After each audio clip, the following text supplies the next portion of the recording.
Chapter 61. What was discovered in the bed was a bird-beaked doctor, dressed in black, standing in the shade of a hill. As the boundary between reality and illusion drew near, he immediately removed his top hat and gracefully bowed. "Guide of the stars, at your service." Everyone also noticed the prominent star-shaped bonfire icon on his chest. Realizing it was a puppet, Jiang He lowered his guard slightly. He stepped forward and asked, "What kind of services can you provide? It seems Mr. Cyber Potato hasn't met my other companions yet. Compared to them, I have one advantage." The bird-beaked doctor clapped his hands, and a pristine white blanket and a dazzling array of potions appeared out of thin air. "The potions you need, we have them all. There's bound to be one that satisfies you." "All you need?" the jailer retorted. "Then give me a potion that can cure all the players except us. How about that?" The bird-beaked doctor laughed, a low, chilling laugh. "Yes." "No, you really have it." "How do I get it?" Jiang He asked immediately. "Wait until you all have a certain number of points before asking how to get it. Right now you have nothing. Besides being necessary for advancement, points are also the currency required to purchase services from these guides in guild wars. Aside from the potion that can wipe out all players on the map, the bird-beaked doctor also provided some interesting information. The guides offer two types of prices: fixed prices and dynamic prices.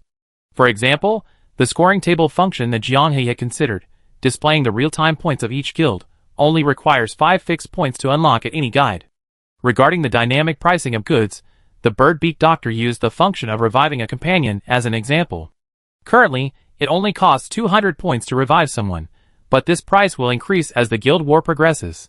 "How many points would I get for killing you?" the jailer asked, as usual. This question made everyone wary of the bird-beaked doctor. Fortunately, the bird-beaked doctor didn't get angry or show any hostility. Instead, he smiled and offered advice. "It's dynamic too, but I suggest you don't challenge the guides lightly. There are special individuals among the guides, whose combat power is extraordinary. The immediate priority is to get 5 points to unlock the scoring table function." Just as he was about to leave, Jiang He suddenly stopped. He turned back and asked, "Can the spoils be exchanged for points?" The bird-beaked doctor readily replied, "Of course now." Then, Jiang He took off the trialist gloves given to him by the system, and tossed them over. "How much are these worth?" 0.5. Sure enough, they wouldn't bring it up unless pressed. Having dealt with his own puppets for years, Jiang He was very familiar with this style. Asking more always brings surprises.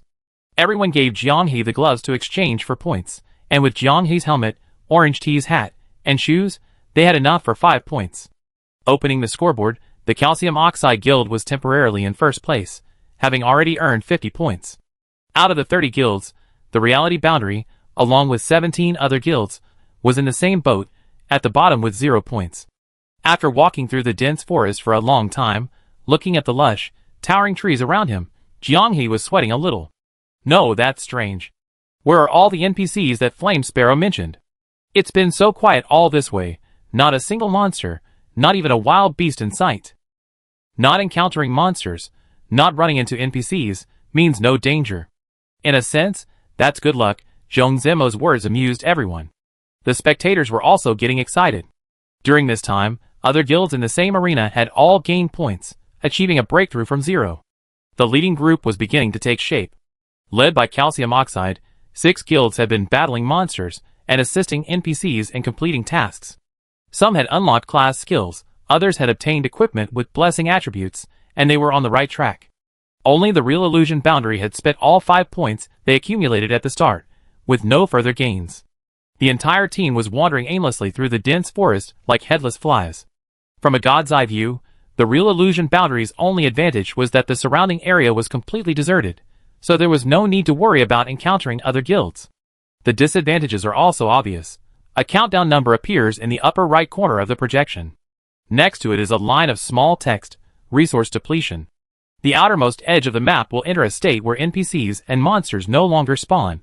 Only a few special units remain in this area. As time goes on, nothing that directly earns points will be produced here. You can choose to play defensively, but the inevitable result will be elimination by other teams advancing towards the center. Here, it's either advance or retreat. When the leading guild had already accumulated 600 points, the good fortune at the boundary between reality and illusion finally turned around. The blanket skimmed across the swamp like a dragonfly skimming the water, startling a series of bubbles as mud balls emerged from the ground. These were swamp slimes, these elemental-friendly darlings, who rolled themselves into mud balls, using the dual elements of earth and water to conceal their presence. With the perception of the boundary between reality and illusion, they were completely undetectable, even at close range. If it weren't for the blanket's superb driving skills, a perfect drift that pulled the slimes away so they could only see her fluttering cloak, a barrage of elemental balls would have caught them off guard and wiped out the boundary between reality and illusion. This unruly dark elf had unintentionally done a great service. I can't stand it anymore. I hack you to pieces. Having been unable to unleash her killing power for so long, the original Flavor Fry's bloodlust activated, leaping into the swamp and hacking away wildly. A red light shot from the swamp mud into the sky like a fountain. The slimes, intimidated by her terrifying aura, dodged and encountered the equally ferocious Jianghe and his group. Original Flavor Fries was itching for a bite, and so were they. When Zhong Zimo raised his shield and smashed a slime into a flat, jelly-like puddle.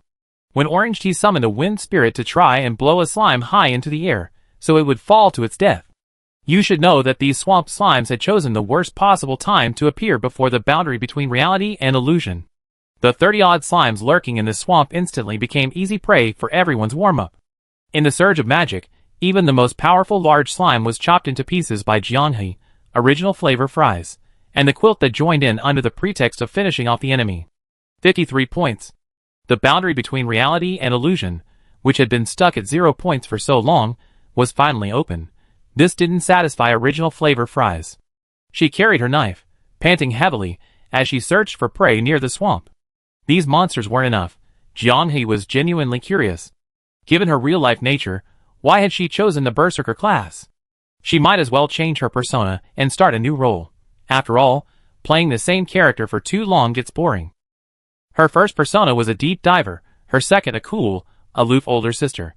Now, playing Berserker, she's transformed into a slightly crazed, bloodthirsty Berserker. Confirmed as playing Berserker for fun. Many viewers, who had been closely watching the boundary between reality and illusion, finally breathed a sigh of relief. After all, for so long, there hadn't been a single way to gain points. It was incredibly unlucky. Good thing it started, and one more time will follow. Is this what the boundary between reality and illusion looks like? It looks like a chaotic mess, without any strategy.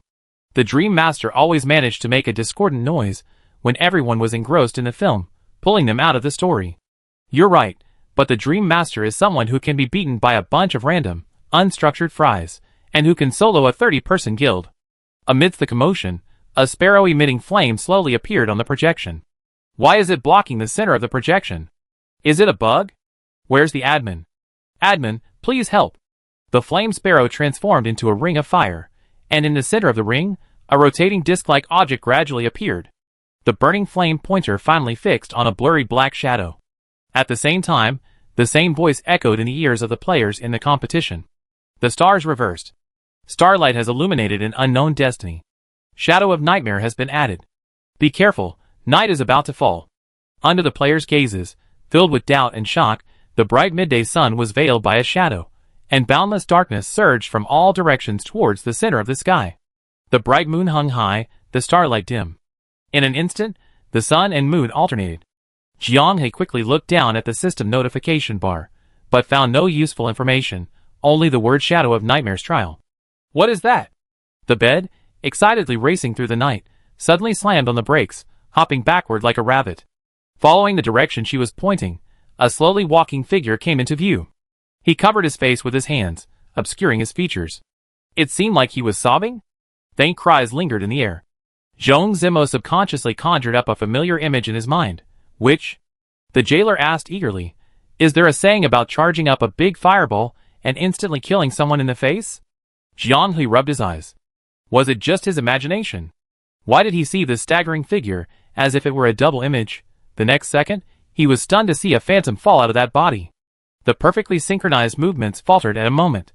With each movement, the illusory figure surpassed the real body, staggering closer to the boundary between reality and illusion, a second or two ahead. It was as if a soul detached from its body was pulling at a soulless shell. The change happened in an instant.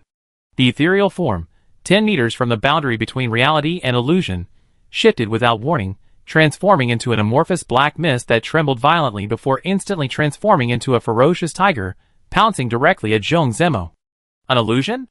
Zhong Zimo murmured, but the giant shield in his hand already emitted a loud bang. The powerful force made Zhong Zimo's body numb. He instinctively made a pushing motion forward, attempting to disrupt the opponent's balance and dismantle the attack. But this force missed its mark. When he squinted amidst the shouts of the others, and clearly saw the monster towering above his head, he was drenched in sweat. The tiger's neck stretched nearly 5 meters, winding its way over the giant shield, hovering in the air and looking down at Zhong Zimo. Its neck was as thin as a noodle, resembling the flying head demon from mythology, while its fierce and majestic tiger head once again transformed into an amorphous cloud of black mist. Not far away, the weeping entity still covered its face, emitting faint whimpers. Chapter 62. Illusory image is a spirit, but Zhong Zimo's giant shield made solid physical contact with it. Without enchantment, it couldn't possibly attack an ethereal spirit directly. Then it's a physical entity, but how could a physical entity pass through its shield like a wisp of smoke, constantly transforming and rushing towards Orange Tea at the back of the group? Damn it, why are the monsters appearing in the Guild War prioritizing Orange Tea? The illusory image had transformed into a giant owl with a wingspan of 2 meters. It screeched as it glided over everyone's heads, its sharp claws aimed straight for Orange Tea's face. White Bone Servant. Jailer Bro selected White Bone from the Death Servant 3-choice pool, precisely spawning in front of Orange Tea's face. With a swift strike of the giant owl's claws, the White Bone Servant's head shattered into pieces, but it still managed to slow down the giant owl's attack with its physical body. Jianghe lunged forward, rolling to the side with the Orange Tea in his arms. He could feel the gust of wind whipped up by the giant claws as they swept across his head, a chill running down his spine. It all happened in the blink of an eye. If they had been even a fraction of a second slower, the flavored orange tea would have turned into flavored orange black tea. Jianghe and the jailer exchanged a glance. Crucial enough. So responsible. Eyes speak louder than words. Of course, there was another hero. The 4 primal elemental shield had anticipated the attack again. The giant owl had only just passed overhead, but he had guessed it and released it first. Now he had released another light elemental shield, this time targeting himself. Perhaps due to excessive tension, or perhaps the observer effect, his judgment was flawed this time. The giant owl transformed again in midair, becoming a massive bell that crashed to the ground. Unlucky Zhong Zimo, wielding a giant shield, couldn't escape and was precisely trapped within. A gaping maw, now filled with sharp teeth, slowly opened on the bell's surface. A scarlet tongue shot out rapidly, whipping the 4 primitive shield like a whip, knocking it back and shattering it. Fries. The light element shield wasn't just for Jailer Bro. The 4 primitives could cast it, and so could Jianghe.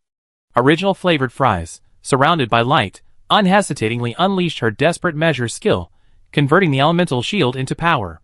She didn't dodge, but charged towards the tongue already flying in midair. Just before contact, she slightly shifted her body and activated Bloodlust again. The stacking effect from attacking the slimes had disappeared. To stack more, she would have to self-harm. Considering that every hit after the star's proof shield disappeared would deal true damage, Original Flavored Fries was being very cautious with her greed.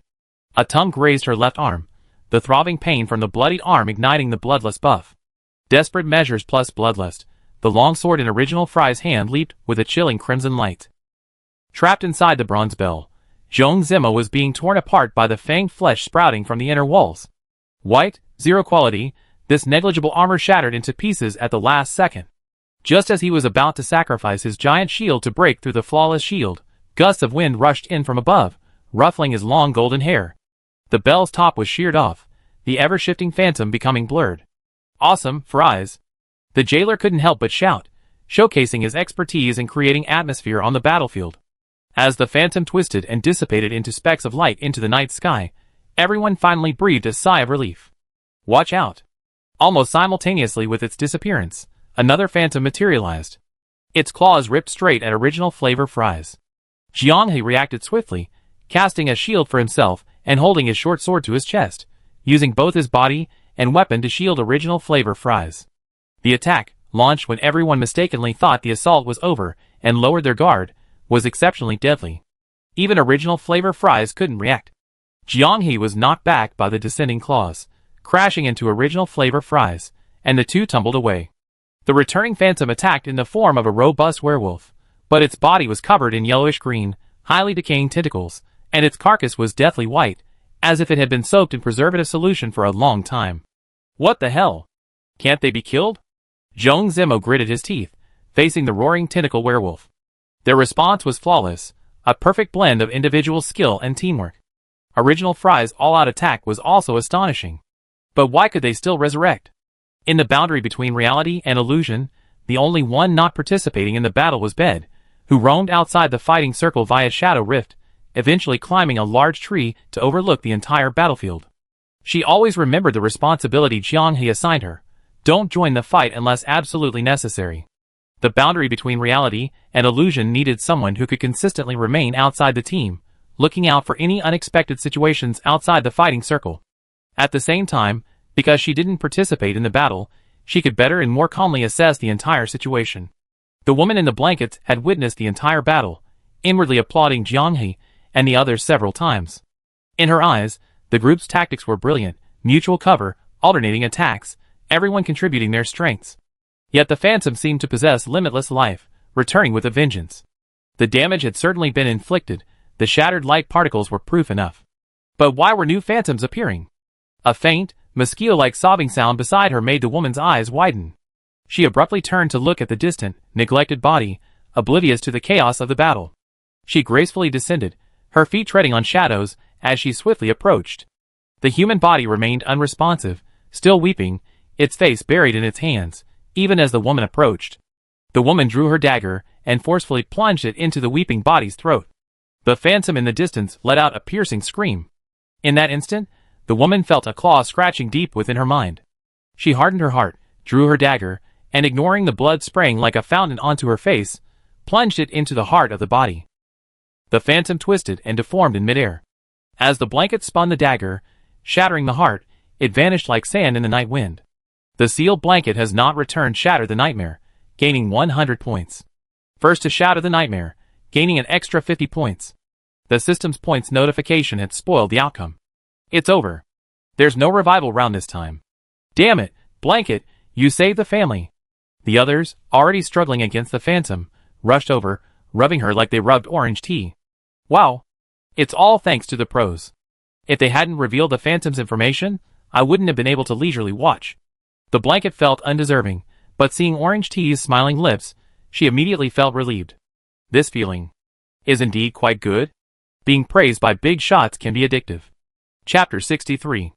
The performance of the boundary between reality and illusion was somewhat disappointing. The expected crushing defeat didn't materialize. Instead, the audience witnessed their struggles against Nightmare Shadow. Is this the PvE #1 guild they've been hyping up for so long? They haven't even started PvP yet, and they're already struggling without gear and levels. The commander isn't much better, their judgment is terrible. They didn't even realize what the monster's true form was. Since they were already at odds, the Dream Lords naturally wouldn't miss any opportunity to mock them. Moreover, they weren't the only ones who disliked the boundary between reality and illusion. This rare favorable raid caused a sudden outcry of previously suppressed voices. But even the guilds leading in the temple raid's progress have suffered setbacks. Someone had just switched to another world's viewing interface, and noticed that well-known guilds like Funny Tree and Barrel Water God Luo were also sweating profusely during their first encounter with Nightmare Shadow. Overwhelmed by their sudden and fierce attack, these well-trained guilds were thrown into chaos after the Nightmare Shadows transformed and launched their assault. They focused solely on dealing with the phantoms, forgetting the real entity roaming nearby. Although some recognized the importance of the real entity from the beginning, their direct focus on it resulted in the phantoms constantly circling around it, making the situation incredibly difficult. Comparing the various group states and actual performance, the boundary between reality and illusion appeared to be performing exceptionally well. The two sides' viewpoints clashed fiercely, creating a lively atmosphere in the spectator chat. Realizing that the Nightmare Shadows' real bodies were slow-moving and physically fragile, the boundary between reality and illusion began their hunt. With the trial rules in effect, numerous Nightmare Shadows roamed the map in the dead of night. Zhong Zimo protected his 3 fragile pets, casting magic to draw the Nightmare Shadows' attention. Jianghe and his 2 companions, operating on the outer edge, bypassed the unkillable nightmare and attacked its true form. Having become familiar with the Nightmare Shadows' attack patterns and learned how to lure it, these deformed monsters were hardly better than wooden stakes. Their attacks, launched from the transformation of the illusory into reality, were all physical attacks requiring contact, making them relatively easy to deal with. The only variable was the projection's bizarre transformations. which could unexpectedly unleash a devastating attack on Zhong Zemo and his companions, who were drawing aggro. For example, it could transform into a flying dragon and slam its tail down heavily. The powerful blow nearly shattered the shield, slamming Zhong Zemo into the ground. Plus 100.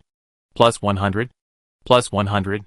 Having escaped any danger at the start of the game due to good luck, the Reality Boundary Guild began frantically accumulating points. Before the other guilds in the arena could react, the Reality Boundary Guild, initially at the bottom, saw its points skyrocket to first place. Reality/Illusion Boundary, 1883 points. Calcium Oxide, 909 points. The leader changed hands instantly. The Nightmare Shadow doesn't have a strong fighting spirit. As long as you stay away, the Phantom will return to its original location and won't relentlessly pursue you. Many guilds discovered this, and after realizing the danger in their first encounter, many chose a strategic retreat.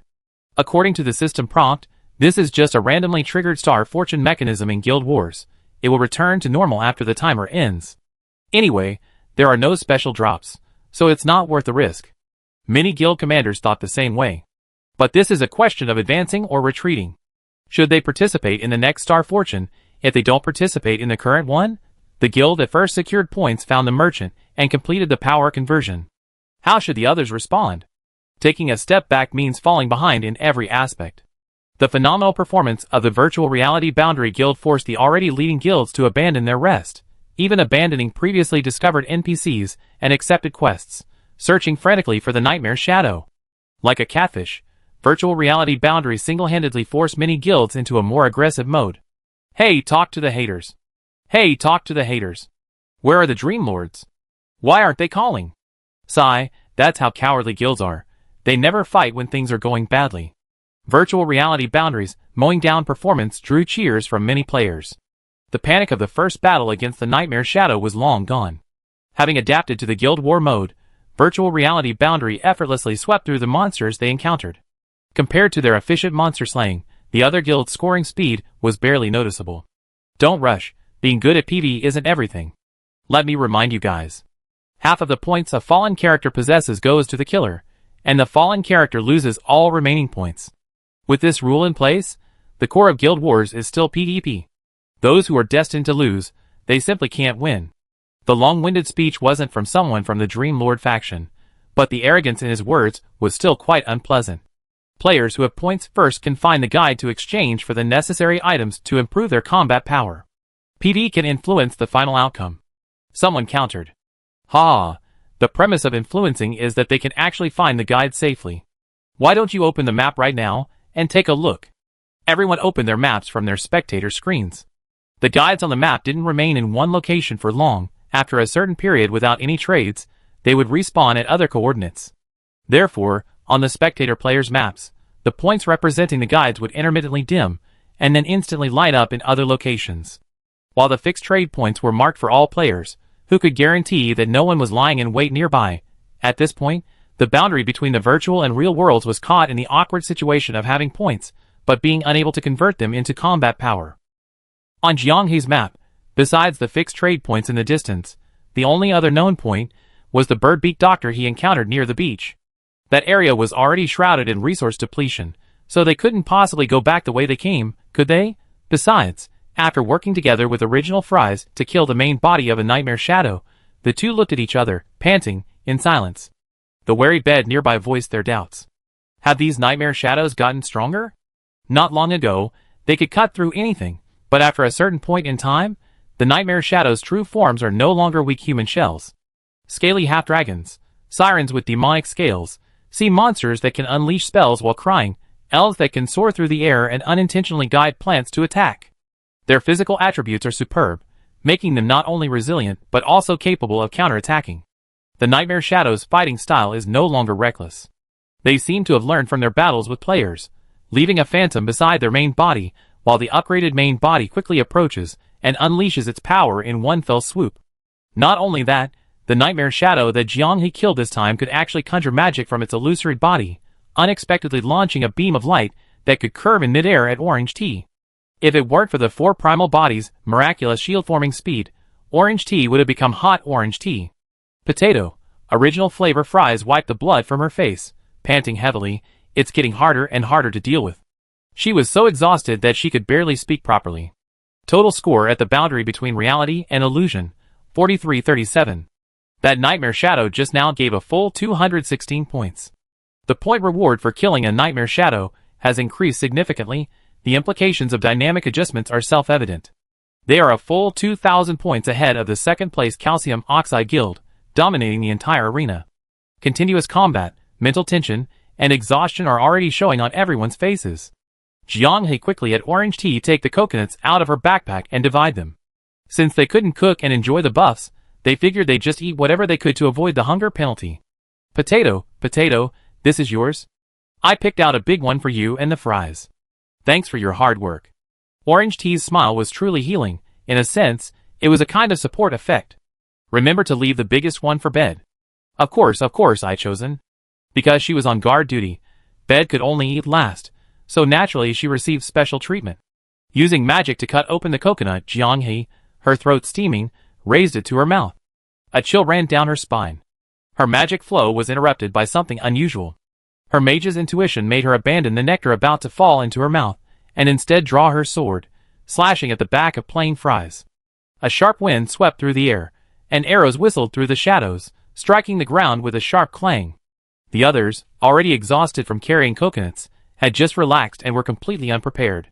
However, the four primal bodies once again acted with divine intervention, casting an earth elemental shield upon themselves and, thanks to the passive effect of an elemental mage, placing themselves in front of the group. The next second, a dangerous light flashed in the distant darkness. Magic surged, and two scorching dark red streams of light erupted, like a raging river crashing against a giant boulder in its course. Jiang He and the four primal bodies' response gave the others time to react. They all tossed aside their coconuts and rose to meet the attack. Not a demon, this way of casting spells. Beiwo, hide! Jiang He shouted, startling Beiwo, who was about to reveal herself. Having been on guard duty, yet someone had sneaked nearby unnoticed, Beiwo was eager to make amends for her mistake. Startled by Jiang He's shout, she finally remembered that for a shadow stalker, remaining undetected was her greatest contribution to the team. Sure enough, the shout also halted the group ambushing them. After Zhong Zimo pulled the four elementals away from the direct trajectory of the magic, the two sides faced off, one in the light and one in the shadows. The silence continued. The enemies hidden in the shadows had been locked onto by magical senses, but they didn't immediately show any signs of fighting or fleeing. One of them kept tossing and catching glass bottles, making solid, muffled thuds. Like two wild beasts meeting in the jungle after the initial probing attack, the attacker, having gained no useful information, cautiously retreated to a safe distance. The sound of the glass bottles being tossed and caught was the menacing growl emanating from that bared teeth. The jailer chuckled disdainfully. He picked up a coconut that had fallen to the ground and imitated the tossing and catching, keeping up with the opponent's rhythm. This action, in turn, caused the opponent's movements to gradually become smaller. The jailer successfully rendered the other side clueless. Chapter 64. Deep Sea Zoo ranked 8th, with 1509 points. They are considered a member of the leading guilds. They are only 300 points away from 6th place. If they maintain this level, they can strive for either direct advancement or a spot in the revival round. The attack on the boundary between reality and illusion was a spur-of-the-moment decision. After painstakingly eliminating a nightmare shadow, they happened to discover a star guide nearby. Her attire was significantly different from the two guides they had previously encountered.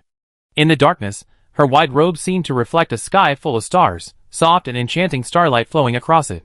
Her hood obscured her face, only her voice revealed her to be that of a very young girl. She set up a table, on which were placed 4 items. A crystal ball, a Rubik's Cube, dice, and an astrolabe. Besides providing the regular services of a guide, this self-proclaimed crystal which would also offer special services based on the items chosen by the players. Deep Sea Zoo chose the dice, spending 200 points to receive an unknown gift. Before purchasing, the crystal which warned them that unknown gifts could be good or bad, and they were responsible for the consequences of their purchase. They had hesitated, wondering if they should invest their hard-earned points in such an unreliable lottery. However, a magical force compelled them to take the gamble. The guild closest to Deep Sea Zoo is shown on the map. Duration, 3 hours. This result left them speechless. Opening the map, they indeed saw glowing dots representing the boundary between reality and illusion.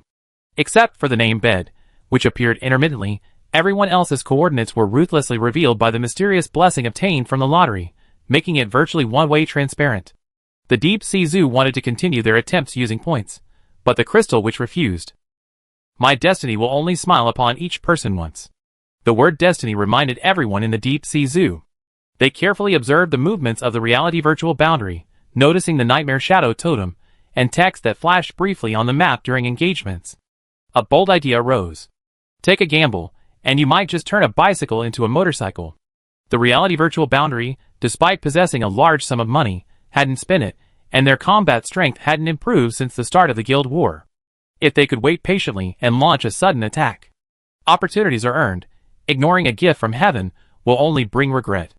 The Deep Sea Zoo purchased a mobile soundproofing array and potions to enhance their combat strength. After spending most of their points, they began their surprise attack. With a godlike perspective, they could adjust their ambush locations at any time based on the reality virtual boundary's movements. The fleeting totem during close combat also allowed them to assess the reality virtual boundary's condition from a distance. It's normal that they weren't detected by the bed, because before their arrival, the Deep Sea Zoo, lurking in the shadows, had already prepared for a sneak attack. Everything was prepared perfectly. If the boundary between reality and illusion suffered heavy losses in the first round of attacks, wiping out this exhausted team would be a piece of cake. The reputation that the boundary between reality and illusion had accumulated over a long period of time would inevitably benefit them. At the moment they made their decision, what they desired was no longer simply qualifying for this round of competition. However, the story didn't unfold as the Deep Sea Zoo had envisioned. Being motionless was naturally difficult to detect, but at the moment the attack was launched, Jiang Hei's keen sense of smell and the masterful passive application of the 4 primal bodies turned the tide, saving the team from a life-or-death situation. At the boundary between reality and illusion, someone stepped forward. Very strong. The Deep Sea Zoo Guild had no shortage of experienced players. They could sense the opponent's strength just from Jiang Hei and his companions' immediate reactions. Someone suggested in a low voice, "Let's fight. If we wait for them to recover, our advantage will diminish." The group hesitated. A successful sneak attack followed by a decisive team fight was easier, but what were their chances of winning in a head-on confrontation? While they hesitated, the boundary between reality and illusion shifted. The Shadow Hunter in the team was the first to notice Beiwo rushing forward through the Shadow Rift. At his signal, the team's 4 elemental mages unleashed a barrage of spells, attempting to stop the reckless Dark Elf. But Beiwo shouted, "Whoosh, take off!" and sped past, leaving all danger behind. She was truly happy. "Damn it! Don't cast spells randomly." The Deep Sea Zoo Guild leader cursed. As the commander, he only hesitated for a second before realizing it was a hook to lure them into revealing their location and configuration information. Moreover, elemental mages have casting animations and intervals. You 5 are really... He couldn't complain anymore. The moment the Shadow Hunter's talent skill Shadow Hunter tore apart the Shadow Rift of the Shadow Hunter, Original Fries, who already knew about the skill, shouted out the class name. Instantly, all 5 classes were revealed. For elemental mages, what a bloated mage squad. Were they planning to use the passive skill amplification for ranged bombardment, or elemental shields for mutual protection? What the remaining 2 classes were didn't matter anymore. With this extreme lineup, once revealed, all that awaited them was a mad dog charge. The Deep Sea Zoo Guild leader drew his sword against Jiang Hui, while the other faced Original Flavor Fries, whose red eyes blazed with murderous intent. As the only 2 melee fighters in the team, he had to hold on. The Deep Sea Zoo's 2 melee physical attackers were both berserkers. The reason for choosing the same class was to allow for mutual communication during guild battles. Furthermore, the longer the fight goes, the stronger it gets mechanic was incredibly appealing. His long sword, radiating crimson particles, clashed repeatedly with Jiang Hei's short sword. He swung relentlessly, forcing Jiang Hei to retreat. Excellent! His opponent was indeed exhausted. He had the upper hand in both strength and skill. Just wait for the elemental mage's next spell. A flash of crimson sword light, a nimble thrust aimed directly at Jiang Hei's heart. The sword tip pierced through the afterimage, the remaining force carrying him forward, staggering. At that moment, out of the corner of his eye, he saw 3 nimble and adorable wind spirits appear on either side of Jiang Hei's afterimage's shoulders and above his head. Their pursed-lipped smiles seemed to mock his arrogance and ignorance. A short dagger pierced his waist from his right rear. With a forceful twist, he lost all strength, and his long sword fell from his hand. Summoning spell, the spirit summoned by Orange Tea was even more powerful than the wind spirit generated when he was a follower. With full enhancement, Jianghe moved with the agility of a swallow, dodging the seemingly unavoidable sword strikes of the Deep Sea Zoo Guild Master with leisurely ease. I'm waiting for my teammate's bus. What are you waiting for? The Deep Sea Zoo Guild Master, whose waist had been pierced, hadn't thought much of it at first, but hearing Jianghe's words, and remembering his bizarre teammates, he couldn't help but vomit blood. Waiting for what? Of course, it's a death sentence. On the other side, the berserker who wanted to compete with plain fries and who was more berserker suffered repeated blows. Even with the enhancement of bloodlust frenzy, he still had his arm severed by plain fries, rendering him incapable of fighting. A blatant crushing defeat. With the defeat at the front line certain, the 4 elemental mages finally adjusted and prepared to cast spells. One of them took out the potion bottle he had just tossed and caught, gritting his teeth, determined to make the approaching boundary between reality and illusion pay the price. What a good thing, let me play with it. He suddenly felt his palm go empty, the heavy potion bottle had vanished. Looking up again, not far away, a dark elf curiously examined the bottle, revealing a sly smile. I wonder what its function is. I tested on you guys. With that, she casually tossed it. An arc passed in front of the 4 elemental mages, their expressions ultimately freezing into gaping screams of astonishment. A spark ignited at the broken spot of the potion, and then a pool of flame suddenly burst forth, spreading like a river in all directions. Within 2 breaths, the mages within were reduced to dancing, fiery figures. Beiwu shrank back in fright. That's quite powerful. Chased by the shadow hunter walking his dog, Beiwu quickly made his escape. Heh, your arrows are useless if they can't hit me. So what if you broke my shadow? Does breaking the fog guarantee a team win? You're so impatient, but being impatient won't help. Your teammates lost the team fight, and I can happily rack up points with them, while you get nothing. Type 1, Recruit Apprentice. Type 1, Recruit Apprentice. Shinjin was truly exasperated. The Shadow Hunter skill is a combination of detection and dispel effects, making it a minor counter to Shadow Stalker. However, despite trying to control the blankets, she couldn't catch them, and she would occasionally turn back and kick up sand, feeding him dirt. She clearly had skills, but didn't use them, insisting on using these childish fighting techniques. No actual damage, but extremely humiliating. A class without taunt skills, yet the blankets managed to create a taunting effect through their actions. This blood-red chase was finally stopped by Jianghe. The Shadow Hunter surveyed the scene and realized he was the last survivor of the Deep Sea Zoo. Original flavor fries behind, Jianghe in front, with the blankets and the 4 primal bodies standing on either side. Waiting for him was the imperial treatment that no other guild member received. As the last member of the guild, how about accumulating some points to survive to the end? The more lottery chances after the guild war, the better, don't you agree? Jianghe's words left the Shadow Hunter's mind blank. It took him a while to understand. What do you want? Information. Jianghe cut to the chase. You all seem to know we'd be here all along. How did you manage that? After a moment of silence, Shadow Hunter asked, is this not against the rules? A mutually beneficial arrangement. I don't think it's against the rules. Jianghe emphasized. You should trust the integrity of our virtual reality boundary. After letting out a long sigh, Shadow Hunter revealed the information about the crystal witch and projected map coordinates for Jianghe to mark. Inferior in skill, I concede defeat. A narrow victory, a narrow victory. Jianghe smiled. With the will of your guildmates, go for it. Get a few more lottery chances, and they call you Godfather. Watching virtual reality boundary depart, Shadow Hunter was filled with emotion. Truly a top-tier guild. Chapter 65. Isn't this a match-fixing contest? Where's the referee? Although the conversation couldn't be heard, the audience could clearly see the deal between the virtual reality boundary and the Deep Sea Zoo. Words like fixed match, match-fixing, and cheating were thrown around like wildfire. The projection screen flickered with fire, and the miniature flame sparrow reappeared. The referee team has completed their assessment, no violations. After this brief statement, it vanished again. Now someone's going to lose their little pearl. They were having a great time recognizing their new dad, but their new dad couldn't beat them, so they went to the management, but the management wouldn't help. This was referring to the Dream Master. While the Deep Sea Zoo was lying in ambush, they and a group of people were cheering wildly. Now the tide's out, and we see who's been swimming naked. So what if we were lying in ambush? Don't you want the first mover advantage? Sigh, it's only the first day of the competition, and the virtual reality boundary already has such sycophants. No matter how it's fought, as long as we win. The boomerang came rather quickly.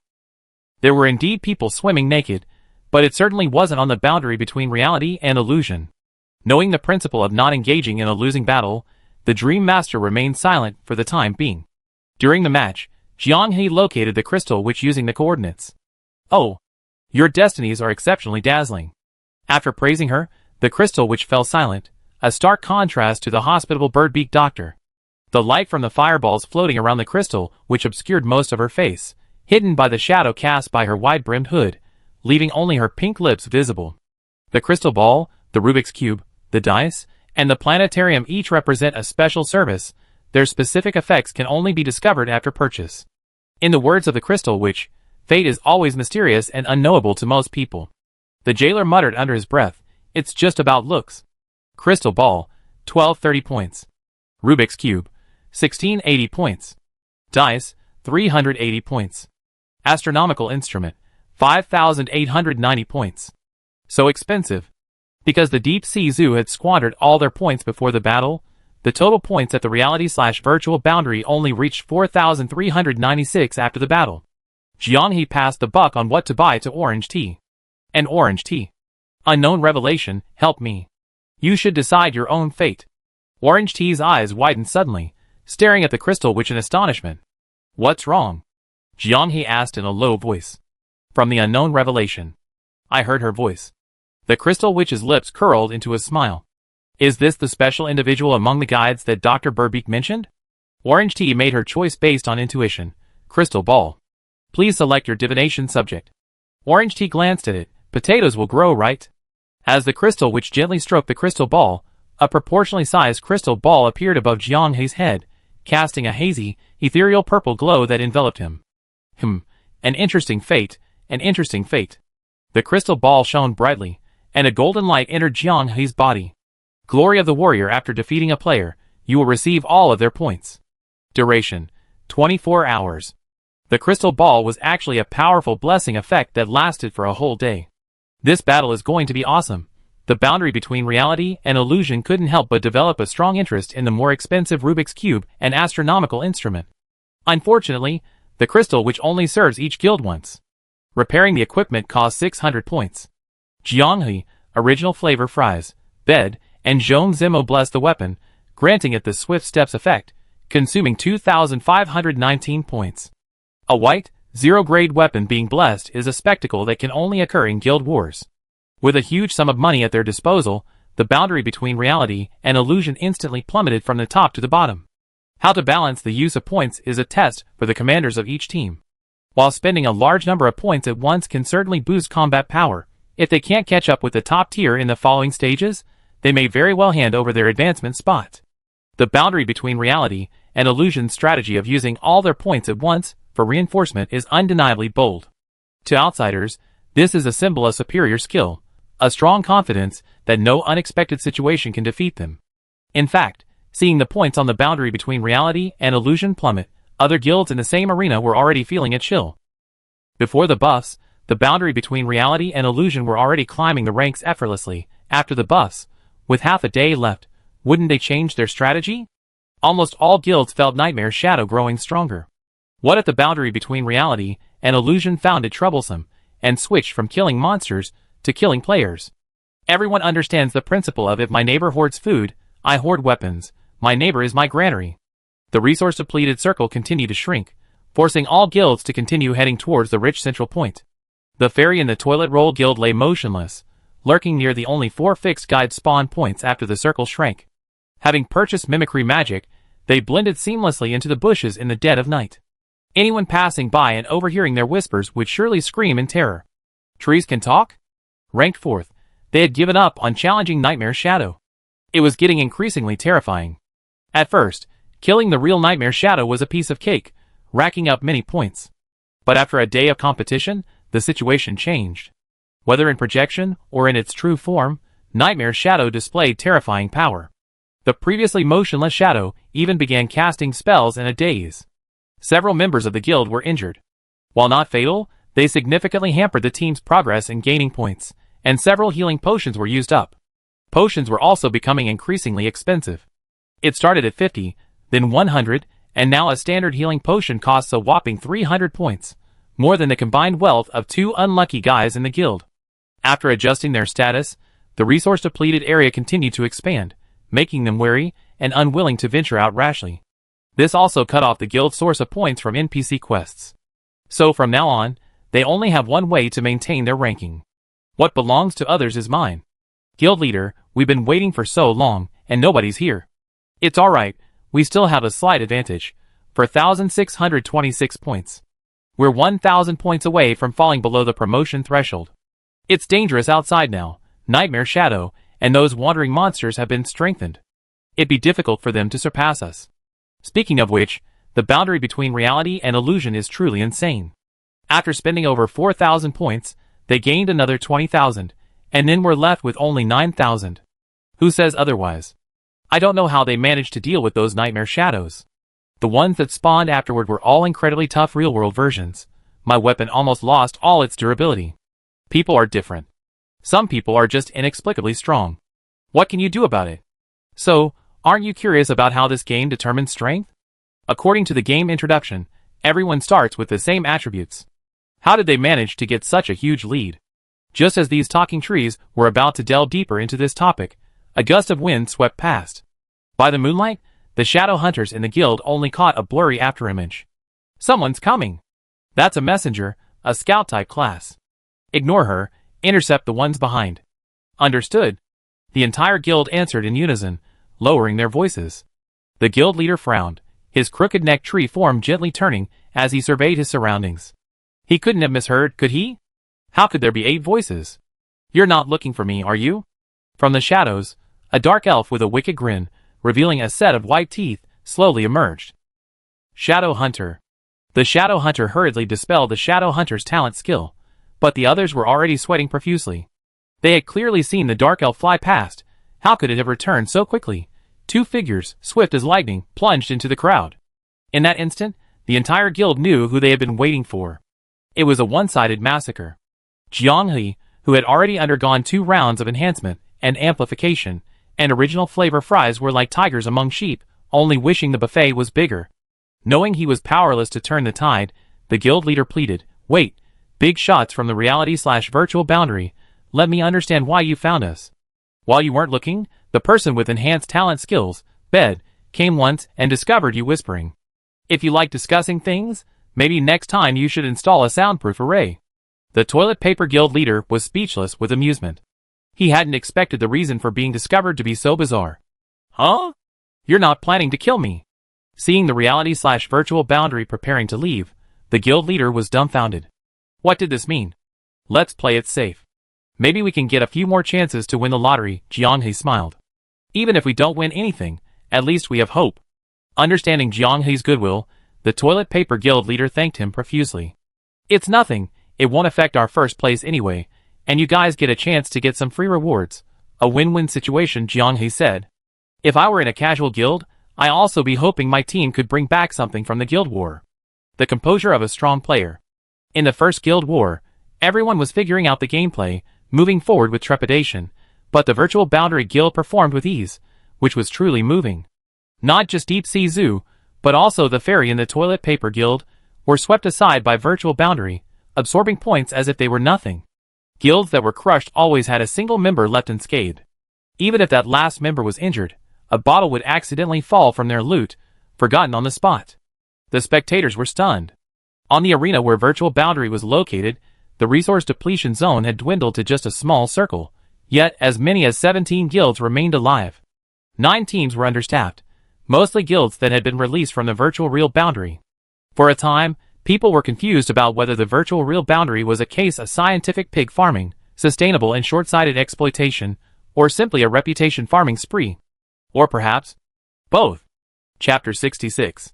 Because Jianghe possessed the warrior's glory blessing, the final blow within the guild was given to him, resulting in a terrifying score of 33,267 points for the virtual reality boundary.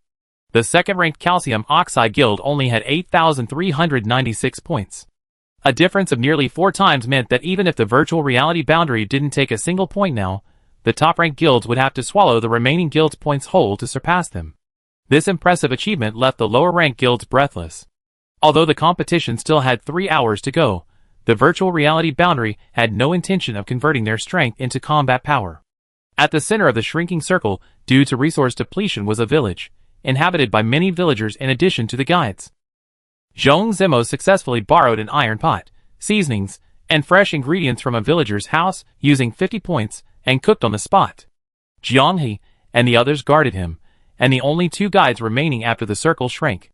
The presence of the guides, and their unabashedly uninhibited cooking and living habits, quickly attracted the attention of the reorganized guild. But upon seeing the 6 from the boundary between reality and illusion, their heart rates instantly spiked. The 6 from the boundary between reality and illusion were enjoying their meal around a pot. They merely glanced at the newcomers, then patted their weapons stuck in the ground before continuing to eat as if no one else was there. That disdainful attitude was enough to infuriate any person with backbone. But they dared not show any anger. Especially when they realized that a dark elf had slipped behind them, a roasted chicken leg dangling from his mouth, and was furtively eyeing them. Cold sweat broke out.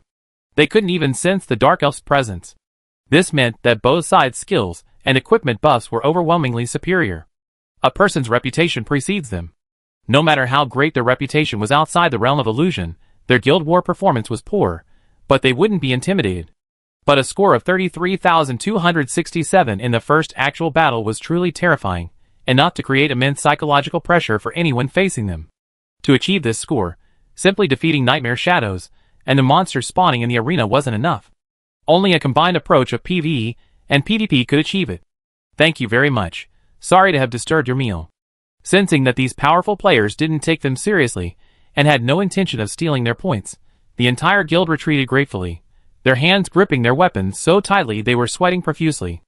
Only after they were far away from the realm of illusion's attack range did they finally wipe the sweat from their brows with relief. What cowards! Can't even fight this? A player in the spectators cursed, and without needing to identify the source, everyone knew who had lost their nerve again. If the members of this guild could hear the Dream Master's words, they would surely sneer. Laughable. There are 6 spots for advancement. Facing a guild of the Demon King level, who would be crazy enough to try, more than one guild had arrived here, organized groups and lone wolves, but upon seeing the boundary between reality and illusion, they all wisely chose to detour through another guide. The numerous guilds, overwhelmed by the sheer force of their presence, unanimously made the same wise choice. With 17 guilds, 13 more need to be eliminated to end the competition early. Under these rules, the lone wolves began to tacitly band together, deciding to make one last desperate gamble, hoping to tear a possible sliver of hope from the leading guild. The fully staffed guilds were equally dissatisfied with the status quo. The top 10 guilds were very close together, and lone wolves didn't have enough points to even begin to count. Only a single defeat by one of the leading guilds could propel them into the safe zone of advancement.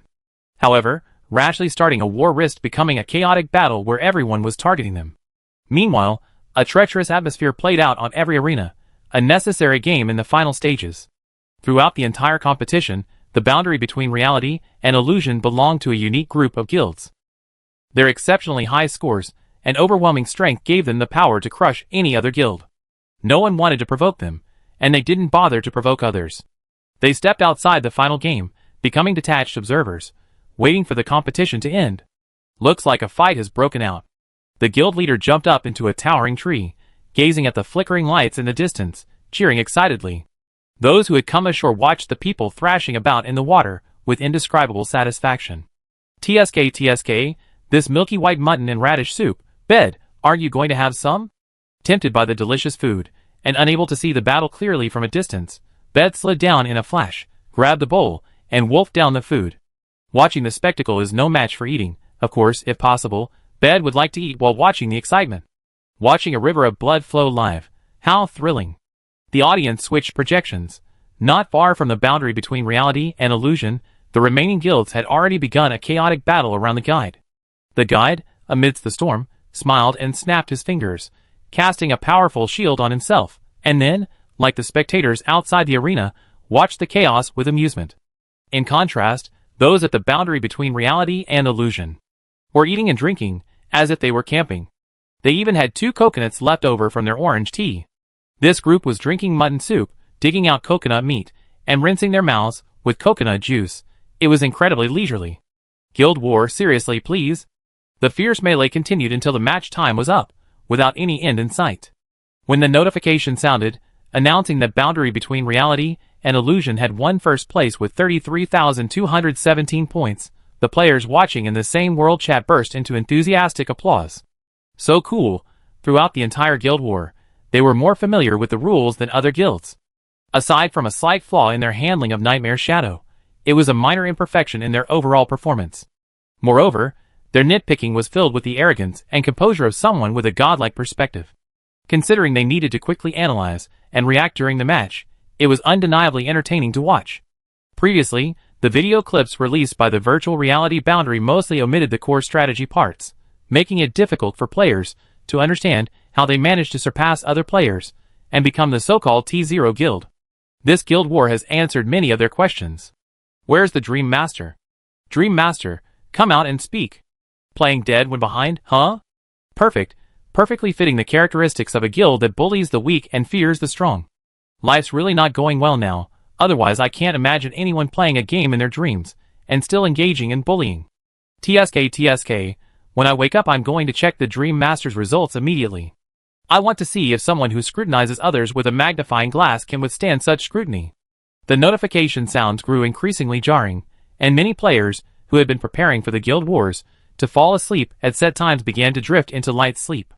Just before logging out, Jianghe and his group were teleported back to the guild. Mint, carrying a pile of materials, ran barefoot across the guild's smooth, clean marble floor. She seemed too focused. She ran past for several seconds before abruptly turning back, her large, round eyes scanning back and forth. Her expression seemed to ask, "You're back? How did it go? How did the results?" The players, seemingly on the other side of the line between reality and virtuality, instinctively adopted a dejected and sullen expression, with Jianghe letting out a sigh filled with bitterness and helplessness. Mint's excitement and joy faded like a receding tide, dimming for a second or two before her pursed lips curled into a smile. She proudly and smugly patted everyone's arms, perhaps wanting to pat their shoulders, but unable to reach them. It's nothing, it's not a big deal. It's just a loss in a competition. The fact that none of you came back injured is a great thing." Mint laughed heartily.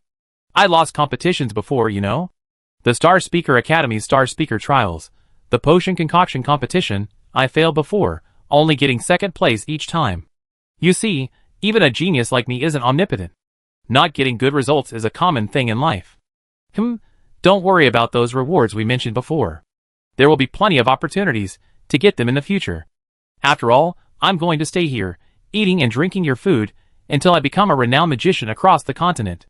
Seeing the strange smiles on everyone's faces, and the barely suppressed joy escaping from their lips, Mint realized what was going on. Her face flushed, she pointed at the crowd, unable to utter a word. Jianghe pulled Mint's hat onto his own head. "Hey, first place in the first stage of the qualifying round. Surprised? Unexpected? Hey, Mint's mom." Jailer Bro and Bed laughed and cheered. As corporate slaves, Zhong Zimo and the four primal bodies maintained their composure, but couldn't resist pinching Mint's cheek when everyone cheered. Mint bared her teeth and claws. "You're acting against me." "Acting against me? Just tell me if it's a surprise or not," Jianghe said matter-of-factly, leaving Mint bewildered. "Oh right, here you go." Orange Tea handed over the Mint's lucky pendant. "The competition venue uses standardized equipment, so I couldn't bring this." Mint smiled slightly and pushed it back into Orange Tea's arms. "As long as it belongs to you, it will bring good luck." She proudly raised her head. "I firmly believe so." Hearing this, Orange Tea carefully put it away.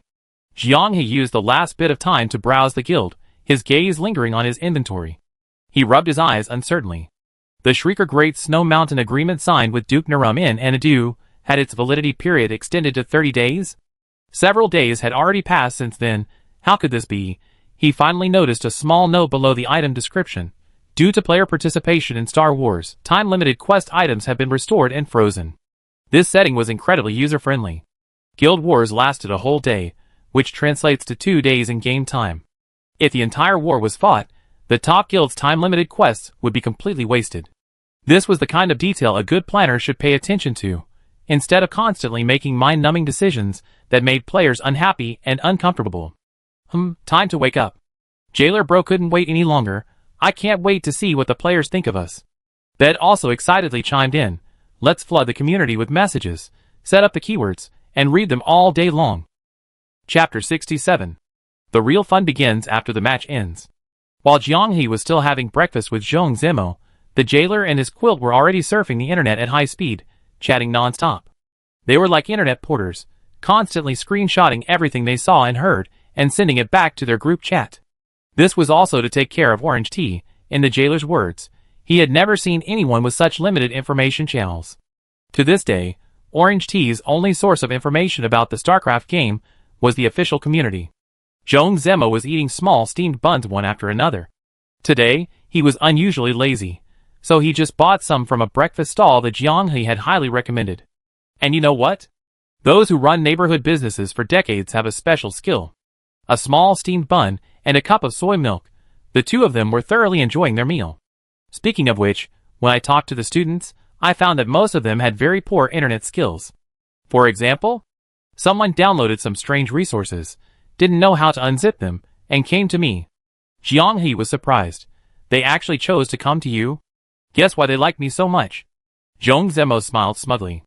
This is the charm of a young teacher who shares common topics and understands students' interests. No wonder the school was on his side when Du Jingwen caused trouble.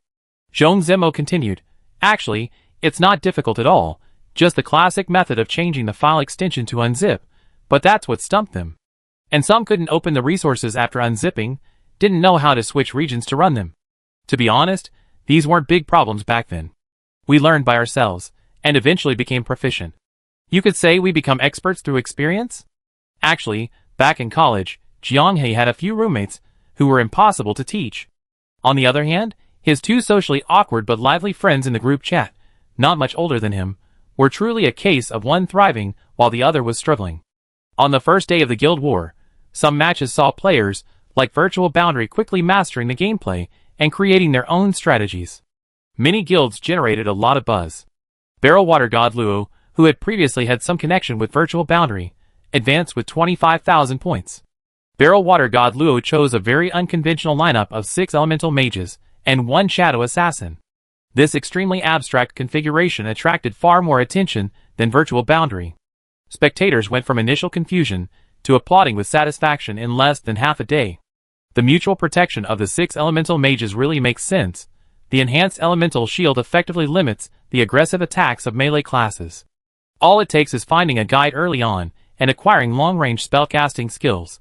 The 6 elemental mages become like mobile war fortresses, relentlessly crushing their opponents. The other guilds in the same match were helpless in the late game.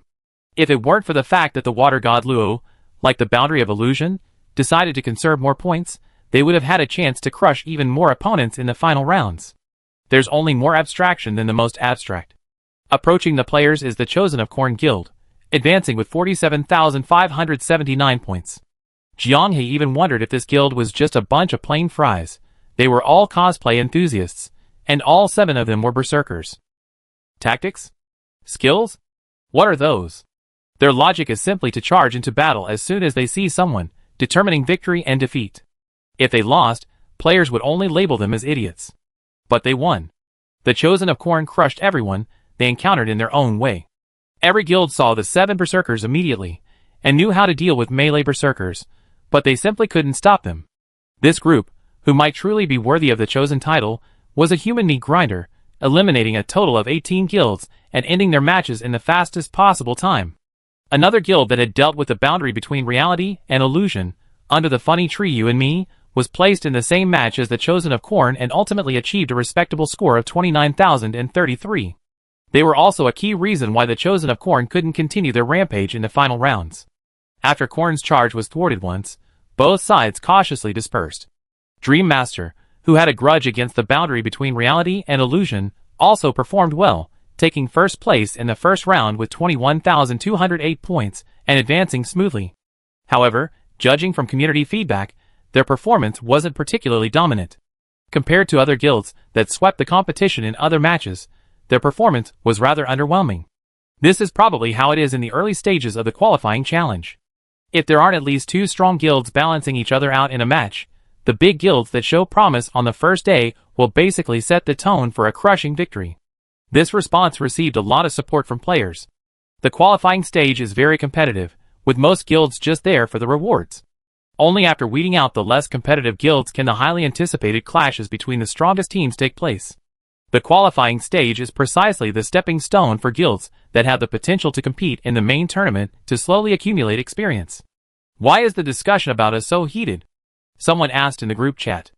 Jiang He clicked into the World Championship section of the official community and entered the keyword virtual reality boundary. Is this the virtual reality boundary that's been hyped up for so long? I don't think they're that strong. 33217 points is enough to brag about. They weren't even first in the first round of the competition. According to you guys, you should be praising our region's first place finisher, Gaia's Will, with 60,748 points. Gaia's Will, an unknown guild before the Guild War, became a new god-tier guild in the eyes of players thanks to their extremely high score. Unlike the Corn God's chosen hunting guild's point-grabbing strategy, they also achieved their high score through a two-pronged approach, hence the comparison with virtual reality boundary. Are you really just hyping up the scores? Can Hunter with 120,341 points on the Japanese server really compete with the Chinese server? I strongly suggest watching Hunter-S matches. Does illusory reality boundary even deserve to be compared to others in terms of teamwork and skill? This is ridiculous. South Korea also has guilds with over 100,000 points. Why are you still praising illusory reality boundary? Speaking of which, wasn't illusory reality boundary just incredibly lucky? None of the 29 guilds they were matched with were any good. They had 5 players who reached level 10 before even entering the competition, and they were all using classes they were familiar with. And this is the result? What are you all so smug about? I think the Chinese server is going to get crushed in the World Championship again. They've been hyping up their T0 guild for so long, saying they're dominating all the guilds in the world, and this is their actual performance. LOL. Strange. Why did you say again? Guess. So what if they're strong in PD? Will the World Championship recognize that? The guild wars in Europe just started today. We might hear news of our crushing defeats again this afternoon. You reminded me. I watched the replays of the big guilds challenging the Underground Temple. A lot of their plays were ridiculous. Virtual reality boundary can't compare. Sigh, the gap between guilds. Jiang He scrolled through the replays for a while, and roughly understood why so many people suddenly started criticizing them. It turned out to be the guild ranking chart made by players on foreign websites. Ever since they rated virtual reality boundary as a T0 guild in PD mode, many unknown people have appeared under their accounts. Either they're questioning their achievements, or they want them to release detailed strategy videos to prove themselves. In short, prove yourself. Jiang He was completely bewildered. Posting the screenshot of clearing the dungeon and claiming the rewards wasn't proof enough. What would it be? Did revealing all the core strategies count? This was a speedrun, involving first kill honors. Keeping core techniques hidden until you have a significant advantage before releasing them to benefit subsequent players. That wasn't exactly a heinous crime, was it?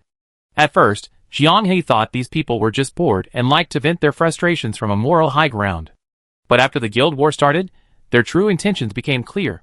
So, some people were really this angry about the fact that fence between reality and illusion was rated T0. It was just a player's subjective ranking list, without any endorsement from authoritative game media, yet they were jumping up and down in a frenzy. Besides, this list wasn't even made by Chinese people. Jiang He summarized his findings, and shared them with the others in the group. The warden, a seasoned internet surfer, had already sensed something amiss with the public opinion surrounding the boundary between virtual and real worlds. Seeing Jiang He bring it up, he decided to launch a full-blown attack. That's how the Western dogs are, one commenter said. The virtual and real worlds only need to focus on leveling up and advancing to the World Championships, but the Western dogs have so many other things to consider. Sigh, having their own father, a derogatory term for a powerful figure, outdone by us is more painful than killing his entire family. They're so filial. Original Fries commented, if you could post that, it would be a huge scandal. Jiang He quickly stopped him. Please don't post it. He knew exactly what the warden, this kind of person, was capable of, sacrificing himself to make everyone uncomfortable. He wasn't afraid of team-building activities either. He was a pure rich second-generation heir, with factories and companies at home, a lazy bum who wasn't afraid of harassment. Warnings of unsatisfactory lives were a joke to him.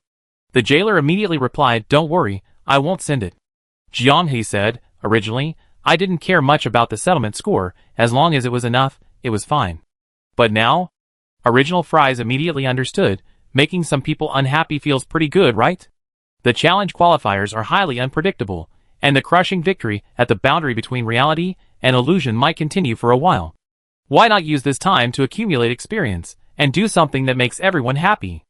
Actually, the settlement score only affects the number of draws. The qualifier prize pool is 5,000 points for one draw. The first place player gets 2 extra draws from the qualifier prize pool. The second to fourth place players get 1 extra draw. The fifth to sixth place players get 4 consolation prize pool draws. Many Chinese players on the forums are furious about being criticized for the settlement score, but given the facts stated by the other side, their counterattacks seem weak and powerless. Since that's the case, the boundary between reality and illusion will provide them with the ammunition for a counterattack. They need to win in the game, and they need to win outside the game too. Let's not steam buns. Let's save face. This decision was unanimously approved. The blankets even shouted, "We love you, Mr. Potato." Chapter 68. Jiang He downloaded recordings from other guilds, briefly reviewing them based on the battle start times marked by the system. He also created a new document titled Guild War Tactics Board. During the qualifying rounds, there was no need to study specific guilds. He mainly recorded the tactical habits of other guilds.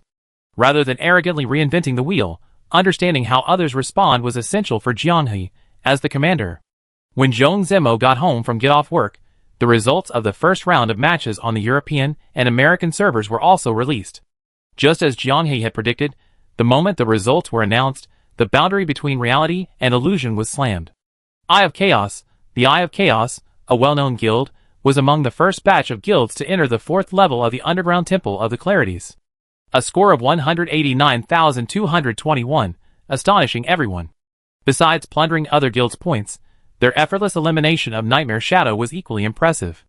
The World Championship section was buzzing with excitement, with some trolls, seemingly oblivious to the true nature of the game, celebrating Chaos Eye's performance and launching a taunting spree.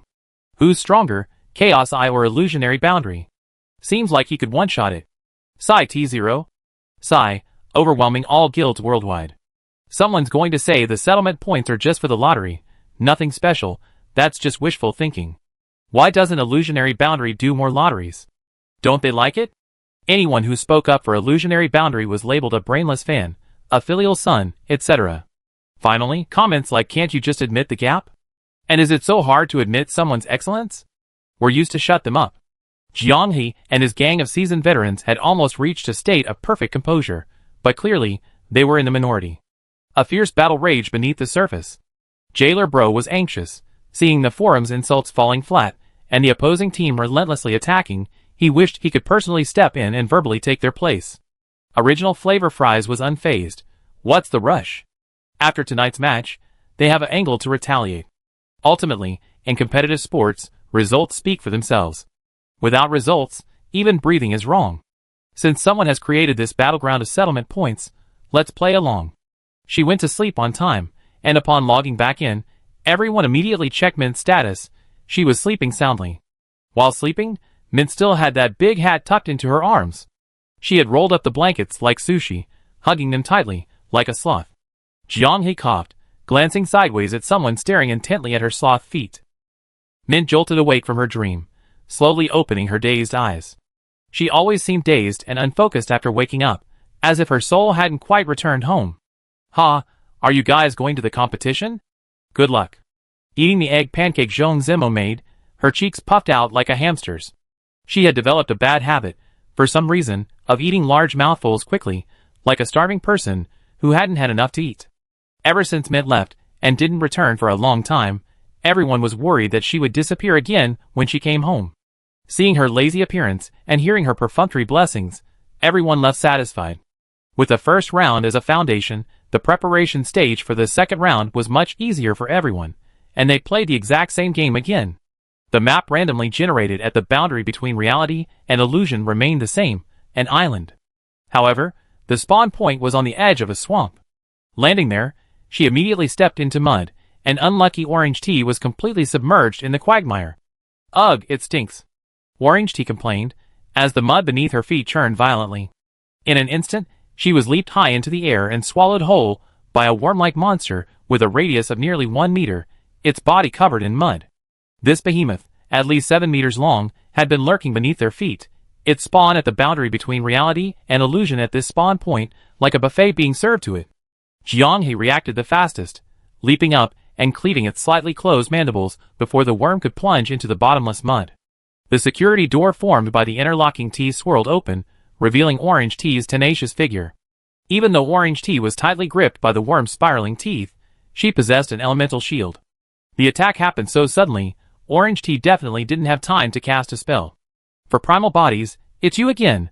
Without this shield, the sharp teeth gripping her body could tear her to shreds in the blink of an eye.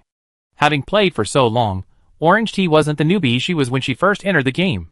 Realizing what was happening, she immediately summoned the wind spirit to carry her away from danger.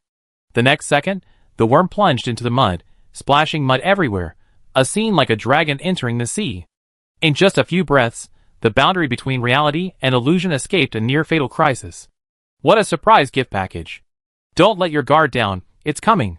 The bubbles rising from the mud betrayed the monster's intentions, and the monster scooped Orange T up in a princess carry and ran out. Wielding a massive shield, Zhong Zemo roared, blocking the mud worm's path as it chased Orange T. Watching the churning mud, he shoved his shield into the mire. The protection of the flawless temporarily boosts all player attributes, strengthens shield defense, and enhances the blessing effect. Enraged, the mud worm opened its ring-shaped mandibles, forked by Jianghe, and bit down on Zhong Zemo's massive shield, determined to swallow him whole. Undeterred, it charged forward, carrying Zhong Zemo, crashing into the solid, sticky, yellowish-brown earth, then abruptly turning back, heading straight for the vast, misty swamp. It wants to take Zhong Zemo back to the bottom of the swamp. Having just placed Orange T in a safe spot, Beiwo quickly caught up with the mud worm, riding on its head and relentlessly slashing. The others pursued closely, using magic and weapons to beat its foul-smelling, mud-covered body until it was battered and tattered. Soon, a severed tail fell to the ground, spraying out a foul, dark green liquid from the break. Perhaps in pain, the mudworm's body, like a tightly tangled ball of yarn, suddenly unraveled, flailing wildly in the air. With a violent jerk of its massive head, Zhong Zemo was shoved into the mud like a cannonball through its gaping maw. Holy crap, Cuttlefish, are you alright? The jailer frantically scooped him out of the mud, grabbing Zhong Zemo's hand and pulling it into the sludge. Almost suffocating, Zhong Zemo was in a sorry state, but he still smiled and pointed to the shield in his hand, glowing with a yellowish-brown light. Flawless shield, a powerful shield obtained after the Flawless One's protection shield shattered. Its enhanced defensive attributes made the mud worm feel like it was biting an unbreakable rock, ultimately causing it to vomit Zhong Zemo out. Not far away, the mud churned again. Again? The mudworm, emerging from the swirling mud once more, was healing its battered body at a visible speed. The mud covering its shell was like a miracle cure, fusing seamlessly with its flesh and blood. Is this some kind of mud circulation? Jianghe wondered why he hadn't noticed that Original Flavor Fries was a Pokemon player. Failed to eat and injured, the mudworm was furious. Its body, standing in the mud, swayed and wriggled like seaweed swaying in an ocean current. Earth elemental power condensed, drawing the thick, sticky mud into a high-speed rotation. In an instant, a massive vortex formed around the mudworm, the raging earth elemental power sweeping in, its surging force pulling everyone towards the center. Their feet were firmly gripped by the mud, as if someone had poured cement into them, welding them to the spot. This was the powerful binding effect of the earth elemental power. As an elemental mage, the four primal bodies tried their best to seize control of the earth elemental power, but it was all in vain. Everyone was still being slowly swept into the formed vortex of mud, along with the sludge. Unable to move their legs, even the best agility and the strongest skills were useless. For primal bodies, stop trying to seize control of the earth element. You can't beat it. Use magic. Jianghe's anxious shout was torn to shreds by the howling wind. The good news was that the four primal bodies heard him. The bad news was that, according to elemental counters, he should use plant elemental magic to suppress it, but the plant elemental magic that mages possessed in the early stages was all support type. So, only one last method remained. Orange Tea. Huh? Facing the ever-approaching vortex of mud, enough to drown him, Jianghe's mind was still racing. He commanded, "Summon spirit." The only way to break the deadlock was to summon a spirit. The six of them, bound by earth elements, had no skills to break free. What should I do? Seeing the team on the verge of collapse, the vortex drawing ever closer, Orange Tea fell silent. Her fingers clasped tightly together. Summon spirit. No matter what, I don't want to lose. I still want to win happily with everyone.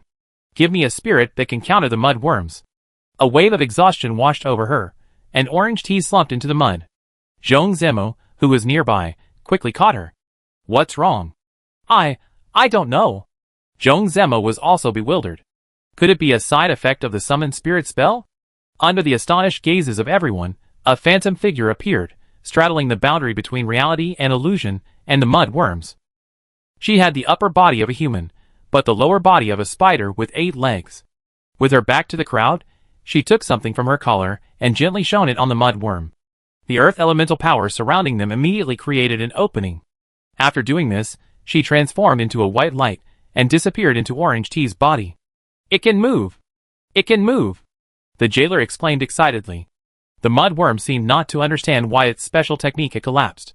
Having exhausted all its strength, it saw the boundary between reality and illusion approaching menacingly and turned to flee. With its magic power greatly depleted, and unable to mobilize earth elemental power to protect its body, it became as fragile as glass. Jiang He easily severed its head with a single, all-out strike. The headless body writhed wildly, stirring up a rain of mud, yet it remained alive.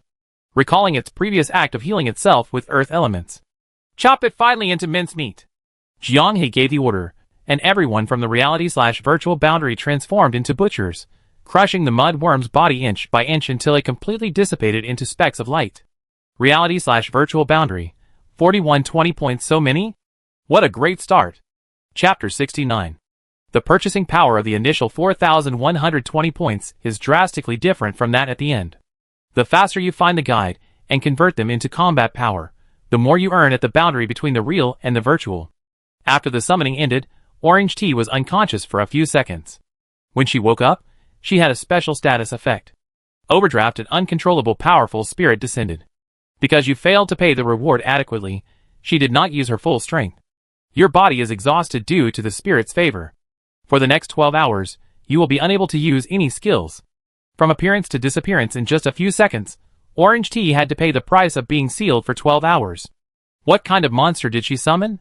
No wonder the summoner's skill interface says that summoning a powerful spirit is not necessarily a good thing for the player. In the words of the card player, powerful cards always come with risks. Only the proof of the stars can play like this.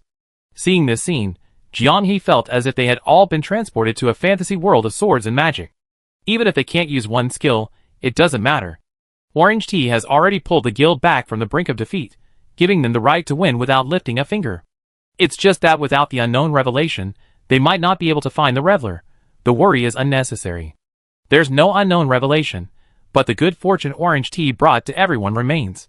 The group searched along the edge of the swamp, following the hazy lights in the mist until they found a small wooden cabin. In front of the cabin, a guide, completely shrouded in a grayish-white robe, with only a pair of gleaming green eyes visible, awaited their arrival. On the table before him were numerous specimens, butterflies, beetles, and insects they couldn't name, a dazzling array. The bird-beak doctor, and the crystal which can provide players with special services unavailable to ordinary guides, and this insect master is no exception. There are 3 services available for purchase. Guiding Firefly. 500 points grants a firefly that lasts for 12 hours. During its existence, the firefly will have a small chance to provide the guide with vague information about the monster's coordinates. Insect Warrior. 3,620 points grants a random special insect individual with a 12-hour duration to assist in combat. The points earned by the Insect Warrior are evenly distributed among all characters in the team. Personally designating an Insect Warrior consumes 3 times the points. Calamity. 12,280 points opens a special Calamity trial across the entire map. The person who activates the Calamity trial gains the Insect Swarm enemy status for 3 hours, greatly increasing damage against Calamity creations. The Calamity trial does not conflict with Star Fortune. The first 2 are manageable, but the third, Calamity, truly opens everyone's eyes to the boundary between reality and illusion. This option is tantamount to accelerating the game itself. Whether you activate the Cataclysm in the early, mid, or late game, it can become the final barbell that crushes the surviving players.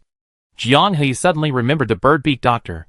Back then, there were no points at the boundary between reality and illusion, and the bird-beak doctor disdained to demonstrate the services he could offer, but he said he had a potion that could wipe out the entire map.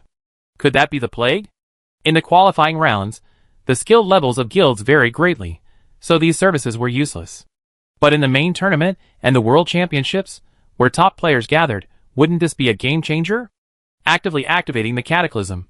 3 hours of Zerg's swarm enemy is enough for the guild that activates it to rack up high scores and take the lead. If that's the case, then what is the highest tier astronomical instrument of the Crystal Witch? It can't be summoning meteors by transforming into a chosen one of the plane, can it? After being slightly shocked by the guide, and seeing the prices of all the items jump another 100 points, Jiang He quickly made a decision. I want to buy a Zerg warrior. The insect master chuckled hoarsely, then picked up a small black wooden box at her feet and placed it on the table. Draw. The lottery was usually done by Orange Tea, but this time she seemed hesitant. Looking at the specimens all over the table, and considering the insect master's words, could this box really not contain? Orange Tea reached in, her almost dead heart instantly reviving. She excitedly pulled out the slip of paper, and opened it as if granted a pardon. Demon Suppressor. Trampler? What kind of insect is this? The insect master took the slip of paper, a hint of a smile flashing in her green eyes. He turned and went into the wooden hut, emerging shortly afterward with a palm-sized, glossy black shovel beetle specimen. This shovel beetle, of unknown species, had extremely large mandibles, with forked horns at the end spreading out like lush twigs of a leaf. A green light shot from the insect master's eyes, and the seemingly inanimate shovel beetle began to move, its elytra opening and closing rapidly. As the insect master released its grip, the shovel beetle quickly grew from the size of a palm, eventually settling at a size well over 2 meters. Even Zhong Zemo, the tallest member of the group, looked like a little brother next to it. The Demon Suppressor Trampler is yours. You can name it whatever you want, even if you just call it Hey, it will sense and understand. The Trampler even nodded in a human-like manner.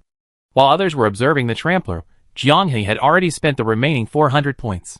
He bought the points display function with 5 points. The remaining 395 points were used to bless himself and original fries with swift steps. After the first day of the Guild War, there had been many debates among players about the Guild War equipment blessings. They argued about theirs, but Jiang He was determined to bless swift steps. Once you experience the thrill of lightning speed and preemptive strikes, there's no going back. In the boundary between reality and illusion, this is the highest priority blessing. Having received the opening bonus, the boundary between reality and illusion not only obtained the first blessed equipment for their 2 main damage dealers, but also gained a best 8th player.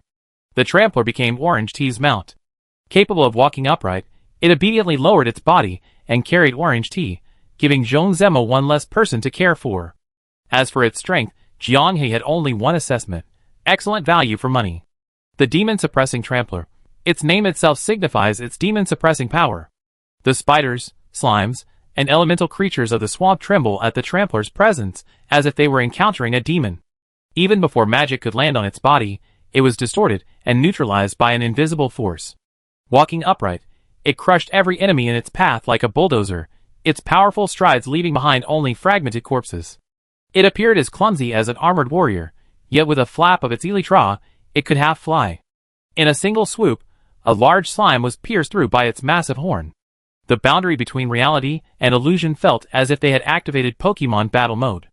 Without the trainer's intervention, the trampler could handle everything, accumulating points as easily as drinking water. The spectators were stunned. Was the Guild War gameplay really this diverse?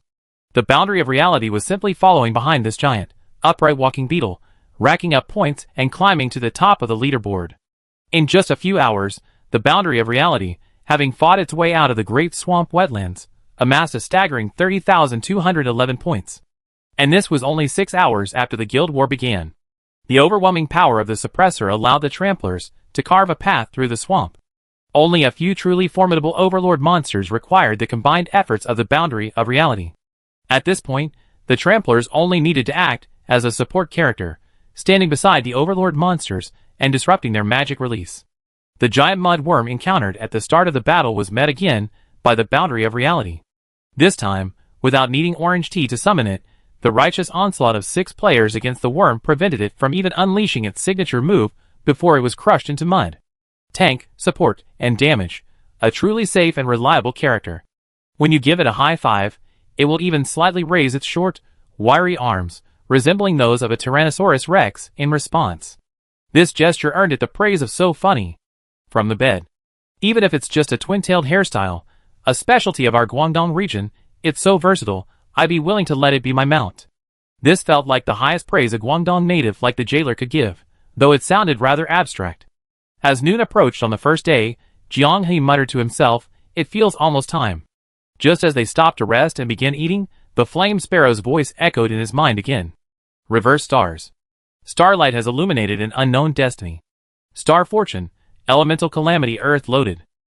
Be careful, the ground beneath your feet is solid. Upon hearing this, the edge of reality, where many fish were being fried and grilled in the lake, subconsciously looked down at their feet. The riddle-like nature of the star trial was no longer surprising to them. The only question was, how would the danger strike? "Hey, want one too?" Orange Tea handed a fish to the trampler, who stood guard to the side, like a bodyguard. "Carrying me around like this, you worked hard." The trampler shook its head, indicating it didn't need to eat, and then swiftly skimmed across the water. When it returned, its short forelimbs were studded with struggling, fresh fish. It piled the fish around everyone's feet, looking like a babysitter. "Ah, will the proof of the stars make money? I want it as a pet. Can you sell it?" The jailer shouted to the administrator. "Never mind if it can hear you, just shout it first." The shout startled the trampler. Without a word, it took flight again, soaring into the air before plunging like a drawn blade into the soft mud by the lake.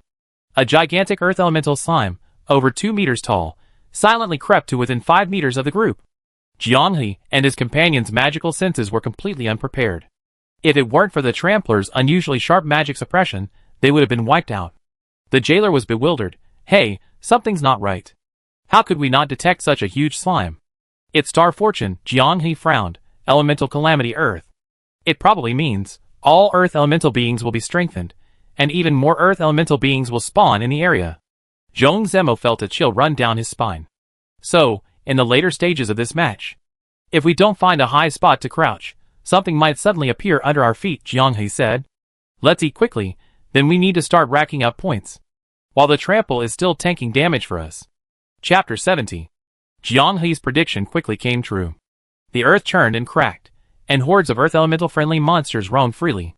Like the nightmare shadows of the first round, these monsters would gradually grow stronger over time.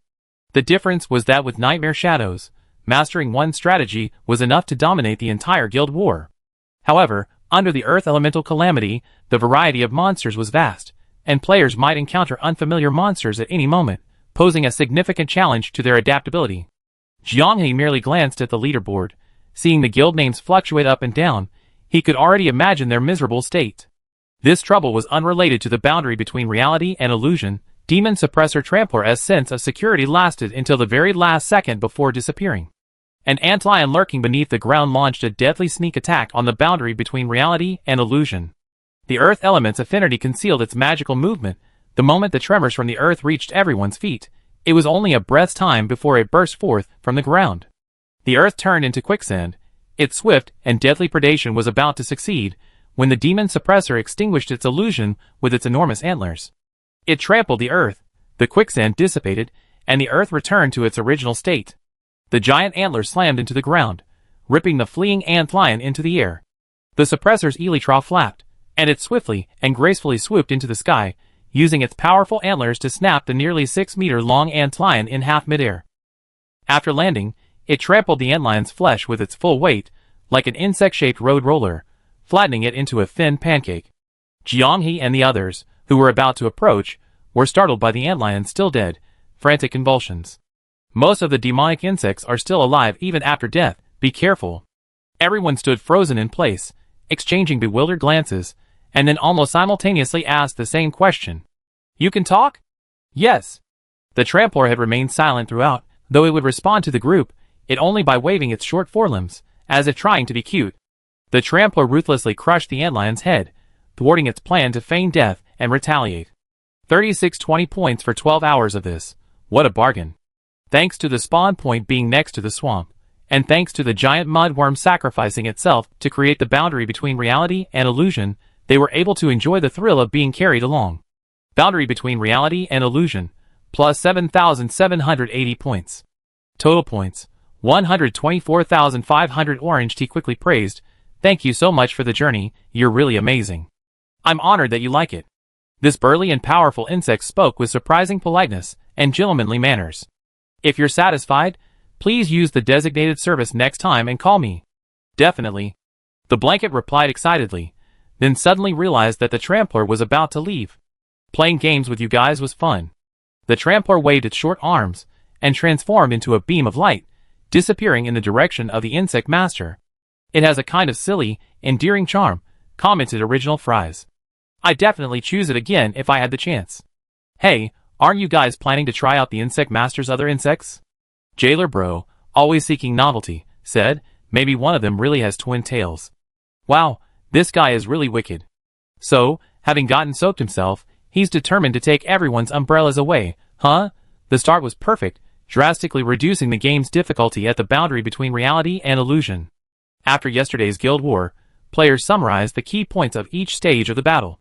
The first 12 hours of the Guild War are a golden period for development, as the monster difficulty is relatively manageable, essentially equivalent to the looting phase in a battle royale game.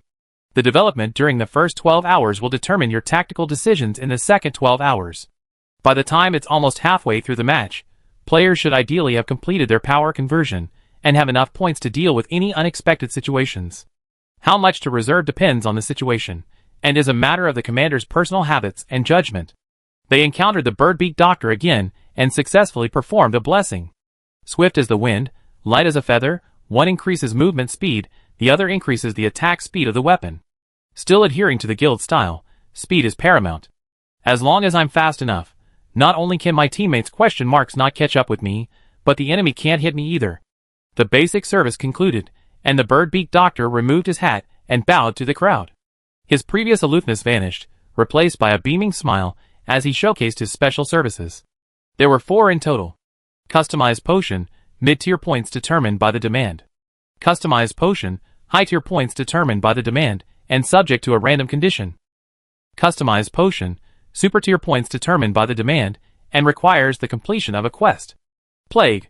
159,710 points spreads a deadly plague across the entire map for 6 hours. The active user gains plague resistance for 3 hours. The plague may alter the appearance of all creatures on the map. Hee, you guys have a good chance. Don't you want to give it your all? The bird-beaked doctor, seemingly disguised as a woman, let out a chilling, sinister laugh, urging, my masterpiece won't disappoint you. Her excitement was so palpable, one might suspect she eagerly awaited the launch of a nuclear missile if given the button, hoping players would press it multiple times, so they could all watch the spectacular fireworks. If it weren't for the fact that the reality boundary needed to rack up points this time, this request would be impossible to refuse. So far, no one should have purchased the highest tier cataclysmic service. If the reality boundary could secure first place, it would surely be a landmark achievement in gaming history. Ultimately, Jianghe chose to customize a mid-tier potion, specifying that it should suppress the power of Earth Elemental affinity monsters. No other requirements? It needs to be cheap, plentiful, but preferably without affecting its effectiveness, Jianghe said. I suggest you take a look at the options for customizing high-tier potions. I'm poor.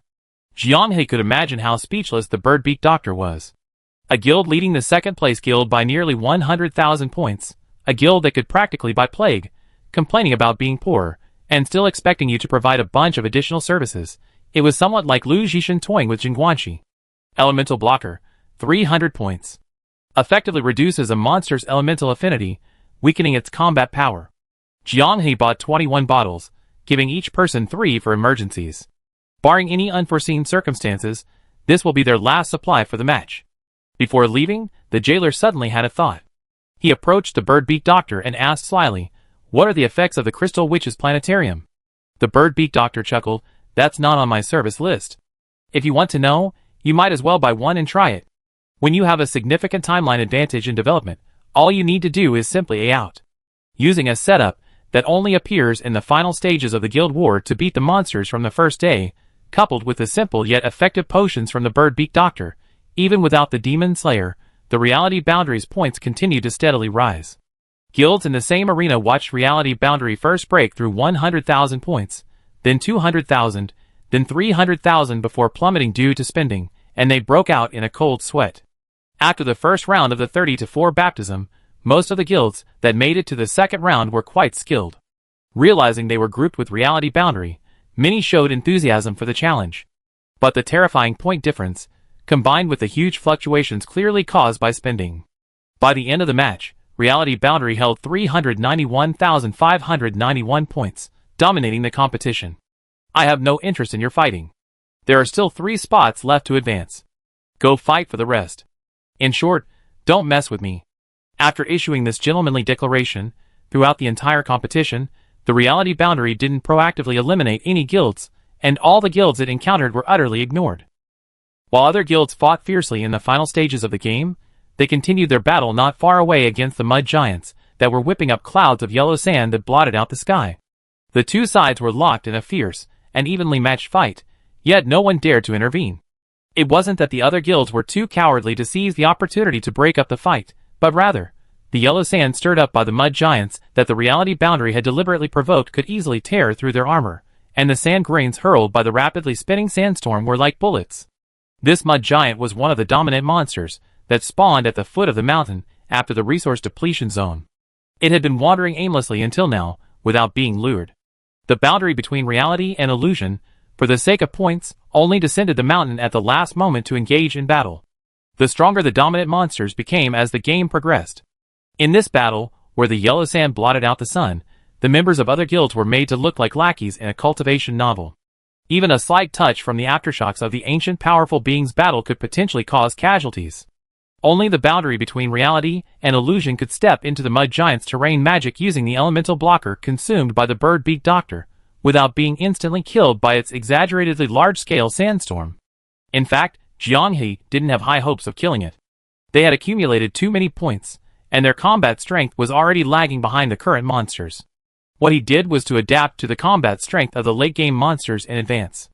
Original Fries had a vague feeling that once they entered the main tournament, or the World Championship, the monsters that appeared in the early and mid-game would definitely not be as weak as they were now. Round after round of qualifying challenges, the game's dynamic adjustments, designed to counter the most skilled players, should also result in the most challenging monster mods. Match time has ended. Score calculation terminated. Amidst the sandstorm, the battered and bruised virtual boundary fought the mud giant to the very last moment. This was a stress test where no mistake could be made, only truly powerful players dared to attempt it. Although their attacks were like scraping water, blocked by the extremely high concentration of earth elemental power, but all 7 members of Virtual Boundary remained. They believed that this was the first time, since the start of the Guild War, that anyone had fought a dominant monster to the last second outside the safe zone. Besides self-training, another deeper meaning behind this action would ignite the community after the competition. Virtual Boundary, 391,591 points. First place advances. Although there was no infighting between Virtual Boundary and other guilds, the world chat erupted in deafening cheers the moment the match ended. For no other reason than the players, who had been frustrated all day, finally received the ammunition delivered by Virtual Boundary. You want points settled? Virtual Boundary will settle points for you. Chapter 71. The community discussion segment of popular competitive games is an extension of the competition itself, and its entertainment value is often no less than the competition itself. Even those who don't play the game or watch the competition can participate in the discussion. In this respect, community debates are also a nationwide carnival-level oral gymnastics competition, except that there are generally no winners or losers here, making it a turn-based game. Similar to Jianghe's thoughts, the score of the boundary between reality and illusion has become the most powerful ammunition for many players to retaliate against the Western worshippers. 391,591 points, first place in the final score, leading the second-place Humorous Tree by 180,000. Although the scores of the neighboring European and American servers haven't been released yet, looking at the servers that have already started the competition, this score is ridiculously high. Humorous Tree and other guilds obviously saw the change in the community's public opinion atmosphere yesterday. In this round of the competition, they deliberately chose a strategy of upgrading less equipment, saving up huge sums of money to wait for the game to end. In the second round alone, there were more than 20 guilds with over 100,000 points. Aside from the fact that everyone became stronger after the first round of competition, the rest was purely about saving face.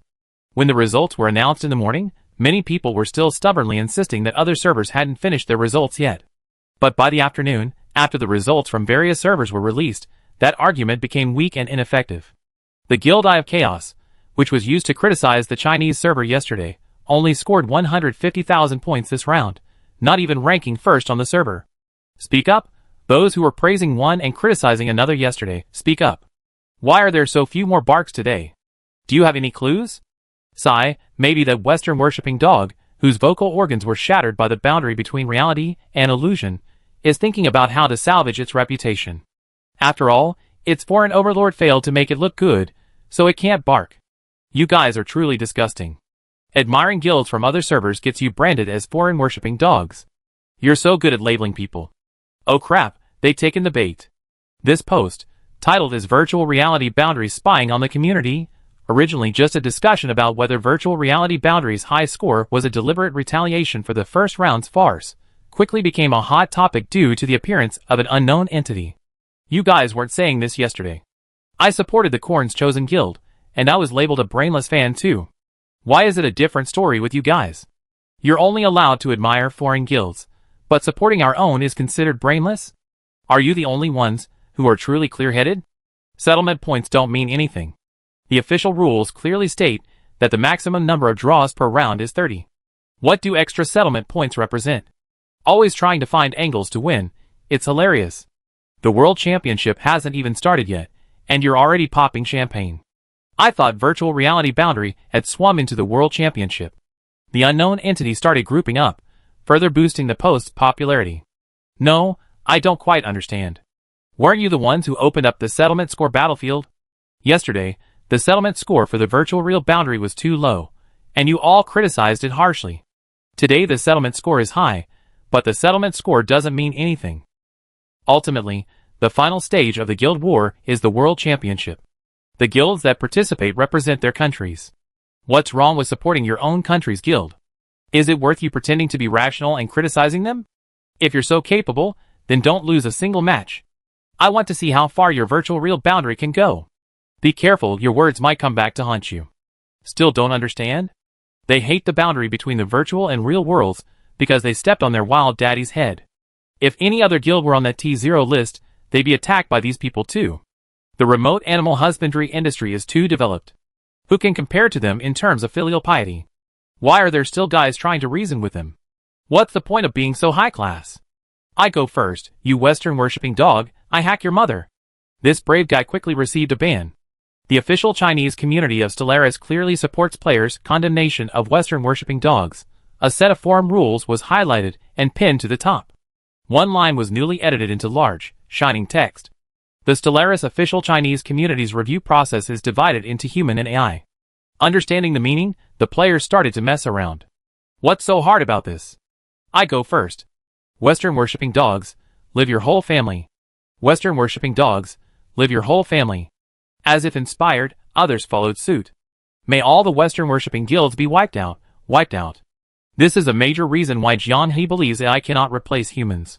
Rules are rigid, but humans can concoct incredibly abstract phrases to bypass censorship. This phrase, may all the guilds be wiped out, clearly stumped the AI. Jianhe, who had been watching Guild War replays all day and was dizzy from taking notes, opened the forum and saw this scene, unable to help but burst into laughter. The creativity of netizens is always astonishing. The Virtual Reality Boundary Guild wasn't unpopular by giving the major guilds a way out in the first round, allowing many to get 1 or 2 more chances to win prizes. This action garnered them many fans. Even after the first day of the competition, they were already cheering for Virtual Reality Boundary, fighting against the Western worshipping guilds. Now, with the team in a favorable position, they're working even harder to contribute damage. Zhong Zemo pushed open the door to call Jianhe for dinner, but found him still busy. Unable to resist his curiosity, he leaned closer to the screen. You've been memorizing all day. What are you memorizing? Special guides. Jianhe kept flipping through replays, searching for keywords across various online communities, discovering that over 20 different types of special guides had appeared in guild battles so far. They don't appear on the field simultaneously, their appearance is completely random. This makes guild battles incredibly unpredictable. Jianhe scrolled through the table, pausing on a building. It was a cabin incongruous with the game style, a woodland cabin constructed by interweaving metal and wood structures. Is this a guide? Zhong Zemo's mind went blank. This house? There's someone inside, but she doesn't show herself, and players can't see the interior through the windows. Jianhe continued scrolling, showing the various sides of the house. Guess what services she can provide? Zhong Zemo couldn't guess. It can't just be restoring your lodging status, can it? No, she's the only guide I gathered who can bestow 2 blessings upon equipment. The equipment provided in Guild Wars is all white, 0 grade, and crippled, with set bonuses limiting a total of 4 blessings per piece, and a maximum of 1 blessing per individual piece. But the guide in this cabin can break this limit. She also provides 4 services: enhanced forging, grants equipment an enhanced blessing effect. Limit break, ignores equipment quality, granting equipment power beyond its inherent limits. The effect's duration is determined by the number of points accumulated. The equipment is destroyed when the effect ends. Transcendent power, changes equipment quality, turning the ordinary into the extraordinary, granting the equipment 4 enhancement blessings, absorbs the player's points over time. When points reach 0, the effect ends and the equipment is destroyed. Artifact Descent, ? A mysterious weapon with its own consciousness has appeared on the map.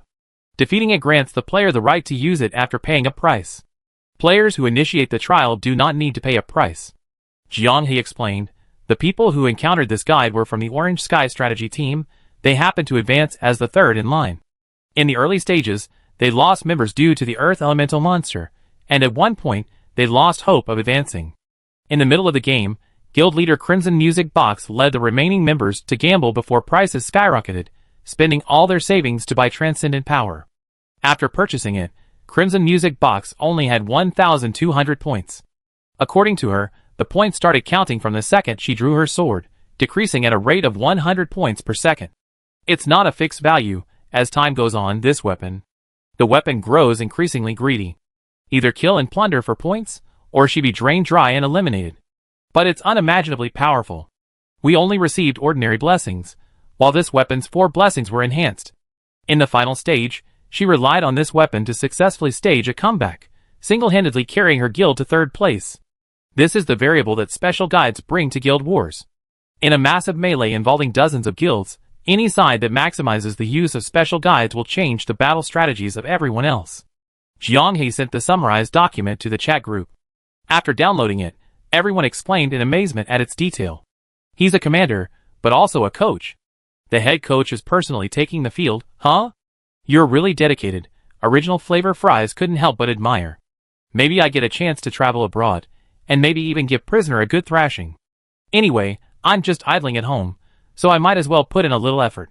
If at the beginning of the Guild War, the main tournament, and the World Championship were just jokes constantly mentioned, now Jianghe was genuinely looking forward to that possibility. Some opportunities, once seen, must be seized with all your might. Although Zhong Zemo suggested slightly changing the lineup for unforeseen circumstances, Jianghe rejected it. The Guild War hadn't been going on for very long, and most people hadn't fully mastered a single lineup. Changing their usual lineup rashly would be too risky. Use the same lineup consistently, focus on mastering it first, then develop tactical depth. Following Jianghe's strategy, the virtual reality boundary team easily advanced through rounds 3, 4, and 5. Although some attempted to challenge virtual reality boundary, under Jianghe's increasingly skillful command and the collective performance of the entire team, they still emerged victorious from this fiercely competitive qualifying round, becoming one of the 30 guilds to advance to the main competition. This lineup also became increasingly sharp under Jianghe's guidance. With their advancement to the main competition, they will have 6 days of rest. Before the final 30 are selected in the second round of qualifying, virtual reality boundary can temporarily focus on their own things. However, now those people are starting to say we're a lucky guild, that we won't go far. The jailer couldn't contain himself, wanting to personally refute them. This claim stems from the fact that virtual reality boundary has had a string of lucky draws, never encountering any truly powerful guilds. The major guilds that secured their spots in the early stages of the tournament faced challenges to varying degrees, yet they seemed to be automatically guaranteed a spot, consistently grouped with a bunch of weaker guilds ranked 3rd and 4th, whose strength was consistently underestimated by players. While their overall performance resembled tigers among sheep, it was ultimately just a show of stomping weaker guilds in a favorable group, not a display of true skill. Jianghe himself admitted that the guild virtual boundary was somewhat lucky. The qualifiers were purely for practicing lineups, and hadn't involved them in any high-intensity matches. But they still made it to the main tournament. Even if these people were unhappy, they were now strong contenders for the 4 spots in the World Championship. What could you do? Chapter 72. Many familiar faces were among the first 30 guilds to advance to the main tournament. Funny Tree You and Me, like Virtual Boundary, entered the main tournament in first place throughout the entire process. Guild leader Huang Liangyameng was an easygoing and polite person. After seeing virtual boundary advance, she specially sent a congratulatory message and even expressed her hope to join forces to enter the World Championship. She genuinely believed in virtual boundary. Korn's chosen to be honest, this familiar guild's advancement to the main tournament was somewhat unexpected for most people, including Jianghe. 7 Berserkers. They didn't change their lineup at all, yet they carved out a smooth path to advancement. If they were to describe virtual boundary as a lucky guild, Jianghe would nod in agreement. Their schedule was somewhat grueling, encountering 12 other guilds that had advanced to the main tournament along the way. Considering their tactic of attacking anyone they encounter with indiscriminate attacks, their advancement is incredibly impressive and lives up to their guild name. They are one of the opponents Jianghe doesn't really want to face. Barrel Water God Luo, a PvP guild famous for their online spat with Dream Master, they provided considerable public support when Dream Master went on a rampage, pushing the boundaries of reality. The guild leader, Starfish Canned Food, is quite familiar with Jailer Bro, though Jailer Bro seems to be able to chat with anyone. Barrel Water God Luo's lineup remained unchanged throughout the tournament. 6 elemental mages paired with a shadowcaster, as extreme as Korn's chosen, yet they still advanced with excellent results. It's foreseeable that they will use the same lineup in the main tournament. Orange Sky strategy group. Compared to the 3 mentioned above, Orange Sky's path to advancement was somewhat bumpy. Their ranking fluctuated around 3rd or 4th, consistently managing to keep up with the main group and ultimately securing a qualifying spot only through extremely difficult means. However, some players believe that Orange Sky was deliberately throwing the game, consistently advancing despite their struggles, seemingly to feign weakness before making a stunning comeback in the World Championships. Besides Orange Sky, Jianghe was only vaguely remembered from reviewing replays. Incidentally, Dream Master was eliminated in the 4th round. The referee for their duel with Bucket Water God Luo happened to be in the same group as them. Faced with Chosen One's relentless onslaught, Dream Master's tough talk was useless, making them the first guild eliminated in this round. Some describe Dream Master as a chihuahua, incredibly loud outside the game, making them seem like a formidable character, but in the game, they're easily broken. Upholding the competitive spirit of I may lose the game, but I won't lose the argument, the eliminated Dream Masters weren't about to give up, declaring they come back for the 2nd round of qualifiers. Jianghe, who hadn't updated her account since the start of the guild war, posted an update. I'm already in the main competition, where are you? Clearly not referring to anyone in particular, but the Dream Masters members snapped, immediately flooding the comment section with their lucky guild opinions. The comment section instantly filled with a cheerful atmosphere. Standing out from tens of thousands of guilds and qualifying for the World Championships. For everyone in the virtual real boundary, this was the first time they come so close to the phrase 1 in a million. Beiwo frankly admitted that this was the best exam she ever taken. This unusually lively guy had already revealed in the chat that he was a sophomore in college, and that he came from the province most loved by Cantonese people. If in the end it really can. Never mind, I won't say anymore. The abrupt stop from bed puzzled Zhong Zemo. Why are you afraid to say it? Some things, I'm afraid if I say them, they won't come true. Bed sent an emoji. I had that before. I was just one step away, but I failed. The jailer asked curiously, a demon in your heart? I wouldn't say, it's just that I'm afraid to say it, not that I'm afraid to think about it. Right now I'm really thinking about what delicious food you treat us to. Jianghe also chimed in. We survived 5 consecutive days of intense guild wars, and entered the main tournament. If the goal isn't those only 4 World Championship spots, what's the point? The entire virtual real boundary team, who had never stood in the spotlight before, had enjoyed unprecedented attention since the game's launch and the start of the guild wars. Confidence needs constant cultivation. If Jianghe initially only hoped to rack up more rewards, now that he realizes it's possible to lead the team to more victories, he only has one goal left, the championship. He needs to fight for a spot in the World Championships. He needs to dare to dream of that distant title. If you don't even dare to dream, aren't you a coward? Advancing to the main tournament deserves a reward. Jianghe was dining out with Zhong Zemo when he sent the message. It was classic Cantonese cuisine again, a braised platter, soy sauce chicken, garlic vegetables, and 2 bowls of mushroom and pork rib soup. Seeing the food Jianghe shared, Orange Tea sent a drooling emoji with Indie. The food at Qingning University is actually quite good, but to save money, Orange Tea had to repeatedly order the same dishes. Even the best food gets tiresome after eating it for half a month. Mian, are you eating? Orange Tea paused, put down her phone, looked up at her roommate, who was about to leave, and shook her head awkwardly. I told you not to call her, see? Actually, Orange Tea could hear their whispers, but she wasn't sure if they were doing it on purpose, so she didn't react. She ate late, usually after the university cafeteria's dinner rush. Get to know the cafeteria ladies well, be sweet-talking, and go a little later, that way you get a little more rice and dishes. As a senior, Jianghe's tips on her registration day were very useful, even providing detailed strategies on which cafeteria ladies were easier to talk to, which greatly benefited Orange Tea, who had just entered university. Today, my students asked me if I knew about the boundary between the real and the virtual. During lunch, Zhong Zemo suddenly brought up school matters, a smug smile on his face. Jianghe laughed too, following up with, "What did you answer?" I said I heard a little, but not everything. Zhong Zemo's laughter was almost uncontrollable. Then they went on to vividly recount their exploits at the boundary between the real and the virtual. From conquering the underground temple to crushing the guild in 5 consecutive rounds of battles, they even played on the lucky guild joke. Jianghe was overjoyed. How did you feel? Secretly pleased. What else could I feel? Zhong Zemo said, sigh, although as a teacher I shouldn't show that kind of emotion, it really felt great. By editing and sharing the highlights of the lengthy game content, video bloggers accelerated the spread of Proof of the Stars. Of the more than 600,000 followers on the official boundary between reality and illusion account, probably less than 1/6 are actually game players. The first batch of guilds to enter the main competition all followed suit and established official accounts, attracting followers just as quickly.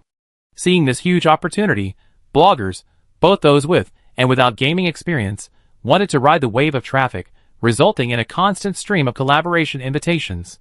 However, Jianghe and Original Flavor Fries ignored them all. Now was not the time. More than converting it into tangible profits, they craved achievements and honors. Upon logging in, Jianghe and the others were directly teleported to the Guild Wars preparation room. While everyone was still bewildered, the flame sparrow tore through the void and arrived.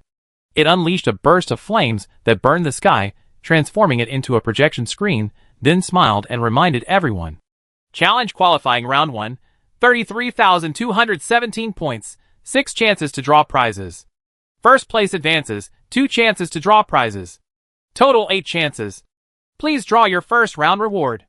Except for the unlucky 4 primal guilds, who had just finished their battle and were working late, everyone else present looked at Orange Tea.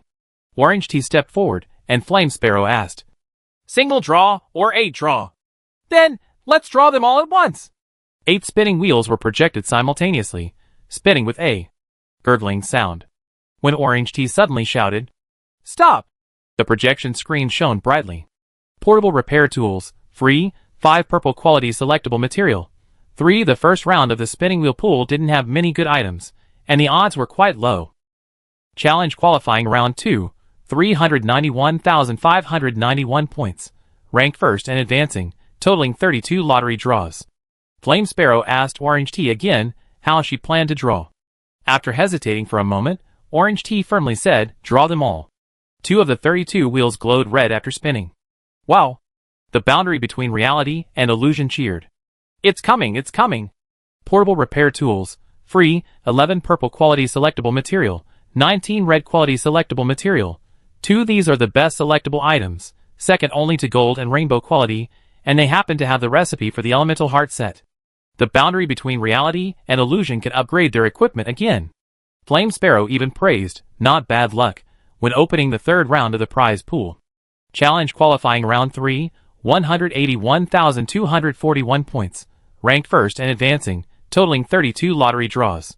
Orange Tea, fingers pressed together against her chin, exclaimed, "Draw them all. More good stuff, more good stuff." So everyone gets new gear. The 32 spinning wheels froze again. Amidst a sea of green and purple light, a golden beam shot into the sky. Holy crap! They no longer cared about the other drops blurring the lines between reality and illusion. This single beam of light had captured their entire attention. Stars blessed. The blessing of the stars allows you to transcend death and return to your companions. However, you will enter a weakened state. Resurrect on the spot. They were content with this one good item in this round. The cost of dying in the stars is high. Stars blessed, a perk given to new players, is still treasured by many players who refuse to use it.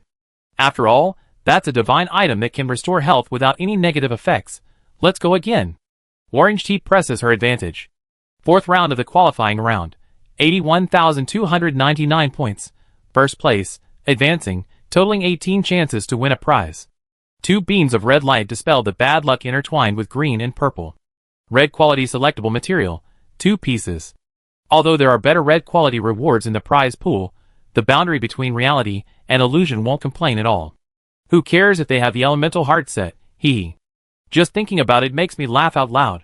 Fifth round of the qualifying round. 50,025 points, first place, advancing, totaling 12 chances to win a prize. Orange T's breathing became erratic. The praise from everyone and the actual experience in the game have always convinced her that she has the good fortune to bless her companions. For the first 4 rounds, everyone was very satisfied, excitedly singing and dancing. But she wasn't satisfied. Everyone in the guild treated her so well, luck was the only help she could offer them. I want a rainbow. Rainbow! Orange T, who always spoke softly, shouted. Give our guild the best. Since it was a wish, she had to bravely shout it out, praying that the unknown deity would hear her prayer. Buzz! The flames on Flame Sparrow's body trembled. It turned its head, staring at the pillars of light. 3 rainbows, 2 golds, and 2 reds. A great deal of confusion flickered in its small eyes. Voice controlled? Chapter 73. In life, you might have encountered people like this. They might not be as good at games as you, but they always manage to make a surprising leap from different angles, making you truly realize that humans can't beat dogs. Making a wish is one thing, but when the prize actually came, Orange T was more stunned than anyone else. Staring blankly at the 7 beams of light, she was already being frantically rubbed against by everyone. Holy crap, T! T God! When even someone like Original Fries couldn't help but shout T God, the absurdity of this lottery was evident. We have the video material, Jianghe said, the kind of material that will get reported by players until it's practically smoking. Flame Sparrow showed a very human side. Instead of directly flipping the prize, it let Orange T handle it herself. First, open the red one first. Orange T, regaining her senses amidst the crowd, trembled with excitement. Red quality selectable material, 1 piece Molten Blessing Metallurgical Solution, 1 piece. Molten Blessing Metallurgical Solution, a special item that can perfectly disassemble completed equipment of the corresponding quality, returning the forging materials. Forging high-quality equipment carries the risk of failure, and may result in substandard quality. With this metallurgical solution, you can disassemble and forge again. For the current stage of the realm/virtual boundary, this is truly a timely help. Exactly 5 pieces of red quality selectable material, no more, no less. Before challenging the 6th level of the Underground Temple of the Clarity in the realm/virtual boundary, everyone can have an elemental heart weapon. I wonder what kind of expression Garcia, the Grand Craftsman, will have when he sees their request. Orange T rubbed her cheeks with both hands and took a deep breath. One at a time. Is that all right? Flame Sparrow replied, of course, I'm happy to serve a lady with amazing luck. Saving the best for last, Orange T moved her fingers back and forth between the 2 golden beams of light. Although Jianghe felt the drop was already determined the moment the beams appeared, Orange T. Whatever she did was right. Selecting one, revealing the prize. Starry Sky Jade, can be used 3 times, no energy required, completely destroyed after use. Alas, the free warehouse manager, Mint, was overjoyed. This could potentially save a considerable amount of money on teleportation. Considering their Shrieker Snow Mountain quest, the coordinates of this jade have already been reserved. Remember when they first drew this treasure, Orange T even asked them, can this be used? Again! Universal Material Fragment, 1 piece. Unlike the rainbow quality Divine Forging Universal Material, the number of fragments required varies depending on the quality and purpose of the material. For example, when forging the Elemental Heart Longsword for Original Flavor Fries, 2 fragments were used to transform into 1 Elemental Heart. Unlike Starry Sky Gems, which are treasures that can be used immediately, this is a valuable item that accumulates over time and will always come in handy. The prize pool clearly contains 100 portable repair tools, free, rewards that pollute the prize pool, yet Orange T perfectly avoided them. Because of Flame Sparrow's success, everyone refrained from sniffing around Orange T like a puppy, determined to absorb some of her luck at the guild's next visit. Flame Sparrow suddenly spoke up. Among the known lottery records, the guild with the best lottery luck among those that have reached the main competition is I'm Not Human Anymore Guild, with 2 rainbows and 1 red. And flavored Orange T, your record shines brightly even among the stars. Among the stars. Does that refer to other servers? Lost in thought, Orange T began flipping a rainbow card. A 7-colored beam of light tore through the clouds, shooting straight into the sky. Sage's memory fragment, random, 1 piece. If the random fragment is a crafting profession, such as apothecary or blacksmith, it will increase their experience and proficiency. Feeding enough to guild dolls will make creating a master craftsman within the guild a breeze. If the random fragment is a combat profession, it will learn new skills, allowing you to master combat techniques. One humane aspect of the STARS system is that the random memory fragment reads guild information after acquisition. Therefore, the random result will always be a profession currently needed by guild members, rather than randomly drawn from a vast pool, ending up as something you either need to use for a new job or leave to gather dust in your inventory. No more single draws. Orange Tea patted her cheeks, determined. Let's open them together. Aren't you going to continue enjoying this wonderful pleasure? Little Sparrow asked with a smile. I want to give everyone double the joy. In the hazy rainbow, 2 orbs of light shone brightly before everyone. Avatar fragment, 35. Avatar fragment, 50. Everyone was stunned, but Original Fries was the first to react. Is that enough? Zhong Zemo thought for a moment. The requirement is 100 fragments, and Potato has 30. It is known that there are 3 prerequisites for unlocking Glutton. First, 100 Avatar fragments. Second, Offering. Requires 129 rabbits, any breed, 712 deer, any breed, and 301 base. Thirdly, in the darkness before the light arrives, consume 9 different dishes made from offering materials. Now, the hardest to obtain Avatar fragment, with the lowest probability in the prize pool, has been retrieved by Orange Tea. Holy crap, we're going to have a glutton in our family! Jailer Bro was overjoyed. Ah, our Avatar has arrived! If Orange Tea hadn't been unable to unlock any Avatar, Jianhei would have been too ashamed to ask for the fragment. After watching the entire lottery, he was worried that Orange Tea had traded her lifespan for it. Orange Tea didn't think so much. The lottery result made everyone cheer non-stop, almost rolling on the ground in embarrassment to express their excitement. Seeing this, she was very satisfied. The proof of the stars is really fun. Finding a group of interesting friends is an even more dreamlike experience. Back at the guild, Jianhei had originally planned to tease Mint by feigning defeat, but everyone except for Original Fries completely lost their composure and couldn't stop laughing. Even Mint, who was slow to catch on, knew that everyone had done well in the competition. Thinking of the rewards everyone had promised, her grin widened even further. Things that were previously impossible due to resource constraints could now be done all at once. Jianhei first took out a random fragment of Sage's memory, and had Orange Tea draw it. The fragment ultimately settled on Elemental Mage's Elemental Fusion Torrent, which consumes a large amount of magic power to fuse the power of 2 elements and unleash a powerful elemental torrent. Because the element to be fused can be selected, it has a strong adaptability, suitable for different battle situations. Holy crap, a primal, you're lucky, kid. For primitives, aren't you happy? Why aren't you saying anything? The jailer and Zhong Zemo suddenly realized. The unlucky 4 primitives hadn't logged in yet, winning the grand prize, but the recipient wasn't there. It was rather ironic. With so much to do, everyone paused briefly after the lottery before going their separate ways. Original Flavored Fries and Orange Tea, after being infused with the enchanted gem, were teleported to the capital of Anna. Unlike their last visit, Garcia's once deserted workshop was now bustling with activity. A sign clearly displayed all orders booked at the entrance, yet visitors still came in droves. Although Garcia's reputation was still associated with fluctuations and divine and demonic traits, his demonstrated ability to forge top-tier materials was enough to revive the gradually declining workshop. Guest, please leave. Our appointments are truly already booked. Perhaps used to being refused, Garcia's son, Lil Garcia, said instinctively without turning his head, while unloading the arriving ore. You're not doing business with us either? Lil Garcia paused, recognizing the voice. He quickly turned around. Oh, my apologies, my apologies.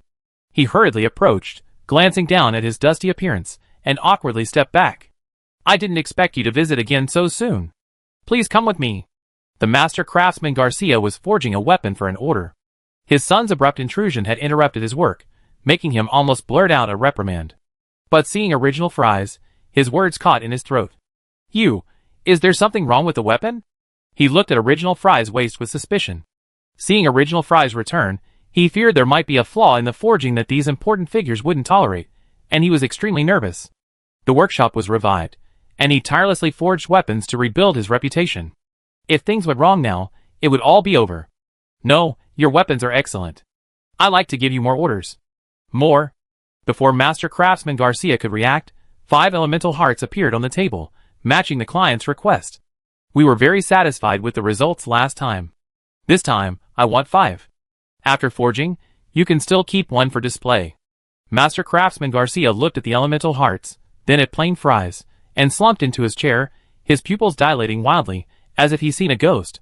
His face was flushed, whether from the high indoor temperature or from the sheer shock of seeing the elemental hearts, it was hard to tell. But the result was certain. Garcia accepted the commission, again waiving the forging fee and still paying for the materials himself.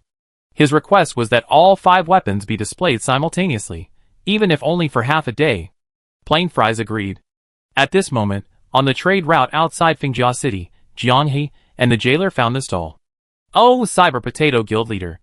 Chestnut Warrior was showing off his catch to a few players when he caught sight of Jianghe's ID and quickly turned away. There are quite a few casual players who don't join guilds, don't participate in guild wars, and play purely for leisure. Chestnut Warrior was one of them. On Jianghe's first day in the game, he was fishing. Now, after the first round of guild war qualifiers, he's still fishing. Are you taking them home to feed the puppets? What do you need this time? Chestnut Warrior enthusiastically showed Jianghe his backpack. I have quite a few in my pond at home, everything you could want. Then bring it on, 301 base. Chestnut Warrior blinked, somewhat dazed. So many? Can puppets eat that much? It's not the puppets that eat, it's the gluttons that want to eat. Chapter 74. Since establishing the guild, Jianghe hadn't returned to his homestead. The puppets had all gone to work for the guild from the homestead's world chat, so there was no such thing as idle play. For life-oriented players, homestead gameplay was a crucial part of solo play. They jokingly called their homestead a one-man guild. Entering Chestnut Warrior's homestead, one was greeted by distant, continuous snow-capped mountains and nearby coniferous forests covered in snow. Several snow foxes, captured as pets, chased and pounced in the snow, occasionally leaping high before plunging headfirst into the snowdrifts, becoming adorably bewildered creatures. Standing amidst the icy landscape, a chilling cold swept over Jianghe, making him shiver. Chestnut Warrior's house was a beautiful and spacious 4-story villa. The backyard of the mansion had been transformed into a vast lake, with a small wooden boat moored on the shore, laden with straw raincoats and bamboo hats. The Chestnut Warrior chuckled, the sky and clouds linger together, and I, alone, fish in the cold river snow. Most life-oriented players are laid back. Entering this dreamlike game, they still seek the joy and tranquility deep within their hearts. This is my fishing ground. I keep all the fish I catch here first, then select some to exchange for resources. The jailer asked curiously, then, if the fish in the fishing ground breed, wouldn't you become an aquatic king? The Chestnut Warrior laughed heartily. The stars have set a breeding index. How could they let you sit at home and print money? Did I just see jellyfish in the water? Isn't this a freshwater lake? Oh, this lake is under the influence of the blessing of abundant waters. The Chestnut Warrior tapped the panel, and a projection appeared on the screen showing a fist-sized, deep blue water droplet at the bottom of the lake, its surface rippling outwards. It allows all creatures in the water to adapt to the environment, and they won't easily fight each other. The Chestnut Warrior chuckled and patted his head. At first, I didn't know anything. I thought it was like other games, just throwing fish in. But then all sorts of aquatic creatures started fighting in the lake. When I logged in the next day, the lake was covered in belly-up fish. But that's what makes this game interesting. It's realistic, yet not overly realistic. The balance is just right. I really like it. Jianghe asked, how did you get it? I caught a fish that was glowing with golden light while fishing. It didn't spit out the Great Chu Rising Chinsheng King silk cloth, but it did spit out this recipe. I wonder if the game developers understand the joke that fishermen can catch anything except fish.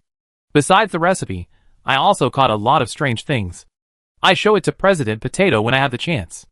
After the Chestnut Warrior counted, there were 41 bass in the fishing grounds. Does it have to be a bass? Only a bass. This is the only restricted species among the 3 offerings. Holding a giant bass, nearly 1 meter long in both hands, the Chestnut Warrior forcefully tossed the wriggling fish back into the lake. This is not for sale. Understood. With that, the Chestnut Warrior immediately activated private chat. Soon, people began accepting invitations and entering the Chestnut Warrior's home. Little Mao, 260 base is a bit much, especially fresh ones. What do you need so many bass for? Did you have some kind of adventure? Those summoned by this hardcore fishing enthusiast, Chestnut Warrior, were all top-tier fishermen.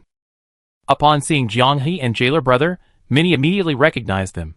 "Aw, Cyber Potato? A big shot from the reality/virtual boundary?" Jianghe modestly said he wasn't a big shot, but the fishermen were too enthusiastic. Hearing they wanted fish, they all offered discounts. The reality/virtual boundary has always had a good reputation.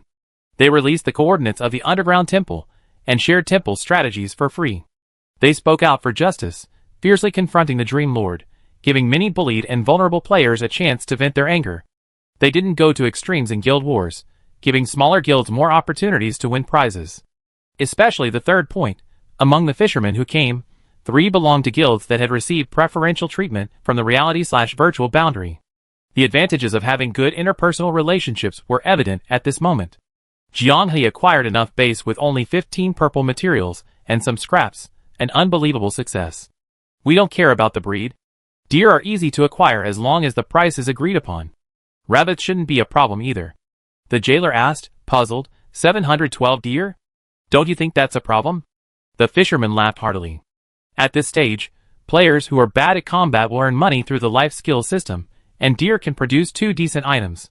Jianghe suddenly realized, deer antlers and deer blood? That's right, they're edible and medicinal herbs, and can also be used in some potions. Therefore, some players capture deer and then raise them. The ranch in your homestead requires slow construction and upgrades. Players with low initial proficiency and insufficient experience usually focus on raising only one type of animal. Deer are among the best choices due to their docile nature, high economic value, and ease of training.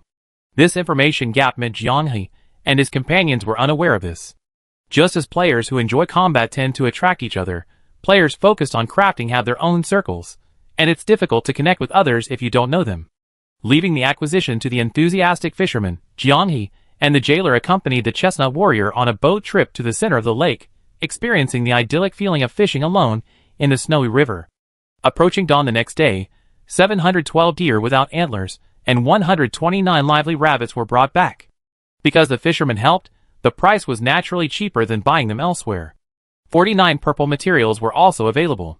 Since deer are many players' egg-laying hens, losing them requires retaming them, resulting in a loss of ranch experience. Thus their price was significantly higher than that of base. Rabbits were much less valuable, their main purpose was as a dish, and wild rabbits were quite abundant, so they only cost 2 units of purple materials. Many people were practically giving them away to clear out their stock, like small favors between friends. Purchasing the entire gluttony set cost a total of 66 units of purple materials, essentially emptying the virtual reality boundaries inventory. Luckily, Orange Tea won a big prize at the Anna Royal Arena, otherwise, it would have been difficult to pay. Thinking about it, Orange Tea's incredible luck has been instrumental in virtual reality boundaries' journey. Those who tricked Orange Tea back then, if they knew what kind of companion they abandoned, their hearts would probably bleed. Only a large guild like the Boundary Between Realities could produce so many purple materials all at once, the Chestnut Warrior remarked. Jianghe said, it seems everyone's quite used to this constant bartering system. We haven't come up with an equivalent item yet. It's just a matter of habit. Besides, it's not impossible. Because the demand for gem enhancing is huge, magic stones with one standard magic value have a good chance of becoming the equivalent. Anyway, it doesn't really matter to large guilds like the Boundary Between Realities. After all, your bartering is actually more convenient. Who told you to be so far ahead? Even a small drop seems unaffordable for us. Everyone laughed cheerfully. After agreeing to ask for their help again, if needed, Jianghe eagerly returned to the guild. Dawn was fast approaching. Cuttlefish, it's up to you. 9 dishes, no repetition, and they have to be edible enough for me. Cuttlefish snapped his fingers. Leave it to me, I already thought of the dishes for you. To stay true to their reputation as gluttons, they dared not cheat too much, deliberately using very small containers. Jianghe vaguely felt that although it wasn't explicitly stated, this approach definitely wouldn't work. Therefore, Zhong Zemo chose to serve the dishes in a normal rice bowl. To finish within the allotted time, the dishes had to be easy to chew and swallow. Stir-fried venison, hand-shredded rabbit, half a steamed sea bass, half a braised sea bass, sour fish head soup, fish and tofu soup, fried fish balls, pan-fried fish pieces, sweet and sour fish pieces. Without violating the rules, Zhong Zimo only prepared one dish each of venison and rabbit. For the rest, he chose sea bass as the main ingredient. After removing the fish bones, Jianghe was made to swallow quickly and eat faster. Even with this clever trick of using a rice bowl to serve the dishes, Jianghe was still sweating profusely when the 9 dishes were placed on the table. Could anyone really finish eating within the allotted time? Leaving the guild, on the open field outside the capital of Anna, gazing at the gradually lightening dawn, Jianghe's hand holding the chopsticks trembled slightly. Failure meant all the offerings would be forfeited. He couldn't allow himself to fail. As dawn broke, and the first rays of sunlight pierced the darkness, Jianghe heard a faint voice. Offering your sincerity. It instinctively looked up into the distance. The sun, which should have been radiating light, was stained with inky blackness, emanating an unsettling black mist. At the edge of the mist, writhing tentacles were faintly visible. The deer, rabbit, and base in his backpack were released with a single click. The moment they landed, they were swallowed by a sudden black mist and vanished. Only Jianghe could see him. Darkness descended, completely isolating Jianghe's consciousness from his surroundings. He found himself in a void, an endless darkness, where only he and him remained. The ingredients are fresh. The portion is satisfying. You should enjoy the deliciousness. You should enjoy the deliciousness. The voices mingled, rising and falling, indistinguishable as male or female. Jianghe understood, picked up the bowl full of food, and began pouring it into his mouth. Delicious food should not be wasted. Waste is not allowed. Eat. Eat. Eat. Greedily savor it. Eating is everything. The glutton's voice grew clearer and more complete, but the tone also intensified, his urging obvious. In the void, the sun rose. The light devoured by the glutton began to reappear. Jianghe knew that once the light returned, it meant the trial had failed. By the time he reached the 7th dish of steamed sea bass, Jianghe was burping. He started to feel nauseous. In the game, players' appetites were basically the same as in reality. Jianghe was a big eater, but to eat 9 dishes in such a short time. Burp! Thinking of how hard it was to obtain the ingredients, Jianghe hardened his heart, grabbed half a fish, and shoved it into his mouth. Before he could swallow it, he grabbed another plate of fish and forced it down his throat. He didn't care if he could chew it or not, he had to force it down. It was just a game, after all, it wouldn't affect his body. He was going to fight the sea bass. The suffocating feeling of his esophagus was making it hard for Jianghe to breathe. His face flushed. The fish and tofu soup Zhong Zimo had prepared came in handy. Gulp, gulp, gulp. The food blocking his esophagus was forcefully forced into his stomach by the soup. Waste, unforgivable. Jianghe was now dizzy and disoriented, his eyes bloodshot, even seeing double images of the dishes on the table. Can't even leave a drop of soup.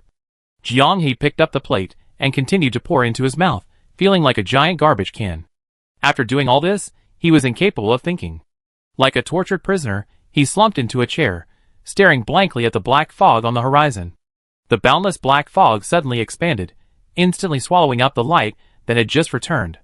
Countless tentacles reached out from the darkness, binding Jianghe. They believe this is me. Then, you are permitted to have faith. Even foolish faith is better than pure foolishness. Jianghe's head was buzzing. He couldn't hear the murmurs echoing in the darkness. A soft rainbow of light bloomed in the center of the darkness, gently lifting his body. The discomfort and pain of forced eating receded like a tide. His consciousness seemed to float in the endless starry sky, bathed in starlight. A sudden feeling of weightlessness struck. His consciousness, detached from his body, was cursed by gravity, plummeting from the stars to the earth. Bang! Jianghe fell backward, and everyone at the boundary between reality and illusion rushed forward to help him up. At that very moment, a system notification popped up. Cyber Potato, trial complete. Awakened as glutton. Miraculously, the moment the trial ended, all of Jianghe's discomfort vanished. As if he had never eaten anything, he suddenly felt ravenously hungry. Eat later, what's the effect? Tell me the effect quickly. The jailer was frantic. Jianghe quickly switched panels. Glutton, a legend born from rumors, has given rise to a bizarre belief. Believers firmly believe that retracing the glutton's path of gluttony will grant them the protection of the one who has left his homeland. After transformation, all skills are passive. Sea Bane, all creatures born of the sea tremble at his name. Sea creatures are weakened. Water element suppression, water elements have difficulty harming you. The damage you inflict on creatures with affinity for water is even more lethal. Eating rush hunger makes you stronger. While hungry, the buffs you receive are amplified. All physical attributes are enhanced. Gourmet cooking will grant you additional bonuses. Beast Ear Collector if you are a beast-eared race, or if there are beast-eared companions in your party, increase their perception. Bunny-eared race receives the highest boost. Applies to derivatives including summons and spirits. Chapter 75. According to the description, when awakening the gluttonous avatar state, one can still use the skills of their original class. It's equivalent to having the skill sets of 2 special classes superimposed. In that case, 5 passive skills are really appealing. However, the boundary between reality and illusion is a bit confusing regarding the gluttonous avatar's skill set. It seems that only the eating impulse and gourmet skills truly fit the gluttonous avatar name. The other skills, Zhong Zemo frankly admits, initially feel like randomly generated terms from a roguelike game. The jailer brother demonstrated his powerful associative and divergent thinking abilities. The Sea Clan killer can be loosely understood as a glutton's fondness for seafood. Water element suppression is also a skill enhanced to better consume seafood. Original Fries curled his lip. Very good, then how do you explain the Beast Ear Collector? Since he's a glutton, he must be a pervert. After harvesting beast-eared demi-humans, he ate their heads and kept the ears as a collection. That seems reasonable. Goodness, there's no background information, but the jailer guy has already filled in the blanks with his own imagination, and it's actually quite reasonable. The glutton's avatar, awakened after completing the first round of sacrifice, can be used once every 4 rounds of the game. The avatar lasts for 6 hours. Using it requires sacrificing 1 deer, 1 rabbit, and 1 perch simultaneously. According to the game setting, using the avatar is to invoke the manifestation of knowledge from an extraordinary individual from another world, to descend upon oneself.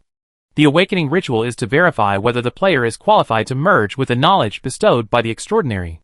Completing multiple rounds of sacrifices signifies a deeper integration between the player and the knowledge bestowed by the extraordinary, allowing them to unleash a more complete power. After completing the first round of sacrifices, the tree-like ladder diagram on Jianghe's avatar interface lit up. The next round of awakening requires 200 avatar fragments. 200, that's a bottomless pit. Zhong Zemo shook his head. Saving 100 is already a struggle. 1 awakening is enough. Aiming for higher levels feels less worthwhile than everyone in the guild achieving avatar awakening, Jianghe said. The 6-hour, 4-round game limit is clearly designed to force players to use strategies to deal with certain special levels, said Original Fries. While there are definitely solutions without avatars, avatars are simpler and more direct. The blankets kept circling around Jianghe, but how do we know just how strong the gluttonous avatar is? Stellaris doesn't put the data out there. Orange Tea chimed in. We can only test its strength when powerful sea creatures or water elemental monsters block our path, and who knows when that will be. Jailer Bro glanced at everyone. Speaking of which, we can't benefit from the Beast Ear Collector buff. Stellaris actually offers a rich selection of races, but this might not be apparent from the boundary between reality and illusion. Jianghe, Jailer Bro, Orange Tea, and the 4 Primarchs are all human, and their reason for choosing them is simply that they feel more immersed in the game. Original Fries, a white-haired, red-eyed forest elf, chose them because I like it. Zhong Zemo is also a forest spirit. When creating his character, he felt that blonde hair and elves had a high compatibility, and influenced by this stereotype, he decided on that. The only reason he chose a dark elf in bed was, it's sexy. Actually, the race selection at the boundary between reality and illusion highly matches the player character blueprints announced by StarCraft after the Guild War. In the first phase of the game, the most frequently chosen race among Chinese players was the forest elf, a sub-elf race. The second most popular was the human race. The third most popular was the diverse subhuman races. Among the subhuman races, the most prominent were the demon fox and the half-dragon. The demon foxes Jianghe encountered all had thick, long, and bushy tails. The half-dragons, on the other hand, maximized the shine of their dragon horns, and the scales revealed by their incomplete hybridity. The races with the lowest selection rate were naturally those with somewhat unappealing appearances. The official team thoughtfully categorized them as others, avoiding direct naming and thus salvaging the reputation of these races, with a total selection rate of less than 0.1%. The strange passive ability of the gluttonous avatar made everyone reconsider the problem of the guild's race pool being too monotonous. It can't be changed now. The only solution is to wait for the character race reset scroll to drop. The fact that the game doesn't sell the service is also something many players don't understand. Furthermore, shouldn't the numerous races grant unique racial talents? Why aren't there any? The jailer called out, Orange Tea, I order you to transform into a bunny-eared beauty after you get the reset scroll. Aww. Orange Tea panicked. I me? The believer's perception is already very strong. With the gluttony's enhancement, it's like adding wings to a tiger. Orange Tea hadn't realized everyone's mischievous intentions, simply assuming it was a team requirement, so she nodded. Back at the guild, Jiang He found Mint. He wanted to know what the extraordinary power under the avatar system looked like in the eyes of the NPCs in the original StarCraft worldview. Gluttony, what's that? Mint blinked her big eyes, looking completely bewildered. You haven't taken up some weird religion, have you? She suddenly asked urgently. Those sects in Anna are all bastards, carrion-eating maggots. Don't believe in them. The Anna Empire was not only teeming with schools of thought, but with various religions deeply rooted there. Conflicts between sects were rampant. Mint's aversion to sectarianism was blatant. While showing them around the capital, she coldly glared at a group of street preachers, bluntly calling them living corpses without the capacity for thought. Her attitude towards deities was simple. If they appeared, she would believe. If there truly was a god, it would be the nun who rescued her from the mint field and brought her to the church, granting her a second life. Only she responded to her infant self. This undisguised aversion led to difficulties at the Star Speaker Academy. The spark between her and her instructor ignited when the instructor mixed her own beliefs into the course explanations. Mint instinctively loathed hearing these discordant notes before the sacred halls of knowledge and mystery, as irritating as a rapper playing in a classical symphony hall. She was waiting for Garcia's workshop to finish forging its weapons, and had nothing else to do. The conversation, unusually, turned to Mint's past at the academy. Jiang He pulled up a chair and sat down next to Mint, who was mixing potions. I don't believe Conrad's description that day, saying you were so ashamed because your potion failed and blew up the house that you dropped out. I believe you, Mint. Mint's pupils dilated. Although you're greedy, childish, dishonest, and like to show off. Stop. Mint gritted her teeth. You gone too far with this build-up. Give me a twist. Okay, what I mean is, although you have many flaws, your willingness to constantly try and improve potion recipes shows. You're not someone who gives up easily. Someone like you, after making a mistake, how could you possibly choose to run away? So what exactly happened? When the past was mentioned, Mint's expression was indescribable, hesitant, conflicted, and perhaps a little sad. After Jiang He's twist, only smugness and an uncontrollable smile remained on her face. It's not something I can't talk about. After all, you all call me Mom. The children wouldn't betray the mama Mint you've been calling me for so long, right? Mint wiped her hands, leaned against a clean table without any potions, and sat down. I want to prove my talent to some people and get more resources. The potion program at the Star Speaker Academy is very famous. The competition is fierce, and some things you can't enjoy unless you're number one. After all, funds are limited. Mint was silent for a long time, then let out a long sigh. I can't beat her. I'm not trying to make excuses, it's just... Mint's eyes welled with tears, but she stubbornly held them back. She comes from a prestigious family. There are 2 rank 8 archmages in her clan, and 4 who can be called potions masters. If I had her resources, I would definitely be no worse than her, definitely better than her. I don't understand. She clearly has countless resources. Why does she insist on competing with us? What does the Star Speaker's potion-making knowledge amount to compare to her countless books? What does the potion research funding allocated by the Star Speaker Academy amount to compare to her extravagant lifestyle? Why does she insist on competing with us ordinary people who have nothing, forced to participate in trials and painstakingly climb the ladder? Jiang He remembered. Mint said she came in second place in every competition she participated in at the Star Speaker Academy. She was the genius of that year, a genius without resources, relying on her own talent and hard work to try and reach the pinnacle of the Empire's highest academy. However, there was more than one genius that year. Mint wasn't afraid of competing based on talent, only of encountering monsters who possessed talent, resources, and connections. She gave it her all, trying to surpass her opponent in every trial, but was ruthlessly crushed each time. Her opponent seemed to enjoy having such a genius as a runner-up, as it highlighted their own strength, so what Mint cared about, she wanted to take. What she didn't care about, she also wanted to take. Even if she herself didn't need it, as long as Mint couldn't get it, that was fine. Mint didn't yield, even when her opponent bluntly stated, "Your resistance looks like a pet dog throwing a tantrum at its owner." Privately, Mint was also described as a toy. Even though those who said this might never actually touch Mint, they relished the mocking discussion of one genius being crushed by another. This confrontation lasted a whole year, until the unyielding Mint collapsed. Not because her spirit broke, but because her opponent had plundered all the research funds for potions. For every trial Mint planned to participate in, the resources were taken. Not a single one was left. Afraid to denounce the visitors from the heavens, they vented their anger on Mint. When her roommates stared at Mint with strange looks, she knew the only way to maintain her dignity was to leave. They wanted her to kneel, but she refused. She simply wouldn't submit. Chapter 76. Although Mint constantly proclaimed, "I'm not convinced," and I went back sooner or later, her subconsciously defensive posture of crossing her arms betrayed her inner unease.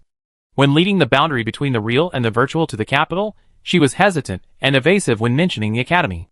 And, when recounting this past, she never mentioned her real name, always using various pronouns. That person was Mint's inner demon. No matter what method she used, no matter how hard she tried, Mint had never truly won.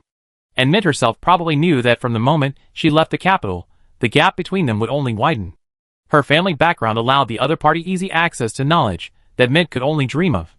Whatever mentor she wanted, the exchange of family interests could quickly pave the way, bringing a distant benefactor to her doorstep. The Star Speaker Academy was merely a gilded path arranged by her family. The other party's goal from the beginning was simply to leave her name on the stone tablet at the Academy's entrance. But for Mint, the Academy was everything. Leaving the Academy meant losing access to knowledge. "Yeah, I just love money. I want money, lots and lots of money." Jianghe felt a pang of sadness, recalling what Mint had said after being teased for being greedy. "Mint. Mint swung her toes, staring absently at the reflection in the floor tiles, lost in thought. "Let's help you get revenge." Mint stopped walking, tilting her head, a half smile on her face. "Do you know about their family's wealth and influence?" "I don't know, but I can tell you're aggrieved and resentful." Mint's lips pursed slightly, her smile vanishing almost instantly. She chuckled and scolded, "Getting into a conflict with someone like that? Are you all idiots? You have a hard time in the Anna Empire, you fools." She was clearly reprimanding Jianghe, yet she herself hadn't managed to do the same. "For your sake, we can all be idiots this time." No, I won't," Mint said. "This is a conflict between her and me. I'm going to win it back myself. They were born sitting on the judge's bench, while you're on the track. How do you expect to win?" "Let me rephrase that. Besides providing you with materials, what else can we do to help you?" "You guys, you're really meddling." There wasn't a hint of complaint in her tone. "Then help me find books. Potion innovation and formula improvement both require a vast amount of knowledge," Mint joked. "Ideally, find me a place full of books so I can immerse myself in them."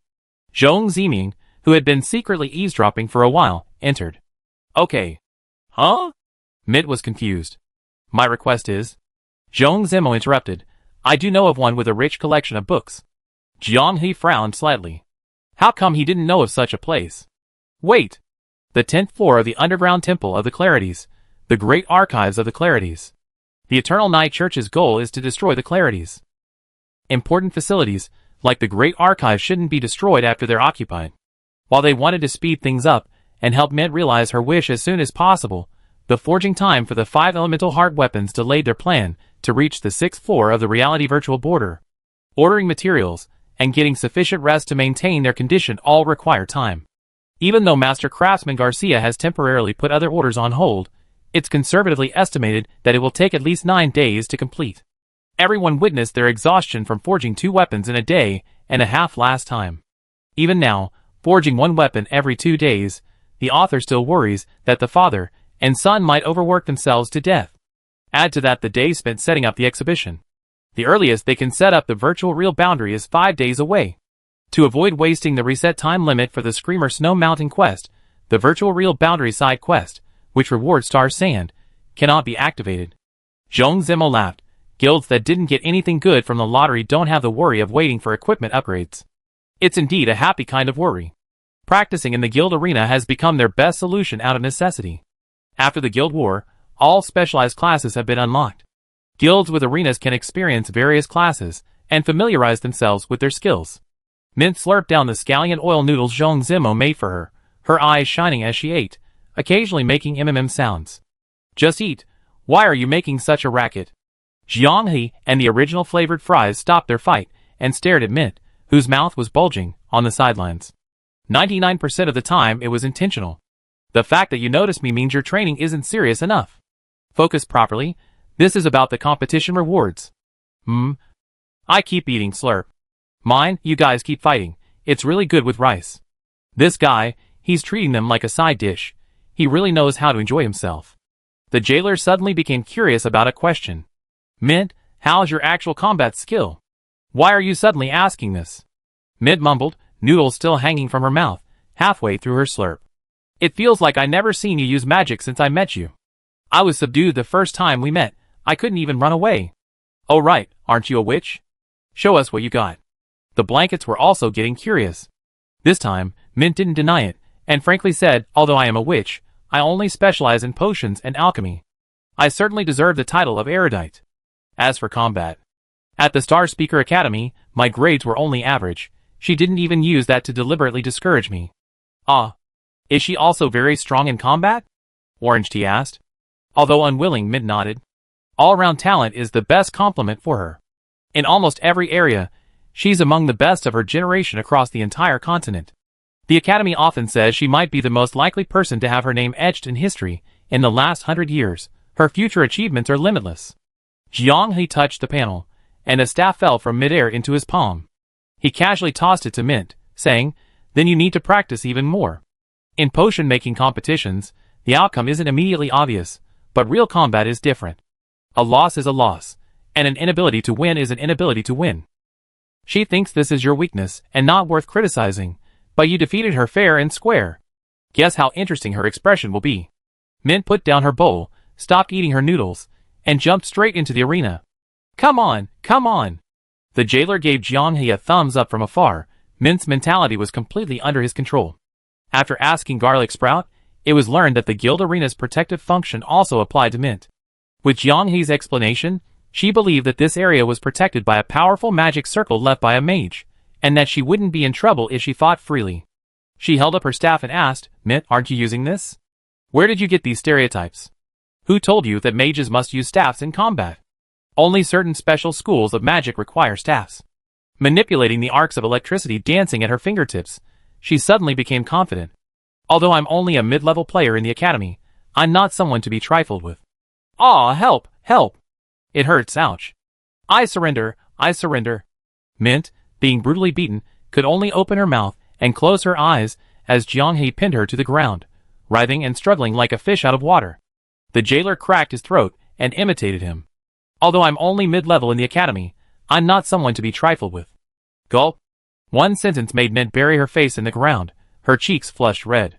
The arena's healing array had activated, but Mint lay there stiffly like a corpse, refusing to get up.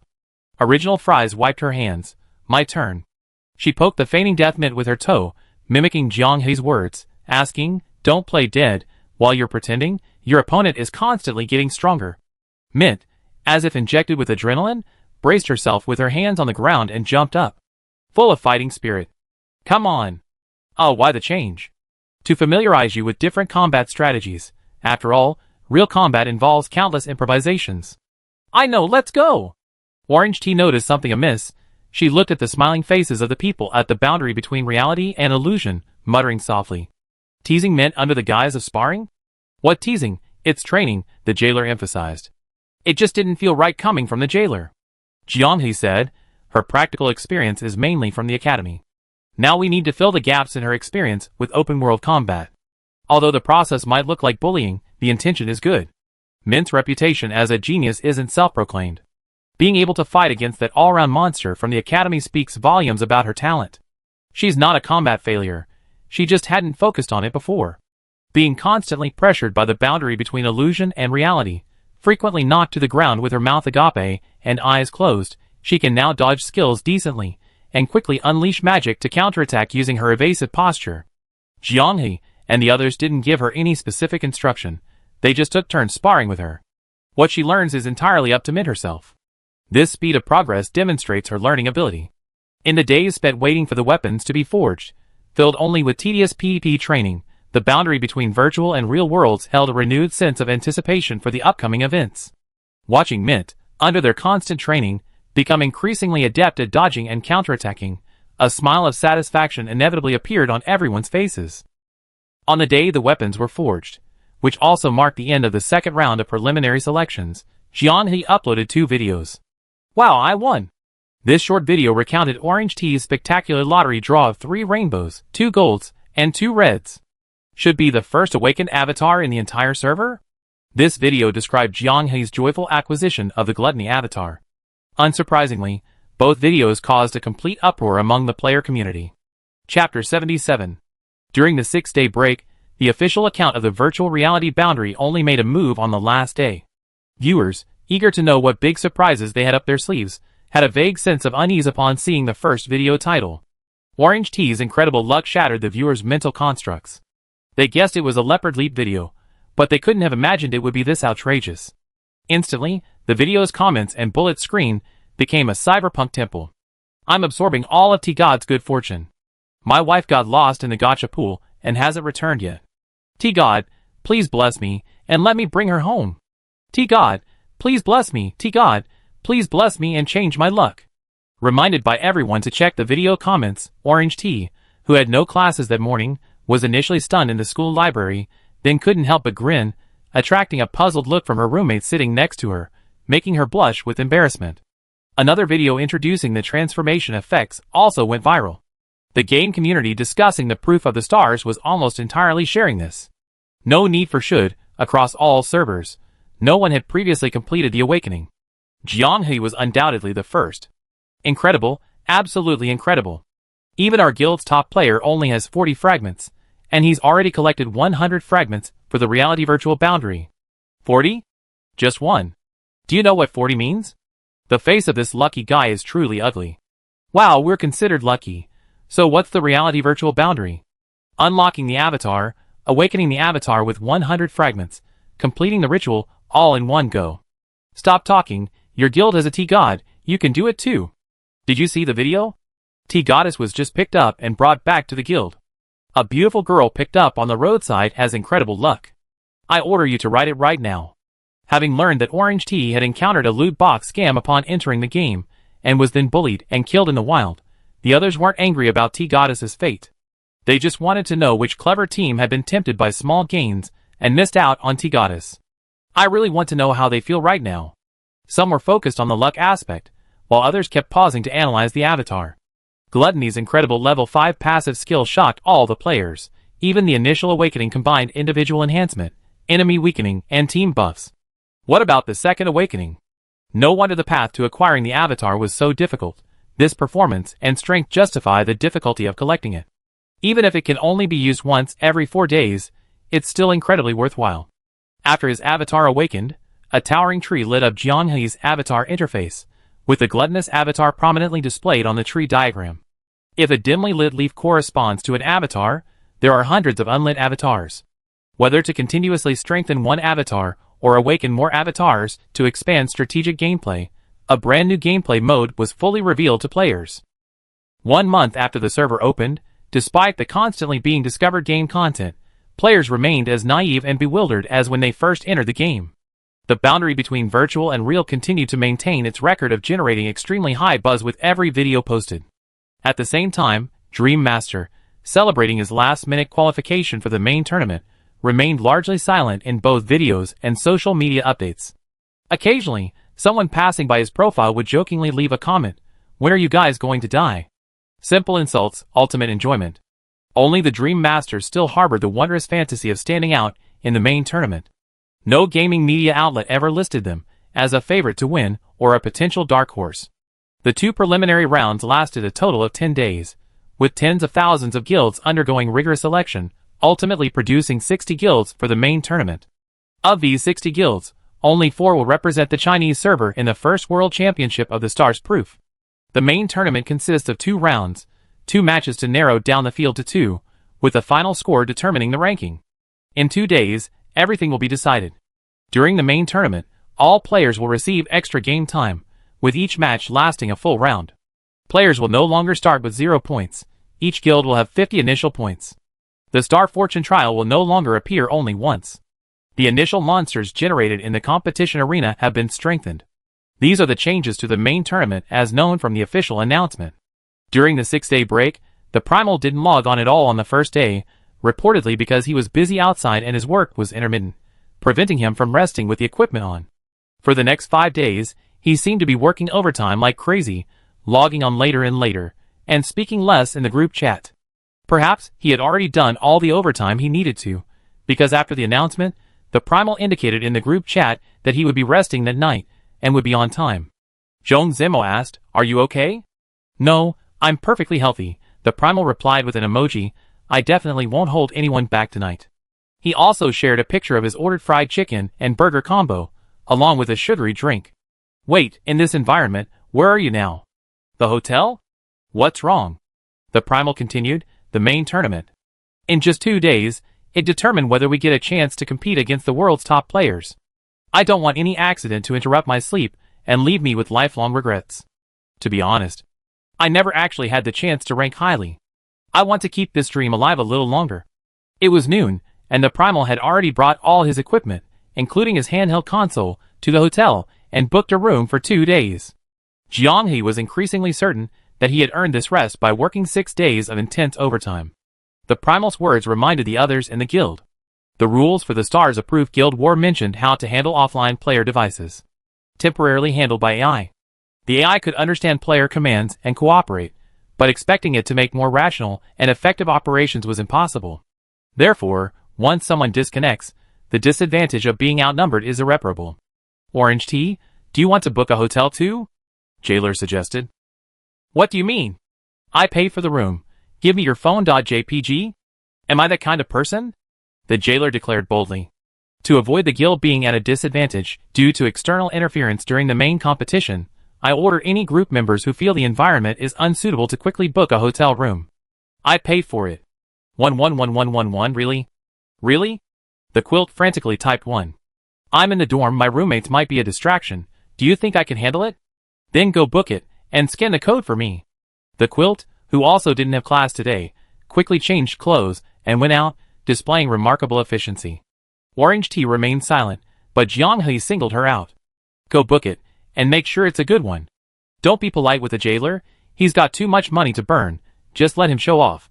"Who said I've got too much money to burn? The money in my house isn't mine either. I'm using my own saved allowance to provide you with a comfortable competition environment. Don't you know how to be grateful?" The Jailer genuinely didn't realize the contradiction between his actions and words. Originally feeling a little embarrassed about spending someone else's money, Jianghe's words made Orange Tea suddenly understand.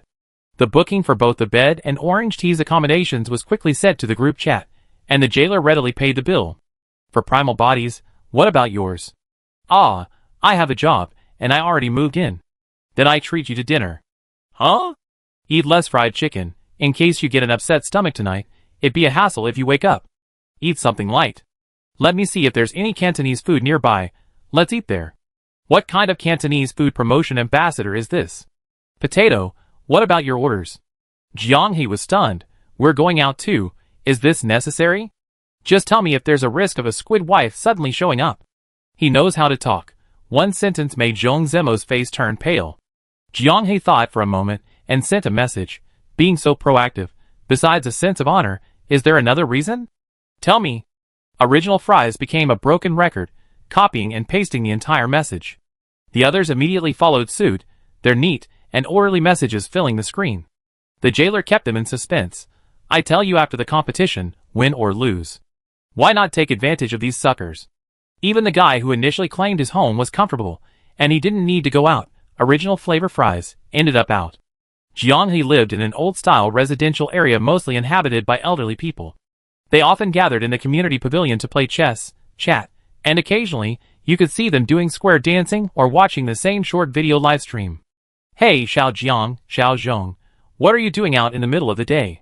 Xiao Zhong had accidentally opened up about why he was temporarily staying there when he came home from get-off work one day, earning widespread sympathy from the elderly folks. The unambitious Xiao Zhong, whom Du Jingwen disliked, was clearly a hot commodity in the eyes of the elderly.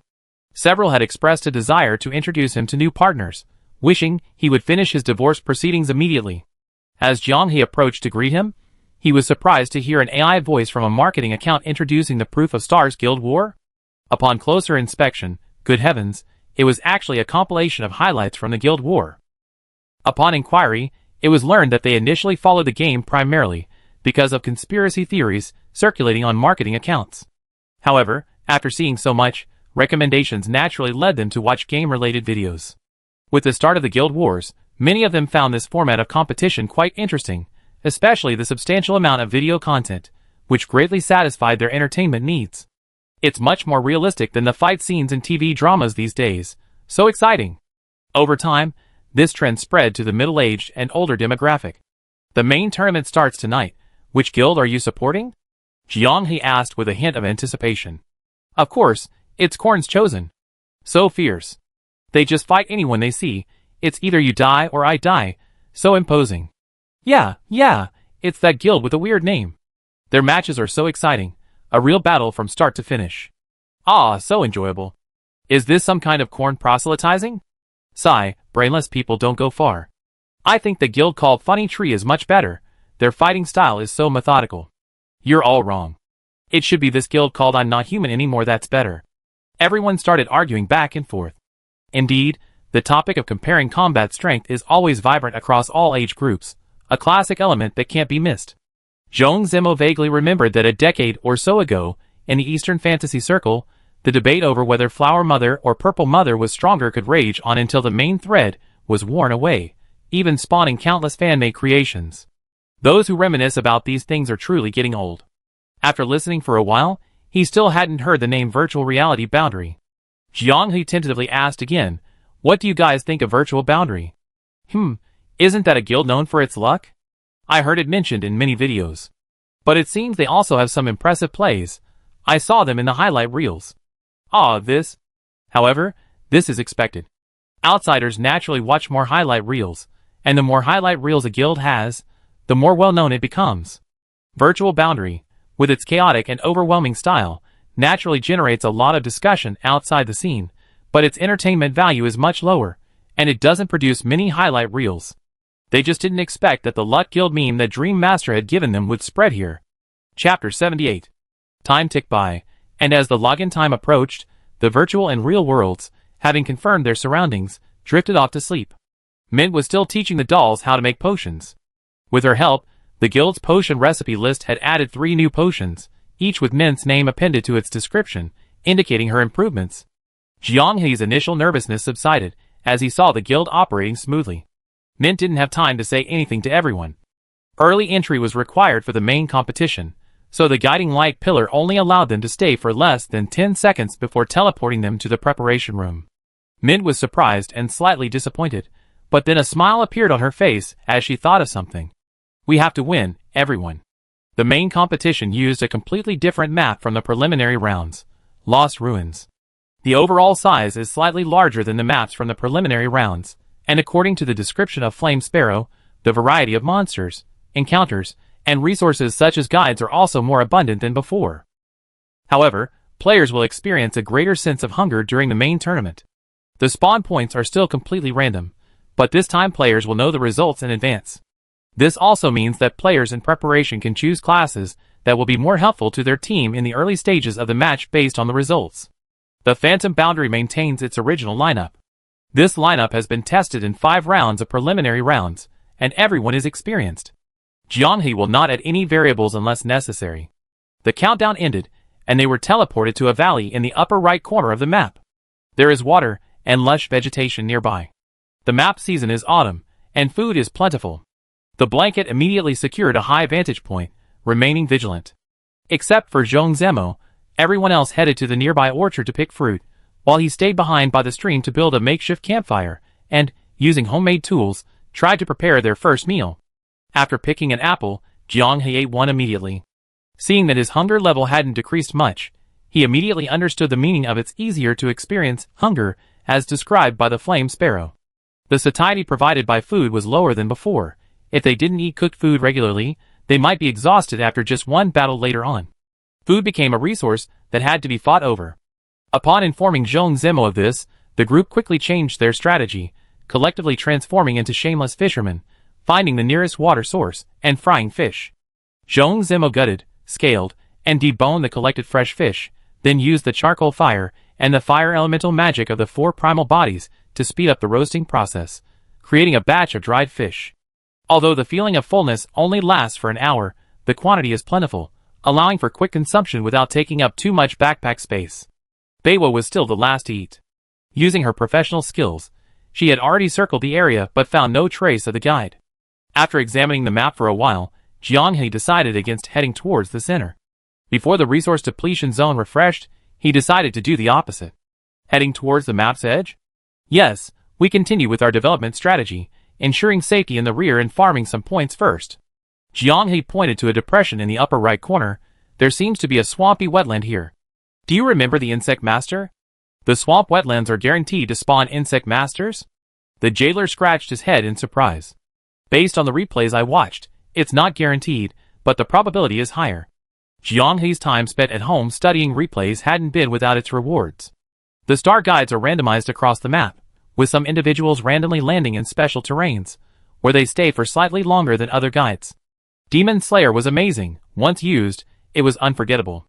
As the main tournament progressed, the Chinese server's esports operations team officially hired commentators. Most of them were well-known figures from other Chinese games, but many couldn't enter the game due to not having won the equipment, and could only watch video clips. Upon learning that becoming an official commentator would grant them equipment, applications poured in. Players could switch between different world chats to find their favorite commentators to watch the matches. Okay, the matches started. Oh, I forgot to mention. Welcome everyone to the first round of the round of 62 elimination matches in the first World Championship of Stars. I'm commentator Nyo Dong Dong. Who are you? Let's check the time. Oh, no need to check, it's fine then. Virtual boundary cuts to the outer edge of the map right from the start. This is their old trick. As long as they get close to a corner of the map, they definitely cut. Viewers with a godlike perspective also noticed that many guilds made the same decision. Their spawn points were already close to the edge of the map, so after a brief search, they started moving in the opposite direction. Virtual Boundary is, of course, a representative of this type of development-focused guild. As one of the most dazzling guilds in the qualifiers, their replays were also repeatedly watched and studied during this period. But speaking of which, why does the boundary between reality and illusion always spawn in such good starting points? Perfect for cutting off the outer corner and protecting the rear. And it seems like there aren't many guilds near their spawn points. Commentator Nyo Dong Dong, clearly watching the players' comments in the world chat, said, "Good luck." That's definitely good luck. Flavored orange tea, right? 3 rainbows, 2 golds, 2 reds. Can anyone break that record anytime soon? The boundary between reality and illusion successfully reached the edge of the map. After confirming the surroundings were safe, it immediately headed towards the swamp wetlands, advancing at an extremely fast pace. Due to its highly targeted and decisive movement, many commentators turned their attention to this area. Stop! Orange Tea abruptly grabbed Jianghe in front of her. Everyone quickly went on alert, nervously looking around. What's wrong? Jianghe asked. The revelation says, there are powerful monsters nearby. The boundary between reality and illusion had entered the swamp area. The ground beneath their feet was slippery and muddy, sticky to the touch, like walking on melted chocolate. Mist rose from the swamp, a heat source somewhere causing plumes of white steam to rise from the putrid swamp, waves of heat rolling in. They waited silently, surveying their surroundings for a long time. This lifeless place was devoid of any unusual sounds, and nothing seemed amiss. Their magical senses were perfectly normal. Jianghe breathed a sigh of relief. Be careful! He and Original Fry shouted in unison, shoving aside the jailer and Orange Tea beside them. Mud flew everywhere, and a massive head burst from the earth, its wide tentacles slamming down towards the immobile Zhong Ziming like the sky falling. Zhong Zema was terrified. The protection of the Flawless activated, and he raised his enhanced shield high above his head, attempting to withstand the earth-shattering blow. The ground beneath his feet softened, and with the force of the impact, Zhong Zemo sank in, disappearing from sight. Jianghe, who had sensed the danger and immediately jumped out of the attack range, saw the monster's appearance. The monster had the upper body of a human, and the lower body of a brachiopod like an octopus. Its yellowish-brown body resembled the decaying color of the swamp, and its body flowed with an eerie half-black, half-white glow, making its beautiful and alluring face resemble that of a demon. Its stealth ability was far stronger than that of a mud worm. Jianghe only detected its presence in the last second before it launched its attack, judging from the leaking magical aura. Swamp Banshee. Jianghe hastily gave this bizarre-looking monster an awkward name. The stagnant, putrid water of the swamp gushed forth, forming trickles that flowed into the swamp banshee's body, making the black and white light emanating from her skin even more dazzling.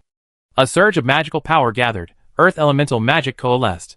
She sprouted filthy mud wings from her waist, wielding a mud halberd shaped from mud, and spun as she flew high into the sky. A sharp roar rang out, and a rain of foul-smelling mud fell, the unpleasant stench assaulting everyone's nostrils. Upon smelling it, Jiang He felt dizzy. The four elemental beings attempting to rescue Zhong Zimo had taken a hit with their elemental shields, hurriedly shouting a warning. It can corrode shields, don't try to withstand it. The Swamp Banshee's halberd was hurled like a spear, its target being Orange Tea, who had lost Zhong Zimo's protection.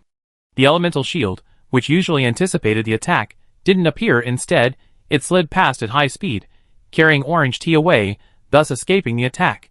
Bed? Jiang He's reminder startled Blanket, whose attention had been entirely focused on Orange Tea during the rescue. Along her high-speed run, the ground rippled like ocean waves.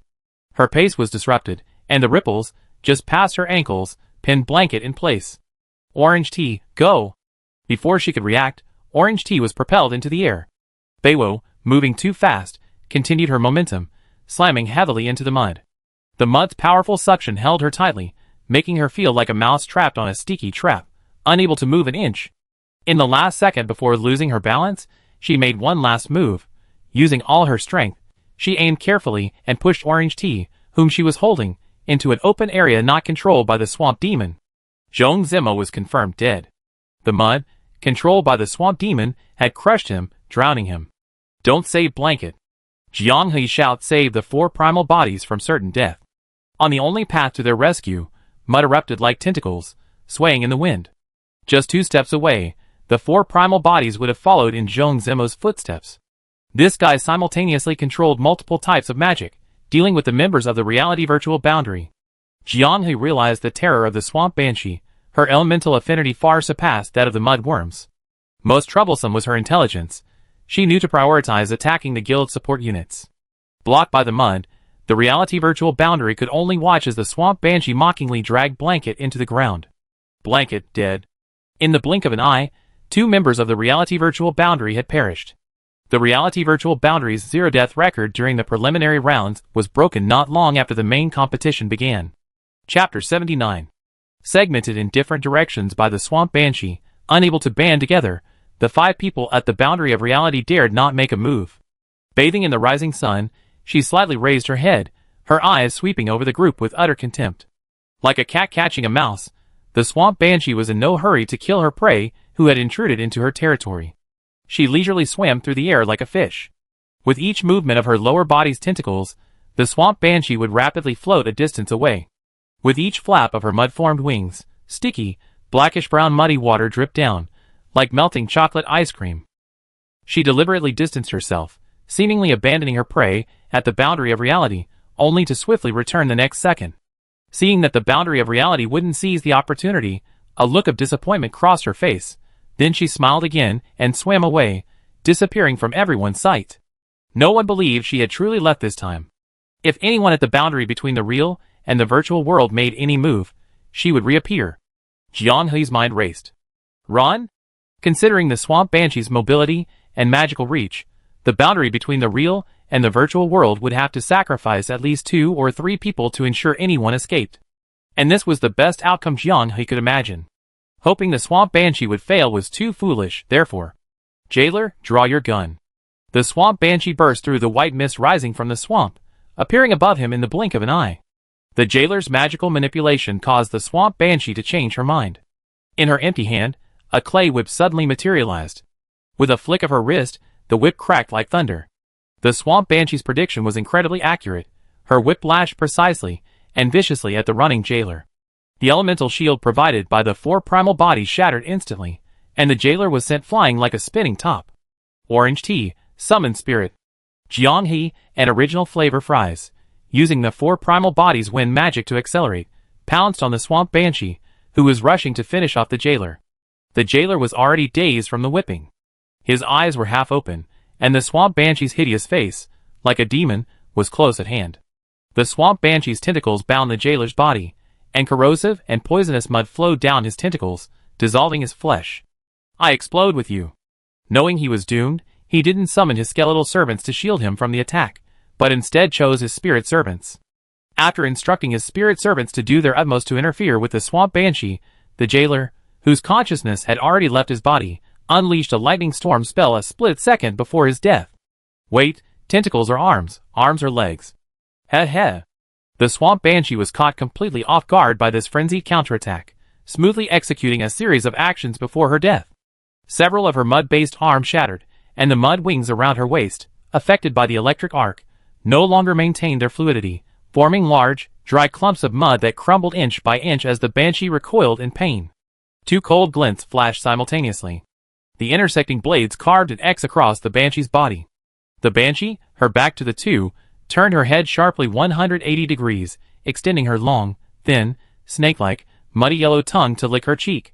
An interesting little mouse. Her intelligence was higher than expected. She could fully understand the player's dialogue. Where the blade cut, mud rapidly gathered from her body, and within a few breaths, the wounds disappeared. If it weren't for the lightning storm that shattered her small wings before the jailer died, proving she wasn't invincible, Jianghe would have already executed the backup plan. He would cover the rear while the others ran. A monster with rapid self-healing was simply not something early game players could afford to mess with. Wait. Jianghe felt a chill run down his spine. Being able to understand the player's conversation, he could likely also read their tone and emotional fluctuations. Orange tea. Seeing that Orange tea remained motionless, the four primal bodies arrived at her side only to find that a mud tentacle from her rear had already pierced her heart, acting like a support to keep Orange tea from collapsing. There was no option to escape.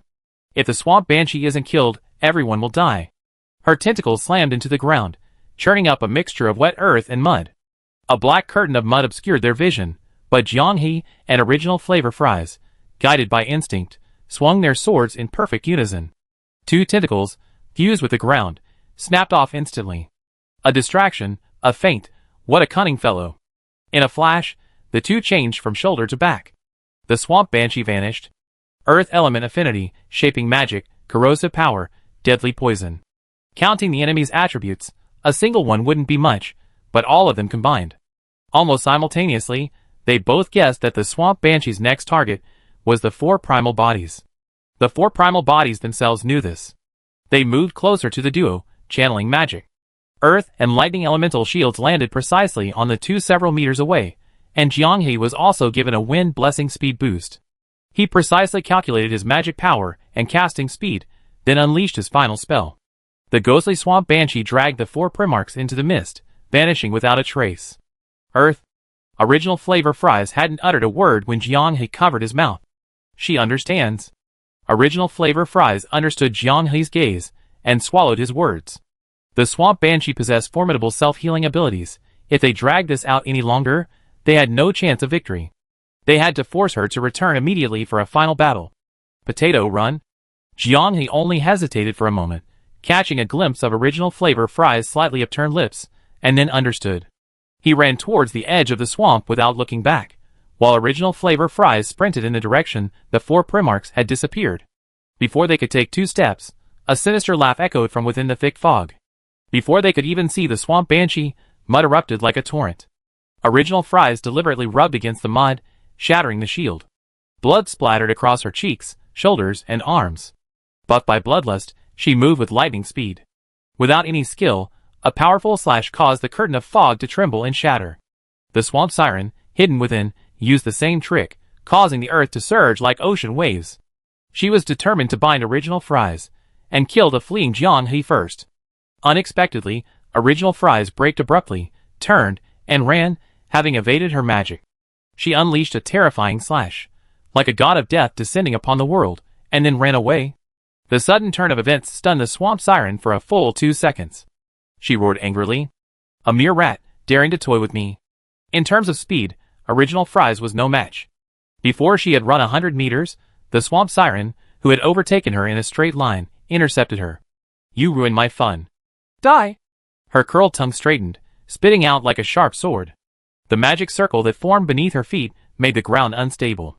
Original Flavor Fries was like a small boat, swaying from side to side, struggling to withstand the swamp succubus's foul-smelling mud and the constantly reshaping attacks of her body. Original Flavor Fries' arms were scratched and broken, the poison corroding her flesh, the numbness almost making her lose her grip on her knife. The tongue sword pierced her heart, and the swamp succumbed, dragging her forward. She pressed her hands against Original Flavor Fries' cheeks, her nimble tongue slapping against her face, slowly eroding her consciousness with the deadly poison. You, all of you, will. Sizzle. A violent burst of electricity erupted from within, the sharp energy piercing through the mud-constructed body. She knew the swamp succubus could understand human speech, but she might not understand coded language. The plain fries weren't meant to let Jiang He escape. It's unclear how the jailer determined the swamp banshee was weak to lightning. Under the lightning infusion, her tongue dissipated like sand in the wind, and one of her arms became stiff and inflexible. Not enough, not enough. Your power can't kill me. Taking advantage of her unpreparedness, the swift counterattack left Jiang He exhausted and panting heavily. Gripping his short sword, he remained motionless, letting the swamp banshee's instinctive lash of her tentacle strike down. Desperate strike?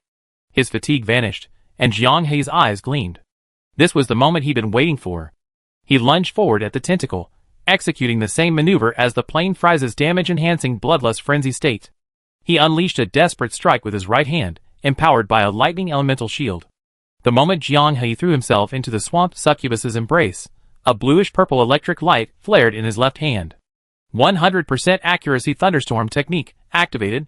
Blade light pierced his body, lightning flooded it. The swamp slug's fluid body solidified into mud at a visible speed, her hideous face turning to dust like a mottled wall.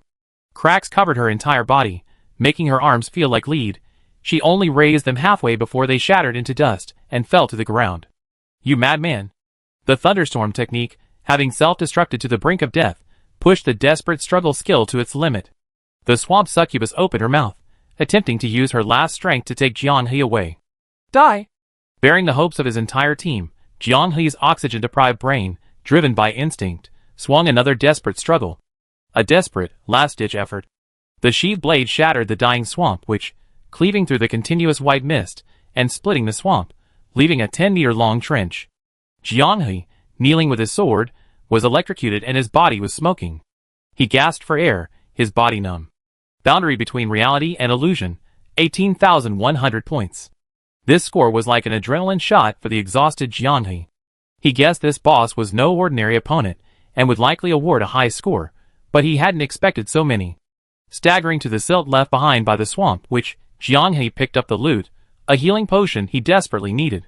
After consuming it, he, who had been half pulled back from the brink of elimination, didn't dare delay. With tears in his eyes, he licked his teammate's backpack and ran frantically along the swamp. Orange Tea, you're watching, aren't you? Give me your good luck, he shouted. From within the swirling white mist, the outline of a wooden house appeared. Jiang He's heart pounded. He rushed forward and saw the familiar insect master. He took out a small dried fish he had salvaged from his companion's backpack, chewed it a couple of times, and urged before even swallowing. Let me see, let me see. The insect master finally understood Jiang He's intention and displayed the shopping panel. Guiding Firefly, 600 points Insect Warrior, 3,620 points Calamity, question mark, 13,660 points. After purchasing the guild's points board and seeing the point status of each guild, Jiang He's eyes narrowed slightly. Calamity, I want Calamity. Let things get chaotic. Let everything get chaotic. Only when everything is chaotic can the boundary between reality and illusion have a chance to snatch chestnuts from the fire. Calamity selected. The insect master's hand stirred in the box on the table. This time, he didn't take out any insect specimens, but a pale purple crystal. A crystal that made Jiang He feel his magic flow was disrupted. Natural Calamity Demon Suppression Hive will open in 10 minutes. Chapter 80.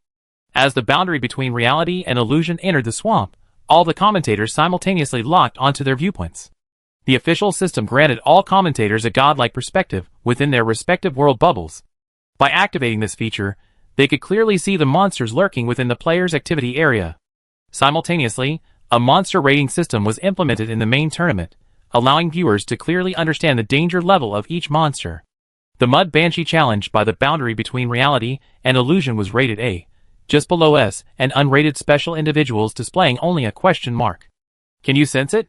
There's a magic warrior, 2 magic users, and a necromancer in the team. Sigh, can't you really sense it? Wow, we're in deep trouble.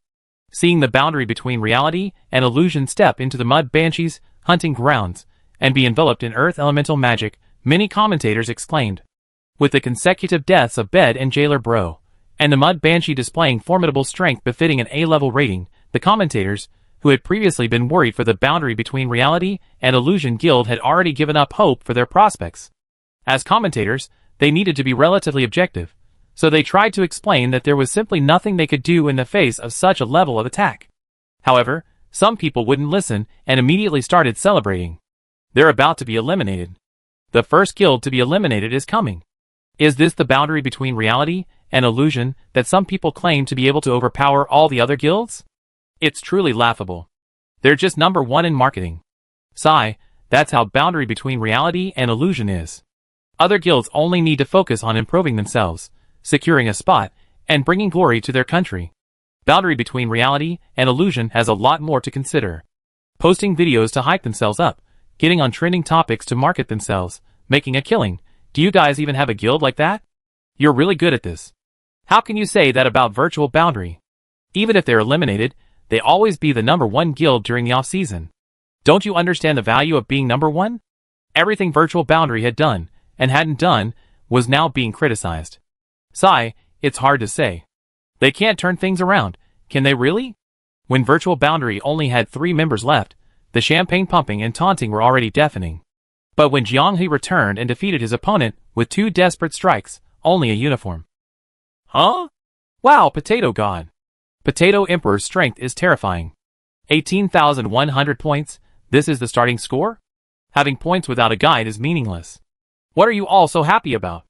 Ah, so we already met a guide. What happened? The boundary between reality and illusion was already at an all-time low, but with teammates falling one after another, Cyber Potato seemed to be experiencing a turn of fortune? What a lucky charm. What a lucky charm. Those Western dogs who said they couldn't find the guide speak up. What good is finding the guide? A guide can only revive 1 guild member at most. As time goes on, the number of revival attempts increases, and the points required for each revival will become extremely high.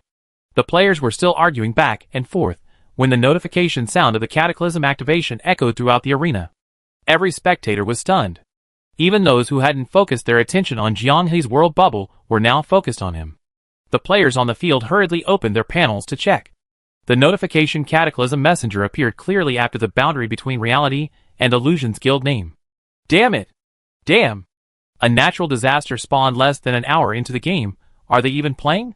Because the players weren't aware of the severe casualties at the boundary between reality and illusion, they assumed the disaster was just a nuisance instead of a way to improve their score, and they couldn't help but curse. The Water God Guild was collectively silent. They were a mobile magic fortress combination of 6 elemental mages and 1 shadowcaster. But the word suppress magic appeared in the disaster message. Good news. It's not magic ban, magic isn't completely useless, and they can still avoid the monsters spawned by the disaster and continue to score points. At worst, they can kill and rob, returning to the essence of PvP. Bad news, it's not magic ban. This feeling of being given a glimmer of hope, preventing despair, but forcing you to desperately chase a sliver of life, is sometimes even more bitter. Complaining was pointless. A faint purple glow emanated from the small wooden house where Jianghe was. A beam of light tore through the clouds, piercing the sky. Ripples spread across the sky, flashes of unsettling purple light mingling with the azure hue, turning it a somber purple. The Cataclysm Suppressor Hive is about to spawn. The Cataclysm Messenger's special attack buff against Cataclysm creations will also take effect. I need a Zerg Warrior. Because of his purchase of the Cataclysm, the score required for a Zerg Warrior quickly jumped to 3,700, startling Jianghe into placing an order hastily, fearing further price increases. He reached into the box, but this time it wasn't filled with slips of paper, but rather a series of square boxes. He took one out and handed it to the Insect Master to open. The Insect Master seemed to read minds. You seem eager to obtain the Suppressor Trampler, but unfortunately, he's not with you today. Inside the box lay a pure white ant, as white as jade.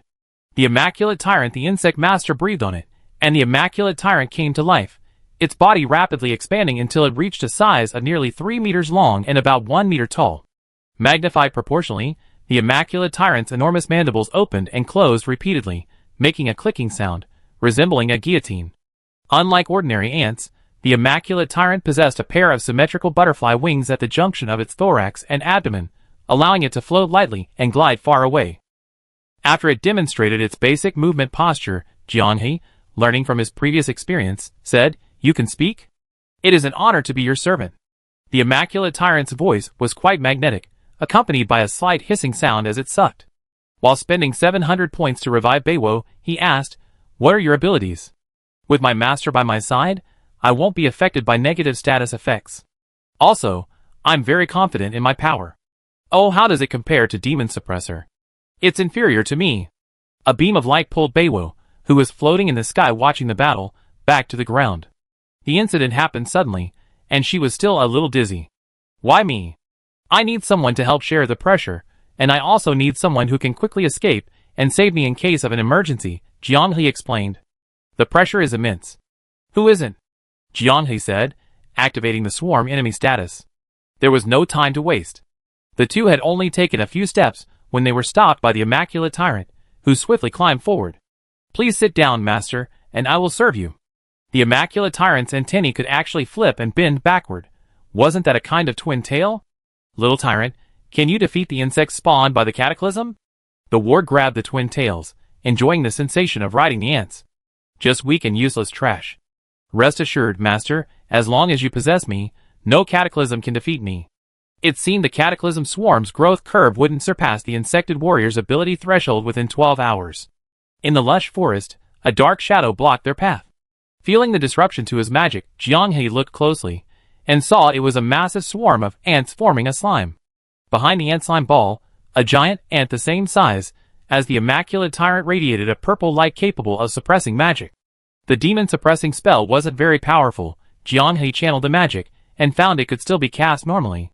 The Immaculate Tyrant, like a raging bull, forcefully crushed the oncoming ant like giant balls.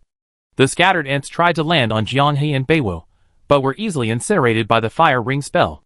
The corrosive liquid they spewed was instantly vanished from the Immaculate Tyrant's pure white body with a slight glint, along with the venomous creatures, which were also reduced to dust by the white light. The roadblock ants charged towards the Immaculate Tyrant. Beiwo, who was riding on ants, chickened out and quickly escaped the driver's seat, rolling to the side. The duel between the two giant ants lasted less than a second before the Immaculate Tyrant's powerful mandibles pierced the head of the demon-suppressing giant ant. Its strength was so astonishing that it effortlessly pushed against the demon-suppressing giant ant. Its ferocious force broke the ant's legs, and its suppressed chest and abdomen were pressed tightly against the ground. Under the intense friction, pungent sap flew everywhere. In the furrows formed by the plowing, fragments of the demon-suppressing giant ant lay scattered, its body smeared across the earth by the Immaculate Tyrant's force, hundreds of meters hurled away. The already dead demon-suppressing giant ant was then devoured and trampled by the Immaculate Tyrant until not a single intact part remained. Only then did it look back at Jianghe and the other man with satisfaction. To be honest, the Immaculate Tyrant, its compound eyes flashing red, made Jianghe think for a moment that it intended to devour them both. "Just a little warm-up, please excuse my rudeness, master." Who would dare laugh? The nickname was indeed fitting, worthy of the title Tyrant. Demon-suppressing tramplers enjoy crushing the corpses of their enemies. This one before them was even more of a heavyweight. "You seem eager for battle?" Jianghe asked. "If my master can find me more and more enemies." The Immaculate Tyrant's eyes blazed with crimson light, and layers of blood-red mist rose from its jade-like body. "I am willing to show my master even greater power." The Immaculate Tyrant's performance also shocked the audience outside the arena. No wonder the reality boundary went straight to the swamp at the start. They figured out the pattern and are coming for the insect master. This is going to be difficult.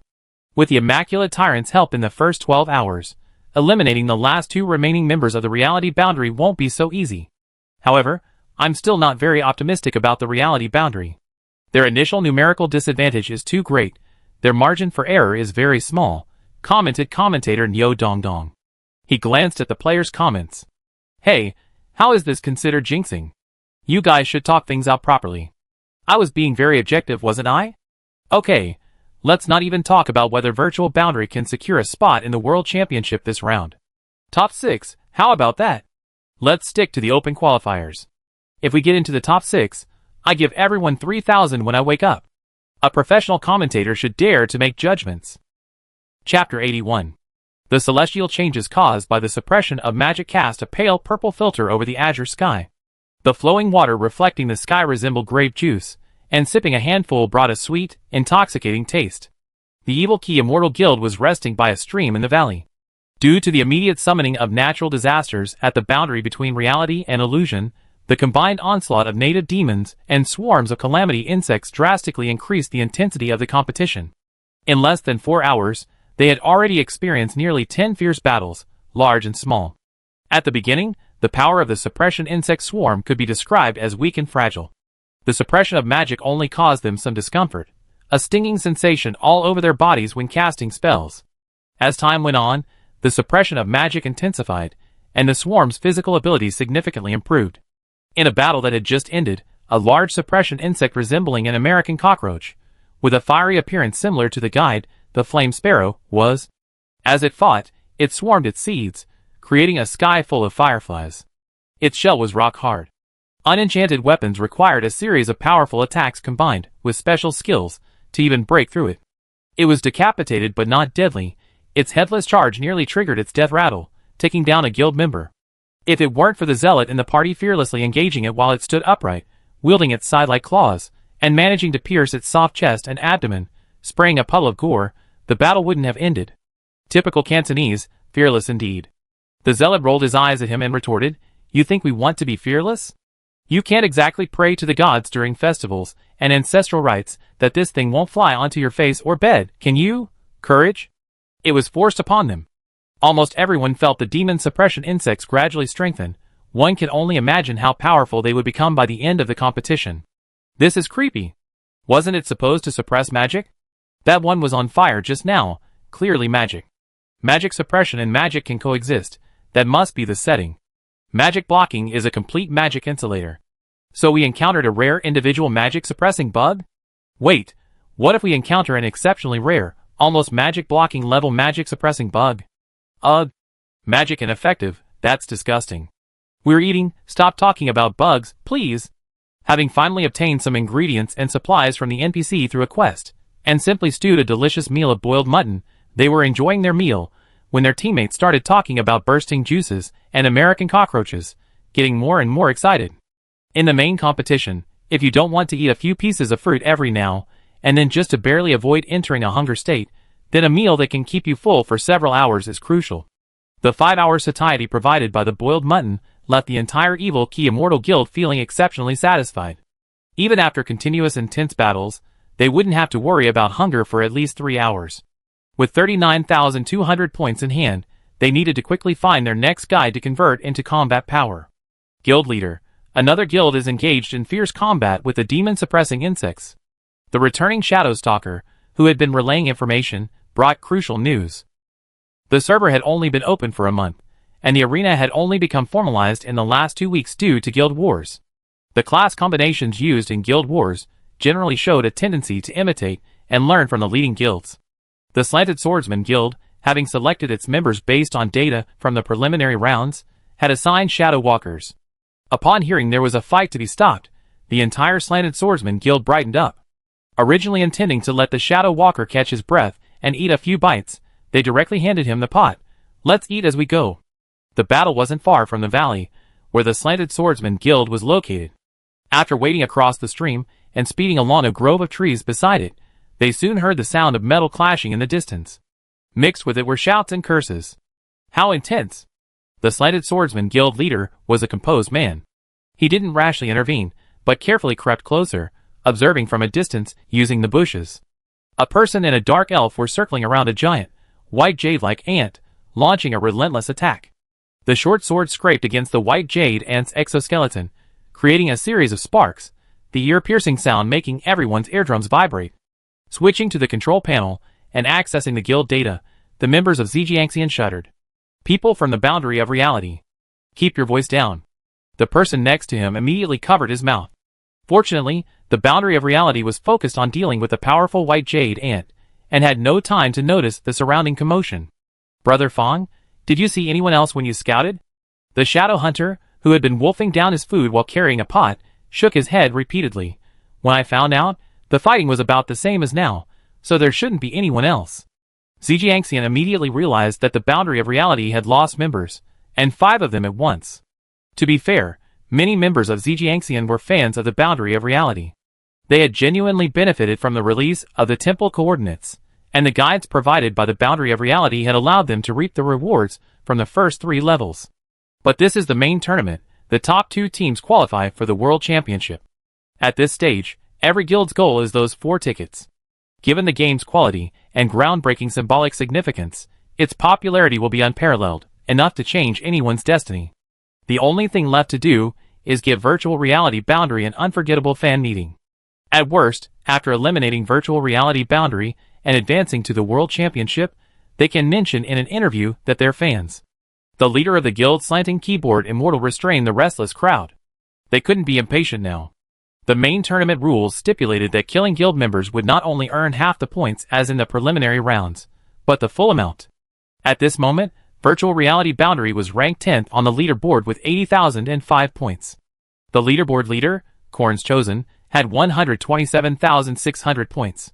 If they could take the points from the 2 members of Virtual Reality Boundary and defeat this demon-suppressing insect that was clearly a special individual, they could leap to the top of the leaderboard.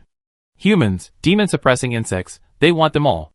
The White Jade, Ed, was already showing signs of exhaustion. Under the masterful control of Cyber Potato and the blanket, it was overwhelmed, its body riddled with wounds. With a devastating, desperate strike, its head slammed heavily to the ground, letting out a piercing scream. The insect scrambled backward, seemingly trying to escape. The state of the boundary between reality and illusion wasn't much better. Dealing with the White Jade Ant's desperate counterattack had left them utterly exhausted, unable to complete the pursuit, and they stood panting heavily. This, however, gave the White Jade Ant a glimmer of hope, and they launched an attack. Go! The entire Slanted Key Immortal charged forward. Their timing was absolutely brilliant, making it seem as if they had formed an alliance with the White Jade Ants to jointly crush the boundary between reality and illusion. And they could eliminate the boundary between reality and illusion first, then take the White Jade Ant's points, killing 2 birds with 1 stone. The blessing of the wind made the Slanted Key fairies incredibly fast, rushing forward in the blink of an eye, but another one. The gloating tone of Bed sent chills down everyone's spine. Oh no, they're in cahoots. Jianghe and Bed slightly shifted to the side. The Immaculate Tyrant, far from being injured, saw the Slanted Key fairy delivered to their doorstep with bloodshot eyes, and charged at it like a speeding train. One Slanted Key fairy member, still immersed in the joy of their harvest, and not yet recovered, was bewildered by the Immaculate Tyrant's jaws, and his body was crushed. Just as they were about to huddle together after their formation was broken up, the elusive Bed suddenly stuck out his foot and tripped someone.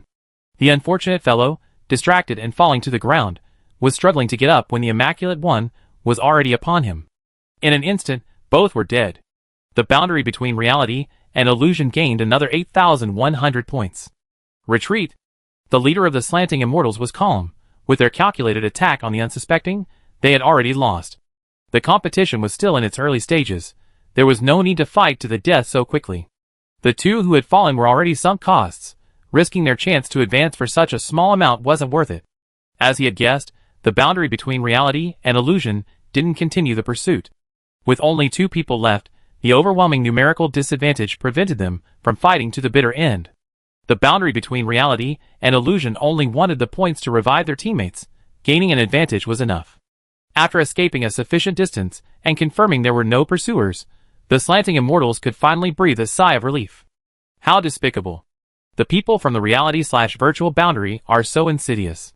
Where did they get that bug to help them? Is that even a question? It's the guide. They sell all sorts of weird and wonderful items.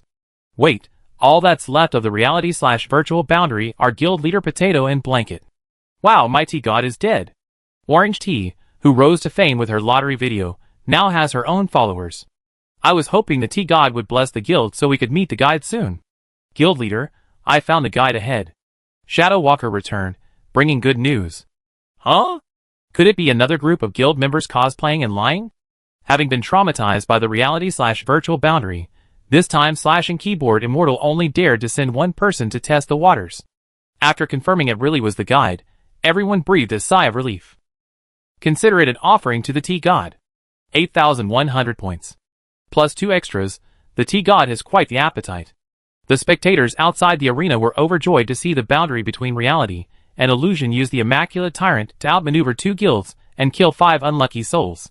This kind of ingenious strategy is the easiest to create memes. One can only imagine how many fan-made creations will emerge after tomorrow's competition. Jianghe and his friend weren't basking in the joy of their plan succeeding a second time. They were currently in the awkward situation of not being able to find a guide. They had a huge sum of money but couldn't spend it. Reviving others would be a waste of time. If only they had some points left. A guiding firefly could have slightly alleviated their predicament. Jianghe didn't even dare to think about going to the guide's location marked on the map. The strategy of camping the guide appeared more than once in the preliminary rounds. No matter how powerful the Immaculate Tyrant was, if the opponent attacked the two of them, all it could do was cause the opposing guild heavy losses and lose its chance to advance. Barrel Water God Luo rolls the dice of fate. Fate has been set in motion. Number 300. Degraded All-Seeing Eye. Within 1 minute, all players will have their locations revealed. The system notification echoed throughout the arena. Jianghe was startled, then immediately realized, this is the power of the crystal witch. A buzzing sound rang out, and he opened the map. The red dots representing the players, and their names appeared on the projected light screen. The leaderboard also updated the status of all guilds at that instant.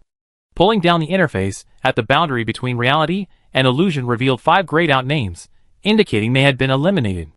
The degraded All-Seeing Eye did not reveal the guild's class configurations, which was a good thing for some guilds.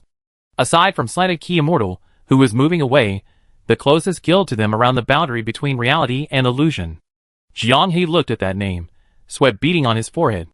Korn's chosen Jianghe wasn't afraid of challenges, but with only 2 weakened members, they had fought their way through the preliminary rounds against 7 berserkers, consistently ranking first in the early stages of the main tournament. Was this a slight disadvantage? Given their personalities, the moment their coordinates were exposed was the moment they set off. However, strangely, after a brief pause, the chosen of Korn moved away from the boundary between reality and illusion, heading towards another guild.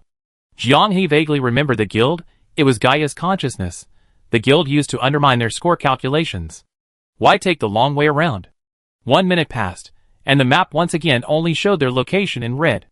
With their coordinates exposed, and a huge sum of 88,105 gold, Jianghe quickly mounted the Immaculate Tyrant and teleported away. Upon reaching the vicinity of a damp woodland, and after clearing the illusory boundaries of several demon-suppressing insect swarms, their points had reached a full 100,000. When orange tea was around, I didn't realize how rare it was to encounter a guide. Why are they getting so stale without orange tea? Master, there's a village ahead, the Immaculate Tyrant reminded them. A village? In such a damp forest? Jianghe urged quickly, go check it out, hurry. In the dark, damp woodland, a small wooden house was clearly visible in the distance. The wood, soaked in moisture, was a dark brown, sticky and damp, instantly conjuring up the unpleasant musty smell, making it feel as if one were actually there. Those who could live in such an environment were not ordinary people, not even human. These were a group of half-human, half-frog creatures. According to the Starry Skies data, they belonged to the frog people race, a highly hybrid subspecies exhibiting a frog's head, a human body, and a hunched posture. A very few individuals will develop a series of tumor-like blisters on their bodies, which will spontaneously burst in times of crisis, releasing a hallucinogenic substance that can be fatal. The sudden arrival of the boundary between reality and illusion attracted a large crowd of frogmen. A frogman, leaning on a bone staff and wearing a colorful bird feather headdress and necklace, stepped forward.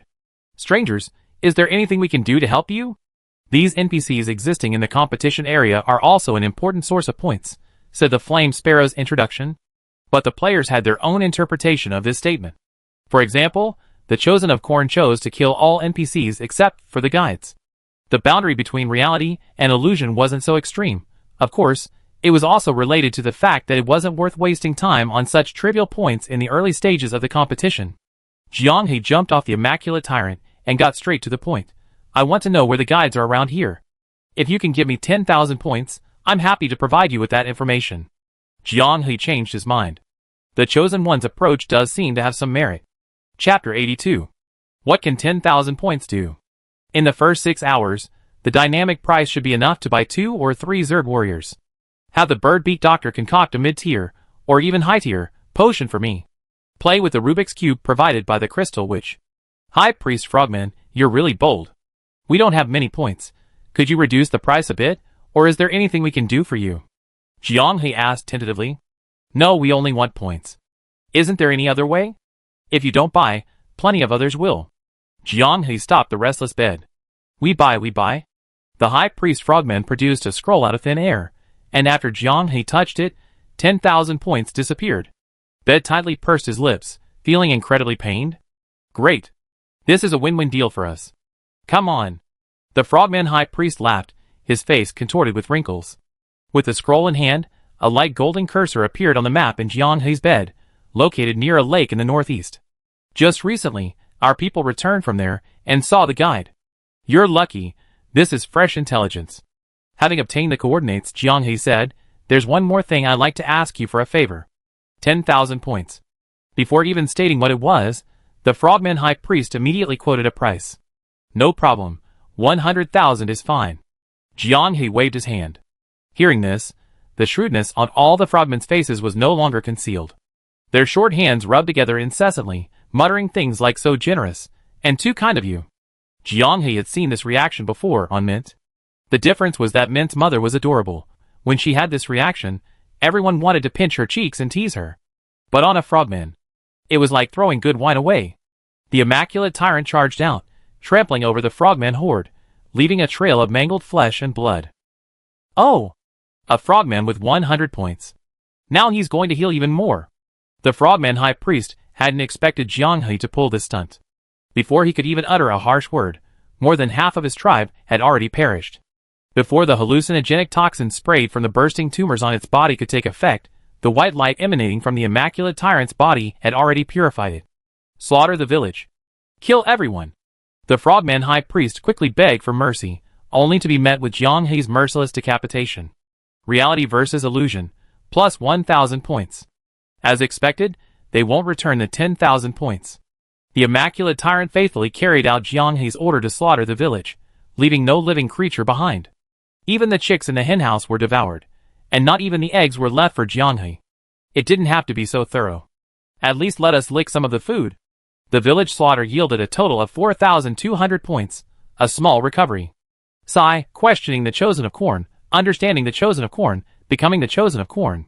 Arriving at the lake mentioned by the frogmen, they saw from afar a unique building constructed of mahogany and metal, its shape resembling a Lubon lock, like several crosses interlocked. The building floated about 1 meter off the ground, connected to it by wooden staircases in 4 directions. Jiang He climbed the staircases, and stood before an opaque glass window resembling a ticket window. He heard the rustling of flowing liquid, and the clanging of metal forging emanating from inside the building. Please choose whatever you need. Before Jiang He could speak, a bold yet slightly languid female voice came from inside. The various services offered by this special guide were displayed on the opaque glass. Jiang He prioritized using the 4,200 points he earned from slaughtering the village to revive the original flavor fries, fearing the price would increase if he was late. He really wanted to revive the orange tea, but his firepower was insufficient, and it might be eliminated at any time, so luck had to wait. Finally, he could examine the other services in detail. Enhancement Forging, 2,500 points. Grants Equipment and Enhancement Blessing Effect.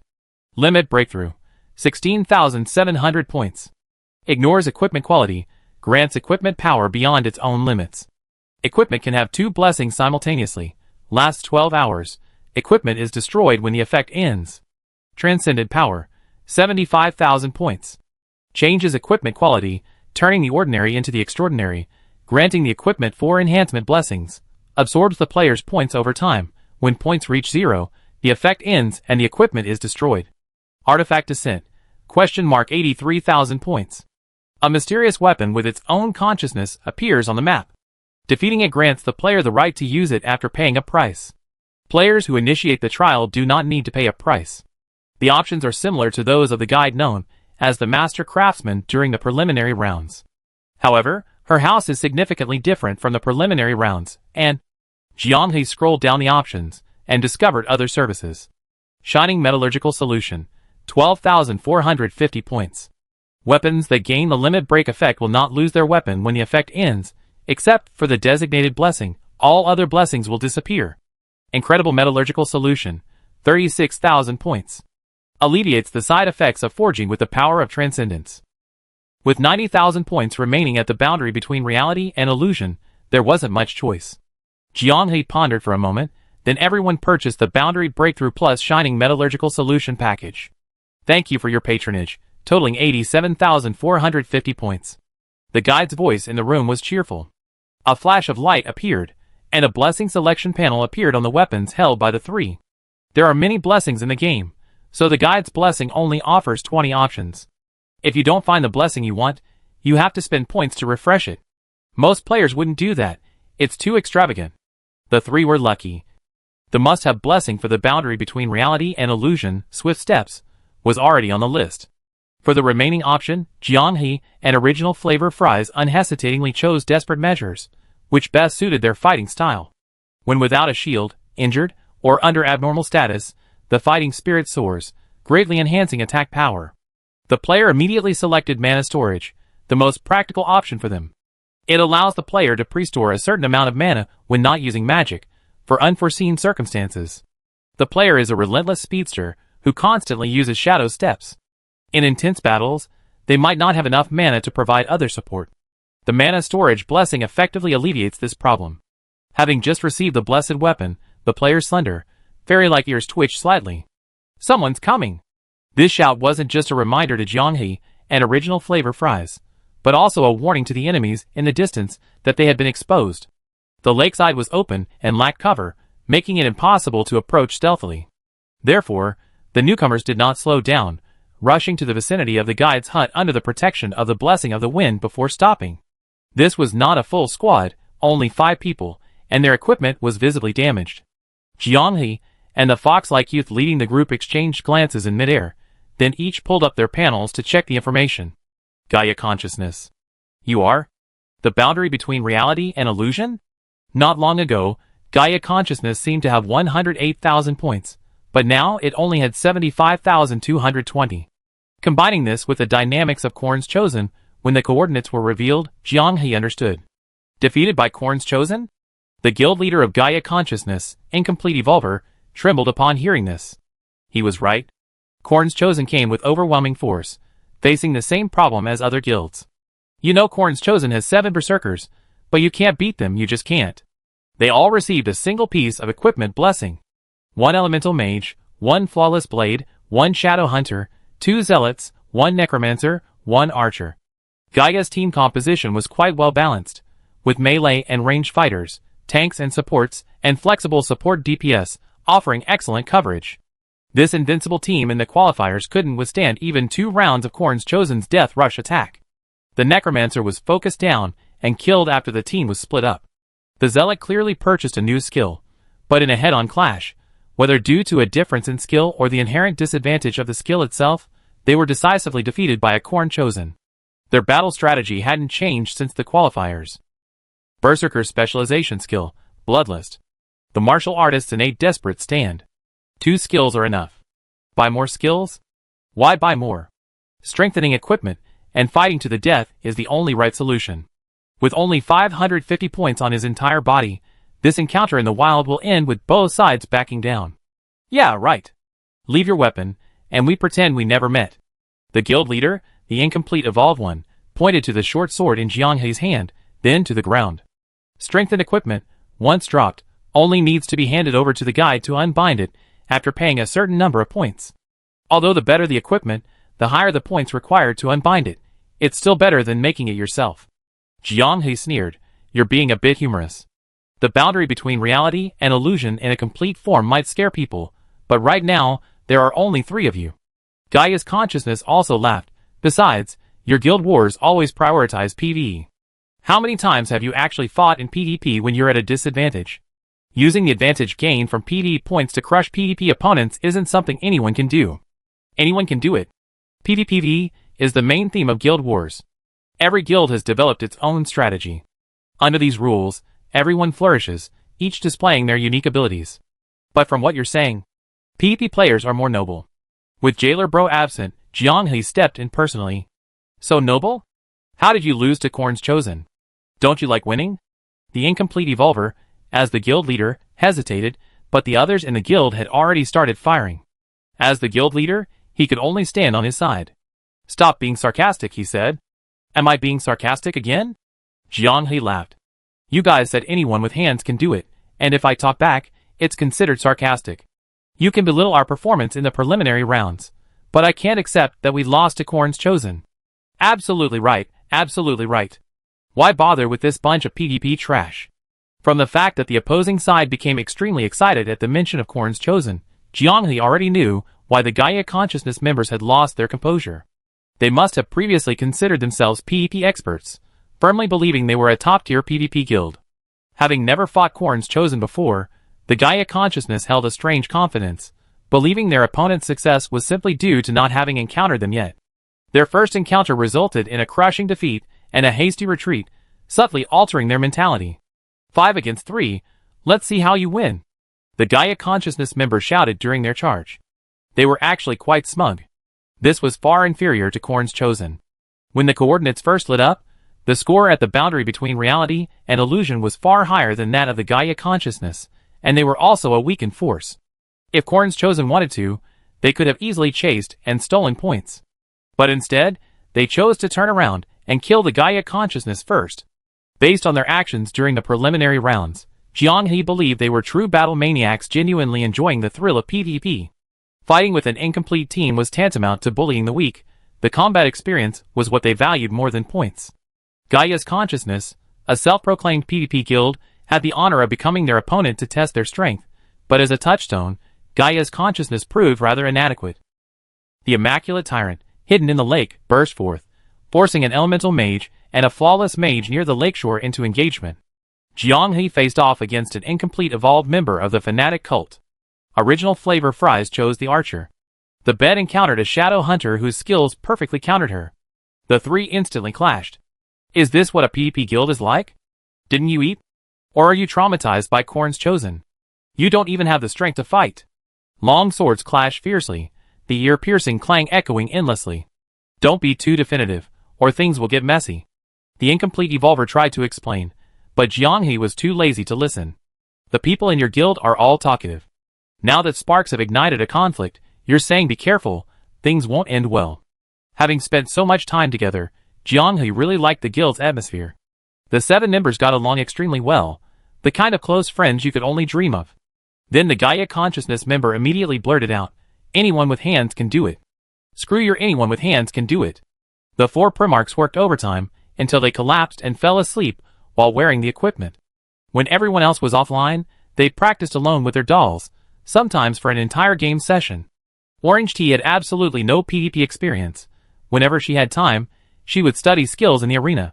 Both the real and the illusory realms strive for this honor. To say anyone with hands can do it is the greatest insult to them.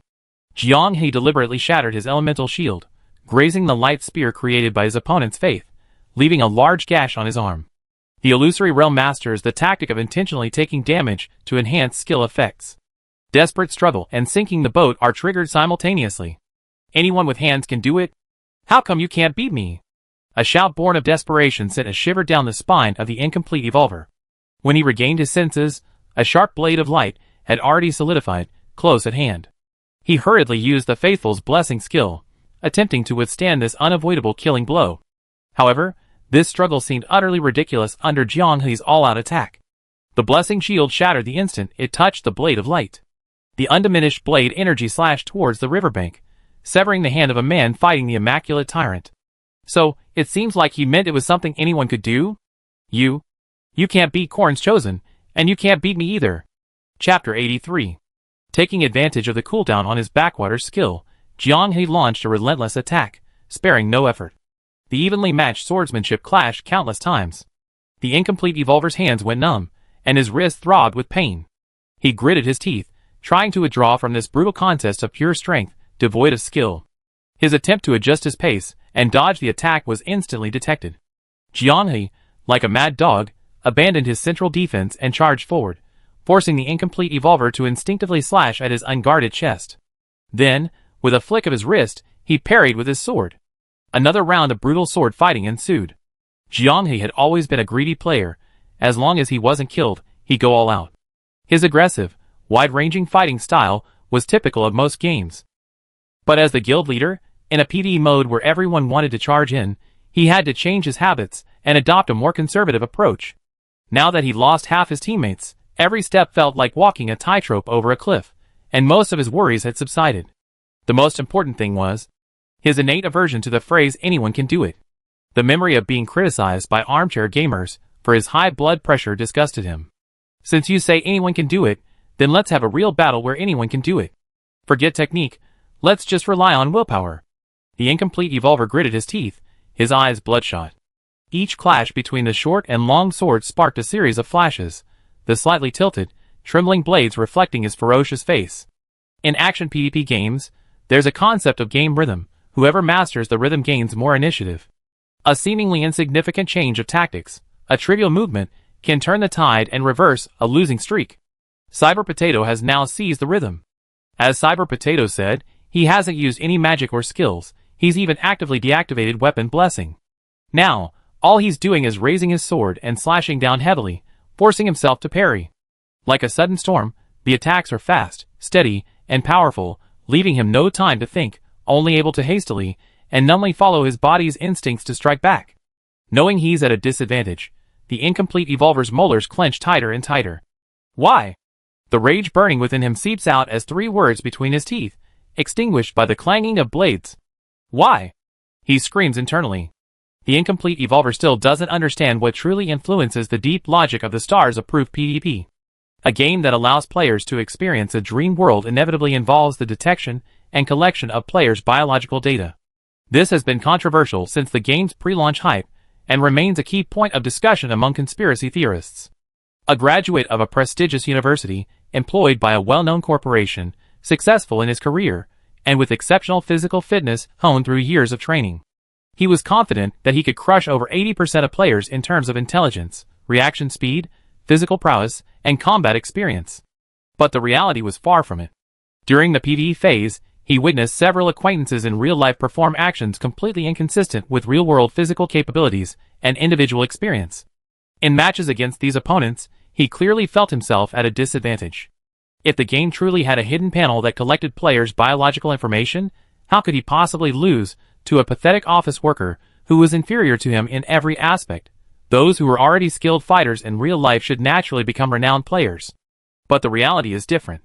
If there's no resource gathering, as the game says, everyone entering the game is like a reborn infant. What replaces the experience gained in waking life and the instincts accumulated over time? He refused to accept it. He was mercilessly crushed by Korn's Chosen. He was mocked by Jianghe. The incomplete evolver's rage reached its peak. What are you? The moment the words left his mouth, the flame swelled in his chest and surged through his limbs, a burning hatred rising in his mind like smoke. The incomplete evolver, who was at a disadvantage, suddenly felt Jianghe's blurry, fast-moving blade shadows become clearer, and Jianghe's movements gradually slowed down. He parried with his sword, slightly shaking the hilt, the slight tremor of the blade repelling Jianghe's powerful blow. The incomplete evolver, trapped in the rhythm of the opponent's attack, instantly broke free. His eyes were red, and he sneered with contempt and resentment. What are you so arrogant about? What are you so arrogant about? After disrupting Jianghe's rhythm with a horizontal slash and a crosscut, he immediately lunged forward, venting his frustration with a series of powerful, heavy blows, just like Jianghe. What kind of sense of existence do you, a social outcast who's never won in your life, have? A jobless piece of trash, or a low-level worker with a fixed salary? A guy who's unhappy with his life? What are you so arrogant about? What are you so arrogant about? The original flavored fries that had slit the archer's throat turned sharply at these words. Hearing the incomplete evolve being launch a personal attack on Jianghe in the form of an outburst of personal superiority, her eyes narrowed, her gaze chillingly cold. This wasn't a well-done cosplay. The guy who had initially been dominating him retaliated with fierce attacks, while the opponent continued to hurl cryptic insults. Jianghe wasn't angry. Instead, he couldn't help but laugh. He laboriously deflected the incomplete evolve being's blade, and said mockingly, "What are you hysterically raving about? This aggression, what's wrong with you? What made you abandon your pretense?" At first, Jianghe thought the other guy was only taking sides because of his position as president, but he hadn't expected him to be a self-righteous sycophant who loved to create a facade. His current words were a true reflection of his true feelings. Jianghe had encountered this type of person in college, two-faced, seemingly humble and easygoing to everyone, but actually looking down on everyone. You never know what you might do to offend him, and get stabbed in the back. Having learned his lesson once, he had a keen sense for this type of person. You received a good education, haven't you? Getting angry and resorting to personal attacks after being exposed is part of your education? Don't bother, I'm living a very comfortable life. It's an undeniable fact that some people can't defeat Korn and choose to vent their anger. Jiang Hei's smile humiliated the incomplete evolver. A thing whose parents died suddenly. A certain emotion, hidden beneath Jiang Hei's smile, surged forth. In an instant, an invisible blade of energy tore through the incomplete evolver's leather armor. A very basic martial artist skill, cross-slash. Fast as lightning, powerful as thunder. The incomplete evolver's remaining consciousness stared blankly at his shattered long sword, his face filled with disbelief. This power, what's going on? Even as he transformed into particles of light and vanished, he still couldn't understand. The immaculate tyrant devoured two people. Original Fries easily dispatched the archer. Even Bed, whose skills were countered, managed to kite and kill one person. In an instant, Gaia's consciousness was completely extinguished. The points, which had nearly been depleted at the boundary between reality and illusion, were replenished. Original Fries walked to Jiang Hei's side, placed her hand on his shoulder, and hesitated to speak. "Are you all right?" Looking at him panting, that was the only question she could think of for the moment. Jiang Hei's somewhat gloomy expression seamlessly switched to a smile the moment he heard Original Fries' voice. "Don't worry, I'm just a little exhausted. I recover after a short rest. We almost reached 80,000 points again. We need to spend them quickly." "Fries, amazing. You finished so quickly." "Wow, Bed, as expected of you, you even managed to turn the tables despite your skill set being countered." Original Fries pursed her lips and said nothing more. No one expected that Gaia Consciousness, which had performed brilliantly in the preliminary rounds and was highly anticipated by many viewers, would become the first guild to be eliminated, a result that surprised many pre-match predictions. The guild that eliminated them was the even more depleted Virtual Boundary, making this battle incredibly hot. Some who had just acknowledged Gaia Consciousness as their father, and were hoping they would eliminate Virtual Boundary, immediately fell silent when things turned sour. "As long as I don't speak up, there's no such thing as a losing battle." Commentator Nyo Dongdong initially wasn't optimistic about Virtual Boundary, but after being reminded by viewers of the existence of Immaculate Tyrant, he immediately changed his tune, earning him the nickname Amateur Commentator. No commentator could have predicted that the two guilds would suddenly engage in a deadly battle. The invited commentators were all carefully selected by the Chinese server's distributor. Their professionalism goes without saying. An intensive review of the preliminary rounds was a must before the competition. While friction between guilds might occur during the first 12 hours, a fight to the last person, without considering the survival of the remaining members, is rare. Not to mention this is a 60-2 elimination round for a World Championship ticket. The brutal selection process will make each side extremely cautious in their decisions. Considering the nearly 1-minute conversation between the two sides before the match, and their fierce performance after entering the battle, what exactly did they say to lead to this situation? Nyo Dongdong guessed that the boundary between reality and illusion would win, but he truly didn't expect them to win all 3v3. Original Flavor Fries and Bed showed individual skills far superior to their opponents, purely toying with them. The only suspense was the close quarters combat between the two guild leaders. Judging from the scene, it was difficult to determine a winner. For some reason, Cyber Potato suddenly deactivated his weapon blessing, facing the imperfect evolver with a blank slate. The pure clash of wills thrilled the audience. This Corn-chosen style life or death duel was incredibly captivating. However, the two kept their mouths moving and their expressions constantly shifting throughout the fight, seemingly a continuation of their conversation from the minute before the battle. Jiang Hei's lightning-fast strike decided the outcome, but the duel didn't end there. More than the final result, the discussion, especially the curiosity about the conversation, was clearly more intense among the viewers. "I know you're all eager to know the conversation, but don't rush, it's useless. The official audio doesn't provide the dialogue," Nyo Dongdong reminded them. "Although I'm also very curious about the details."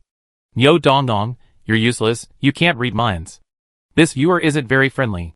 Come to my stream after you wake up, and claim your 365-day ban gift." Chapter 84. The bad luck at the boundary between reality and illusion continued. After eliminating Gaia's consciousness, they once again found themselves in the predicament of not being able to find a guide. To further enhance the competitiveness of the main competition, the number of guides spawning in the arena was twice that of the preliminary rounds. Although their lifespan was shorter, their spawn frequency was much higher. Many guilds either sensed the presence of guides during battles, or happened to pass by them, while assisting NPCs with certain tasks. The boundary between reality and illusion was an exception. The spectators could clearly see that whenever the boundary between reality and illusion was about to approach a guide, either the guide would spawn and leave, or the guide, acting as an information point, would suddenly stop, turn around, and head elsewhere. The spectators who supported the boundary between reality and illusion couldn't help but cheer whoa every time they saw this, but ultimately they would just miss each other. Once or twice was fine, but in the nearly 8 hours of the early game, Nyo Dongdong and the spectators counted that the boundary between reality and illusion had already narrowly missed a guide 12 times. While most guilds had already completed 2 to 3 rounds of power conversion, they remained stagnant. The intensity of the battle at the boundary between reality and illusion was also astonishing. By the 10th hour, the power of the demon-suppressing insect swarm had significantly increased, and some guilds that had struggled with the power conversion were clearly feeling the pressure. It was clearly visible that upon reaching the 12-hour threshold, the power of the cataclysmic insects would experience a leap.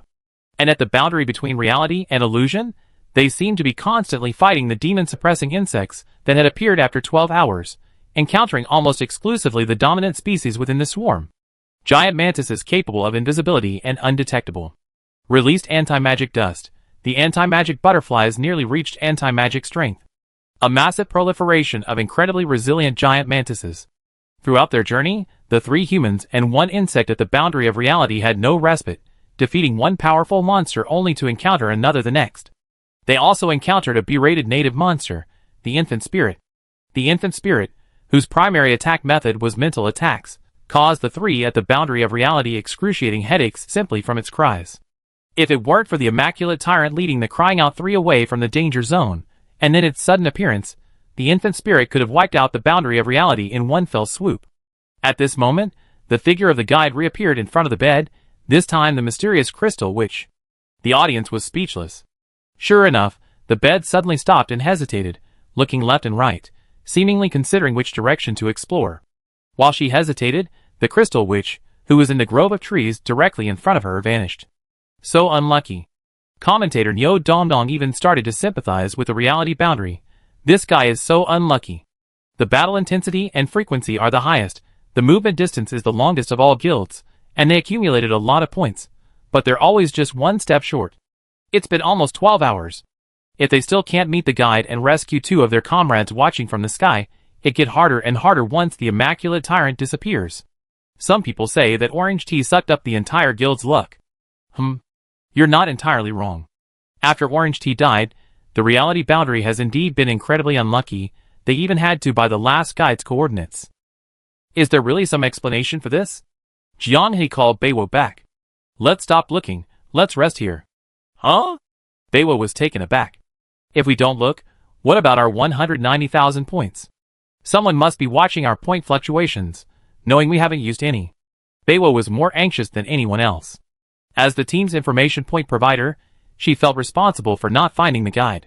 Perhaps her observation wasn't careful enough, or her concentration wasn't high enough, but Jianghe had already realized that it had nothing to do with Beiwo. When you're down on your luck, everything you do has negative consequences. Original flavored fries guessed what he was planning to do.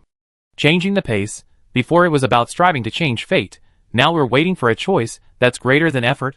She added, your choice is like gambling on metaphysics. It's related to metaphysics, but not really. It's similar to fighting. Don't fall into the opponent's rhythm. You have to have your own. Also, have you ever had the experience of desperately searching for something, only to have it suddenly appear in front of you when you give up? The boundary between reality and illusion completely ceased its movement. Jianghe temporarily replaced Zhong Zimo as the team's cook, using the acquired seasonings to make several roast chickens. The Gaia consciousness was truly poor. After the battle, checking their backpacks, they found they had no food at all. Everything was gone. In the end, they even had to use their shadows to catch wild chickens, the mighty dark elves transforming into masters of petty theft. The immaculate tyrant urged Jianghe to move again. It hadn't killed enough yet. Jianghe could only share one roast chicken with it, helplessly explaining the team's awkward situation, causing it to sigh. Perhaps it was the immersive gaming experience of the StarCraft universe. Perhaps it was the immersive foundation laid by the guild in its early days. Or perhaps it was the countless moments shared with Mint, but Jianghe never treated these NPCs as cold, hard data. Oh, if they were just asking him for 10,000 points, then he'd treat them as cold, hard data. Why didn't you accumulate more points while the immaculate tyrant was still around? Why are you remaining inactive? What's the meaning of this? The commentator didn't understand, and neither did the audience. Other guilds that were continuously monitoring the boundary between reality and illusion also noticed that from a certain moment, their points stopped changing. Like the fluctuating curve of an electrocardiogram, suddenly, peacefully they died. Guild leader of the Corn-chosen guild, ready to eat. Unlike most players, who cared about appearance, he chose a race with a very low selection rate, the forest troll. Because the initial troll's skin is moss green, they are also jokingly called the burly goblins. Unlike the less popular goblin subtypes, which also have moss green skin, their appearance, while not considered ugly by conventional standards, is not exactly pleasing to the eye. Their distinct features are their only advantage, and their larger stature is one of the few positive attributes of this race. The 7 chosen by Korn do not include the popular races of elves or humans. Instead, they consist of 3 werewolves, 2 trolls, and 2 half-dragons. They need to be tall and imposing. They need to be muscular and intimidating. Their weapons must be powerful, high-damage weapons such as battle-axes and warhammers. As battle-crazed individuals, who were popular from the preliminary rounds, they, like those on the boundary between reality and illusion, maintained a low profile, refraining from any marketing or promotion on their established guild accounts even after entering the main competition. People often imagine them as arrogant and conceited, but that's not the reality. As a group of players striving for the ultimate cosplay, they aren't afraid of challenges, but that doesn't mean they look down on everyone. They have many opponents worthy of their respect. Funny Tree, Orange Sky Strategy Group, Barrel Water God Luo, and Ready to Eat's hand lingered on the leaderboard at the boundary between reality and illusion for a long time. A werewolf approached, boss still watching. The loots all licked up. They had just eliminated another guild. A magical guild, on a whim, decided to challenge them head-on. Korn's chosen respected every opponent, unleashing their signature charge technique, crushing them in less than 30 seconds. Although somewhat disappointed by their opponent's less than ideal competitive state and individual abilities, the mere thought of battle excited them. Forget PvPvE, they only saw PvP. The most exciting thing is killing players. Boss, how long has it been since the score on the boundary between reality and illusion changed? Instant food, almost an hour. We're about to enter the 12-hour threshold. What are they doing, AFK? Others gathered around, discussing amongst themselves. Ordinary guilds would never have this kind of relaxed atmosphere. When discussing, they would always establish a high ground position to ensure they wouldn't be ambushed.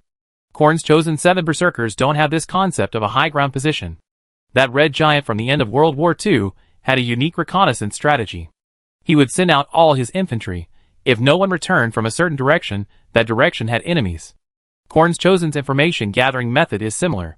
If they can't find the enemy, they don't bother searching. They simply observe the direction from which they were attacked, react on the spot based on their visual perception and wounds, and then charge in, crushing these despicable villains. This is also why players fear encountering Korn's chosen. Every battle with them is a fight to the death. From the moment they begin their charge, only one of the 2 guilds is destined to survive. Of course, you can also be a coward and run away when things go wrong. I can't understand what Cyber Potato is thinking. He wants to be a coward, clinging to points and gambling on luck at the end? We thought he was a worthy opponent. Instant Food shook his head. He had carefully studied the tactics of the boundary between reality and illusion. From Jiang Hei's actions, he could see that Jiang was a kindred spirit limited by his command role, and unable to fully utilize his abilities. How could someone like that be a coward? Korn's chosen collectively turned around, looking in unison at the bushes not far away. Snow arrows, fireballs, and ice spikes shot out simultaneously, aimed directly at the group. After the initial saturation attack, before the people in the bushes could even confirm their opponents or the extent of the damage, they saw 7 burly men burst through the dust, their faces contorted with rage as they charged towards them, weapons in hand. Damn it, run! They're cowards. Kill them all. The system notification sounded at that moment.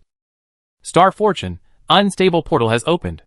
Passages connecting to various parts of the arena have been deployed. Embark on your unknown journey. The Immaculate Tyrant bid a helpless farewell to Jiang Hei and the other 2. Next time, please name me. I'm stronger than the Trampler. Huh? You guys have a competitive selection process? A teleportation portal appeared not far from Jiang Hei. He stood up and nodded to the plain fries and his blanket. Could this be a turning point? Embracing the spirit of the battlefield atmosphere team, the bedchamber cheered. Treat every portal you enter as if it's your last, and don't be afraid. Stepping into the portal at the boundary of reality, a flash of light followed, a dizzying moment, and then their vision returned. This place. Looks like a cave?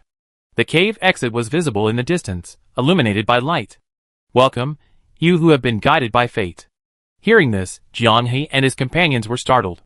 They slowly turned around and saw the crystal witch, smiling, resting her chin on her hand, watching them from behind a table. On the table, besides the dice, crystal ball, Rubik's cube, and planetarium representing fate, there was a new item that hadn't appeared during the preliminary rounds. Cards. Behind the crystal witch's black veil, a smile played on her lips. Will you choose your fate? You poor wretches shrouded in misfortune. Chapter 85. Jianghe didn't hesitate at all, spending 26,000 points to revive Orange Tea first. Once the 12-hour golden development period was over, the prices of various services sold by the guides began to rise, and they had to restore their lineup to full strength as soon as possible. Although it was a matter of luck, they truly experienced the feeling of being unable to move an inch like Orange Tea. The crystal, which was also the most eye-catching among the special guides. Aside from the planetarium, no player had purchased her services during the competition. Her other services had become clear after several rounds of matches. Dice. 4,600 points conduct a lottery. The prizes were varied, some good and some bad. According to voting data from the official forums of various servers, this was the most purchased item by players encountering the crystal witch, regardless of whether it was a domestic or foreign server, or whether the competition was in the early, mid, or late stages. A treasure that disadvantaged players couldn't miss for a chance to win big with a small investment. Crystal ball. 19,000 points. Select a target for a divination. The divination will provide various powerful blessings, lasting approximately 8 to 24 hours. Rubik's cube. 46,100 points. Grants one challenge qualification, must be attempted solo. Successfully defeating the trial life form projected by the Rubik's cube will bless all guild members. Failure will only grant the blessing to the challenger. Card. 49,000 points. A new item appearing only in the main tournament, effects unknown. Astronomical instrument. 152,700 points. Effects unknown. After bestowing the Swift Steps blessing upon Orange Tea's pendant, they had 153,000 points remaining. Jianghe didn't intend to consider the point consumption issue, leaving the choice to Orange Tea. Even though she decided to try the planetarium, the boundary between reality and illusion wholeheartedly supported her. I choose the dice. Instinctively, Orange Tea bought the dice and rolled them. Number 1088. Echo of Death instantly bound upon acquisition. After the owner dies, they can choose to trigger the Echo of Death effect. At the cost of being unable to be resurrected by the guide, the owner gains 10 seconds of immortality. Jianghe was stunned. Orange Tea turned to ask if this was a good item, and for a moment, he didn't know how to answer. He never expected to see an exception mechanism here.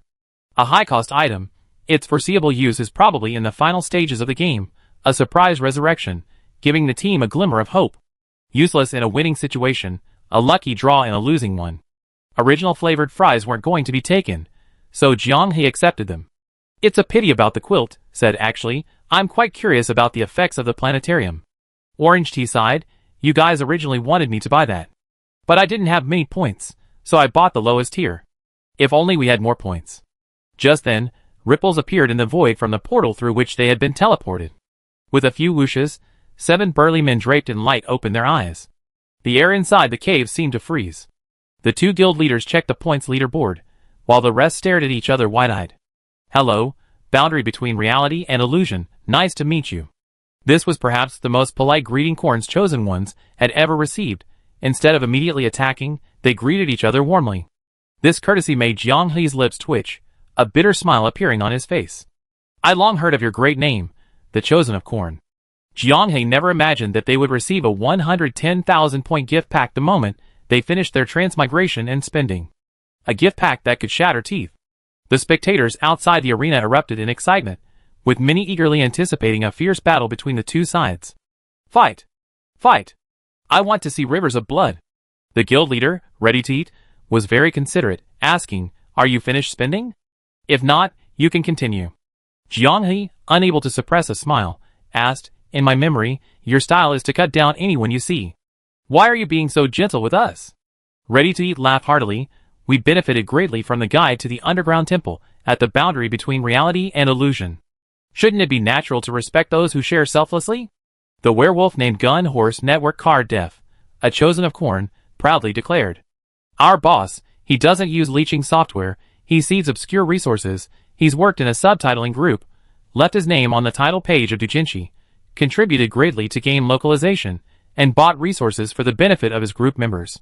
Following you, Cyber Potato, that's truly mutual appreciation. Mutual appreciation.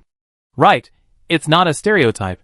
With that incredibly fast-paced, Tianjin-accented rapid-fire delivery, it's hard not to recognize which werewolf he's from. Shut up. If it weren't for the countless people watching the two guilds' first guild war clash, Instant Eater would have wanted to cover his face. Jiang He laughed heartily. He truly hadn't expected that even within the Corn God's chosen faction, known for its battle maniacs, there was a comedic character. His words described the towering, imposing Instant Eater guild leader as even more magnificent. Just the sheer dedication to seeding obscure, dead-end links is enough to make him a living saint of the internet. The guy on the golden toilet should step down. The spectators were dumbfounded. The classic Corn chosen guild's indiscriminate attack didn't happen. The two guilds seemed pretty happy. Instant Food slowly wiped the smile off his face and said seriously, "Let's have a fight. You know our guild's personality. Actually, I was quite surprised you didn't attack immediately. I have no objection. What's meant to happen will happen." Jiang He didn't think that getting along well would prevent a fierce battle. There were only 4 tickets. Who wouldn't want to go to the World Championship? Instant Food held up 3 fingers. "You're short 3 people, we give you 3 too, that'd be fair." The usually quiet Original Fries finally spoke up. "No need, just fight however you want.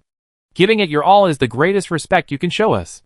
Jiang He joked helplessly, "If you run away when you can't win, just remember not to call us cowards."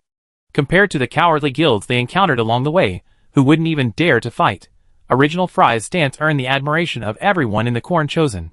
Jiang He's words also brought a knowing smile to their faces. In terms of mentality and fighting spirit, those guys weren't even worthy of shining the shoes of the reality boundary. For against 7, without any outside help, the entire Corn chosen guild had all 3 pieces of equipment blessed, not much different from the reality boundary, whose only weapon had been double blessed. The crystal witch in the back clapped her hands lightly, and starlight poured down from above, forming an invisible veil that protected her. The great battle was about to begin. The silence was shattered by the summoning of Orange Tea. Bloodlust. The 7 men shuddered, roaring in unison. The sound echoed through the cave, like a deafening thunderclap.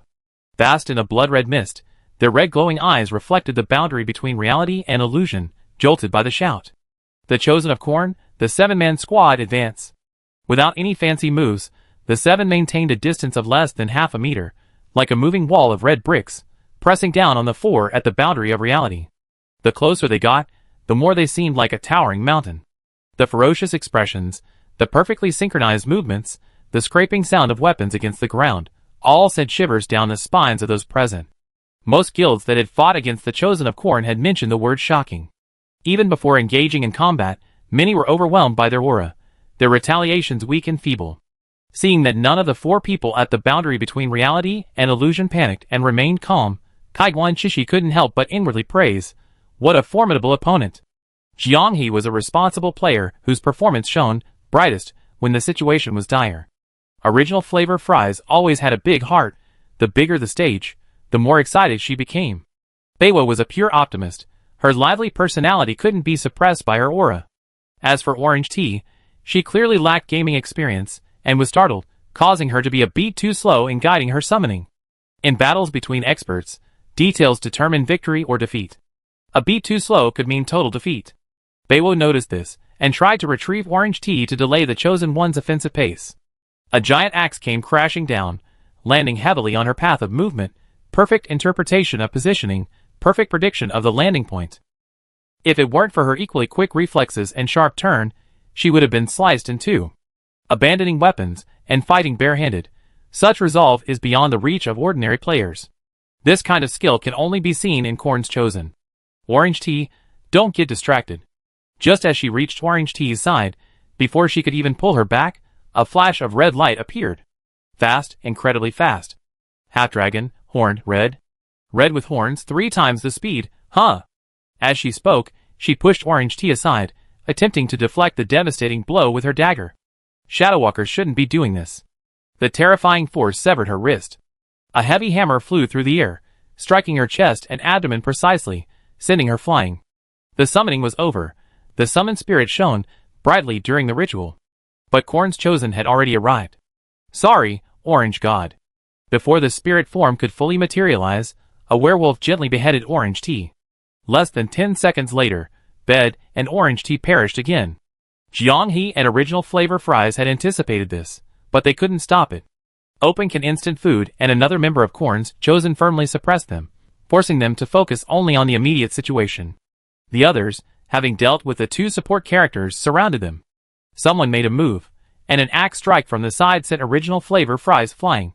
Originally, Original Flavor Fries, who had been subtly gaining the upper hand, was now bleeding profusely and struggled to his feet. What are you doing? But, boss, they said to go all out.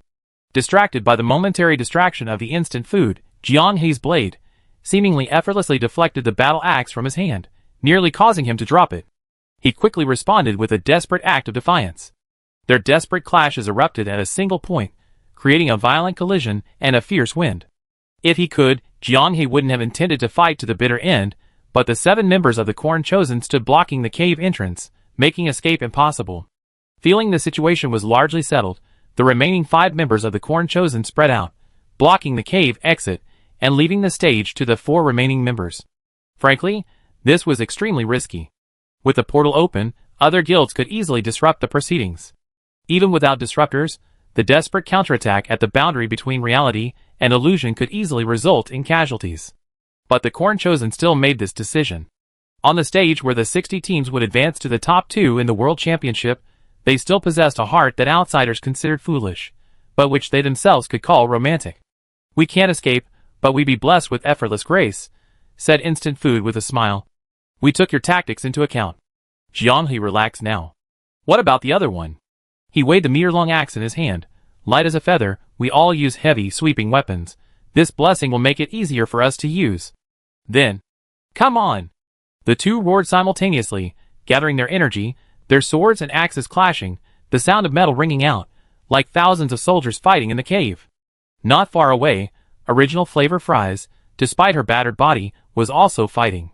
Having been ambushed, her left arm was a bloody mess, hanging limply at her sides. Her still functioning right hand, wielding a knife, parried the spiked club held by the half-dragon. Each blow sent her reeling and staggering. The disparity in strength was overwhelming. She could only parry.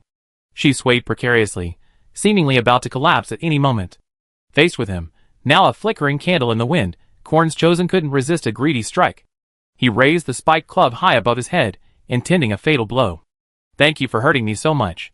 The words had barely left his lips, when a cold glint flashed in Original Fry's eyes, and a sharp glint of blade flashed. In her ultimate state, desperate measures didn't strike her enemy. Instead, she deliberately created an opening, provoking him to unleash a bolder attack, revealing her defenseless back. The heavy blow struck. Original Fry's knife shattered, and he died. The blessing effect of desperate measures made this near-death attack shine, like a rainbow piercing the sun, its bright light illuminating the cave, as if it were daytime. Where the blade's energy reached, ravines and fissures appeared. Boss! Gun Horse Network Card Def, who had previously been spouting nonsense, rushed forward without hesitation, using his body to block the attack. The shield was easily shattered. His body and the light first merged into one, then split in two, dissipating in the wind. But his effort was effective. The power of desperate measures was greatly reduced. In a fleeting instant, after exchanging blows with Jiang He, Open Can Instant Eat narrowly escaped being torn apart by the fierce energy. The final ripple of Original Flavor Fries was incredibly powerful, even cracking the Crystal Witch's barrier and causing her to slowly stand up. Understanding Original Flavor Fries' intention, Jiang He advanced instead of retreating, heading towards the desperate measures left by her death wish. Having instinctively dodged the blade, Jiang He extended his left hand, but the sharp energy tore through his flesh, and his severed arm fell to the ground. The worse the condition, the stronger the power. As the skill with the highest potential among the initial skills of a martial arts style, self-harm is a must-learn. In most cases, players only suffer minor scratches.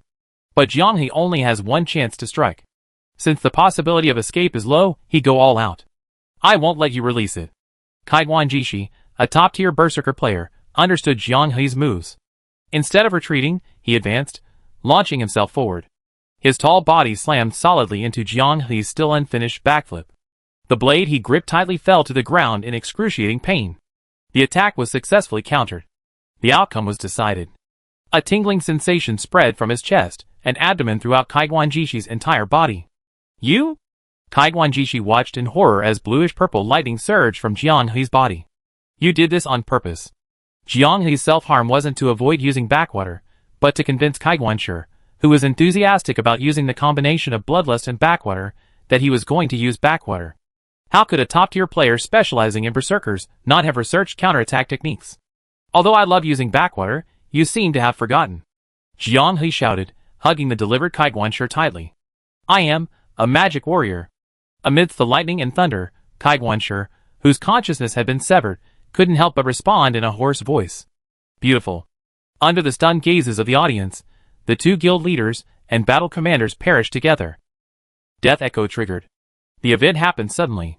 Although a system notification sounded, even the well-trained Corns Chosen was caught off guard by the sight of the dead roasted potato standing upright. A skillful draw slash precisely slit one's throat. With only 10 seconds to respawn, Jiang He used his death rattle ability to take down another member of the Corn Chosen. Since you secured our points, you absolutely have to go to the World Championship. He gave the remaining Corn Chosen members a thumbs up.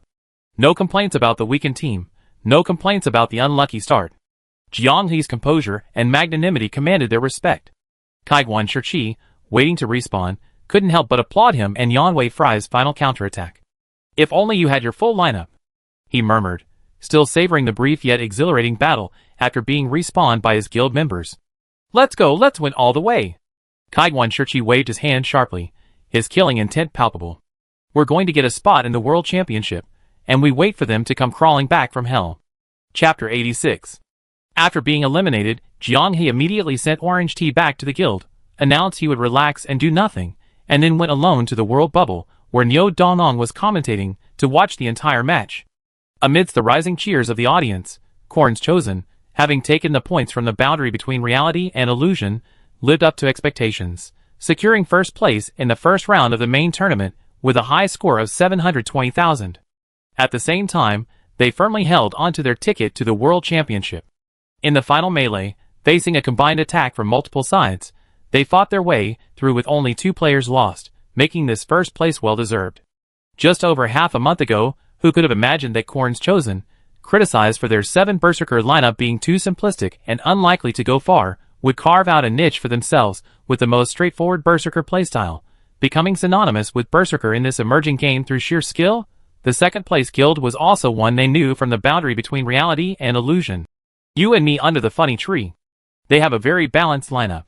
A ranged archer who also acts as an information provider. A swordsman, a berserker, and 2 holy judges responsible for melee combat. 2 elemental mages providing range support. Humorous Tree abandoned the pure support role that many guilds reserved during the preliminary rounds, instead building a semi-support system with holy judges and elemental mages. The archer, leveraging the perception bonus provided by their hunting rhythm specialization, serves as an information provider. This is a change many guilds made during the main tournament, significantly strengthening their early game combat power to maximize growth during the crucial 12-hour development period.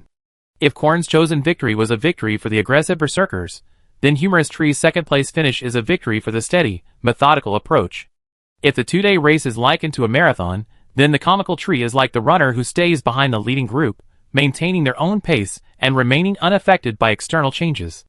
Unfortunately, their battle with the Corn Chosen Guild hadn't even begun before the race ended.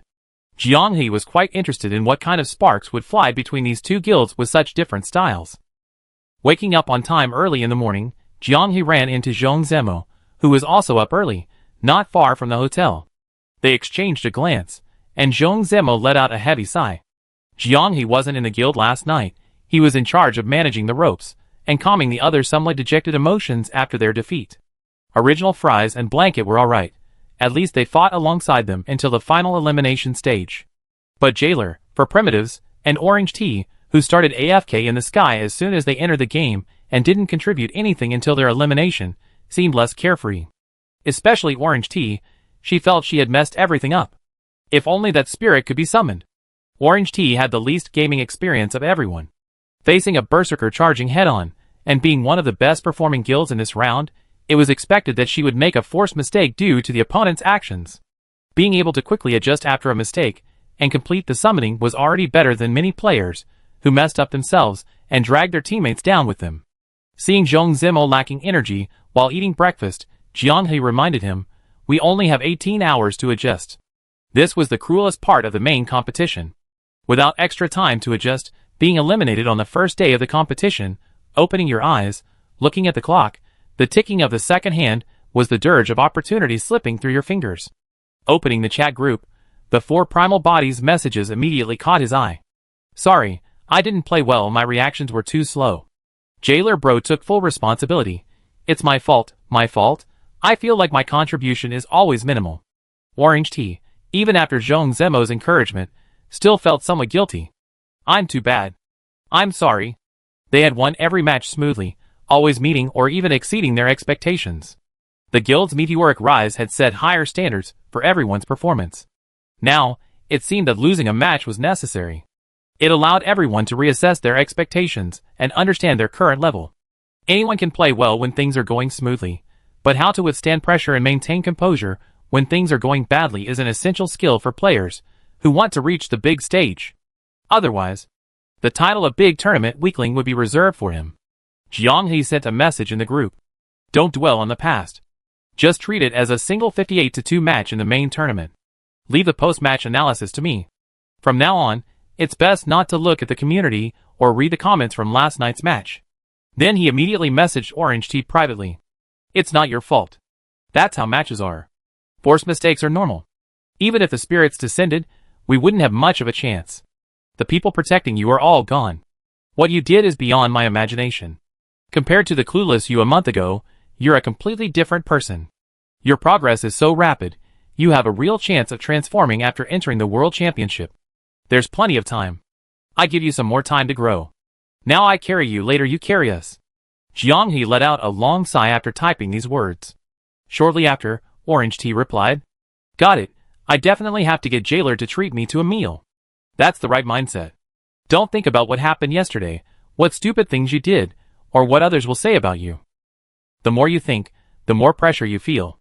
As a corporate slave, the 4 primal bodies' ability to withstand pressure is unquestionable." Jiang He had just sent a carefully prepared twisting rope message when Jailer bluntly replied, "I understand, I'm fine." As for Jailer, there's absolutely no need to comfort him. It's obvious he's browsing the community, scavenging for scraps in the trash, and happily indulging in self-deprecating humor. Hoping a setback will make him depressed is just worrying unnecessarily.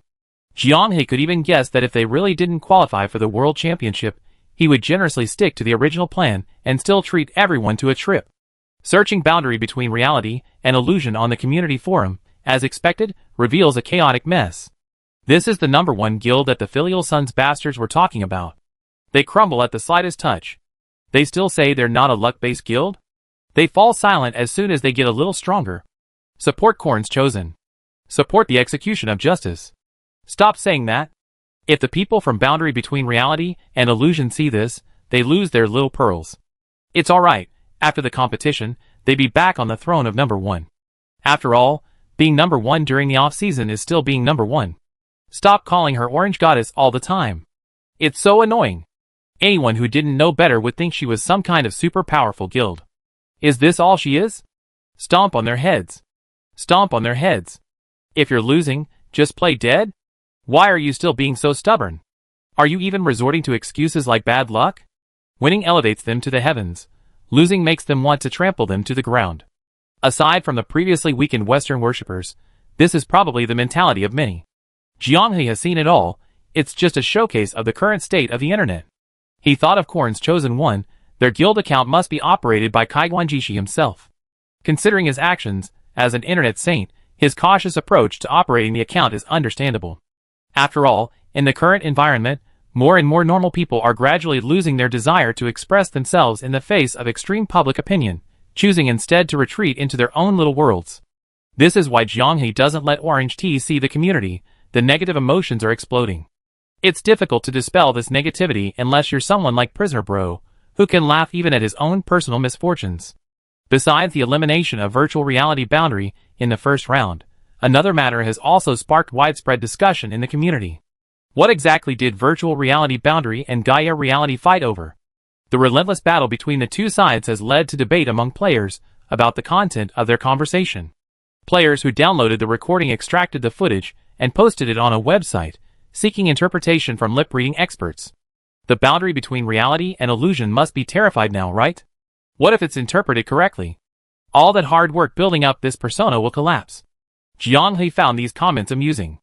Guess who's sweating buckets right now, feeling like each day is an eternity? He desperately wanted a lip-reading expert to interpret it, just to see who would end up being the pariah. Accustomed to turning pressure into motivation, he lingered in negative emotions for a while before starting to study the recording. He had to make the most of his limited time. Around noon, the jailer sent him a link. What is it? An interview with Korn's Chosen, they mentioned us. The media outlets partnering with the official organizers acted quickly, contacting the president, Kaiguan Jishi, that morning. Having always maintained a low profile, the moment they secured their world championship ticket, they were destined to be in the spotlight. Throughout the qualifiers and the main tournament, the official Chinese server operations were minimal, but everything changed once they entered the world championship stage. Foreseeable commercial collaborations were already underway. Representing the Chinese server, their identities would be revealed upon departure, so Kaiguan Jishi frankly admitted in the interview that he wasn't some pro player, just an ordinary programmer who enjoys playing games. His success was primarily thanks to his 6 friends, who were willing to be silly and goofy with him. To be able to draft such an extreme lineup as 7 berserkers, and to happily stick to his initial idea to the end, ultimately even taking home a world championship ticket. It's like a dream, Kaiguan Jishi said. When asked which of the remaining 58 guilds he was most optimistic about, he answered without hesitation, Virtual Boundary. It's a pity I didn't get to face them with their full lineup. I immediately downloaded their replay after the match. During the match, I was very curious about what happened. They had a 7-hour gap where they accumulated points, but didn't convert them into combat power, and then 2 hours of AFK time with 0 points. He lamented, after watching, I realized they were a bit unlucky. They used our guild's orange tea. Oh, you should know the orange god meme, right? That makes sense.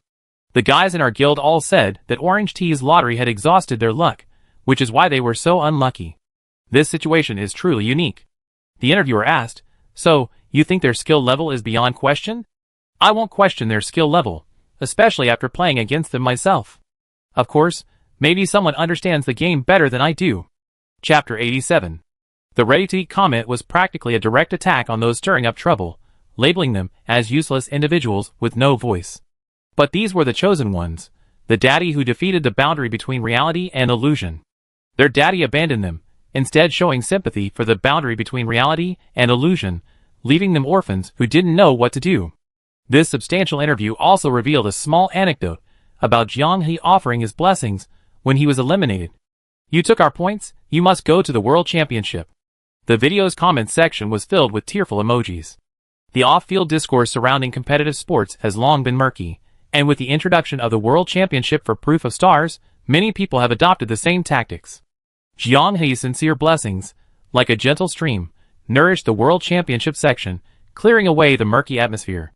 The refreshing atmosphere caused the online trolls, accustomed to the muddy waters of online arguments, to abruptly stop their keyboard dance and slowly delete their inflammatory remarks targeting Virtual Boundary and other guilds.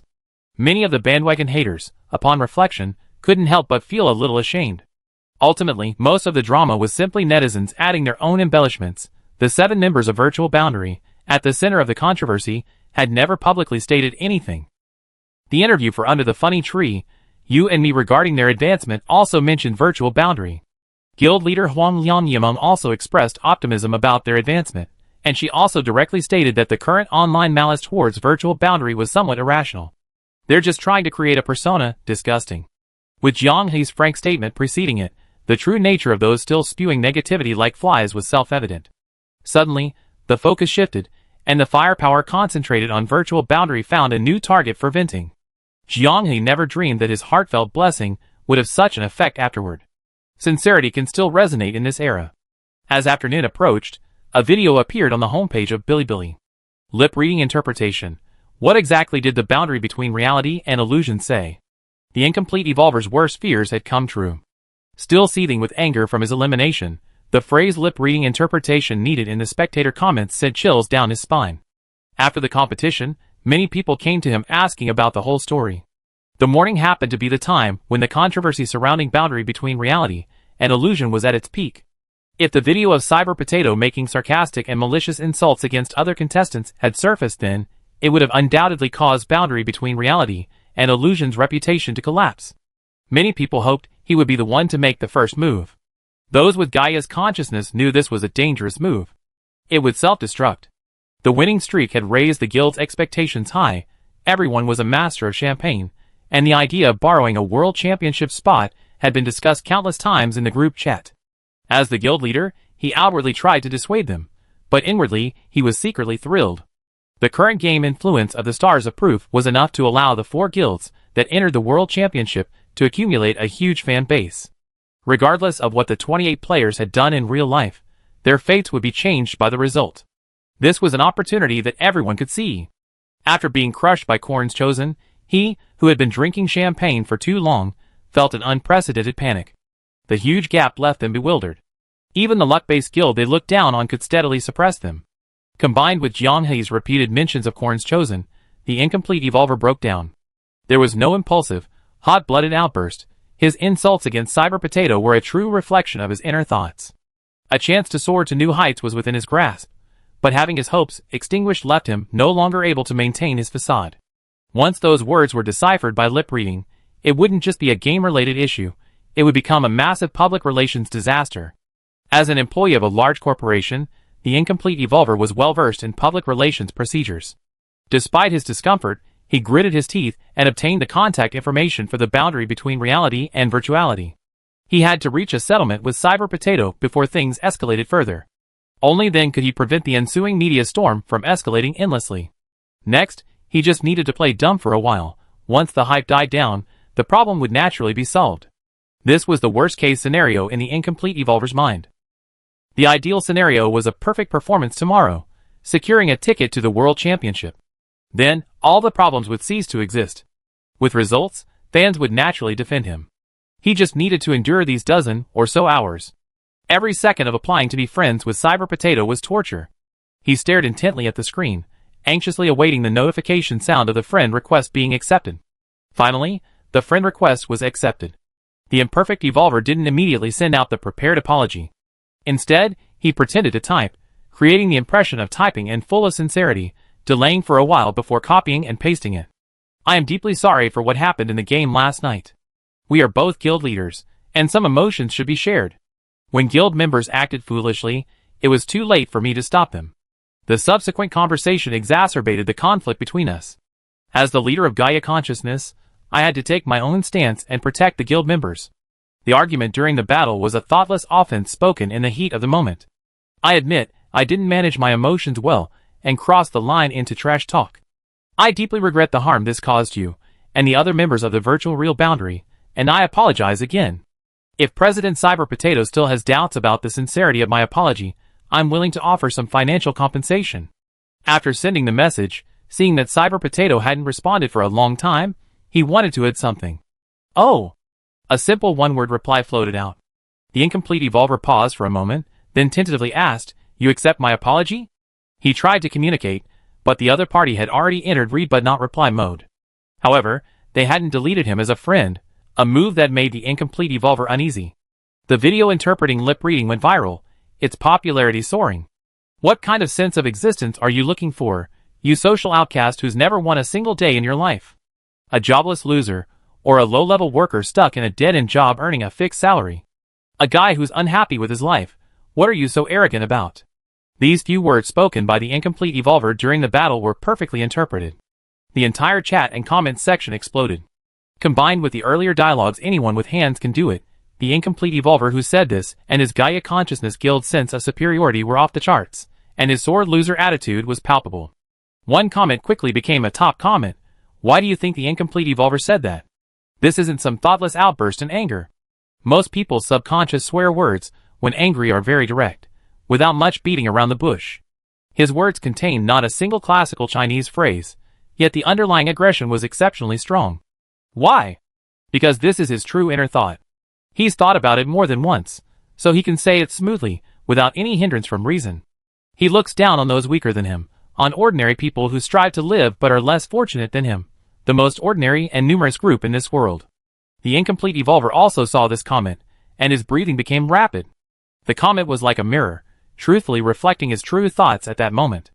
The analysis was incisive, stripping away his disguise.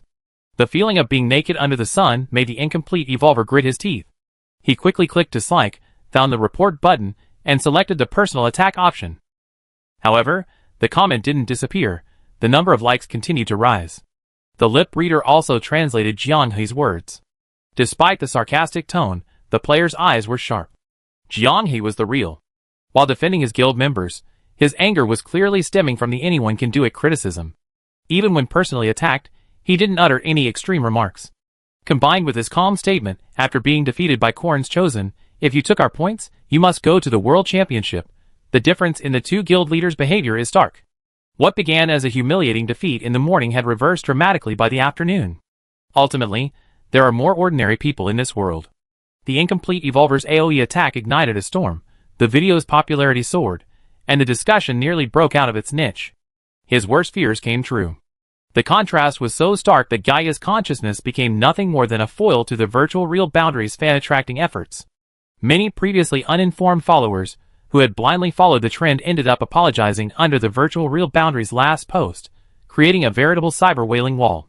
Jiang He and Original Potato, responsible for managing the account, did nothing, yet despite losing the first round, their follower count skyrocketed. The incomplete evolver glanced at the still unresponsive chat window, gritted his teeth, and posted an update. Apology statement regarding inappropriate remarks. The apology was delivered in a very formal, official tone, and we immediately contacted the Cyber Potato president to apologize after the incident, but we have not yet received a further response. The comments section quickly exploded. Guess why he didn't reply? Because this isn't an apology at all. I'm liking Cyber Potato more and more. He shouldn't have said a single word to you. Even an O was a waste. What you wrote is your mother's apology, full of excuses. Come on, speak like a human being. I'm sorry, I was too harsh last night. I hope you can forgive me. Apologizing with such a bureaucratic tone, you really know how to handle people. Now I understand why you said those things. Orange Tea glanced at the group chat history, and was somewhat surprised. Didn't we lose the game? How come our followers have increased so much? Did you guys post any videos? Jiang He said, no, we didn't do anything. Original Fries chimed in, someone gave you a freebie. Consider it a windfall. Chapter 88. 58-2, The Last Chance. After logging in, everyone hugged Mint. This was a standard procedure during the competition. The hugs always calmed their tense hearts. Most people on the boundary between reality and illusion are the abandoned children of success. Opportunities to embrace success are occasionally seen, but ultimately they slip through their fingers. Zhong Zemo has participated in many competitions, but most of the time he was just a runner-up. His only hope of winning the first leg and reaching the podium dates back to elementary school. Siyuani believes he has no outstanding qualities, he has no good memories of competitions, from childhood to adulthood. As for the resources that require winning first place, he has always been someone else's foil. Jay Legu, needless to say, once mentioned that he had an older brother who was superior to him in every way. Compared to him, he was just a runner-up, so he eventually gave up. Beiwo, on the other hand, has a lot of experience, but she jokingly says she has a very serious match point syndrome. The closer she gets to success, the more likely she is to perform poorly, missing countless opportunities. Aside from Original Flavor Fries, who was reluctant to bring up these things, the only one in the guild who had ever tasted success was probably Orange Tea. Throughout high school, she consistently led the entire school with outstanding grades, ultimately gaining admission to her dream university. Entering the preparation room, Original Flavor Fries suddenly asked, "And you?" Jiang He paused, taken aback. "Never won a single one." "Then how did you develop this mentality?" Recalling her childhood days of living under someone else's roof, Jiang He replied casually, "Forced." Referring to the semi-support system pioneered by the Funny Tree Guild, Jiang He made her choice. Jailer Bro no longer used Necromancer, but instead chose Elemental Mage. Although the Necromancer could possess strong combat power after purchasing and enhancing skills from the guide, with everyone focusing on early game power curves, having two late game characters in the team was simply too bloated. At this stage, the selection of popular PvP classes was beginning to take shape. Should I also make a change? Zhong Zemo asked as they approached their entry. Jianghe had indeed considered replacing Flawless Jade, keeping only Orange Tea as a pure support. However, considering Orange Tea's special significance to the guild, a scapegoat character to protect Orange Tea was essential. As the countdown to entry began, Blanket suddenly coughed violently. It's an old problem. I get like this when I'm nervous. Under everyone's gaze, she coughed a few more times nervously. The countdown ended, and they were teleported into the arena from the boundary between reality and illusion. Upon entering, the usual procedure was followed, occupying high ground, confirming safety, searching for ingredients, and cooking. Everything went smoothly. This time, the boundary between the virtual and real worlds was assigned to a valley on the edge of the map. Beiwo successfully caught a sheep, which Zhong Zimo quickly cooked, ensuring the team wouldn't have to worry about hunger for the next 6 hours. Should we go to the swamp wetlands again? Orange Tea's question caused everyone to exchange bewildered glances. The first time they entered the swamp wetlands, they encountered mud worms and nearly suffered a total wipeout. The second time, they encountered mud slugs, leaving only Jianghe alive. This terrain seemed incompatible with the 7 members of the boundary between the virtual and real worlds. Getting close only brought bad luck. Jianghe was suffering from PTSD. Although the services offered by the Insect Master made the early game very comfortable, he had learned his lesson the hard way twice, and didn't want to go through it again. With no way back and facing 3 directions, east, west, and north, Orange Tea instinctively chose the west. From the valley westward, they only needed to follow the river. The native monsters in the early stages of the competition weren't strong. As long as they didn't encounter A-rated monsters, like the Swamp Banshee, they could be easily dealt with. Orange Tea's compass was indeed effective. Most of the monsters they encountered along the way were pack monsters. The leader was just strong enough to threaten the boundary between reality and illusion, but couldn't break through Zhong Zimo's defenses. They only needed Zhong Zimo to pull away the leader monster, and the rest of them could easily mow down the monsters. They also came across a village along the way. The village chief's task was to hunt a pack of demon wolves. The task was already simple and easy, and they would get 1,500 points after completing it. It was incredibly pleasant. Before an hour had passed, the boundary between reality and illusion already had a starting score of 6,000 points. Finally, our luck has turned around. Jianghe breathed a sigh of relief. Orange Tea Online, are you still worried about luck? Everything was going smoothly, and even the bed, plagued by match point syndrome, became cheerful. Next, all we need to do is find the guide, exchange the points, and we have the early game. It was like a pillow coming right out of the blue. The kind-hearted village chief of the Demon Fox village was in high spirits upon learning that the demon wolf had been defeated, and casually provided coordinates, believed to be the guide they were looking for. Yesterday's easy defeat of the frogman had actually made Jianghe somewhat tempted. He didn't want to, but the official design allowed these NPCs to give points. Wasn't that encouraging them to do it? The village chief's kindness dissuaded everyone from their previous thoughts, and after expressing their gratitude, they headed straight for the foot of the nearby mountain. Huh? Jianghe compared the coordinates given by the village chief with the surrounding forest. Where are the guides?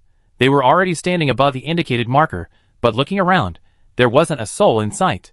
Considering that some guides wouldn't stay in one place but would wander around, and given the dense trees with their umbrella-like branches blocking out the sunlight.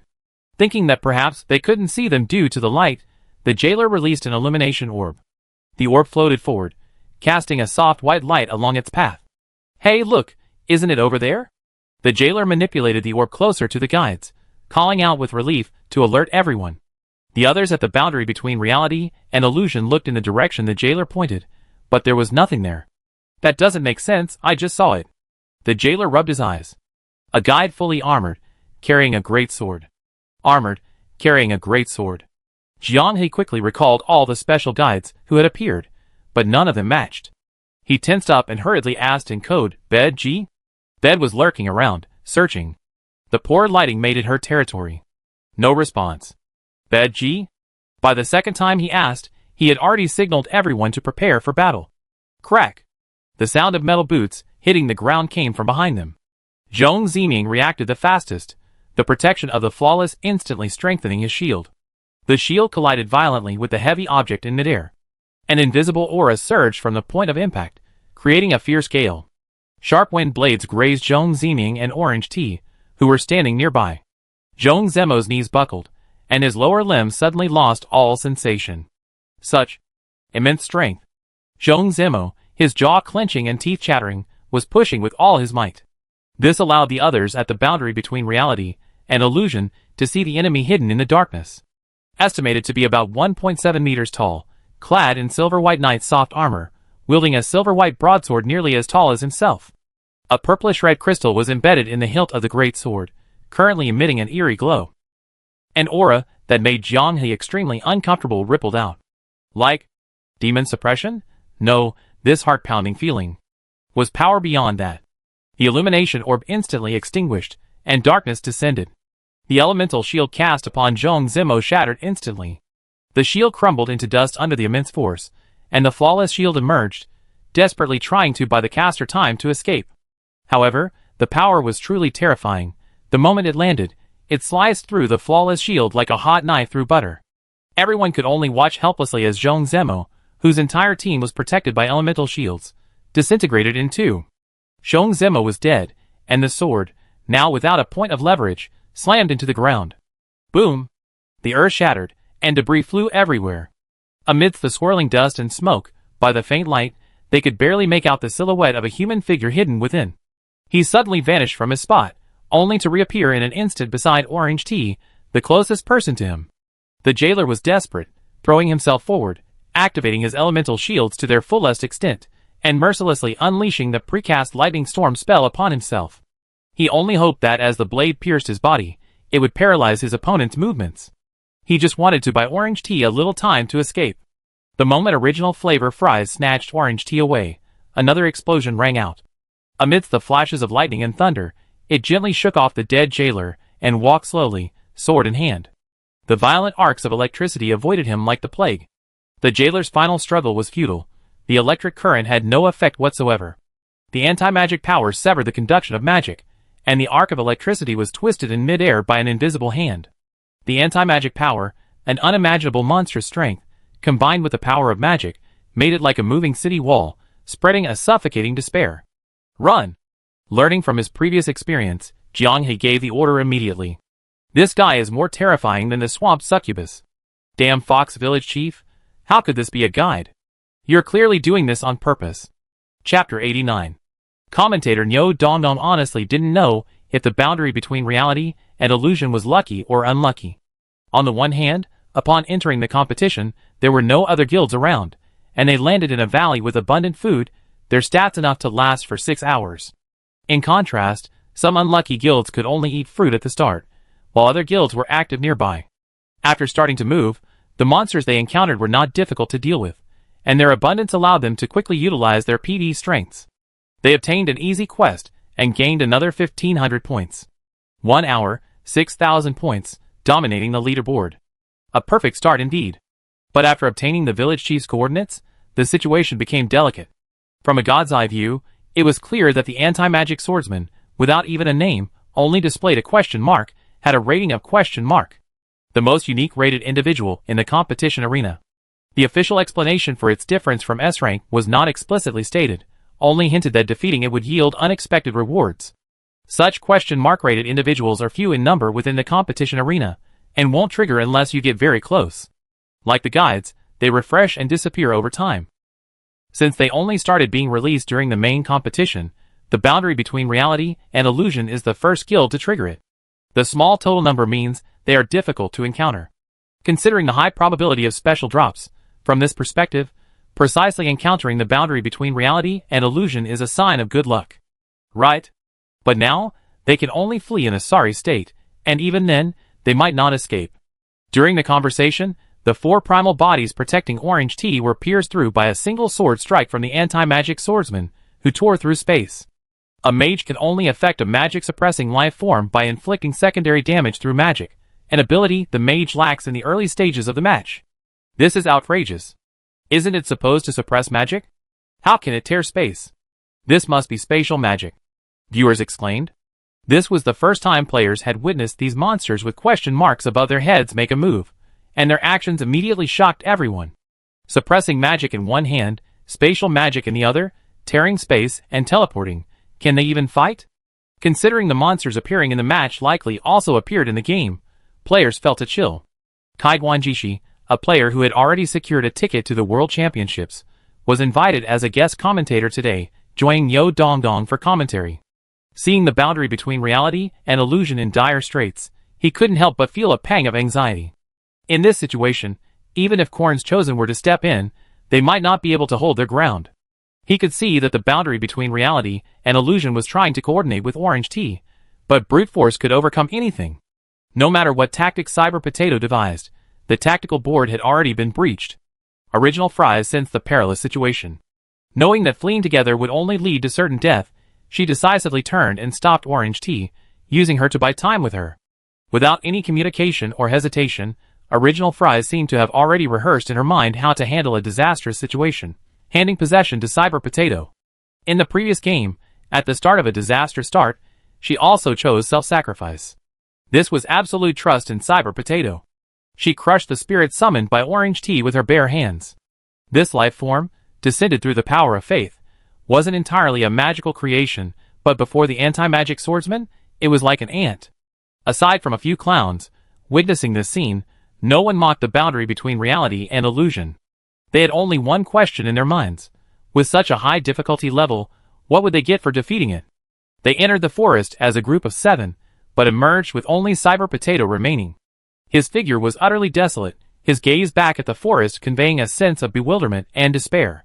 It was like a mirror image of yesterday's start. This time, the boundary between reality and illusion collapsed even more completely. With the deaths of 6, their initial accumulation was reduced to only 2,000 points.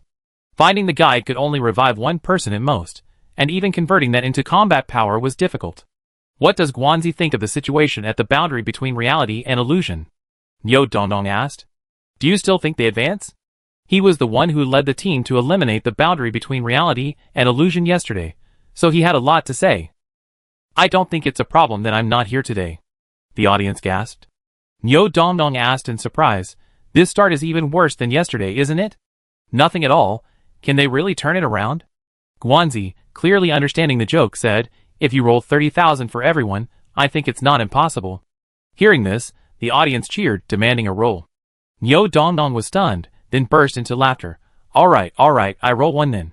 If Cyber Potato can lead the boundary between reality and illusion to a comeback and advance to the World Championship, I roll a 30,000 renminbi red envelope as soon as I wake up, okay? But I feel there's no hope. It's really unreasonable. They're in such a bad position, I can't imagine how they could turn things around. Open Canete only made this judgment out of trust in like-minded people. In reality, he didn't have high hopes for Cyber Potato either. It's too difficult. At least 6 guides are needed to revive all the teammates. As time goes on, the required points will only increase, and relying on his own strength, the speed at which he kills monsters to gain points is unlikely to keep up with the rate of point growth. 2 consecutive days of incredible bad luck reignited discussions about Orange God's overdrawn luck. His record of 3 rainbows, 2 golds, and 2 reds was too astonishing to ignore. I have an opinion, said Instant Food Opening. Maybe Orange God's luck has always been good, but he couldn't handle the boundary between reality and illusion, and was crushed. Yo Dong Dong immediately understood. I get it. If they can defeat the strong opponents they encounter at the start, it's a perfect start. If they fail, it's a disastrous start. Either they die instantly, or they defy fate and soar to great heights. It's very extreme. Players unanimously typed, I think you're being a bit too extreme, drawing the attention of the 2 who had been chatting idly back to Cyber Potato. No wonder they were commenting that. Cyber Potato slaughtered the village. Jianghui, still not satisfied after killing everyone in the village, also set it on fire. Boundary between reality and illusion, 3,200 points. Having done all this, Jianghui sat down on a large rock in front of the burning village, staring blankly at the fire. As Kaiguan Chishi had guessed, he had meticulously prepared 3 tactics for this match, 1 for a normal game, 1 for a winning situation, and 1 for a losing one. But now, all 3 were useless. He was facing a game of utter collapse. Gripping his knife, Jianghui rested his forehead on the hilt, lost in thought for a long time. Perhaps the sacrifice of 6 people had brought a balance to the misfortune at the boundary between reality and illusion. An ordinary guide spawned not far from the fire. Services, all available. May the stars bless you. Resurrect Companion, 800 points. Equipment Blessing, 300. Checking the prices of the 2 most crucial services, Jianghui fell into deep thought once more. Yo Dong Dong was puzzled. What's there to think about? These 2 are the most cost-effective options right now, aren't they? Kaiguanjishi frowned, vaguely sensing that Cyber Potato would make a different choice. The classic step-by-step move combined with the desperate strike blessing from the boundary of reality and illusion was already predictable to the spectators. Wait, is there a mistake? Nyo Dongdong questioned. Why not revive first and then bless? The revival points increase after consumption. Even a small amount of points could change the final qualifying order. Making such a mistake knowing it's a dynamic price is too basic. Was the pressure too much for him? After the blessing ended, Boundary of Reality and Illusion had 2,550 points left. However, Jianghe still didn't choose to revive, but instead purchased 10 bottles of quick healing potions and 10 bottles of shield potions, totaling 800 points. At this point, the revival price had risen to 1,000. Jianghe turned and left. Huh? No, what does this mean? Are you saving those 1,750 points to hatch an egg? Hey, Cyber Potato, why don't you spend them already? Even Nyo Dongdong was getting anxious, let alone the audience. He wants to save up his points to find a special guide. But he needs to revive first. Right now, he's the only one left on the boundary between reality and illusion, and he's practically on the verge of elimination, already reserving his spot to go home. Reviving one person in the early stages provides very limited help, and the efficiency of gaining points isn't much different from solo play. That's probably what he's thinking. Explain saving points to gamble on a special guide has a higher chance of success. The risk is too high. If he's not careful, he'd be blamed for everything, and he might get called a lone wolf. As a fellow guild leader, Kaiguanjichi probably guessed what was going on. Perhaps, blaming everyone for failure was the outcome he hoped for. If the final result wasn't what he expected, he could use his scapegoat title to take full responsibility, easing the guilt and psychological burden on the other guild members. Every team needs someone to play the scapegoat, smoothing over relationships among everyone, like a garbage can swallowing everyone's unhappiness, keeping the atmosphere harmonious. The audience was also buzzing with discussion. With great power comes great responsibility. But this responsibility is too great. In the main competition, reviving 6 teammates by soloing to accumulate points, and then reserving enough points for them to complete the blessing. How are we supposed to play? This is a gamble. I suggest we make him a god of responsibility, carrying the entire guild on his shoulders. A suggestion? If he can pull it off, he'd be a god. Nyo Dongdong cheerfully said, seeing how intense your discussion is, how about this, I start a poll. Can Cyber Potato get a ticket to the World Championship with the boundary between reality and illusion? 1. Of course, 2. I eat it if he can pull it off. The number of voters quickly exceeded 50,000.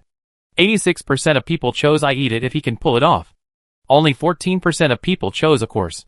The voting results met expectations. If Jianghe knew that 14% of people believed he could pull it off, he would definitely have teased him. Thank you for thinking so highly of me. He himself wasn't sure. Making this gamble certainly involved taking on a huge responsibility. More than the final result, he hoped everyone could still enjoy the game together, instead of being haunted by this last-minute disappointment. Can we win? It's difficult. However, Jianghe felt the rustling sound of the large tree he had just passed. He turned around fearlessly, facing the tree spirit whose face had now bulged out like a human. Instead of lamenting the difficulty of the journey, let's set off immediately. How will we know if we can climb over if we don't try? Vines and sword shadows intertwined. Jianghe's one-man guild war had begun. Chapter 90. Jianghe had thoroughly studied Korn's chosen. Passing by the NPC camp, he politely inquired who among the group was the strongest fighter, then greeted them with a smile, before striking with a single blow. Killing, massacring the village, setting fire, all done in one swift motion. With the Demon Fox village chief as a precedent, he had no room for error and trusted no one's information. He faced only one problem: how to more efficiently and quickly eliminate all moving individuals except for the guides. What services do you need? Another ordinary guide. Compared to the previous match, his luck in this regard was noticeably better. 3 hours into the competition, the boundary between reality and illusion had reached 16,000 points. This wasn't particularly ideal. With a normal team of 7, the points weren't even enough to distribute. But Jianghe was alone. Enhanced skills desperate stand, draw sword slash, cross slash. Enhanced skills blessing of the wind, fireball. First, he upgraded his usual physical and magical skills at the experience level. Then, Jianghe began purchasing 2 expensive spells, Magic Shaping and Magic Torrent. After enhancing them all, he had 2,900 points left out of 16,000. This is the advantage of acting alone. During large-scale purchases, the dynamic price increase is far less significant than during group purchases. In the early stages, spending 10,000 points was enough to fully equip Jianghe. Players watching the live stream, observing the points spent, also noticed this. Because Jianghe was acting alone, the prices offered by the guide were significantly lower than the fluctuation values over time. In the early stages, the price difference was considerable. This setting was clearly an official balancing mechanism, allowing guilds that encountered unexpected setbacks at the start but possessed considerable strength to rise again. Since no one had experienced such a dramatic collapse before, no one noticed, and many items could be so cheaply sold while soloing. Except for resurrection potions, which continued to appreciate in value over time, the price of the potions Jianghe bought remained the same as 2 hours earlier. For the same shield potion, Jianghe only needed 35, while other guilds needed 70. Now, no players were commenting time to revive teammates anymore. Everyone could see that Jianghe was determined to solo. He wouldn't stop until the 12-hour golden development period was over. Jianghe had already noticed the magical fluctuations coming from afar. He draped the robe he had stripped from the NPC over his trialist set, concealed the short sword beneath the robe, and pulled out the staff he had prepared in his inventory with his left hand. Having done all this, the full 7-man guild appeared. The semi-support trend started by the Funny Tree Guild influenced many other guilds. This guild, Pigeon Cage, also didn't assign a support role, instead using an archer as a substitute, with the remaining slots filled by 3 berserkers and 3 elementals. This is also a common lineup strategy adopted by many guilds aiming for the top 2 out of 58. They extracted the best performing classes since the start of the guild war, and combined them based on their synergy. Only Jianghe was spending money in front of the guide, which clearly puzzled the members of the Pigeon Cage Guild. A lone wolf? Just as they were pondering this, a dazzling blue light erupted from Jianghe's staff. A torrent of magic, guided by the staff, surged forward. A thick stream of magic, like a ship-slaying blade, shot through Jianghe's hand, veins bulging as he gripped his staff, resisting the powerful recoil. He swung it fiercely. The massive blade, approximately 20 meters long, arrived before the 7 members of Pigeon Cage in the blink of an eye. The sudden turn of events caught one of them off guard. He was cleaved in 2 at the waist by the ship-slaying blade, dying instantly without a chance to utter a final farewell. Magic Torrent, how can its attack range be so long, and its power? It's already fully enhanced at this point. The elemental mage from Pigeon Cage recognized the magic, his face filled with disbelief. The Magic Torrent's strengths and weaknesses were obvious. Its immense power consumed a tremendous amount of magic energy, and without restraint, mana depletion was common. It couldn't be used casually by ordinary mages. It was a spell that heavily relied on timing. What are you standing there for? He's already exhausted his mana. Realizing the situation, everyone in the Pigeon Cage Guild, except for the archer, who was still on guard against potential enemies lurking nearby, attacked. For a mage-type class, using this spell is tantamount to self-control. Anyone would face a mana depletion crisis. This is the disastrous consequence of using skills without considering the situation. A cold glint flashed, and the leading berserker suffered the same fate as Zhong Zemo. An incredibly fast blade sliced him in 2. The elemental mage's protective shield failed to stop it. The fastest basic martial arts skill, the draw sword slash, had been enhanced, its power and speed further increased. Pigeon Cage's response was already quite competent, but Jianghe's development was beyond their expectations. At this moment, all 6 pieces of Jianghe's equipment had been blessed. 3 for swift steps and 3 for desperate strike. All usable magic has been enhanced. The Pigeon Cage at this moment, only 1 person has completed the full equipment blessing. At the cost of 6 lives, Jianghe gained development beyond the timeline. Despicable. He's not an elemental mage, he's a magic warrior. Jianghe deliberately donned a robe and took out a staff to confuse the enemy. Realizing this was too late. Instead of being immobilized by depleted magic, Jianghe advanced, quickly looting the blessed equipment of the dead. Using the protection of his swift movements, he left a blur in the sight of everyone in the Pigeon Cage. The previous 2 attacks had allowed Jianghe to gauge his current combat strength. He quickly shifted from conservative to aggressive, aiming his sword at the archer still keeping watch in the distance. The archer was prepared, his finger was already on the bow. The arrow pierced the air, but it was too late. The archer's powerless body swayed a few times before collapsing from the tree. His neck gushed like a fountain, his remaining consciousness rapidly dissipating from his body. In less than half a minute, 3 were killed. 7,200 points fell into Jianghe's pocket. A quick recovery after such a massive loss. How delicious. His successful ambush was largely due to his pre-battle preparations. A robe, a spell, the foundation for a flawlessly executed sneak attack. Bearing the hopes of the entire guild, Jiang He dared not take too many risks. He successfully swallowed the 7,200 points to recover some health. Satisfied, he quickly rummaged through the Pigeon Cage Guild members' backpack, taking advantage of their defensive lapse, and stole food and a helmet already bound by blessing from the archer's backpack. A resurrection set added. Now he needed to get the equipment ready, so that the other members of the Resurrection Guild could be fully armed upon landing. Luring the enemy, defeating them, and escaping unscathed, the entire process was flawless, leaving the players thoroughly entertained. Niu Dongdong couldn't help but exclaim excitedly, "You know what? You really have to believe it. This solo play is truly something else."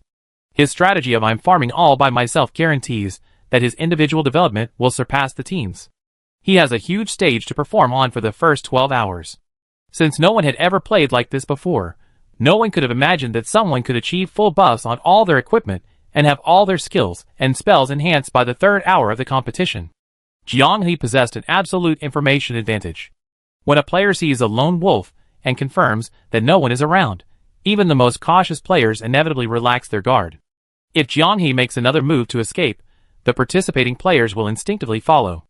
Jiang He even went so far as to wear a stereotypical elemental mage set. Since elemental mages are a popular class in the competition, seeing a robe and staff combination would automatically trigger those associations in players. Next, all he needed to do was find the right moment to intentionally use a spell like Magic Torrent, a spell with obvious advantages and disadvantages, to lure the enemy in. Who could resist that? Amidst the audience's gasps of wow, Jiang He, moving at full speed, encountered a full-strength guild of 7 in the wilderness. The same old routine, donning a robe and drawing his staff. Relying on his magic perception, he precisely sensed the magic emanating from them. After startling them, he immediately feigned ignorance and continued walking forward, finally acting like a frightened bird sensing danger, turning and running away. The audience gave his acting a perfect score. And sure enough, someone immediately fell for it. A shadow stalker, having just reported the lone wolf's information to his teammates, was ambushed by the despicable Jiang He. The enhanced magic torrent attack range was significantly increased, and its power was far beyond what a single shield potion and elemental shield could withstand. Misjudging the situation, the shadow stalker melted instantly. For 1,200 points gained. Jiang He was overjoyed. What a fat shadow stalker. It's great that you came to deliver it yourself. Before leaving, he even thanked the pursuers. He ran without hesitation, not pausing for a moment. The decision of when to fight and when to run was entirely in his hands. Jiang He hadn't expected things to unfold this way. He thought the folding edge technique, which resulted in a double wipe, was unlikely to be repeated, but now it seemed like a blessing in disguise. Jiang He was racing against time. His individual strength would gradually fall behind the team's growth over time. At this moment, he still holds the power to decide whether to fight or stay. However, once other guilds develop, his freedom of movement will be questionable. Jiang He judged that once the critical 8-hour mark arrived, with guilds having completed their power conversion and cooperating, his sneaky tactics would be difficult to execute. Unless he could find the 2 artisan guides who could raise the equipment's power ceiling, and a sage-type guide who could further enhance the power of magic and skills. It was too dramatic. Despite a disastrous start and widespread pessimism, Jiang He had somehow managed to develop a completely new playstyle. Players called it the sacrifice flow. To operate this way, teammates must be sacrificed at the start, allowing the player with the strongest individual ability to benefit from the guide service price balancing mechanism. By relying on dynamically low prices, development can be achieved beyond the timeline. With this playstyle, PvE is merely an embellishment. Once fully developed, the real strategy is to leverage early advantages and exploit the vampires of other guilds. This is a strategy that only has visual elements in the early stages, posing a huge challenge to the player's individual skill, timing, and situational awareness. The third unlucky guild is coming. Looking at the map, the players were all excited, as if they found a joke. This competition is so interesting. An annoying fly has appeared on the Guild War stage, grabbing points and leaving, disgusting and entertaining. Meanwhile, in the still open poll, the number of people who believe Jiang He can lead his team to the next round is quietly increasing. Kai Guanjiqi and Huangli Anjiming, who has already led their team to the next round, fell into deep thought. This strategy, while risky seems, they could probably pull it off? Chapter 91. With no teammates to worry about, and always maintaining the initiative, Jianghe, relying on the equipment and skill advantages brought by his lifesteal, possessed overwhelming combat power against most monsters. This also accelerated his efficiency in mowing down enemies and grabbing points in the wild. However, his movement route was somewhat strange. When he needed to take the initiative, he should have continued towards the center of the map, but for some reason, he suddenly turned back. Seeing Jianghe rushing back to the starting point of the cataclysmic fall at the boundary between reality and illusion, where 6 people had died, the players looked at each other in bewilderment. Niu Dongnong was stunned. He wouldn't. It doesn't make sense. At this stage, he can't even beat the anti-magic swordsman, right? If you don't court death, you won't die. Taiguan Jishi also couldn't understand what Jianghe was trying to do. As an observer, he could see very clearly that the anti-magic swordsman's combat power was extremely slim unless all 7 players had an explosive performance at the beginning of the game and happened to possess a class magic that perfectly countered his actions. He conceded defeat on behalf of the Chosen of Korn. This is really unbeatable. Backing down isn't shameful. The existence of question mark rated monsters, like the anti-magic swordsman, is something you should run away from in the early game. Only in the mid-game, when the game has entered the 24 to 36 hour mark, and the player's growth curve is nearing saturation, with various countermeasures available, is it a wise choice to enter the fray. Although Jianghe is incredibly strong, his development is ahead of the timeline, and he might have a fighting chance. He's the guild's sole survivor.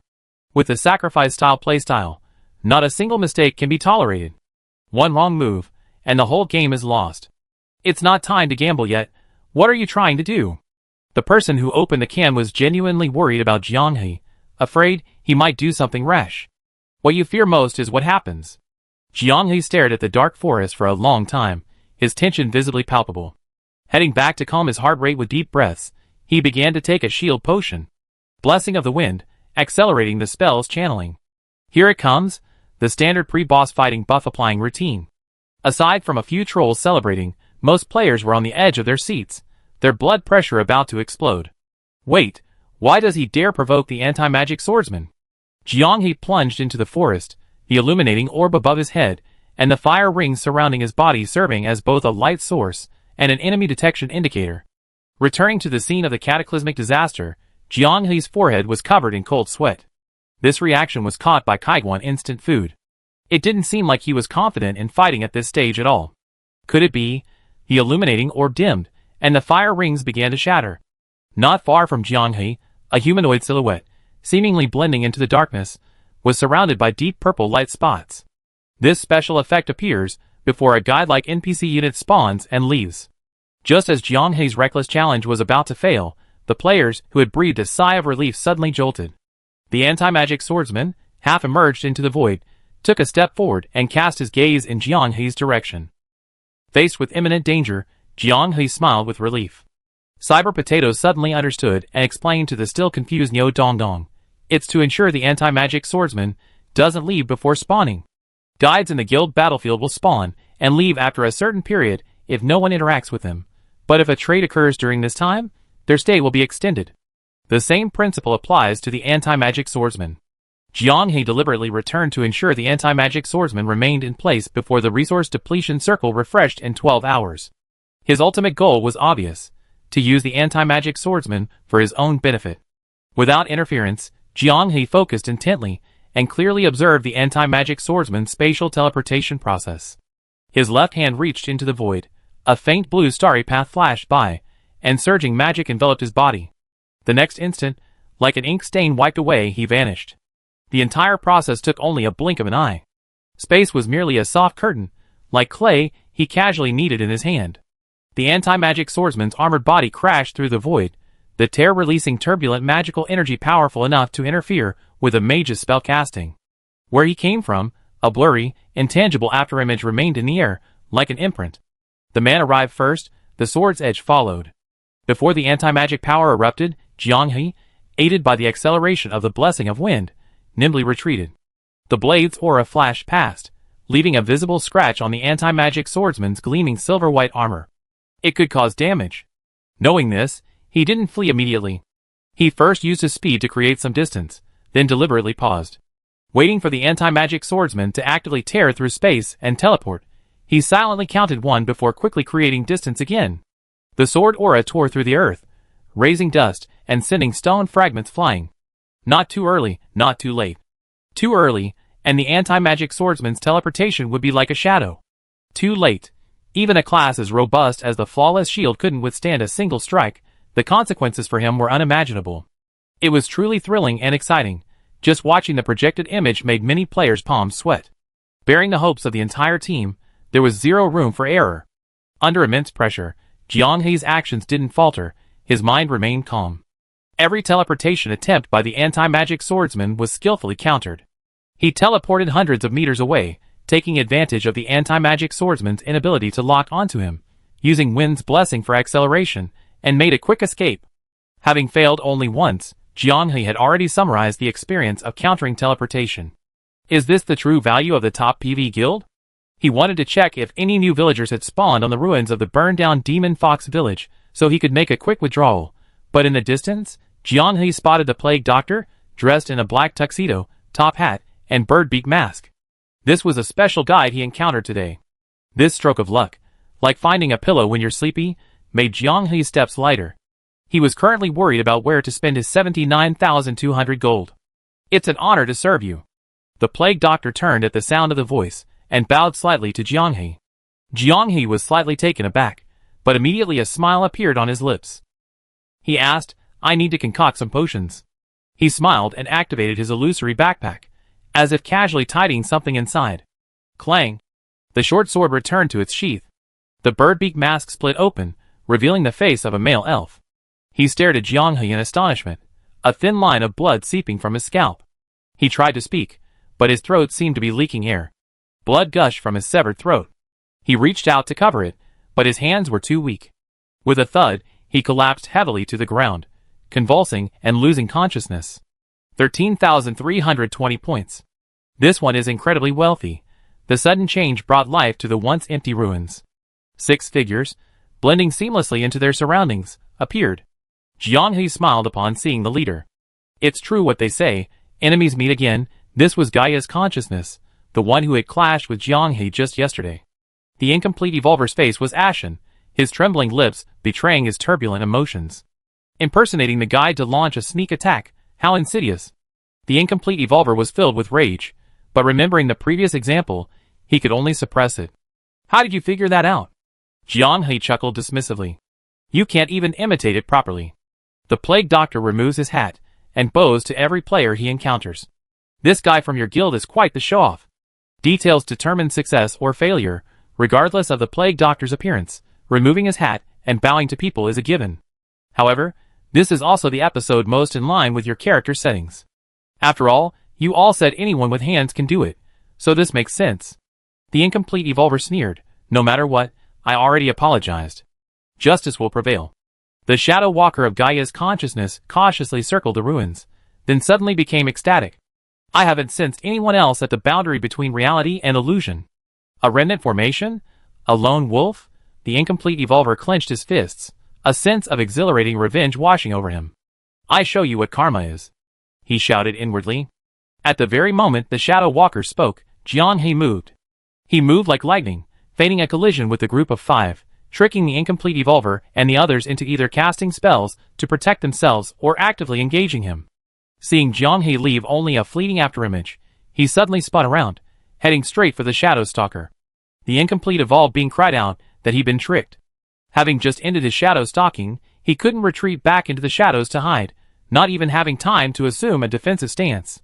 Jiang He's spear, conjured with magic shaping, pierced through the air, precisely striking the shadow stalker's chest. 11,900 points gained. Magic torrent. A good spell should be used with a shout. Gathering his energy. A surge of powerful magic converged at a single point, and Jiang He's magic roared forth, slicing through the 2 closest figures like a high-pressure water jet. Misjudging Jiang He's casting speed, the 2 who had tried to interrupt him before he could complete the spell could only watch helplessly as the raging torrent roared towards them. Give me a shield, give me. Ah! Before they could even hold on for 3 breaths, their expressions froze in terror. They stared dumbfounded as the torrent of magic tore apart the shield their companion had just managed to put on, annihilating them in a dazzling blue light. 39860 points earned. In an instant, the hunters became the hunted. The three Gaia consciousnesses felt a chill run down their spines. They saw amusement and eagerness in Jianghei's eyes. If the five Gaia consciousnesses hadn't moved, even if Jianghei wanted to make them pay for that thing whose parents died suddenly, he would have hesitated. He carried the fate of 6 people on his shoulders. More than momentary pleasure, he wanted to see his guildmates cheering loudly around him at the end of the competition, all of them holding onto their tickets. Now it was different. 5 people huddled together were like hedgehogs. A bite would inevitably tear them apart. 3 people. Gaia's consciousness, what is that? Swift as the wind, the 2 berserkers of Gaia's consciousness could barely keep up with Jianghei's speed. In the blink of an eye, he was already before them. The instant Jianghei's blade clashed with the incomplete of all beings, he casually flicked out a black shadow. In a panic, the 2 who had come to aid their leader raised their swords to intercept. The incomplete of all being, with sharp eyes, recognized it as a healing potion, not some strange artifact. Using his newly recovered magic power, Jianghei flicked a fireball with his left hand, which exploded between the 2 men. Dividing the battlefield, he used the aftershocks of the explosion to accelerate his way between the 2 berserkers, the movements executed flawlessly. It seemed Jianghei had a script written in his mind, knowing exactly what actions to use to induce the puppets of Gaia's consciousness to perform the actions he desired. His sword fighting caused the 2 berserkers' chests and abdomens to be exposed, completely undefended. Unable to refuse Jianghei's enthusiastic invitation, his enhanced sword slash flashed across the player's projection screen. This slash seemed to transcend dimensions, severing the projection screen. The 2 who tried to turn around felt their legs become unresponsive. Looking down, they saw particles of light swirling below their waists. Jianghei coldly slipped through the gap between them, casually elbowing one of them, accelerating his departure. You're the only one left. The incomplete evolver's heart was filled with unease. He knew countless people were watching the battle unfold. Before the match, he dreamed of securing a world championship ticket and turning his reputation around. Now, he was the sole survivor of his team. If Jianghei were to achieve a 1 versus 7 victory, Gaia's awareness, whose skills, operations, and judgment were completely outmatched, would become a laughingstock among the players, with no chance of recovery. His clenched teeth made his expression contorted with rage. He said, relying on superior equipment. Last time, I didn't need blessing, and you still didn't win, did you? Jianghei's face was mocking, his pity overflowing. Fine, I'm not like you, enjoying gaining cheap superiority by scorning the weak. The blessing light surrounding his equipment dimmed. I don't need blessing. Does this posture match you, a weakling? Go to hell. His pride trampled by Jianghei's actions, the incomplete evolver broke down. Jianghei didn't attack, but instead raised his sword to parry his chaotic slashes, dodging the predictable attacks. You're angry, huh? Why are you angry? Isn't this the result you wanted? Or perhaps you see your own overconfident self in me? Look, even with your blessing, you can't hit me. Where do you get the confidence to act so arrogantly? Go to hell. Ugh. Jianghei dodged, causing the incomplete evolver's fanatical follower's skill to miss, and casually punched him hard in the stomach. Watching him hunch over like a shrimp and slowly fall to the ground, Jianghei disarmed him, forcefully twisted his hand, and then pounded him on the ground like a sandbag. No magic, no skills, just pure fists. Punch after punch, the power the incomplete evolver tried to gather was mercilessly shattered by Jianghei. You want self-respect? I let everyone see your most pathetic state. Let everyone clearly remember that in the first Stars-Proof Guild War, a guild was eliminated in such a humiliating way. Jianghei picked up his knife, staring at the incomplete evolved being, barely alive but deemed by the system to still have the strength to fight back, and thus not yet eliminated. From the moment you uttered those words, I decided there was no such thing as leaving a way out for others. As long as the boundary between the virtual and real worlds remains active in the game, your name will be mentioned again and again along with our achievements. Watch closely, watch how I use your points to enter the World Championship. With a swift stroke, the knife fell, blood splattering everywhere. The entire Gaia consciousness was eliminated. A total of 121,100 points, all in Jianghei's hands. This also propelled him to the top of the leaderboard with 200,300 points. Chapter 92. Gaia's consciousness has a total of 9 blessed equipment pieces across 6 people, plus the 7 pieces Jianghei has already accumulated, enough for 2 people to land with full blessings. A happy problem soon follows. Backpack space is insufficient. Normally, the dropped items can be shared among several people to fill backpack space, but Jianghei uses a sacrifice build, and the backpack space has been reduced for guild battles. Looking at the 6 pieces of equipment that can't fit, Jianghe can only temporarily wrap them around his body, carrying a heavy load. In the incomplete Evolved Human's backpack, Jianghe found a special item. Tracking Wolf Fang Tracking Giant Wolf, one of the special guides. One of the few that doesn't stay in one place after spawning, but runs all over the field. According to statistics from the Chinese and foreign servers, it appears 6 hours before the start of the match and only sells Tracking Wolf Fang. After appearing 6 hours later, every guide along its path will be affected, selling tracking items bearing the words tracking. Every item it provides has a tracking function, acting as a speed-up button for the game.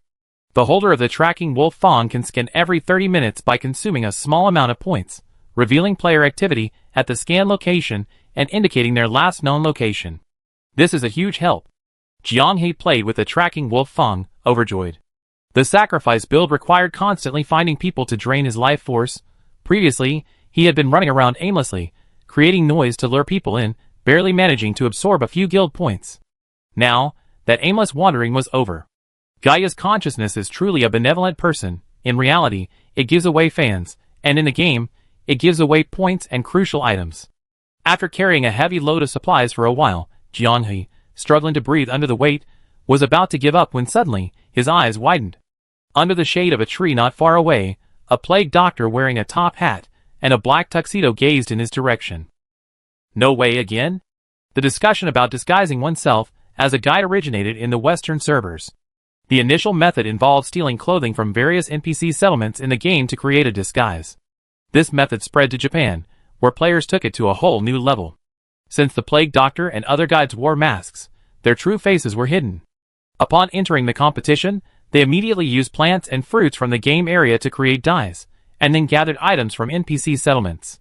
With a little DIY, they cobbled together the Plague Doctor's bird beak mask and tuxedo. They completed this process in less than 20 minutes, the only difficulty being finding the settlements. And if they succeeded?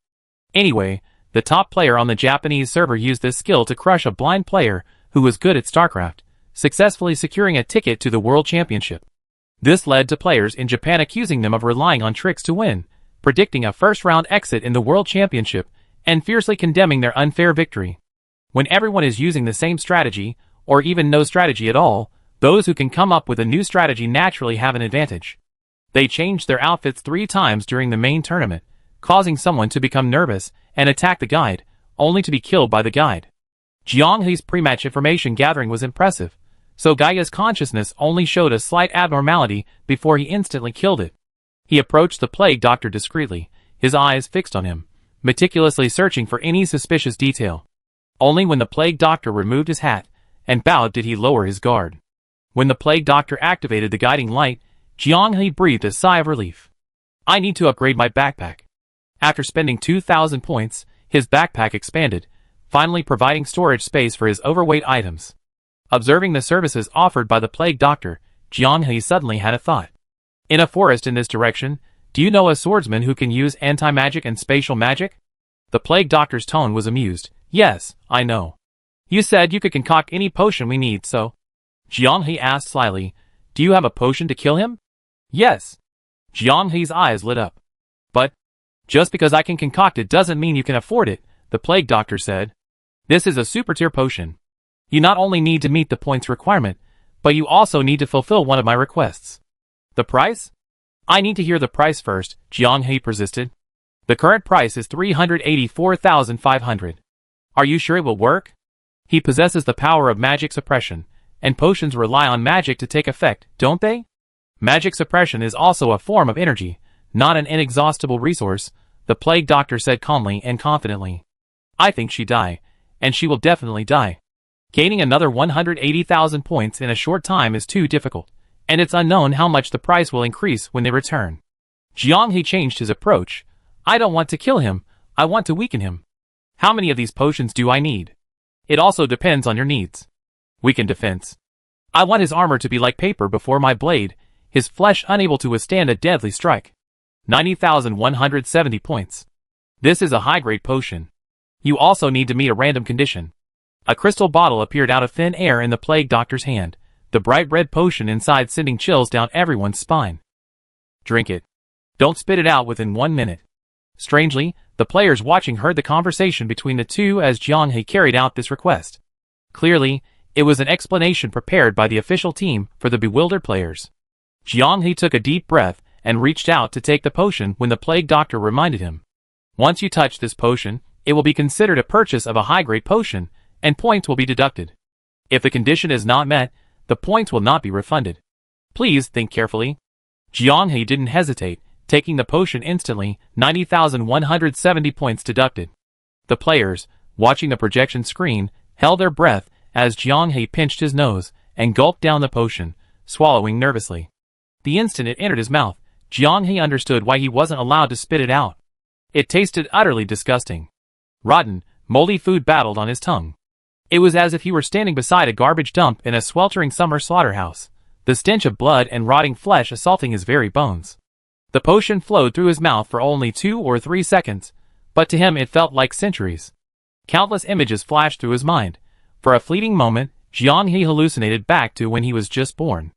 Was this really a magic potion? Although the potion had entered his throat, the lingering taste still danced violently on his taste buds, the nauseating odor relentlessly tormenting Jiang He's sanity. The potion itself didn't stop burning. The fiery sensation was comparable to biting into a deadly chili pepper, a fiery path flowing down his throat, scalding him so much that Jiang He instinctively clutched his chest. Under the gaze of all the players, he placed his hand on the plague doctor's shoulder, gripping it tightly. Without any support, he would collapse at any moment. The plague doctor seemed oblivious to the pressure from Jiang He's grip, still smiling as he reminded him, "You can quit at any time. I have a potion here that can instantly restore you to your former state." He shook the bottle of clear blue liquid. "The path to escape this sea of suffering is right here. Come on, spit it out, spit it out." The devilish whisper echoed, and Jiang He simply stared at him with bloodshot eyes, tightening his grip slightly. How could he possibly admit defeat? Carrying the hopes of 6 people, to surrender here would mean losing all 90,000 points, a complete defeat looming before him. A wave of intense nausea pushed Jiang He to his physical limits. His stomach churned, and a stream of acid mixed with the burning medicinal liquid surged up his throat. Every second felt like an eternity. With only 20 seconds left on the countdown timer beside the plague doctor, he cunningly stepped back, causing Jiang He to lose his balance and fall forward. He didn't reach out to brace himself, but instead collapsed, using the pain to numb his senses and gain a brief moment of clarity, while desperately trying to maintain his composure and contemplate what would happen if he won the match. The plague doctor crouched down, watching Jiang He's flushed face, on the verge of collapse, and forced the medicine down his throat. In an instant, the previous discomfort vanished, and Jiang He felt as if he were floating on air, his whole body light and refreshed. The unbearable stench flowing through his mouth was no longer replaced by a sweet, intoxicating fragrance, a honey-like taste that brought an extraordinary sense of pleasure, causing him to close his eyes in ecstasy. "You're unlucky to have chosen such a challenge. Few people can last even a minute," the plague doctor said. "It can shatter a person's willpower. This is also a potion? It is a potion. Don't have such a narrow definition of a potion. Taking either one alone is nauseating, but when taken together, you should feel the sweetness it brings." A crystal bottle, about 2 fingers thick, floated in front of Jiang He, containing a light purple, viscous, mud-like liquid. "Here's the potion you requested," the plague doctor said. "I need to remind you that you must choose the right time to make it work on the anti-magic swordsman. Looks like it won't work just by throwing it on. Can't you give me more hints? It works against ordinary individuals, but not against anti-magic swordsmen." The plague doctor avoided answering directly. Although it's inappropriate for a guide to say this, challenging them isn't a wise choice. "I'm confident in my skills," Jiang He replied immediately, "and I have confidence in my companions." Having finished preparations, Jiang He spent 3,100 points to revive Zhong Zemo. Zhong Zemo was completely dazed. He had been watching the battle from the sky when he was suddenly pulled down. "Why revive me?" he asked, dumbfounded. "French fries, jailer, and the 4 primitives would have been better choices, wouldn't they?" Jiang He explained, while transferring some of the blessed equipment from his backpack to him, having the plague doctor help convert it into a usable type. "Squid, the reason I resurrected you this time is to ask you for a favor, something only you can do." Jiang He said, "Help me die again." Zhong Zemo, ? Chapter 93. Jiang He didn't have much time left. The golden time for the sacrifice strategies was 8 hours before the match. From 8 to 12 hours, he needed to consider reviving his teammates. Now, it was already the 5th hour, and having 200,000 points wasn't a sure thing, especially since he needed to find 6 guides to regroup the entire guild. If something went wrong along the way, he would be in the awkward situation of not being able to revive his teammates, increase his combat power, or accumulate points. To ensure a high level of backup combat power during the revival period, Jiang He thought long and hard and decided to try something big. He gave Zhong Zimo a weakening potion for the anti-magic swordsman, and the two figures representing the boundary between reality and illusion once again stepped into the dimly lit forest. Zhong Zimo, enchanted with a fire ring spell, was as conspicuous as a firefly in the night. He took the lead, scouting ahead. If the anti-magic swordsman wanted to, he could tear through space beyond sight, requiring a high level of reaction speed from Zhong Zimo. If Jiang He were to die instantly without any delay, his plan would be half-failed.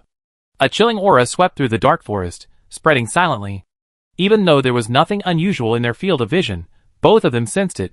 The anti-magic swordsman had arrived. Space shattered, and chaotic magical energy erupted within arm's reach. Ignoring the clearly visible Zhong Zimo, the anti-magic swordsman charged straight at Jiang He, his target clear. The power of anti-magic sealed off the space, completely blocking the blessing effect protecting Jiang He, leaving him trapped in a quagmire. The greatsword slashed down with the force of a cataclysmic event. Jiang He seemed to have anticipated that the anti-magic swordsman would target him first. The instant space shattered, he had already dodged. When the magic sealing seal was activated, he had already anticipated the trajectory of the massive sword that had materialized from the ethereal. The impact caused the earth to tremble and crack, invisible ripples spreading outwards from the center of the blade's impact, leaving fine cuts on towering trees. Inkfish, quickly get the potion the plague doctor gave us, kill him! Jiang He shouted urgently. The magic sealing swordsman whirled around. Several meters away, Zhong Zimo was activating his backpack, a bottle of light purple liquid swaying in his hand. He was perfectly outside the area enveloped by the magic sealing power. The magic sealing swordsman abandoned Jiang He, lightly touching the void with his left hand. The magic sealing power dissipated at that moment, and magic surged within his body. The magic sealing power and magic transformed into each other. In a flash, a bottle of potion with a light purple filling also appeared in Jiang He's hand. However, his was slightly viscous, resembling mud. The instant the spatial rift closed, and the demon-suppressing swordsman vanished, the potion struck his back armor, shattering with a thud. The mud-like liquid rapidly vaporized upon contact with the air. In an instant, the demon-suppressing swordsman teleported behind Zhong Zimo. Countless butterflies fluttered and danced amidst the swirling mist, gracefully landing on the armor and leaving cracks in its wake. It worked! Clang! The demon-suppressing swordsman staggered, nearly falling. The powerful great sword failed to cleave Zhong Zimo in two again. A gleaming small metal shield replaced the heavy giant shield, gently deflecting the great sword. This attack caused the demon-suppressing swordsman's gauntlets to shatter from the backlash of its own power, instantly revealing the wheat-colored skin beneath. Wow, you're the one! Last time, unsure of the enemy's strength, he recklessly used his giant shield to tank the attack, resulting in his ignominious death. This time, with a clear understanding of the situation, Zhong Zimo withstood immense pressure, managing to deflect a fatal blow on the brink of death. The players stared in astonishment, their mouths agape. Jiang He was also momentarily distracted by the almost frame-by-frame execution. This included the demon-slaying swordsman.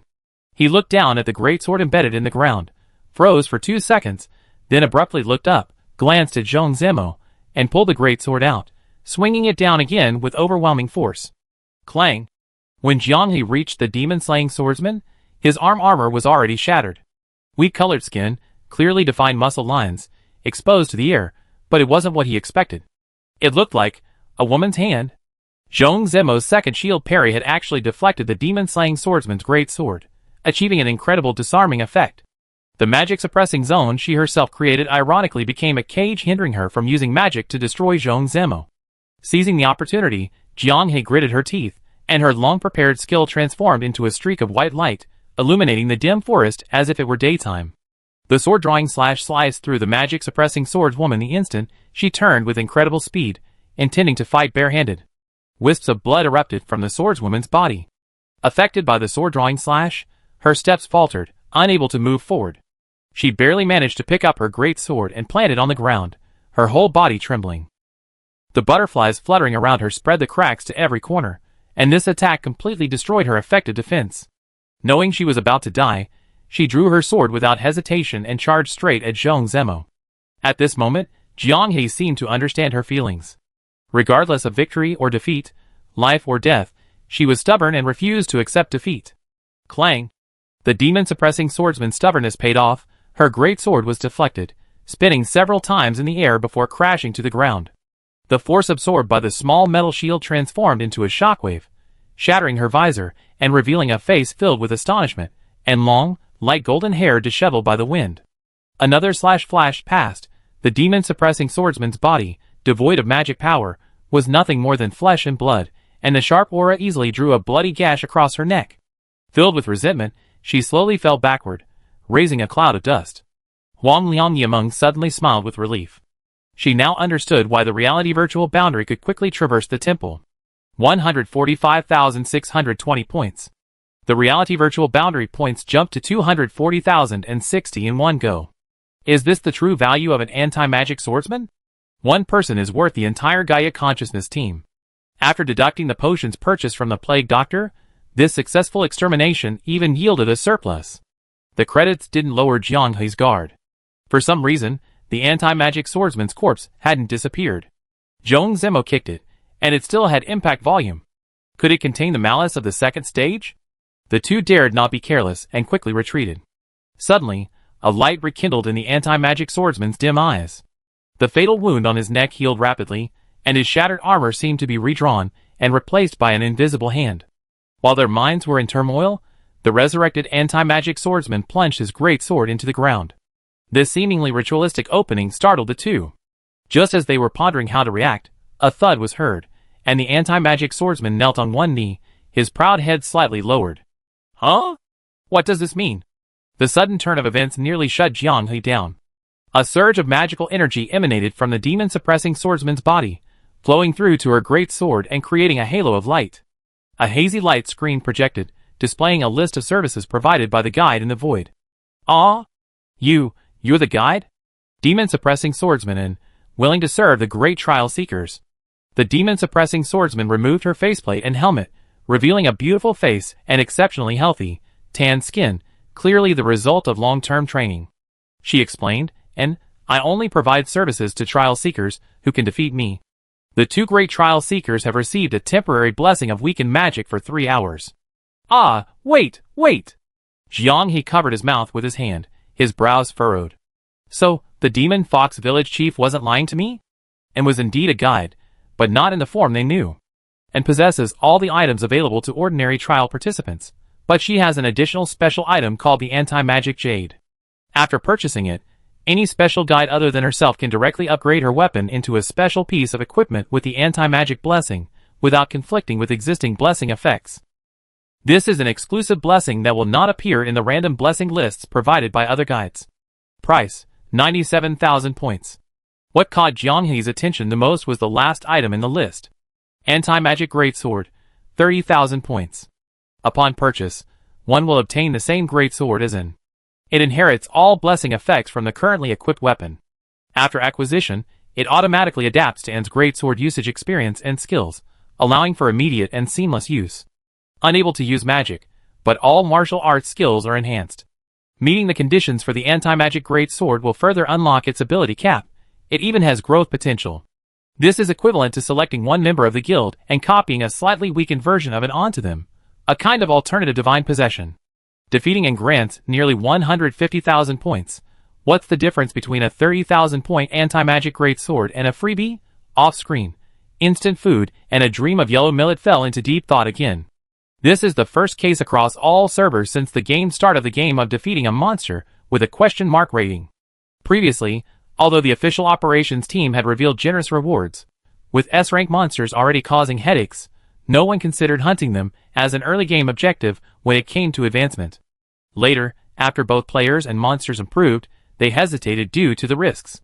Seeing the rewards obtained at the boundary between reality and illusion now brings a sudden sense of clarity. Besides the sacrifice strategy, a new trick has been added to the tactics board. Jiang He purchased the anti-magic greatsword without hesitation, but he didn't equip it. His style didn't match the anti-magic greatsword. It was more suited to a ruthless person who forgot everything else and only thought of killing. Coincidentally, There was such a person at the boundary between the real and the virtual. Damn it! Zhong Zemo belatedly clapped his hands. I didn't die. What do I do? Jiang He glanced at the prices of the other items. Compared to single item prices, they had increased significantly. But it was too late to send Zhong Zemo back to heaven himself. Since you're down here, suffer with me, Jiang He said. 3 more hours of grinding, and then it'd be time for some real combat fun. He revealed the tracking Wolf Fang. The Guild War Accelerator is already active. This fierce battle might come sooner. Spending 97,000 points to buy the anti-magic gem, Jiang He tossed it to Zhong Zemo. Bless your shield. I can already imagine how utterly despicable it will be. Chapter 94. Star Fortune Raider points gained from defeating monsters and players increase. Guide item fluctuation values remain unchanged. This match's Star Fortune didn't present any special gameplay requiring players to change their tactical strategies, much to the delight of many guilds that had followed a predictable development path. Due to the existence of Star Fortune, tactical shifts in the early and mid-game heavily test the commander's reading ability. Once complex changes occur, guilds with weaker command will fall behind the leading guilds, ultimately suffering a continuous disadvantage and only managing a slim chance to turn the tide in the final stages. Star Fortune is simple and friendly to guilds with poor command and a penchant for reckless attacks. As the match entered its 6th hour, only 3 guilds were completely eliminated. While there were some skirmishes among the 55 guilds, it was unlikely to see a scenario like Jiang He's death match against Gaia's consciousness, resulting in a 7-kill streak. After Zhong Zemo laid the anti-magic gem at the Plague Doctor's, the reality/illusion boundaries points dwindled to only 31,900, dropping them from the top of the leaderboard back to the middle. Currently, Barrel Water God Luo leads the leaderboard with 161,200 points. Second in second place is Orange Sky Strategy Group with 128,900 points. Both guilds have completed 2 rounds of spending and are familiar guilds within the reality/illusion boundary. Surprisingly, the Orange Sky Strategy Group struggled throughout the preliminary rounds, barely qualifying in 3rd or 4th place. However, in the main competition, on the first day, the entire team successfully entered the final battle. Unfortunately, the chosen one of Korn was too fierce, disrupting the battlefield during their charge and indirectly splitting Orange Sky's formation, preventing them from regrouping. Otherwise, Orange Sky might have had a fighting chance in the final stage. Jiang He couldn't help but recall the speculation some players in the community had made about Chung Kong. Feigning weakness. After assessing the opponent's strength during the preliminary rounds, they carefully controlled their score, playing the role of harmless participants in the main competition, then made a stunning debut. Now it seemed their predictions had come true. If this strategy was devised before the preliminary rounds even began, then it could only be inferred that Chung Kong was extremely confident in their skills. Only the strong could control their score so skillfully. Equally skillful was Jiang He and Zhong Zemo's acting. When Jiang He was alone, he moved freely, like a fly, taking a bite and running away. He was annoying, yet untouchable. The attacked guilds, besides being annoyed, had no good way to deal with him. How else can you deal with a master of escape who's equipped with 3 superfast gear? You can't just get carried away and relentlessly chase them down, clinging to them and threatening to be eliminated if they bite you, determined to crush their stubbornness for the entire match, right? But with Zhong Zemo around, the strategy has to change.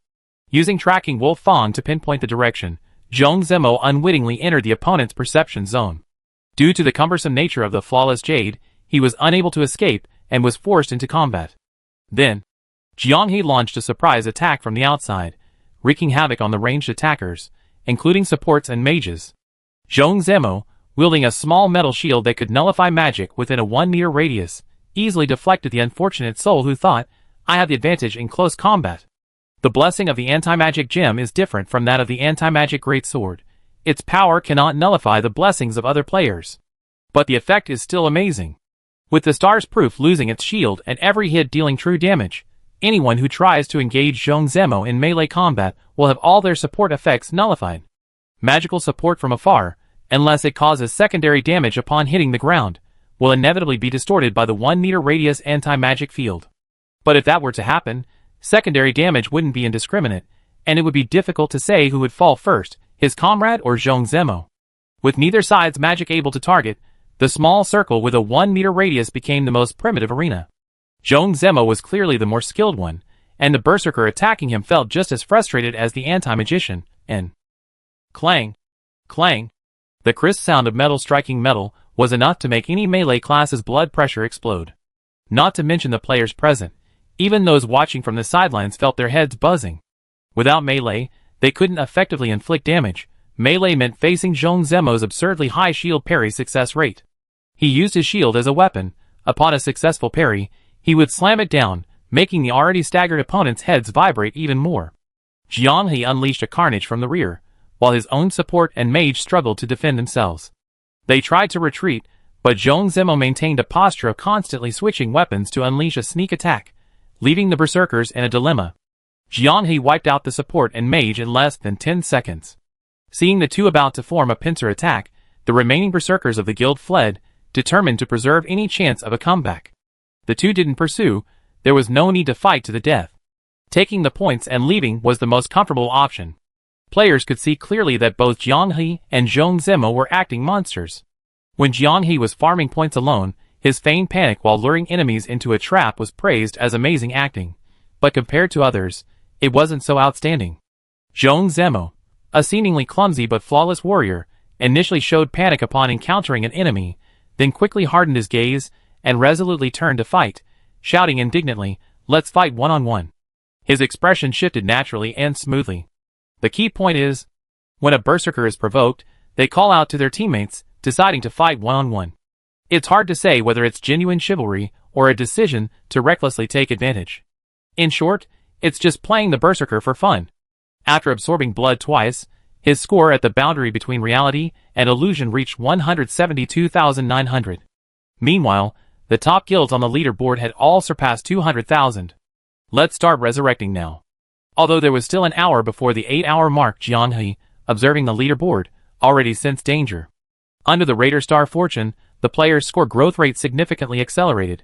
While the guide's shopping consumption remained unchanged, the entire match had entered an accelerated phase. Once the major guilds start spending, a fully equipped guild will inevitably be able to complete the blessing process in one go. If any lagging guilds harbor the idea of playing with fire and triggering a natural disaster, we can't wait. The variables will only increase. The first to be resurrected was Original Fries. It cost 5,700 points. Anti-magic greatsword, blessed equipment.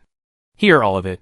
Jiang He's backpack resembled Doraemon's pocket, pulling out a complete set of blessed equipment in one go. Original Fries only needed to take the equipment and spend some points to convert it into his own.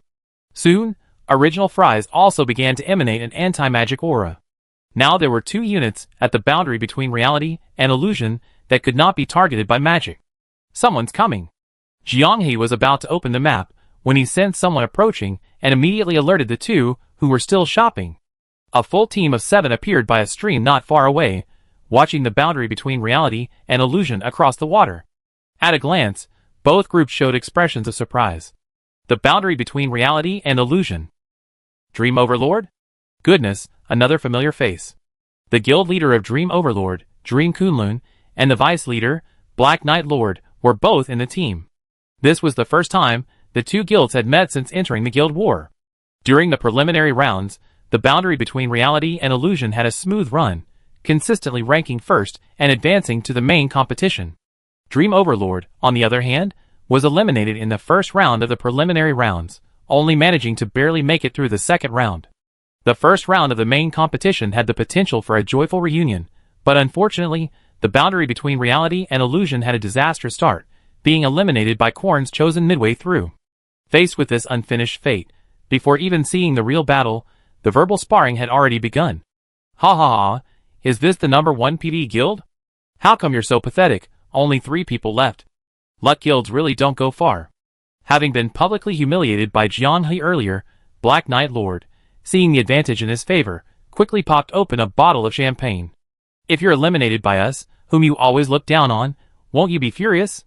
You won't make excuses afterward, saying you're a crippled force again, will you? It's truly astonishing. With this group of arrogant bastards, Gaia consciousness, in front of him, Jiang He's animosity towards the Dream Master didn't feel as strong as before. Compared to being two-faced, even if they were clowns, they were at least consistent in their words and actions. On the contrary, Gaia's consciousness made these clown kings look better in comparison. Finished talking? Original Fries wiped the trembling anti-magic greatsword in her hand. If you're done, let's start killing. She couldn't wait even a second longer. holding a divine weapon, and before any blood had even been drawn, how could she remain calm? Kill! Kill! Kill! Original Fries activated Bloodlust Frenzy, transforming into a streak of red light, and charging straight into the enemy ranks. This savage charge, devoid of any strategy, terrified the 7 Dream Lords, who instinctively scattered to avoid this overwhelming attack. They were no longer inexperienced rookies. Their long-term combat experience was considerable. They should have been clearly dividing their roles to counterattack, but instead, they inexplicably panicked. When you recklessly push to the extreme, it's the opponent who becomes bewildered.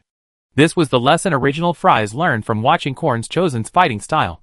The guilds fighting against the Chosen of Korn are not lacking in capable individuals, and they must have studied the Chosen's replays. So why, when the Chosen charge, do they always manage to overwhelm the enemy like cavalry against infantry in the age of cold weapons? If they simply analyze the situation calmly, each fulfilling their role, and adopt a defensive posture, they only need to withstand one wave of the Chosen's attacks, and their offensive should crumble on its own. Original Fries initially didn't understand either, but after facing them head-on, she realized her oversight. The principle is understood by everyone, but ultimately it's just theoretical. In complex environments, people cannot concentrate fully and think calmly. So-called countermeasures are closely related to the weakest link in the barrel theory. When a commander wants to build a cohesive team to fight the enemy, they must consider whether their proposed solutions are suitable for the team's weaknesses. Clearly, most commanders haven't achieved this. The uneven skill levels of the personnel often resulted in tactics failing in the initial stages. This naturally allowed guilds like the Chosen of Korn, characterized by their momentum and execution, to stand out. Original Flavor Fries applied her knowledge. The red light emanating from her within the Dream Overlord formation was a testament to her understanding of the Chosen of Korn's battle tactics. The anti-magic greatsword unleashed its power. 5 out of the 7 members, due to their close proximity, had their magic shields rendered ineffective. This sudden turn of events further panicked the Dream Overlord, who was already somewhat hesitant under the onslaught. My magic power. Give me a shield. What are you doing? The 2 berserkers, struggling against Original Flavor Fries, were frantic, wishing they could shout "I can't control myself," and chop down their dawdling teammates first. I don't know either. Jianghe and Zhong Zemo joined the battle. 2 anti-magic powers formed a barrier, dividing the battlefield. The mage, now devoid of magic, only realized what was happening after disengaging from the battle. However, facing his comrades locked in combat at the boundary of illusion and reality, even knowing he could use secondary damage to aid in the fight, he still hesitated. Disengage. Disengage. The Night Lord, entangled by Jianghe, was completely exasperated. Unlike Jianghe, who had accumulated a large number of points to enhance both his magic and martial arts skills in the early game, he, also a magic warrior, was focused on enhancing magic to achieve a semi-support effect. In their first encounter, Jianghe's skills overwhelmed him, leaving him breathless. Now, the opponent's short sword was pressed against his shoulder, pressing against his neck, while his teammates in the distance were still shouting for disengagement. How can I disengage? You try it yourself. This was Jianghe's strategy for the upcoming battle at the boundary of illusion and reality. Original Flavor Fries would charge first, followed by Zhong Zemo, 1 in front and 1 behind, using the power of magic suppression to tear apart the other guild formations, creating individual one-on-one battlefields, and then defeating them one by one through individual skill. The Jailer, the 4 original entities, and the Orange Teas support magic only needed to be aimed at Jianghe and cast. The Dream Lord was fortunate enough to become the backdrop for Jianghe's tactical test. The spectators cheered. Damn the Dream Lord. Yeah, the one who hit him was the Night Lord, always collecting protection money in the wilderness, some kind of cyber gangster. Well done, Virtual Boundary, well done. During the long beginner period, newbies who chose the initial city-state of Windpod City were more or less disgusted by these guys. Now that someone had thoroughly beaten him, how could they not applaud? Only one person was unhappy. The one watching from the sky, in bed, was almost dying of anxiety. Why don't you revive me? Revive me. Let me help out.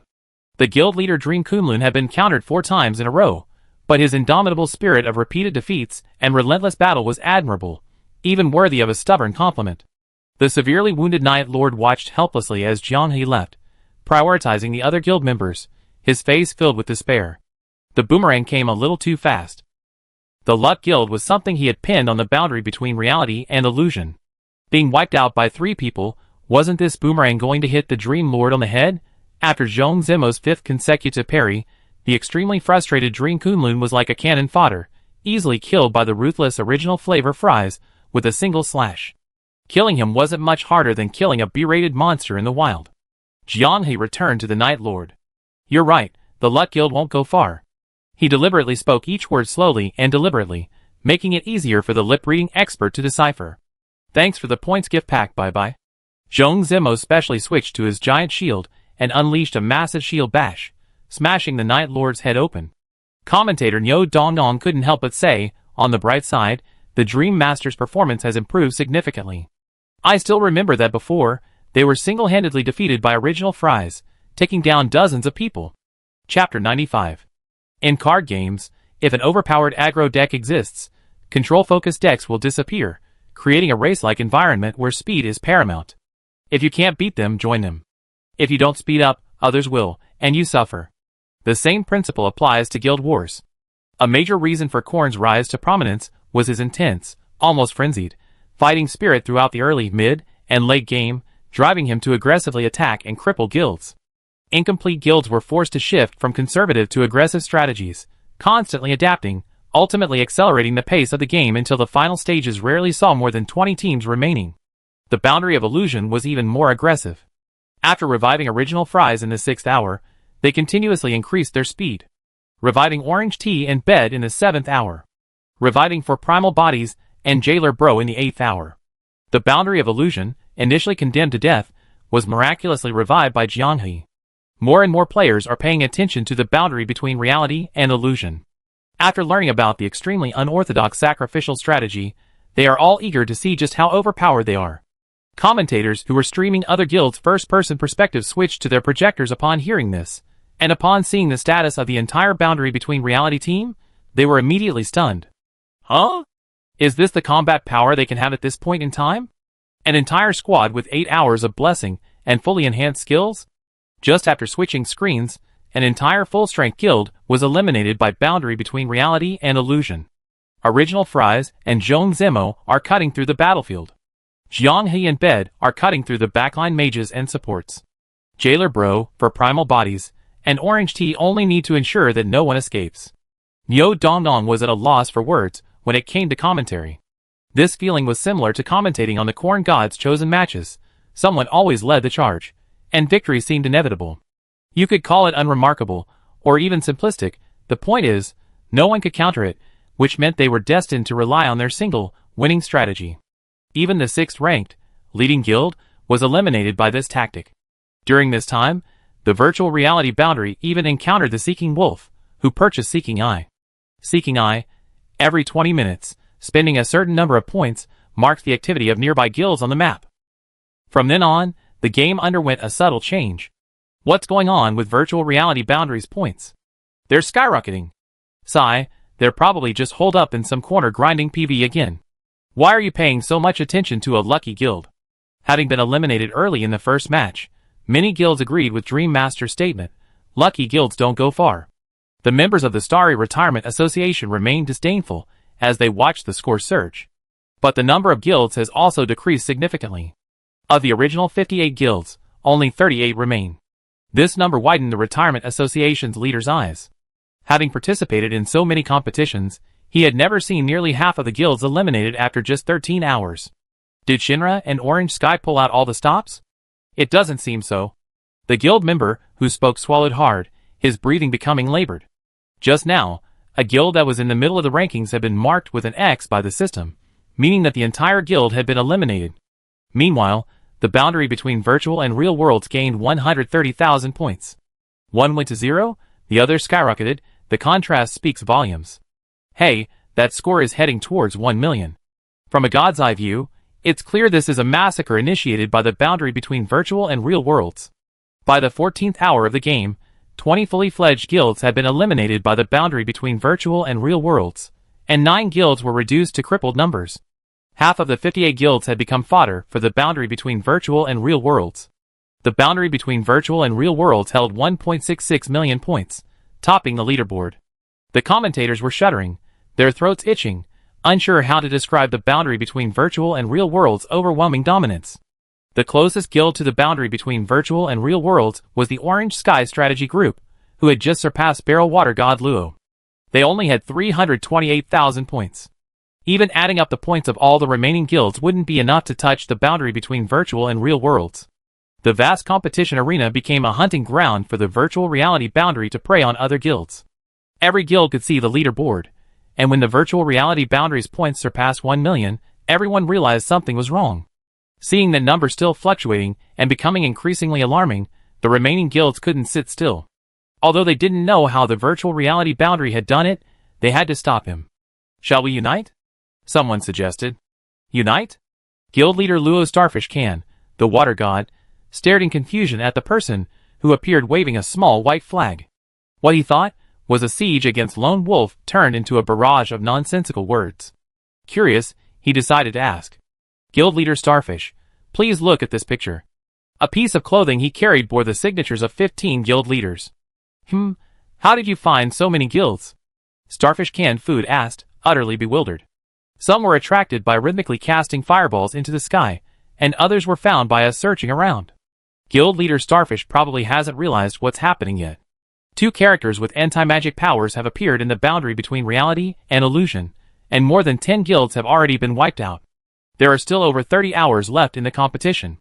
Nobody can guarantee we won't encounter them before the competition ends. To maintain even a sliver of hope for advancement, we hope Guild leader Starfish can join us. Let's unite and eliminate them first. Starfish Canned Food was speechless. If there weren't players watching from the outside, he would have killed the messenger right now to earn points. He patiently asked the messenger, "Where do you think Shinra is ranked right now?" "Third." "Do you think we have a chance to grab a ticket to the World Championship?" I guess so." "Then why should I team up with you?" Starfish Canned Food laughed in exasperation. "Besides, with so many guilds, who's in charge of coordinating and commanding? How many people have your commanders ever mobilized or managed at once? You don't think this is a computer sandbox game, do you? You're scratching your head and thinking about these questions, which proves that even the person who proposed the alliance hadn't thought about it. They just had a sudden whim to band together, so they put it into practice. Sigh. Are you expecting a bunch of allies who might not be good at commanding, whose combat strength is barely adequate, who have no strategy, and who might end up not distinguishing friend from foe, to fight a demon king who just barely crossed the qualifying line?" The messenger thought Starfish Can's words made sense, but the veiled sarcasm about their incompetence made him itch. "Don't you understand the principle of if the lips are gone, the teeth will be cold?" Starfish Can was utterly despairing of this group. "I won't kill you. Just get out of here. Get out of here. My head hurts." Starfish Can was certain that even if this group encountered Orange Sky, given Crimson Music Box's personality, they would never get involved. More than 10 guilds, 100 or so people, if they really fought, they'd be lucky if their skills didn't accidentally injure their own. They might not even get any credit for their campaign against Dongzhuo's 18 warlords of the reality virtual boundary, before they themselves were caught in a brawl. Everyone in the Shinra Guild looked up. They thought of the same thing. They could choose not to participate in the alliance, but who said they couldn't go watch the show? The reality virtual boundary hadn't encountered any other guild for almost an hour or two. The guild activity markers from the Eye of the Seeker were located far across the other half of the map, meaning they had single-handedly turned that half into a no-man's land. With such a favorable situation, there was no need to recklessly purchase items that would introduce unpredictable events. Therefore, their biggest expenditure was lavishly opening a second blessing slot for the entire team when passing the artisan guide. 300,000 points were spent so effortlessly, they had never experienced such a lavish shopping experience before. If they wanted, they could have purchased the highest level service from every special guide they encountered along the way, and simply watched the chaotic free-for-all of the natural disasters unfold. The jailer was initially quite serious. The disastrous start forced him to maintain a tense expression, and focus intently on his actions for a long time after respawning. Jianghe had never seen the jailer with such a stern expression before, even after knowing him for so long. Only after finishing his purchases at the artisan shop did the jailer regain his humorous side. Such a huge advantage, far surpassing the match where the champagne stem was born. The words had barely left his lips, when a distant rumble of thunder sent the scout rushing back to the front lines. The group climbed to a higher vantage point. On the other side of the mountain, beside a lake in an open area, explosions from magical collisions continued unabated, some so powerful they even rose into small mushroom clouds. What guild could possess such power in a battle? The entire Orange Sky strategy team used transformation scrolls to become bushes, trees, and boulders, hiding by the lakeside, quietly observing the escalating battle royale. Recalling the moment when the messenger persuaded her, she had briefly considered it, and Crimson Music Box felt ashamed of her past foolishness. On the question of whether to unite and besiege the great demon king of the boundary between reality and illusion, the second and third ranked guilds on the leaderboard both chose to remain neutral. This was a wise decision. As predicted, the number of guilds joining the event was exactly 18, culminating in their alliance in the 16th hour of the competition. They wiped out all the NPCs in the lakeside village, gathering around the village center. How to describe this historically significant Sour Jujube alliance, born in the National Server Guild War Arena? Crimson Music Box's assessment was, they didn't even have a chow chow. After all 18 guilds arrived, the guild leaders confirmed the core purpose of their alliance: to jointly attack the boundary between reality and illusion, preserving each side's hope of advancing. Hearing this, Crimson Music Box almost burst out laughing. Leaving aside their ability to deal with the Demon King with 1.6 million points, she had only one question. Having truly defeated the Demon King of the Realm of Illusion, how would they divide the spoils? The wise and powerful guild leaders offered a solution, each according to their ability. Whoever grabs it gets it. This solution, which could hardly be called a solution, was passed just like that. How did Crimson, who wasn't present, know all this? Because this Lakeside Alliance meeting was completely unguarded. Anyone who came only needed to state which guild they belonged to, and the information-gathering professionals lurking on the periphery were all allowed to pass. That's how Orange Sky infiltrated to eavesdrop. Whether to find a leader to direct the proceedings or maintain the guild-based formation and act according to circumstances, unsurprisingly, everyone began to express their opinions, arguing heatedly. For a moment, Crimson, watching from the sidelines, felt like she wasn't witnessing a guild war, but rather a resource war between company departments. She never expected that the immense pressure from the Realm of Illusion and the allure of World Championship tickets would generate so much amusement from this competition. The dispute ended abruptly with an explosion. The makeshift open-air meeting place, where everyone had been freely expressing their opinions, was suddenly filled with flying magic. The Orange Sky members, barely escaping, cursed, "There are despicable villains." Although it was supposed to be a united front, those with ulterior motives were everywhere. Poisonous potions and explosive potions lurked in the shadows, ready to explode at the opportune moment. Crimson had to apologize. She had truly misjudged these people before. They weren't brainless, but rather too cunning, each with their own agenda. If they were to directly confront the Demon King of the boundary between reality and illusion, and the guild suffered heavy losses and was unable to turn the tide, wouldn't all their efforts be in vain? Eliminating their unsuspecting comrades was clearly a better choice than directly confronting the boundary between reality and illusion. They used the points to immediately boost their combat power. It was hard to say they wouldn't be able to put up a fight. Everyone here was shrewd. Their motives weren't pure. Crimson even suspected that the group that initially proposed the alliance also had this purpose: to pull off a big scam to keep up with the pace. Anyway, the deafening explosions of the potions confirmed it. All 18 factions were involved. Intentions exposed? No problem. Let's start fighting on the spot. The lakeside village resembled a resource-rich complex in a battle royale game. Once the fighting began, a constant stream of people came to mediate. In a short while, 3 more guilds arrived to join the fray, the only difference being that one ended up in the fight, while the other 2 chose to hide, determined to be the fishermen in the fray. The commentator was speechless. Even the guests in the audience were speechless, mouths agape. They had never seen anything like this before. How else can this be explained? The entire Shaanxi Northwest region is in complete chaos. Even the most notoriously intense battles on foreign servers pale in comparison to what's happening here. Explosions continue to erupt one after another. This vast village has become a standard battle royale map.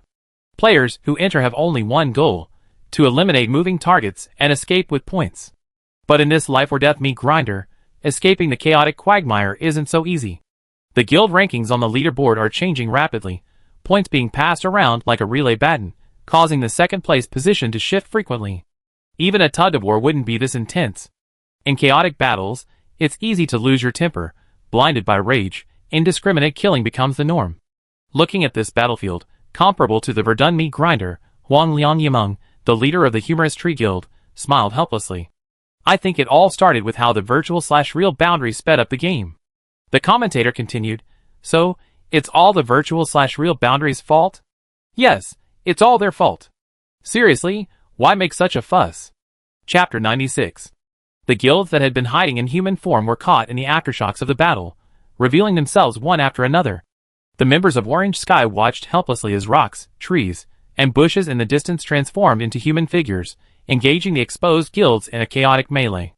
No one could escape unscathed. The second battlefield officially began. The spectators became players in the drama. This area had become a quagmire, with the first battlefield formed within the village focusing on individual combat. It was utter chaos. Players with no coherent formations were fighting individually, unleashing their attacks on any moving creature. The second battlefield focused on team combat, a free-for-all between organized guilds. The Crimson Music Box, having anticipated this, hadn't strayed too far from the main battlefield. This foresight saved them from the carnage. However, they were also trapped in this area. None of the guilds that came following the sounds wanted to leave. The points relay continues. The prize pool has already reached 260,000. The top 5 guilds, except for those on the verge of elimination, could easily pull away from their pursuers with a single victory. Everyone understands now, there's no longer a 48-hour window. This bloodbath will likely shorten the match to under 24 hours. Whoever reaps the rewards of this chaotic battle will secure their ticket to the World Championships. Brilliant, truly brilliant. Outsiders don't care who advances. The real excitement comes from the bloodshed. Everyone just playing it safe, and farming is tedious. Thinking of the player who, under the guise of a coalition, rallied a large number of players to launch a backstabbing attack. Well done. Well done. This genius ignited the most intense team battle in Guild Wars to date, a battle worthy of being recorded in history. The brutal elimination lasted nearly an hour, leaving only 11 guilds in the arena. 6 teams were fully formed, the rest were depleted. Few of those who managed to score points in the main village battlefield escaped. The victors of the second battlefield gratefully accepted the massive sums of points from them. Orange Sky Strategy, with 720,000 points, ranked second. Barrel Water God Luo, with 710,000 points, ranked third. The other 2 fully formed teams only scored around 200,000 points, less than the depleted teams that had narrowly escaped in the Battle Royale mode. 2 depleted teams, thinking they had escaped with a huge sum and dreaming of a comeback, were eliminated. The score of the boundary between reality and illusion soared to 1.91 million, an event that made everyone aware they were nearby. The remaining 9 guilds, with their combined members, barely surpassed the boundary between reality and illusion.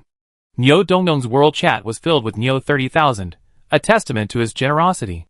Even though Nyo Dongdong claimed the match wasn't over, and the boundary between the real and virtual worlds wasn't necessarily secure, the players' eyes were sharp. As long as 7 members of the real and virtual worlds remained alive, even without scoring a single point, they could still secure second place and potentially even first. The battle reignited. They absolutely couldn't allow the second and third ranked guilds to withdraw with their large sums of money. Once their forces were fully converted, everyone would be dead. Having reached a consensus, the 4 lower ranked guilds launched their attacks first, almost simultaneously assaulting Orange Sky and Shinra. 2 2v1 battlefields instantly formed. This time, there was no infighting. The 4 lower-ranked guilds knew this was their only chance to secure the last ticket to the World Championships. Internal strife would eliminate everyone. Therefore, during the battle, they all intentionally avoided attacking their temporary teammates. The boundary between reality and illusion. Someone shouted, and from both battlefields, 6 guilds, and the remnants of a hidden force plotting a sneak attack, all eyes turned to the 7 members of the boundary between reality and illusion slowly walking towards the center of the map. As if a pause button had been pressed, the fiercely battling players quickly moved away, maintaining a safe distance. The boundary between reality and illusion walked through the combat zone as if no one was there, leaving everyone with grave expressions. Attack! Why aren't you attacking them? What are these guilds doing? If we all attack together, we definitely have a chance. From a god's eye view, the boundary between reality and illusion's actions were tantamount to playing with fire. They could have just watched from afar, but they chose to show themselves, placing themselves in a dangerous vortex. Even if they were eliminated, it wouldn't be a loss. However, the Water God, Orange Sky Strategy Group, and the 4 lower-ranked guilds all looked wary, and no one dared to make a move, leaving the players extremely anxious. What are they thinking? They're really not going to make a move? Orange Tea whispered to Jianghe, just like you said. Jianghe's lips curled into a smile, as he observed each player not far away. Of course we won't make a move. At this stage, we figure it out. He had already learned about the previous turmoil from the fleeing remnants of the formation. With the example of 18 guilds that nominally united but were actually betraying each other, everyone was hesitant. Cooperating to divide up the remaining forces of Shinra and Orange Sky, vying for second place, would significantly reduce the strategic maneuvering required. For Shinra and Orange Sky, eliminating the lower-ranked guilds and securing second place was also a simpler strategy. Only against the boundary between reality and illusion would the situation become extremely complex. Each player on the boundary between reality and illusion had nearly 300,000 points. Whoever achieved the first kill could potentially retreat and watch the other side fight from the sidelines. Fight! The boundary between reality and illusion is ready at any time. They possessed absolute confidence. Even if some fell, they could quickly recover by retreating in time, leveraging their accumulated advantages. But for other guilds, the 300,000 points lost in battle became a hot potato. Dealing with the boundary between reality and illusion was difficult, but dealing with the lucky ones who obtained 300,000 points was easy, right? Jiang He's open strategy was immediately deciphered, causing an uproar among the players. The massive amount of points possessed by all members of the boundary between reality and illusion, enough to change the fate of any guild, had now become their shield. The boundary between reality and illusion is forcing all guilds to admit that they already hold a ticket to the World Championship. Niu Dongdong glanced at the player's comment. Sigh, I saw someone say it well. A bunch of indecisive people. If it were me, I'd lead everyone in a raid, making the arrogance of the virtual real boundary pay the price. But the problem is, what's the benefit to you if you start a raid? You most likely be the first to suffer the attack from the virtual real boundary, and after significant losses, you worry about whether others will take advantage of the situation to reap your points. You see, when you made this decision, you were already gambling on whether everyone else was on your side. Although it's ridiculous that the 18 guild alliances are backstabbing each other, each of their commanders is holding their advancement hopes in their own hands. Only your choice is to be cannon fodder, which is a bit irresponsible to your comrades. 1,000 people, facing the current strategic dilemma, have 1,000 possible solutions. But for the remaining 6 fully fledged guilds, their choices are limited. Jiang He saw their dilemma. They wanted to fight, but dared not. Not fighting felt awkward. The 6 elemental mages and 1 shadow mage, the water god of the bucket, couldn't sit still any longer. Starfish Canned Food proactively said, "We all have our tickets, let's go, don't get involved." The water god of the bucket was the biggest victim of the magic ban. Although they held a trump card that could turn the tide, he wasn't sure how effective it would be against the boundary between reality and illusion. However, it would be a different story against other guilds. Upon hearing this, the smiles on the faces of the boundary between reality and illusion members deepened. Starfish Canned Food stance was followed by Crimson Music Box taking a deep breath. Stay away, don't get in our way. The 4 lower-ranking guilds weren't familiar with the boundary between reality and illusion, but their silence was their declaration. Alright, Jiang He stated, you guys fight your battles, we just watch, not participate. If you want to challenge the boundary between reality and illusion after the battle is over, we're ready anytime. Starfish Canned Food sighed helplessly. A similar outcome played out yesterday on the European and American servers. When he saw the report, he treated it as a joke, but he never expected. He became part of someone else's joke. The fierce battle resumed, and the boundary between reality and illusion became a spectator. 1 against 2, both Shinra and Orange Sky seemed to be struggling. The points hadn't translated into combat power, and their individual strength advantage was being wiped out by their numerical advantage. Seeing that Tank Water Shinra had seriously injured 2 people in succession, and their defeat was imminent, several guilds, like sharks smelling blood, abandoned their own battles and immediately turned their attention to get a share of the spoils. Starfish Canned Food smiled slyly. We've been waiting for you to get carried away. Show your trump cards. He replaced his staff with a pure azure one, shimmering like crystal, while his companion activated a blessing he hadn't used throughout the battle. In an instant, a deep blue sea appeared behind both of them. The anti-magic great sword in Original Fry's hand trembled violently, threatening to slip from his grasp. This is resonance? She understood. They defeated the special guides too. Everyone at the boundary between reality and illusion was stunned. Special blessing magic burst gains magical power beyond one's control for a short period. Starfishkin slammed his staff into the ground. Earthfall.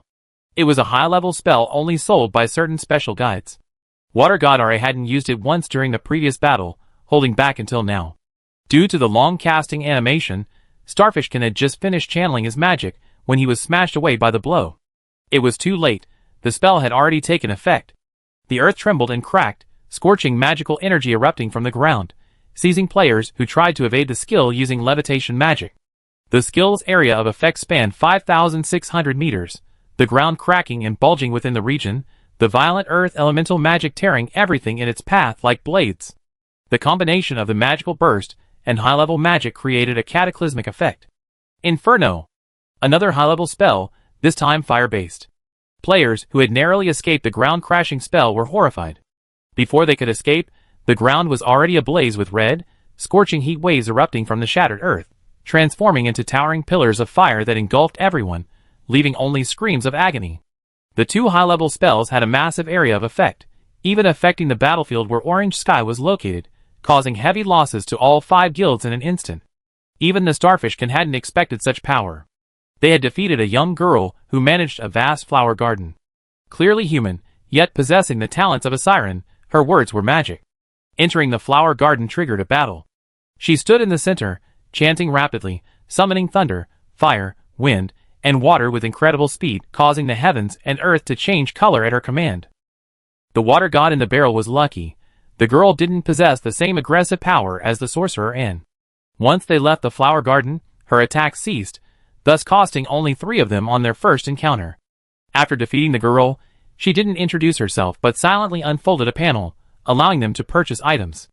The inexhaustible wand, a strange object imbued with the flower garden girl's magic and talent, like the sorcerer's greatsword, grants the user the experience and skills of the flower garden girl upon acquisition. They were curious. Why would someone with words need a wand? The Crimson Music Box was left with only 2 companions.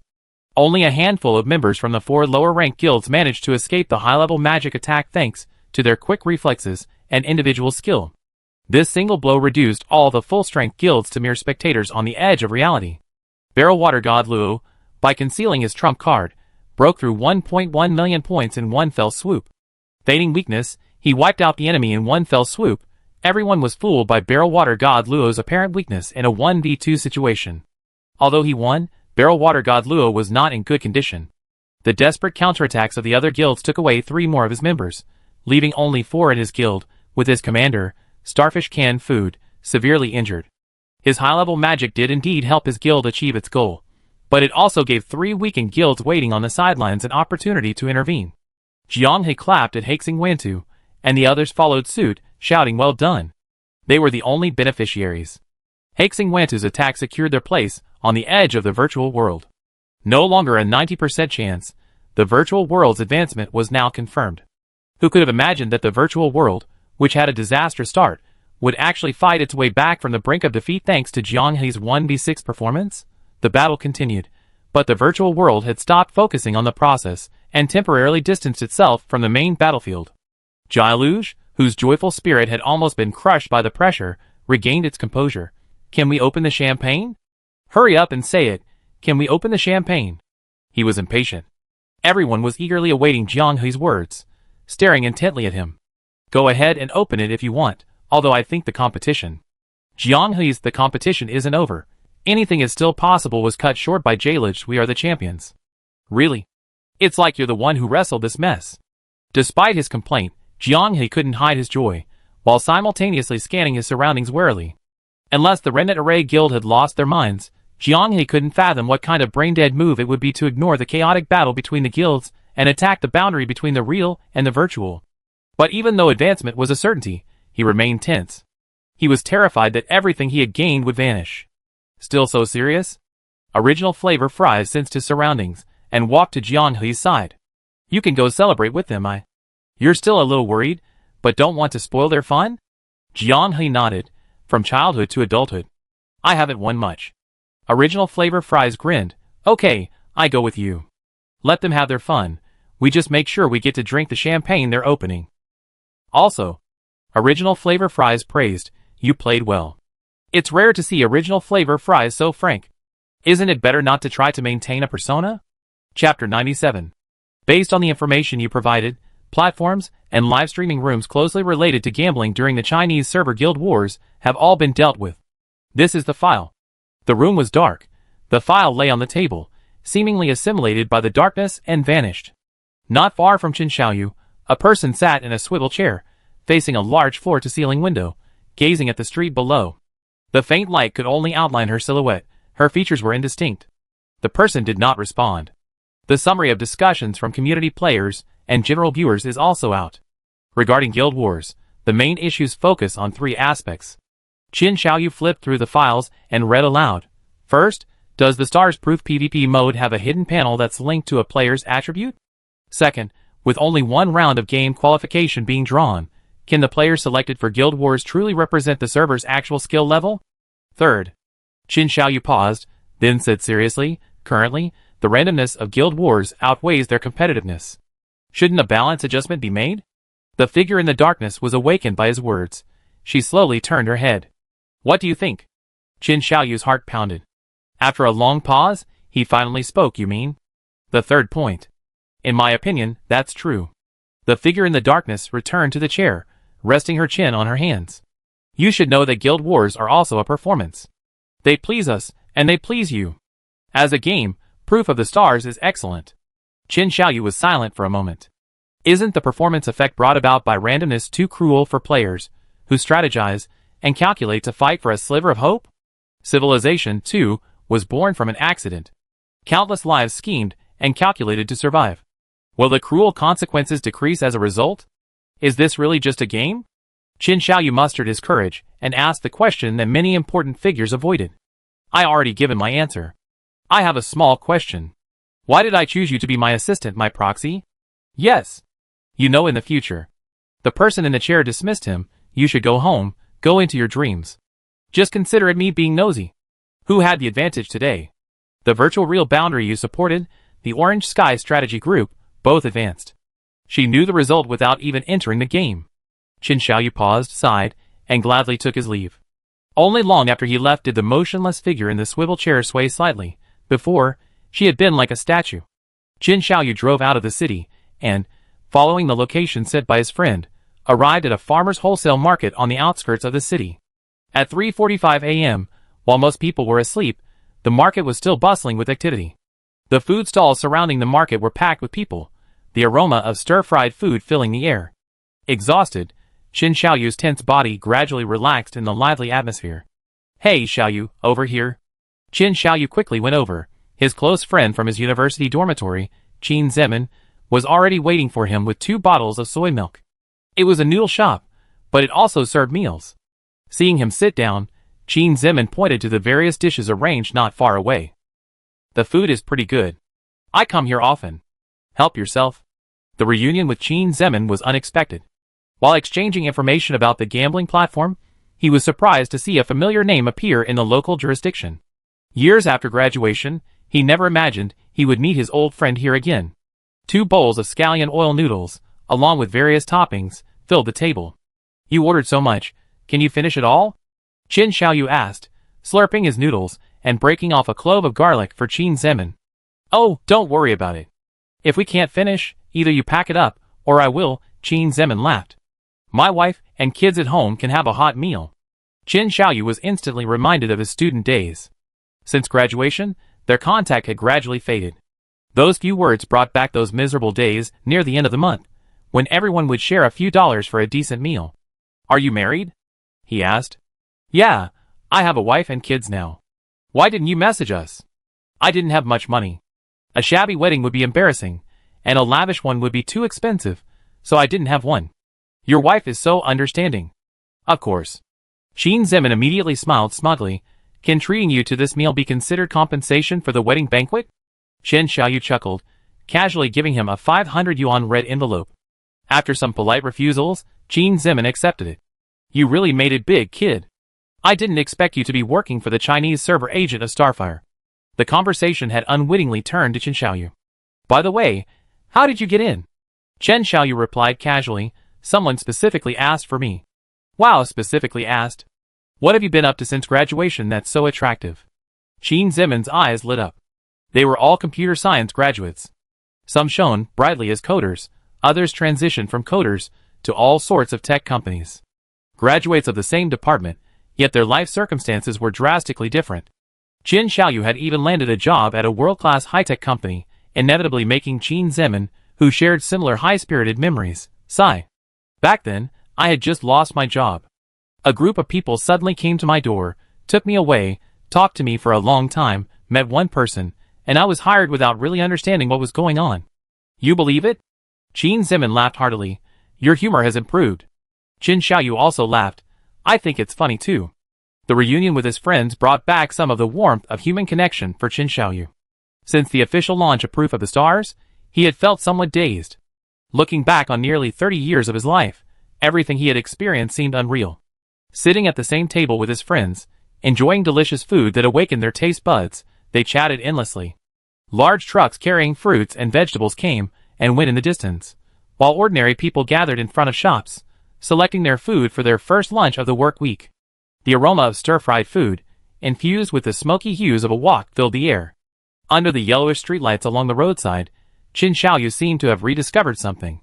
He secretly paid the bill, and amidst his friend's displeased expression and the added promise of "I treat next time," he began his journey home. The first thing he did upon entering the game was to confirm his advancement with the other players. To his dismay, Qin Xiaoyu also supported bottled water god Luo. He really wanted to see the guild's name appear on the world stage, and how many memes the commentators would create. He heard that their luck had been quite good, but unfortunately, the guild leader made a crucial mistake in the final decision-making phase, narrowly losing to the Orange Sky strategy team, which now only had 2 members left. Upon learning that the boundary between reality and illusion had suddenly turned its luck around after a period of bad luck, Qin Xiaoyu was speechless. He had asked her about the boundary between reality and illusion, especially about Orange T's luck, and whether it was related to the hidden panel. Her answer was simple. Luck, it's just luck. There are always some people in this world who possess extraordinary luck in certain aspects. While Qin Xiaoyu was downloading and reviewing the replay, the boundary between reality and illusion had already returned to the guild. Mint, who had been mixing potions, immediately jumped out upon hearing the commotion, her large eyes wide with anticipation. We won. Those 2 simple words made Mint blush deeply. Really? Really? Don't be sore, but just trying to comfort me, right? You're a child, you don't need to be comforted, the jailer teased. Shut up, don't speak. Mint's aggression towards the jailer was always intense. 2 rainbow-colored items had already been distributed to the boundary between reality and illusion.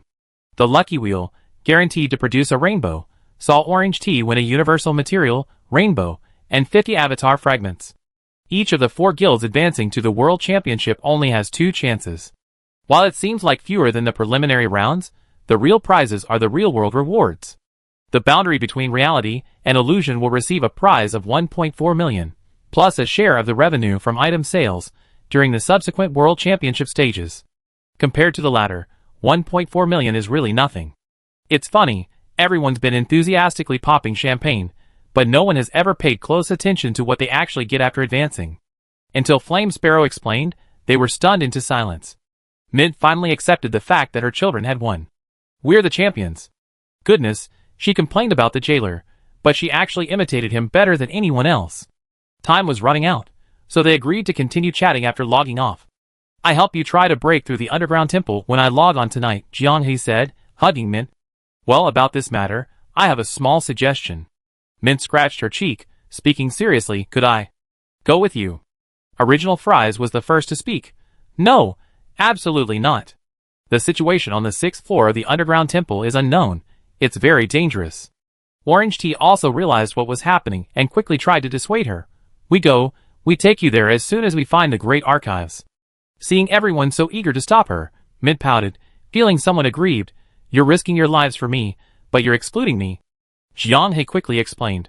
Right now, what we need is potion support. You can provide the newest and best potions.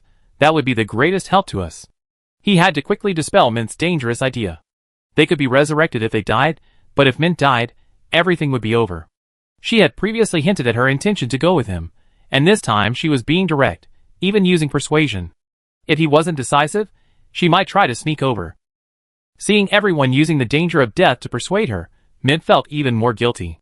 She hesitated, about to discuss the origins of her strange scrolls, and offer to show them where she obtained them, when everyone at the boundary between the virtual and real worlds was forcibly logged off by the system.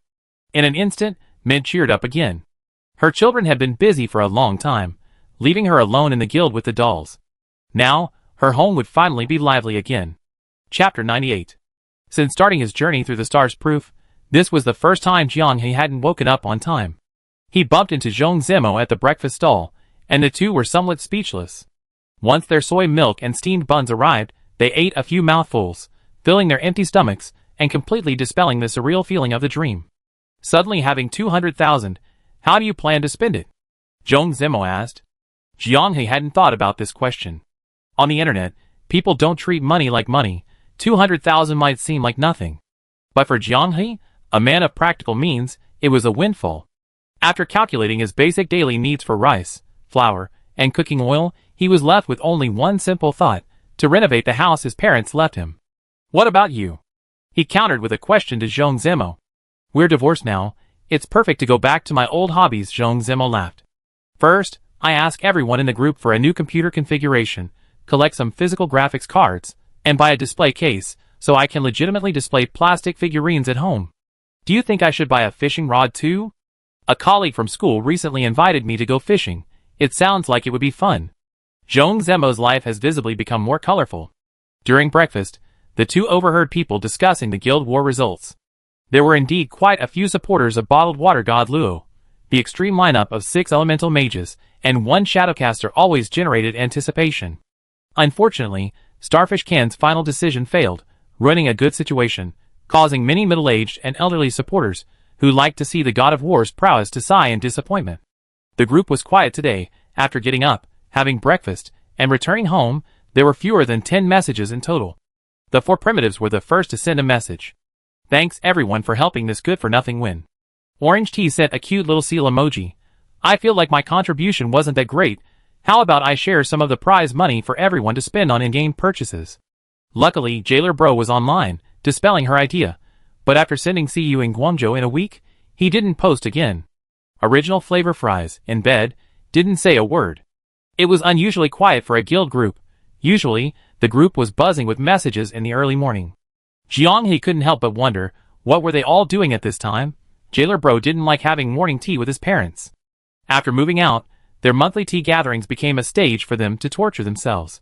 From future plans to relationships to mental health, everything was subject to torture. Some things, if said too often, become annoying for both the speaker and the listener. The prison guard wouldn't argue with his parents. He felt entitled to talk back, having grown up in a privileged environment provided by them, but he was open to non-violent non-cooperation. However, in front of his successful father, his passive, indifferent attitude was far more infuriating than any argument. Today was no exception. The moment he saw his father, his cold, oppressive face told the guard what the conversation was about to unfold. A messy head, flip-flops, wrinkled clothes, slovenly, look at you, what makes you look presentable? You're about to graduate from university, and you can't even take care of yourself. When I was your age, I was working from dawn till dusk to earn money, and you? The sun's high and you're still in bed. Looking down on him was an old tradition. At this time of day, the jailer would usually silently listen to his father's instructions, hoping to finish eating and drinking quickly and slip away. Today, however, the jailer stood with his hands in his pockets, a smirk playing on his lips, looking utterly nonchalant. He casually sat down, picked up the laminated menu, and called the waiter to order. Shrimp dumplings, 2 servings, please. Rice noodle rolls. The usual. 1 spring roll. I won't have any tea, just a bottle of soy milk. The jailer's action successfully turned his father's face as black as charcoal. I pay with my own money, Dad. You won't have anything to say now, right? Where did you get your own money? The jailer's father, Yuan Henji, glared at him, saying calmly, You said you were looking for a job, but you're just a stay-at-home dad. You really think I don't know? When will you ever improve? My expectations of you are already low. I just want you to be able to support yourself. Is that so hard? If you can't, go work on a construction site, do some mortar work, carry bricks, and get some exercise. Yuan Henji's family was wealthy and didn't need the jailer's food, but he would never support a good-for-nothing. What's the difference between someone who hasn't been toughened up by society, who stays in their comfort zone with everything handed to them, and a giant baby? You always compare me to my older brother.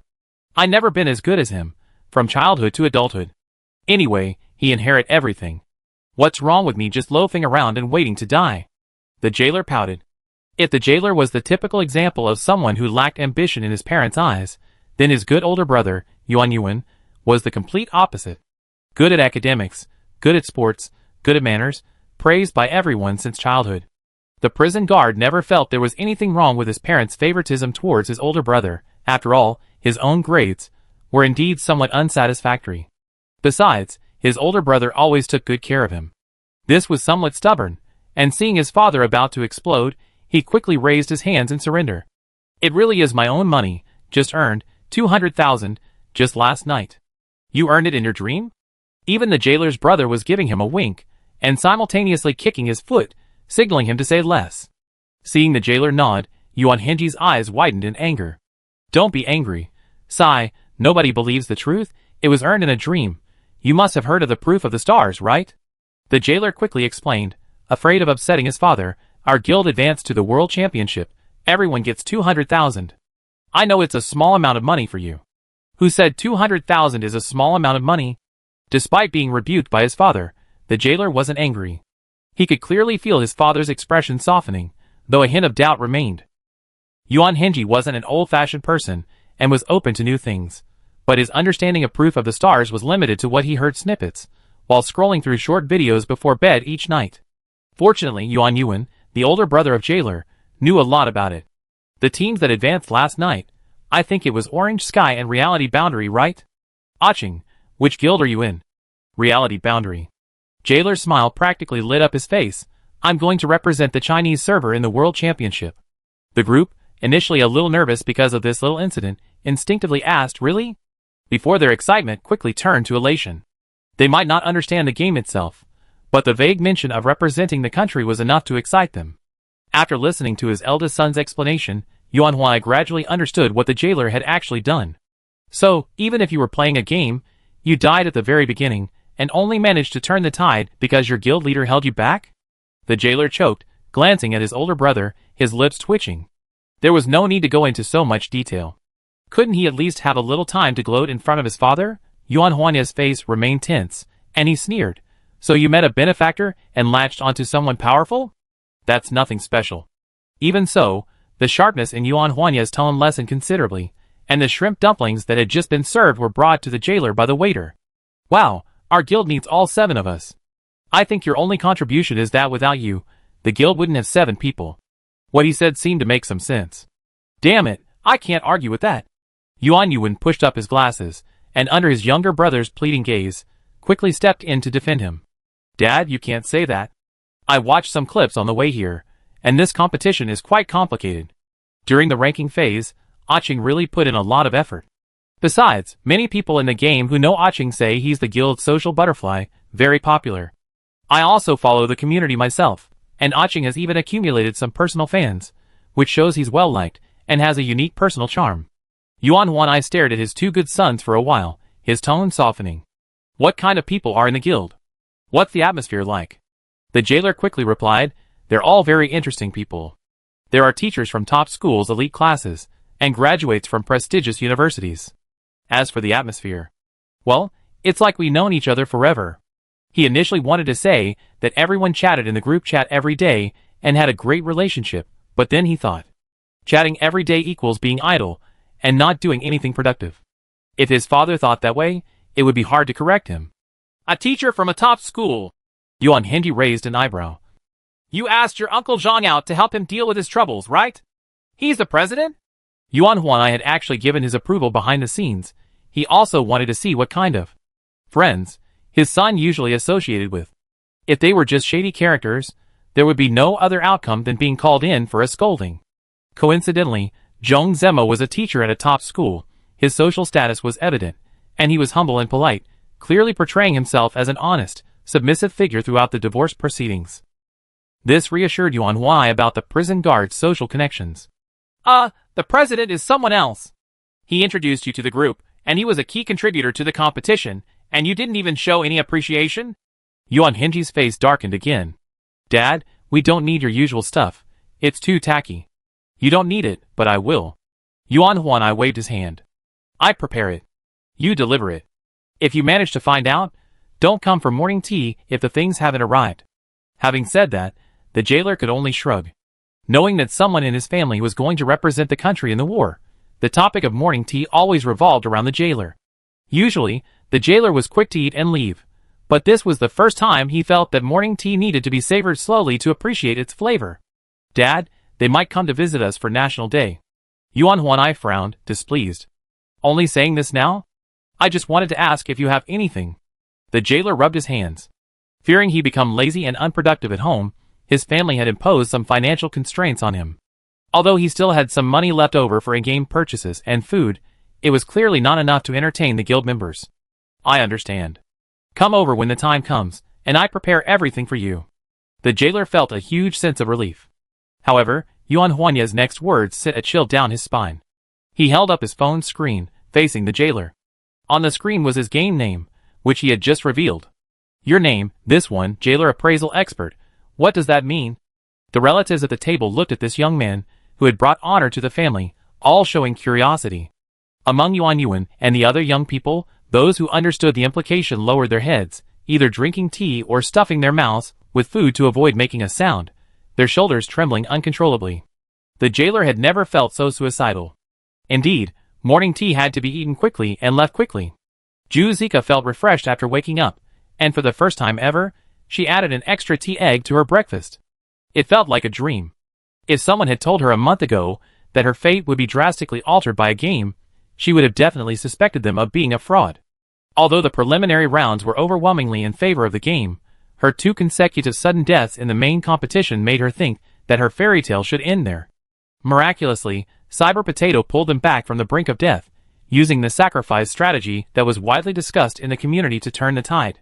The bewildering deaths and the eventual victory made Ju Zika feel like she was in a dream. It all felt so unreal. Like her magical luck in a game. Ju Zicha didn't have the privileged background of the prison guard. Poverty was her defining characteristic, which led to her isolation by her roommates. The discrimination in the dorm was sometimes inexplicable. Simply because she didn't leave for meals at the same time as the others, insisting on waiting until the cafeteria was almost empty, she garnered some hostility. When the others learned about her family's circumstances, the hostility turned into mockery and subtle ridicule. If these inexplicable encounters were the price everyone had to pay when she crossed the line between reality and fantasy, Ju Zicha felt it was worth it. In just 1 month, she gained the friendship of 6 people, received their care, and was even guided by them in the game, ultimately achieving unimaginable success.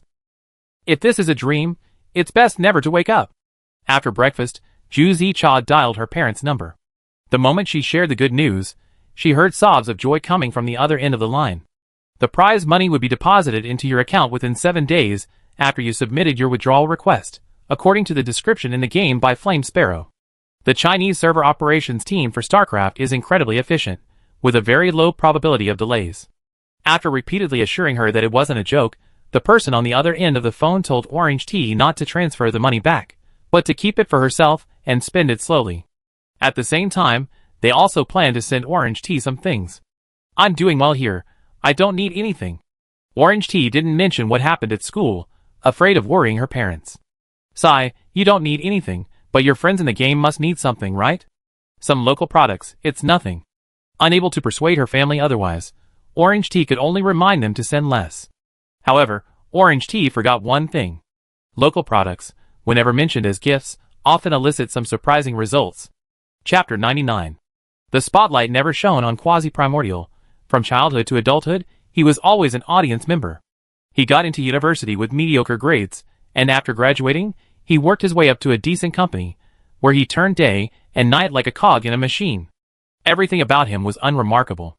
Quasi-Primordial accepted his mediocrity early on. Rather than strive for something unattainable, he preferred to drift along aimlessly. He wrote guides within his familiar circle, mentoring newcomers. He didn't expect anything in return. It was purely out of love. Since life was already a blur, he might as well do something that made him and others happy. In a time when reporting valuable things for personal gain is rampant, such behavior is often ridiculed as idiotic. Quasi-Primordial was grateful that things weren't nearly as chaotic back then. A newbie's thank you, big shot was enough to satisfy him. If he could just add 4 primal entities is awesome. He wouldn't hesitate to spend a little more time providing even more personalized guidance. With this simple thought in mind, he met many people, including Zhong Zemo, whom he had personally taught, and even gifted a set of physical cards upon meeting in person. Mainstream, but not overpowered, its strength lies in its ease of use, and it still holds its own in the underworld environment. At the time, for primal entities didn't know that the set of physical cards he gave away would, years later, become a private message that awakened him from his cog in the machine. 200,000, with his main job and side hustle, it might take 4 primal entities 2 years to earn. After realizing he had actually secured a ticket with the team, he was first overjoyed, then filled with self-doubt. Everyone in the guild had praised his quick reflexes, his ability to accurately predict who needed his shield, saving them from danger. However, in 2 consecutive matches, he failed to step up at the most crucial moments. In the first match, he could perhaps argue that he still contributed, but in the crucial second match, like his life, he was utterly unremarkable. A person who has never won before, facing an opportunity so close at hand, feels not joy or excitement, but fear and tension. If it weren't for Cyber Potato's immense pressure to reverse the situation. When he typed "thank you everyone for carrying this useless guy to victory" in the group chat, he actually felt a sense of relief. Having won 200,000, he didn't dare to resign rashly. After all, the item-sharing rewards from the World Championship were still unknown. However, there was one thing he could do immediately. He casually asked for a day off, regardless of whether it was approved or not, got up early to go to the market to buy all the ingredients his mother liked to eat, and went straight to the kitchen to cook. His mother's health wasn't good, minor heart problems and chronic illnesses constantly troubled her, and her hair was gradually turning gray, making her daily life increasingly difficult. Yuanti had saved a sum of money through frugal living, just in case. Now that money had grown a bit more substantial. His father was gone, and while Yuanti worked tirelessly, his mother, though surrounded by neighbors, felt somewhat lonely. Even when he came home, it was often late at night, and he couldn't say much to her in the morning. Watching her grow older, Yuanti felt nothing but guilt. If the later share of the profits was substantial, he had long wanted to proudly say, "Mom, we're rich now," and then quietly observe her reaction. Even someone as ordinary as him wanted something that would make his mother proud. The commotion early in the morning puzzled Yuanti's mother, so he took the opportunity to tell her about what he had been doing in the game lately. Watching her mother react with childlike surprise and laughter, the primal body, overwhelmed with a desire to share, blurted out how she was dragging the guild down. Like a child failing a test, the primal body lowered her head. It's okay, we get back at you next time. You can definitely do it." These were the words the primal body had heard most often throughout her life. Only she had always had faith in him. "Definitely, I promise you this time." The primal body spoke with unprecedented confidence. The primal body's mother paused slightly, then smiled kindly. "Looks like you met some really good friends this time." She opened the refrigerator, grabbed a large carton of milk, and gulped down several mouthfuls. She glanced at her phone while eating plain fries. So quiet? Although she rarely spoke, she always secretly kept an eye on the group chat. The sudden quiet made her a little uneasy. They're sharing everything with close family, aren't they? Thinking this, she opened her contact list, her finger hovering over the number labeled Mother. She took a bite of whole wheat bread, chewed hastily a few times, and as if making a decision, lightly touched the number. After a couple of rings, the call connected. "Xiafei? Why are you calling so early?" The woman on the other end was surprised. "Are you staying over there? Are you not used to the food? That's why I said it's fine to stay within the province. Why did you insist on going to school in Guangzhou?" Her father's voice came through the phone, along with her mother's rustling sound. "Hey, don't touch me like that." She really shouldn't have called him. But it was too late now, so she could only continue. Chewing on her bread, Plain Fries replied expressionlessly, "There's so much better food here.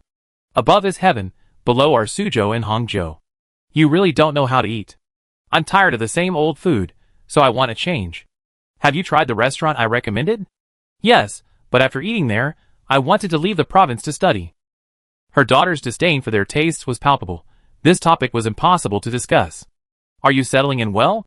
I remember you didn't go to the dorm, you rented a place yourself, right?"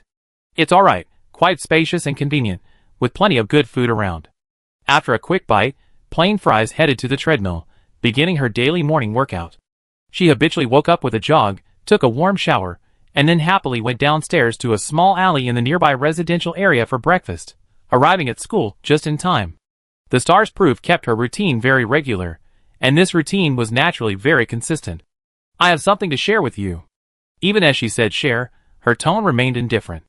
The couple, long accustomed to their daughter's nonchalant and slightly aloof tone, and seemingly immune to it, said in unison, "You don't have a boyfriend, do you?"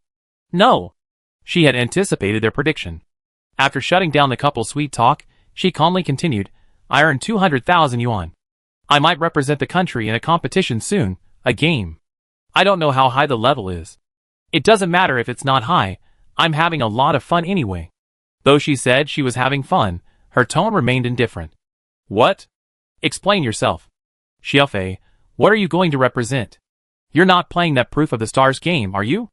Original Flavor Fry's mother was the first to react, overjoyed. "You were in the guild that advanced last night? Tell me, which one? Stop hugging me, listen to your daughter." Original Flavor Fries suddenly felt exhausted.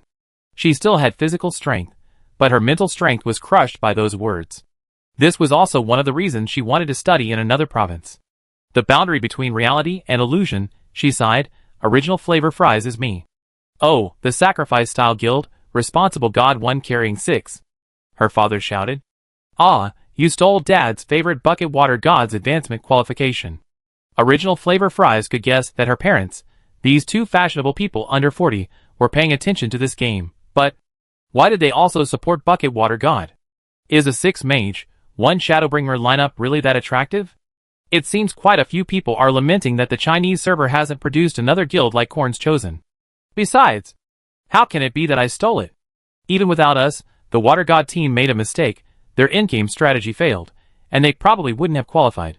Just as I was about to give my parents a proper analysis, I heard my mother's delighted laughter on the other end of the line. Oh, did you hear that?" Shifei got excited. She's not that cold voice anymore. See, that's the kind of reaction you only have when she's focused and interested in something. Ah. So tired, so very tired. You want to have a good chat with them about the game, but they can suddenly veer off into strange directions. This is why she loses the will to speak when she sees Jailer. She's had her fill of him at home. "I never expected you to be a member of the reality/virtual boundary. You know, your dad really likes the reality/virtual boundary." "Mom, you just said my dad likes bottled water Shinra." "Well, now it's the reality/virtual boundary." "Fine, so who do you like?" Original Fries asked irritably. Original Fries' dad immediately replied, "If we're talking about entertainment value, I like Jailer from your guild." In that instant, Original Fries suddenly felt incredibly helpless. Why did she make this call? But, putting aside entertainment value, Cyber Potato from your guild is probably my favorite player in Guild Wars, on par with Korn's Chosen 1. Instant can Original Fries breathed a sigh of relief. Choosing Potato, at least his taste is normal. Can you tell me what kind of person he is, both in and out of the game? Guild secret, I can't reveal anything. Then, let me join the reality/virtual boundary, then you can tell me, right? Dad, this game requires equipment. Yeah, of course I know I have it. Didn't you see my WeChat moments? I shared it a month ago. Who would want to see the lovey-dovey couple's daily antics? Besides, she's seen enough of them since she was little. Quick, sweet daughter, let me join the reality/virtual boundary too. The Original Flavor Fries' dad pleaded. The guild war is over, you guys are definitely going to do a raid tonight. I don't want anything, just let us watch the raid progress. Give me a VIP spectator ticket. I refuse. Original Flavored Fries trembled. Don't tell anyone outside that I'm your dad, or I stay in Guangzhou and not come back. She really shouldn't have made that call. Fine, if you don't want to add me, then don't. Dad, I always get bullied by monsters in the wild. As your daughter, you're so cold-blooded. Oh, then die a lot more, you get better at it. Original Flavored Fries said coldly. Unfazed by the retort, Original Flavored Fries' parents laughed heartily. This was clearly their daily routine. Are you coming back for National Day? Her slightly more serious mother suddenly asked. No, I have plans, having dinner with my guild members. Then I send you some gifts, you can share them with the others. Her mother said, we work together to get into the World Championship, so you need to maintain good relationships.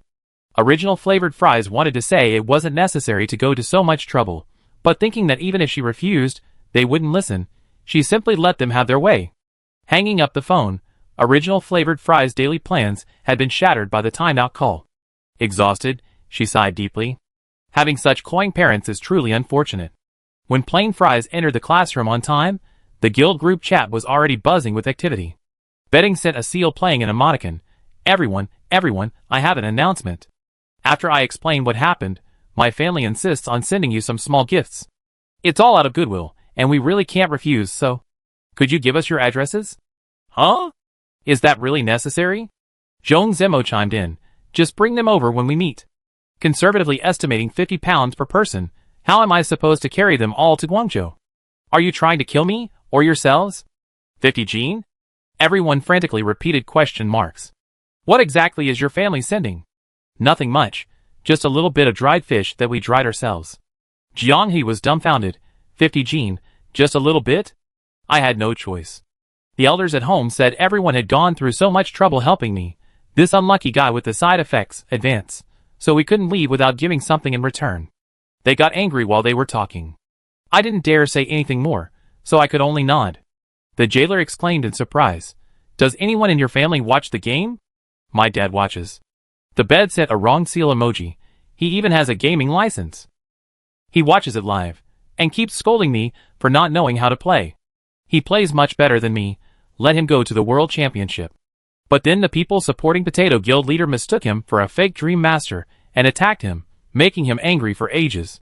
When he got my call, he kept complaining about how badly I played, taking it out on me. Oh, we think we destroyed his guild during the qualifiers, but I didn't know at the time. Dad was cursing on his WeChat moments, but then he turned around and was quite supportive of us, especially Potato Guild leader and Original Fries. Arresting one's own people, and then being arrested by one's own people for their performance in the competition. How should one respond to this? We're honored. Original Fries suddenly felt a sense of shared misfortune while snuggled in the blanket. Don't worry about the dried fish, we have plenty. I make sure they pick out the best for you. Don't want dried fish, other seafood is fine too, we can load it up anytime. If you want fresh, I have them send it via cold chain. Jianghe vaguely sensed something. A normal household would dry hundreds of kilograms of fish, and ship them via cold chain logistics so readily? Wait, what kind of family do you come from, Bed? Chapter 100.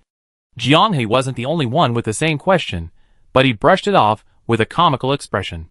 Some were in class, some were at work, and some were idly chatting in group chats and browsing the community.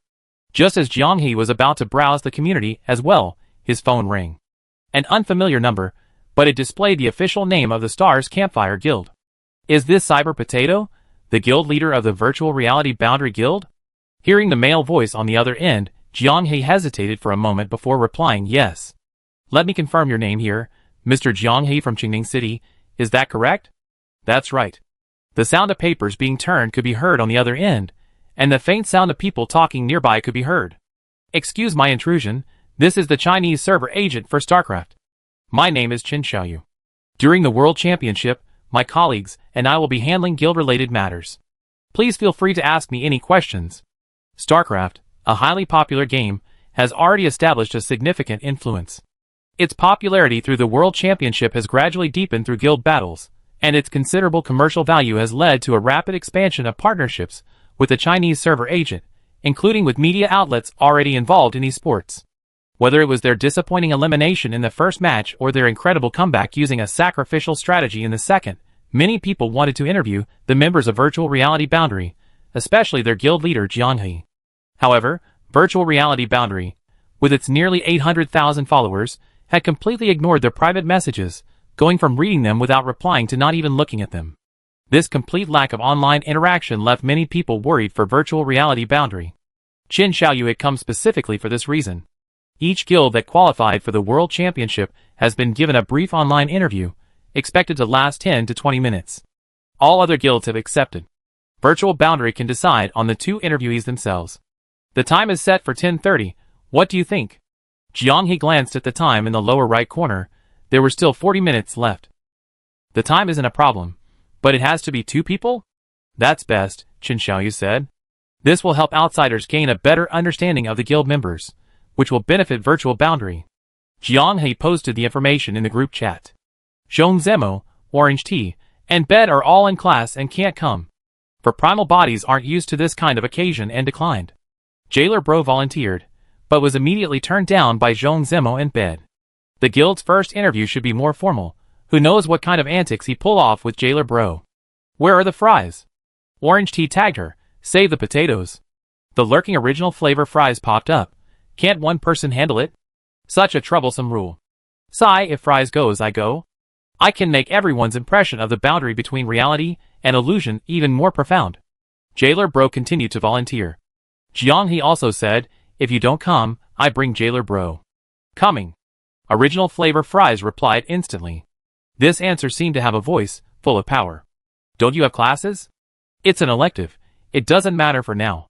After Qin Xiaoyu's friend request was accepted, he pulled Jiang He and Original Flavor Fries into a newly created encrypted voice channel. Entering the World Championship preparation stage, there will be some more events like this, and your real names will appear together with your game names and official occasions. Qin Xiaoyu said, I forgot to mention, congratulations on advancing. After politely thanking him, Jiang He asked, when does the World Championship start? 2 months from now, early December, Qin Xiaoyu explained. These 2 months are a good time for everyone to review recordings, summarize their experiences, and make final improvements through internal matches between teams that advance from the World Championship. The preparation time is quite ample. What about the location? It's being finalized. Finally? Jiang He was surprised. If we don't report it in advance, won't the application for the venue and the players' visas be problems? Many unfortunate players have had visa issues preventing them from attending large esports events on time. Qin Xiaoyu smiled. No matter where we ultimately choose, and no matter what venue facilities are needed, we can get approval as quickly as possible. As for the visas you mentioned, that won't be a problem either. You just need to focus on the competition.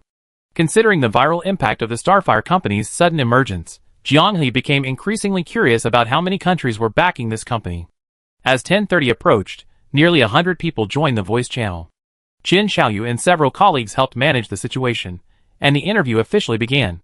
First of all, congratulations to Virtual Frontier for qualifying for the World Championship. My first question is for Original Fries. In the second match of the main event, you once again encountered monsters far beyond your capabilities at the start, nearly resulting in a team wipe. We observed that in both the first and second matches, you voluntarily covered the rear, giving Cyber Potato a chance to survive. I want to know if this was a pre-planned tactic by Virtual Frontier or an unexpected turn of events. Original Fries frankly admitted, an unexpected turn of events. The quick and concise answer made the questioner pause for a moment before speaking again.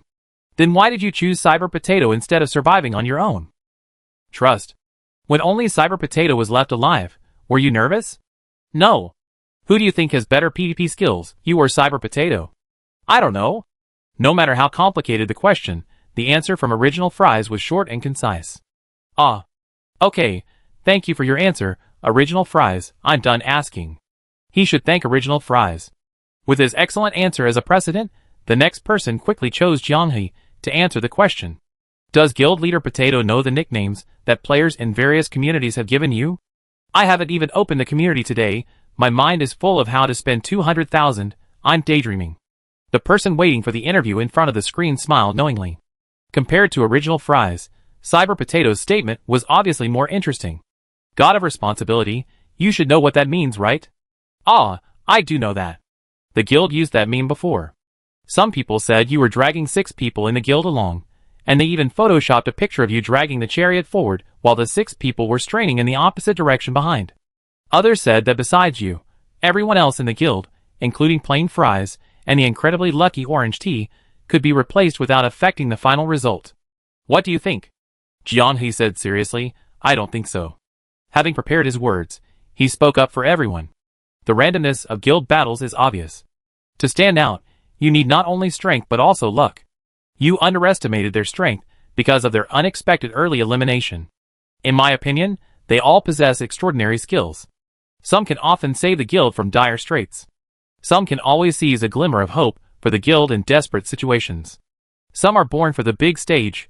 The spotlight only fuels their excitement and drives them to perform even better. Some have incredible luck. As long as they're still around, the guild can enjoy the surprises brought by unexpected events. Some are expert dog walkers and professional racers, always bringing back the information we need and timely diverting enemy fire, the perfect support.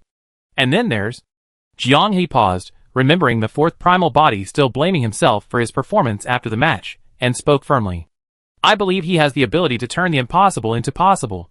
It's just that he hasn't tasted victory yet, so he's a little hesitant. Jiang He has played many games and seen the 4th primal body instinctively provide a shield so many times, He firmly believes that this is talent. A powerful talent that the fourth primal body is unaware of. Even if they misjudged, what could they possibly lose?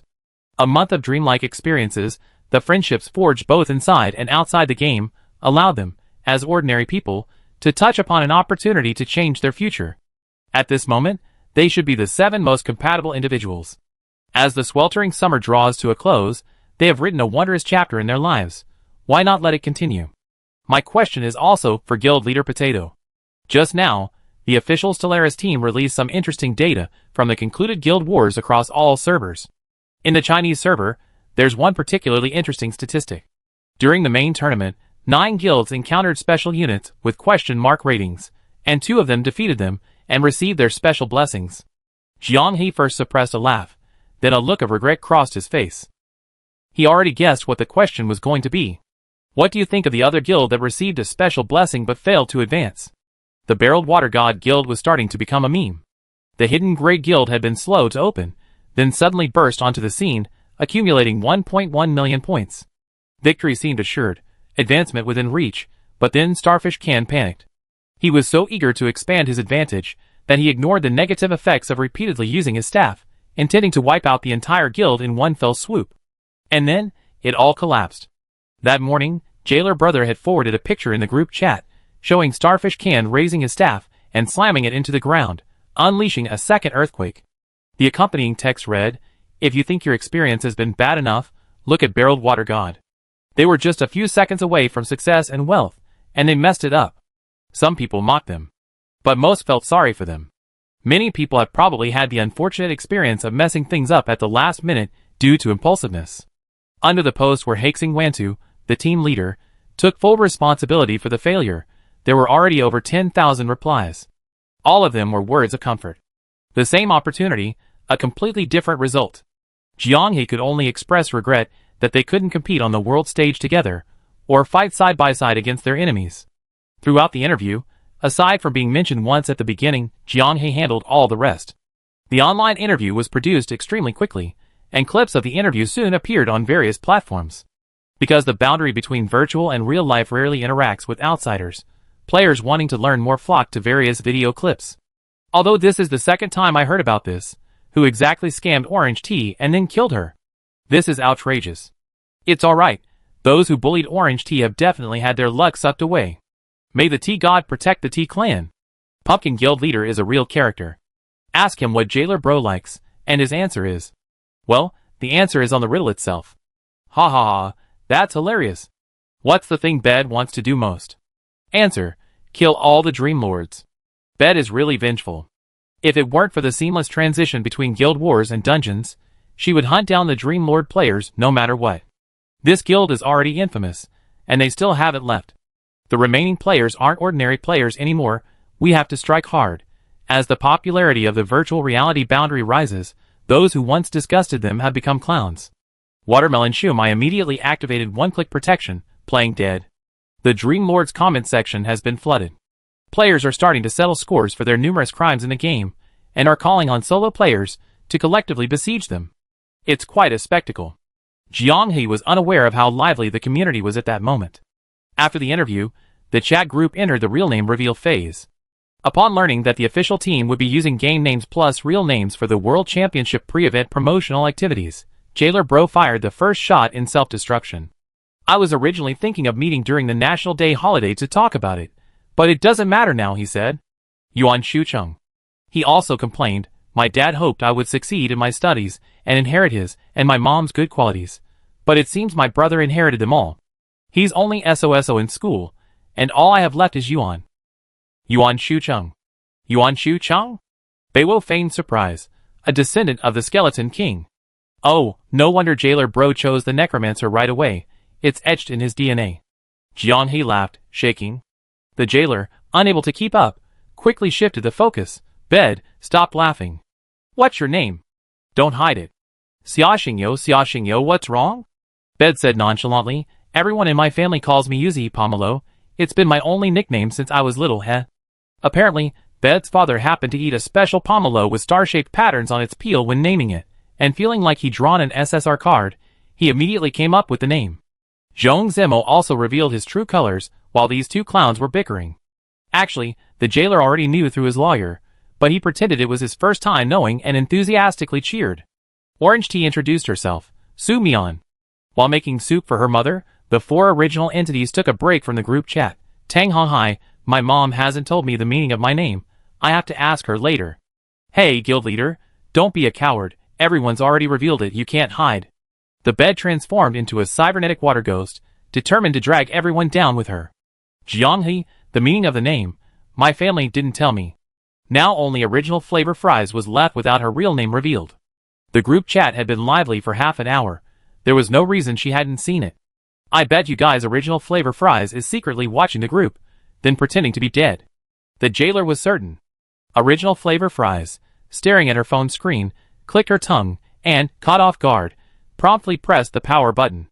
But a few seconds later, she picked up her phone again, and secretly started looking at it during class. Maybe she saw you say that, so she pressed the power button and turned it off. The bed chimed in. Jianghe laughed. Then I bet she eventually get itchy and secretly pick it up again to look at it, then continue pretending to be dead. Original flavor fries, This phone is a bit too hot to handle today. Chapter 101. The wonderful afterglow of victory lingered over everyone on the boundary between the virtual and real worlds for an entire day, showing no signs of dissipating. Upon logging in, everyone was still chattering away, sharing what they had gleaned from the community. Enjoying the feeling of being the center of attention was an essential part of the experience. The pleasant atmosphere was shattered by Jianghe's initial confusion, followed by a surprised exclamation. Where are our potions? Everyone, preparing to enter dungeon mode, immediately checked the guild warehouse. Gone, all gone. Not a single potion that Mint's mother had prepared for them remained. The noisy noise woke Mint from her sleep. Rubbing her bleary eyes, she yawned and came out. Seeing everyone rummaging through drawers for potions, Mint stretched lazily. Potions? I took them all to refine again. Refine again? What do you mean? Mint sighed, giving everyone a look of utter disbelief. Just how lacking is your common sense? A skilled potion master, proficient in pharmacology, can refine and reuse some of the ingredients in potions. The guild accumulated some of the ordinary and defective potions I made, so I just refined them all at once to make new ones for you. Mint shrugged. So thrifty, aren't you going to thank me? After re-refining, the boundary between reality and illusion was left with only 12 potions. 2 potent elemental lure potions. 3 awakening wind potions. 5 last potential potions. And 2 elemental flame bottles. The monsters beyond the 6th level of the underground temple are likely to be twice as difficult. Considering the safety of Jianghe and the others, Min had poured all her energy into this, while the boundary between reality and illusion was away. The effects of the medicine were all greatly enhanced, aiming to ensure that even if they couldn't win, they could definitely escape. Unconsciously, Min had become inseparable from everyone around her. Compared to seeking revenge against that person, perhaps. Living with these people who believed in her wasn't so bad. Original Fries retrieved the elemental hard weapon that Garcia had forged. No one could break through quality 80 and obtain 3 blessing attributes, but all hovered around 70. Forging 5 excellent weapons in a short time using top-tier materials was a huge challenge for any master craftsman. Garcia's ability to achieve such quality while working non-stop proves that his title of master craftsman was well-deserved. Perhaps too deeply influenced by the guild war, having felt the value of swift steps during the preliminary rounds, they all requested to enhance their speed. How joyful it was to break through the limitations of their mechs and run wildly by expending some stamina. The wish was a great success. Aside from the inherent elemental blessings of the elemental heart, Jianghe was the only one from the boundary between reality and illusion who hadn't joined the Swift Steps Club. Watching everyone get their new weapons and eagerly try out the Swift Steps blessing, happily darting around the guild, Jianghe felt envious. Original Flavor Fries deliberately sidled up to him. There's only one person in the whole guild who doesn't fit in. Who do you think that is? Jianghe wiped his short sword. Immaculate light, spiritual attack, very cool. Whoa. Big Black Rat's bed transformed into a blur, gracefully gliding past the bend, her joyful voice echoing throughout the guild. Behind her were Zhong Zemo and the other older kids, chasing each other like they hadn't grown up yet. It's alright, the light of immaculate purity is fine too, Jianghe emphasized. Did anyone ask you what you were muttering to yourself?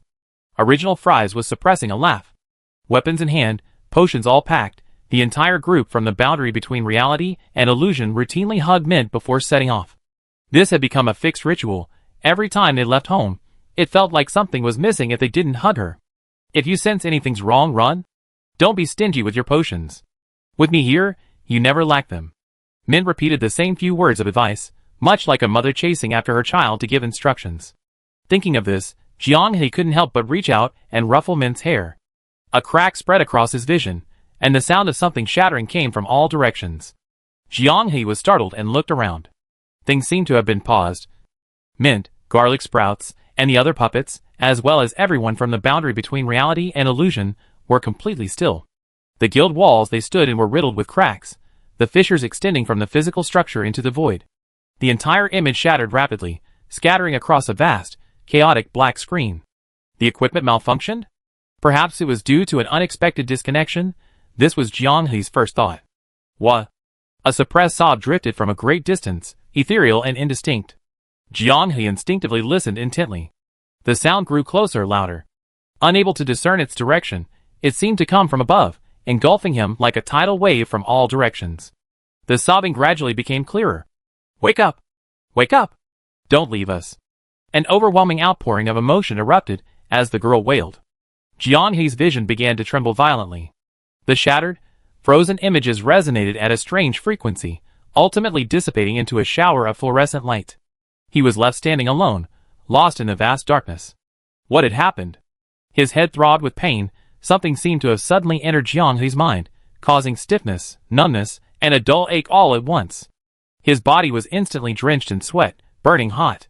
In the dizzying moment, the ethereal voice grew more real, drawing ever closer. Gradually, Jiang He felt the warmth and weight against his chest. The constant stream of wet liquid down his cheeks numbed him, awakening his sluggish body. He struggled to open his eyes, and before him stood a head of disheveled red hair, strands brushing against his nose. The faint scent of sweat awakened his sense of smell. The salty taste of tears trickling down his lips awakened his sense of taste. Jiang He tried to move, but found his body terribly stiff. Even a little effort left him numb. His movement attracted the attention of the crying girl. She jerked her head up, her eyes wide with disbelief, her bright sea-blue pupils first filled with astonishment, then overflowing with overwhelming joy.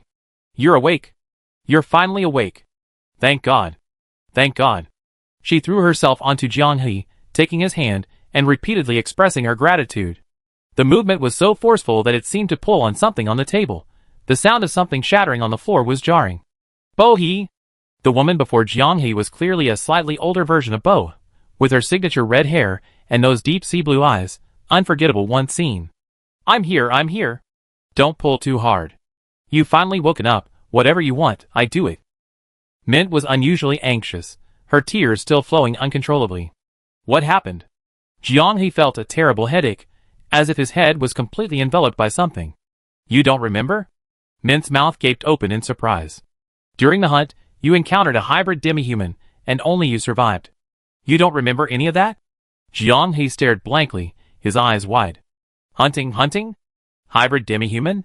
Mint went to the table beside her, poured a glass of warm water, sat down on the edge of the bed, gently helped Jiang He sit up, letting him lean on her shoulder, and fed him a large sip. During the battle, you were thrown over by the shockwave, rolled into the cave, and hit a protruding rock, bleeding profusely. When the other adventurer groups found you, you were already lifeless. Mint cried again. For 10 whole days, I thought I would never see you wake up again. Jiang He became even more bewildered, a chill carrying a sense of absurdity shooting from the soles of his feet to the top of his head. He saw his head wrapped up like a dumpling in the mirror Mint brought him, and various parts of his body almost thoroughly marinated in potions. These were the evidence Mint had used to snatch him back from the clutches of death over the past 10 days. The boundary between reality and illusion? Guild War. What are you talking about? Jiang He's words brought not only confusion, but also terror to Mint's face, and the tears she had just stopped threatened to spill again. You went to sell potions around Windpod City, and we caught you, remember? Windpod City is on the Empire's border, so far from Fragrant Wind City. How could I possibly go there? Then, what about the Star Speaker Academy? Jiang He asked again, his tone more urgent. You studied there. There was someone there who was a formidable rival to you, Mint, a genius like me. Mint shook her head, trembling. What are you talking about? I never studied at the Star Speaker Academy. How could someone like me possibly enter the Imperial Academy? Jiang He slumped against her shoulder, his breathing rapid. Mint took out a handkerchief and wiped his sweat-soaked body. You seem to have had a very, very long dream? A dream? Jianghe asked incredulously. But I clearly live in modern society. Modern society? Mint tilted her head. Aren't we right now? Jianghe had a terrible headache. He wanted to say words like television, cell phone, computer, and the proof of the stars, but he found that his thoughts couldn't be translated into words. His mouth was slightly open, and his Adam's apple bobbed as if he was about to vomit, which startled Mint, who brought him a basin of water. When the dream ends, one loses the concept of the things in the dream. Those clear and real things gradually turn into indescribable fragments of thought. With Mint's explanation, Jianghe lay down, his eyes vacant. Wandering on the edge of life and death, glimpsing an illusion, but why did it feel so real? Not wanting to get her hands dirty, Mint, wiping Jianghe's body, took off her large robe. Jianghe looked at her slightly protruding belly, startled. You're pregnant? You haven't recovered yet. It's normal not to remember. Mint's eyes were red from crying, and even her face was flushed. Wasn't it for this to risk your life and earn more commission? Mint gently kissed Jianghe's cheek, nuzzling him like a kitten. I remember, after all, this is our child. Forgot? You named him her garlic sprout. Chapter 102. During the 10 odd days he spent recuperating at home, Jianghe remained somewhat dazed. Those distant and unreal memories couldn't overlap with the reality of his present moment. The disconnect felt like a knife slicing through his mind. After applying the magic potion one last time, Mint removed the bandages from his head, revealing the clear marks from the bumps and bruises. What an absurd dream. Jianghe slumped down in front of the door, basking in the sun, his hazy eyes still reflecting the lingering echoes of that grand dream. Recalling Mint's busy work in the wooden house these past few days, those little moments of their life together vaguely seeped from the depths of his memory. Jianghe gradually remembered something. He wasn't a native of this world, but a visitor from another world who had arrived here by chance. Mint was the first person he met here, an ordinary, unremarkable apothecary. Unable to access the circles of apothecaries, they could only mingle in the marketplace, making a living by selling various potions, still maintaining a somewhat superior status. In Fragrant Wind City, they were somewhat well known among ordinary adventurers, but they never managed to accumulate much wealth. To give Mint hope of accessing higher knowledge, he quietly saved money, acquiring various materials for her practice. Their peaceful life together, supporting each other, was shattered when her pregnancy was confirmed. He also suffered an accident while accepting a commission to travel, narrowly escaping death. However, he lost many memories. Those loving past moments, those sweet memories, were swallowed by the emptiness in his mind after his injury. Only when he saw Mint busy at work could he feel a flicker of reality that she was his wife. Their wooden cabin outside Fragrant Breeze City was always bustling. Jianghe, recuperating in a deck chair, quickly received 3 or 4 adventurers who came to buy potions. The adventurers seemed to recognize him, always casually offering small gifts they hunted before purchasing potions. Rabbits, whole deer, several plump base, or perhaps the legs of some kind of edible giant spider. When you're healed, you must cook us something delicious. Jianghe seemed to be known for more than just his strength. Mint specially put aside her work and ran out to inquire about his condition. After confirming he was alright, she nuzzled his cheek in front of everyone, a gesture of affection that drew sidelong glances or soft whistles from the waiting adventurers. Some were blunt, still so lovey-dovey. Mint scoffed, I almost lost him, mind your own business. If you don't want to make potions, turn left and leave. Jianghe chuckled, unconsciously pulling the half-bit over Mint into his arms. The warmth of her body, the tangible sensation of skin-to-skin contact, filled him with satisfaction. It wasn't a dream. He was truly living here. Mint went back to her work, leaving the adventurers waiting for the potions to look after her. Can he still participate in the Empire's adventurer competition with his current injuries? I'm afraid it's not optimistic. This year's opponents are very strong. Look, you and me on the funny tree, Barrel Water God Luo, Corn's Chosen, Orange Sky Strategy Group, these are all formidable rivals. I heard the winner gets 200,000 silver coins. And they can represent the Anna Empire in the upcoming continental trials. Sigh, why did I have to get hurt at this time? Jianghe frowned, his hand already on his forehead. A strong sense of unease touched something deep within his thoughts, causing a sharp pain. What's wrong? Seeing Jianghe's contorted face, sweat pouring from his forehead, nearby adventurers rushed over, their faces filled with anxiety.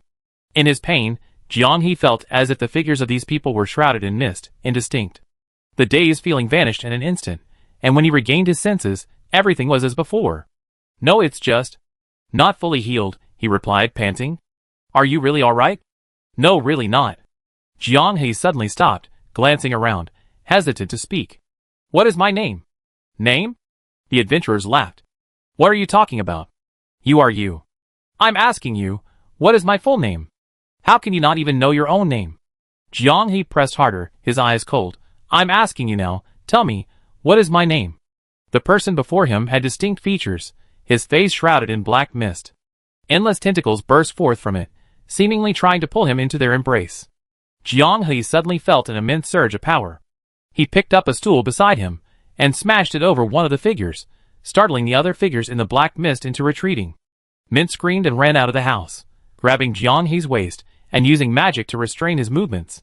The strange phenomena before Jiang He's eyes faded. An adventurer, clutching his bleeding head, stared at him with a mixture of fear and anger. Only when Mint appeared did the hostility in the other's eyes disappear. Jiang He slumped to the ground, watching Bo apologize to everyone. Helped back inside, Jiang He, like a child who had done something wrong, lowered his head guiltily. Bo, I know, I understand. Bo gently hugged Jiang He, smoothing his hair and examining the unsightly scar. Take it slow, there's a long road to recovery. With me here, even without researching potions, the money will be enough.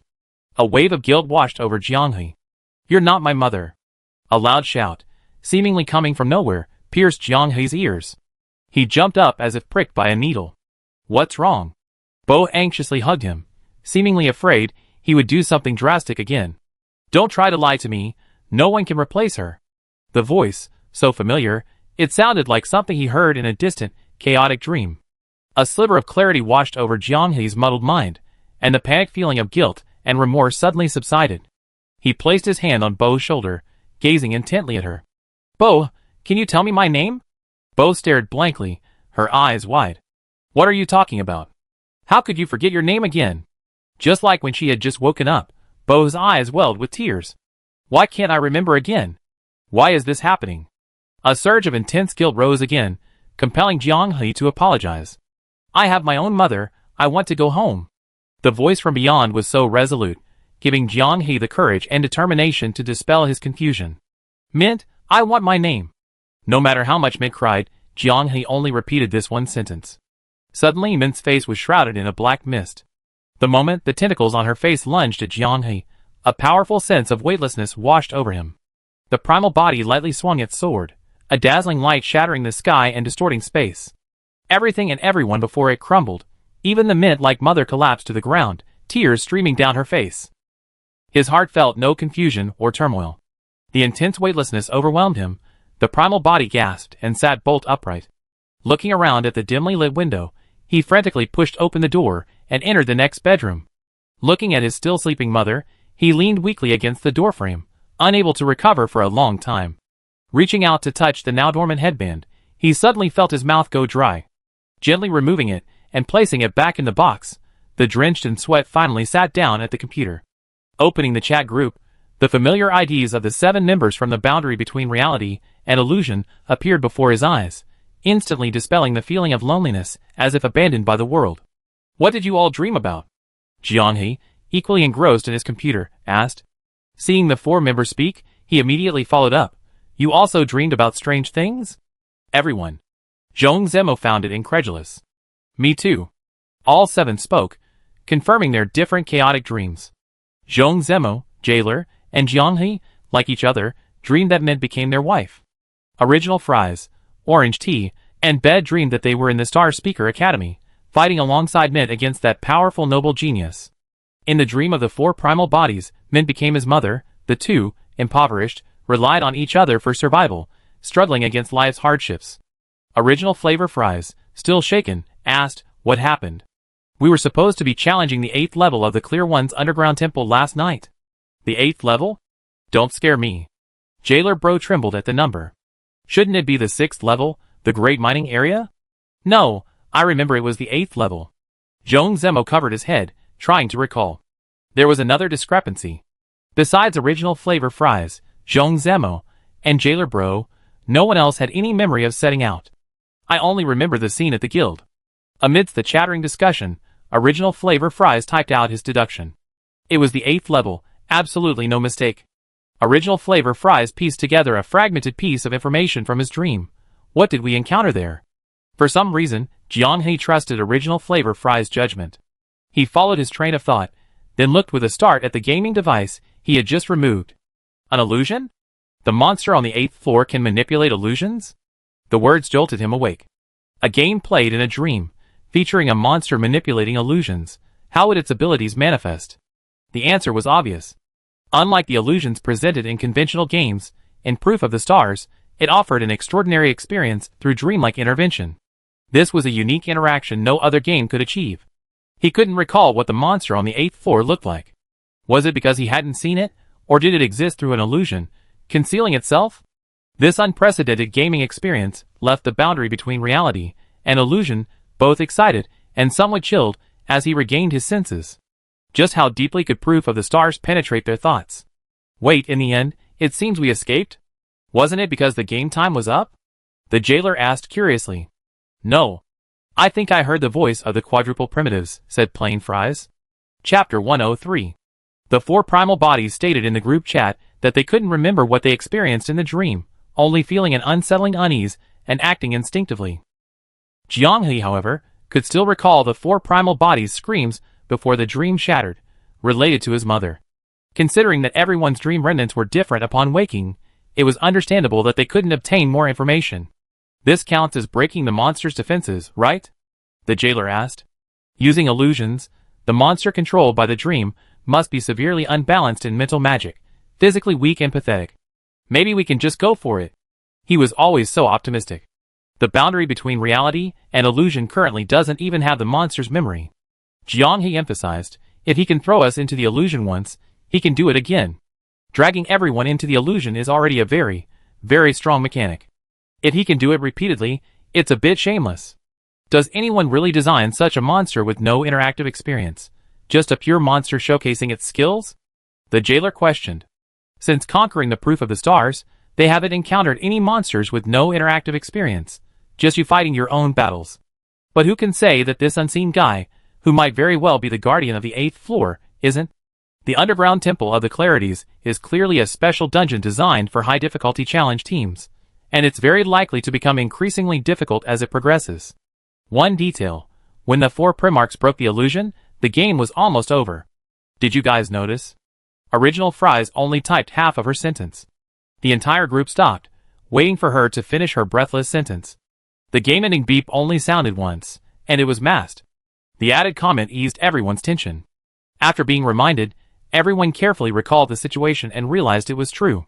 The Proof of the Stars, to allow players to plan ahead as the game time approaches, will start reminding them when there are 30 minutes left in the game. Players can temporarily disable the notification sound by touching the confirm button in the panel menu. The boundary between reality and illusion within the illusion cannot actively disable the notification sound. The notification sound occurring when the illusion is broken by the 4 primitives indicates that the notification function is still active. What does this mean? Orange Tea asked, puzzled. Jianghe explained, this means that when the monster that drags us into the illusion triggers its mechanism, even the game itself assists in deceiving us. To put it more simply, maybe if we enter the game tonight, we immediately fall into last night's long dream, unknowingly reliving everything. The person in bed was shocked. Can this still be considered a game? Forced entry into a dungeon, an infinite loop? The jailer was also startled by Jianghe's conclusion. No way, what if some unlucky players can't break through, and the game just freezes their progress? Original Flavor Fries had a deduction regarding this. A few minutes later, she sent a screenshot of her private chat with the Chinese server's distributor in the group chat.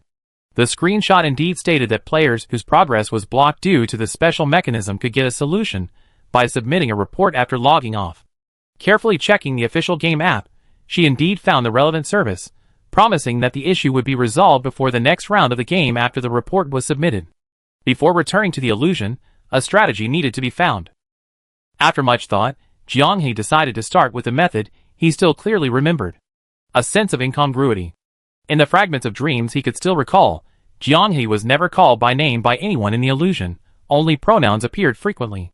When he realized this and questioned them, the entire world descended into chaos. Upon closer reflection, those inappropriate words were likely intentional, designed to alert the players. These were the dominoes that could collapse through questioning. Each person's illusion contained more than one. The more he thought about it, the clearer it became.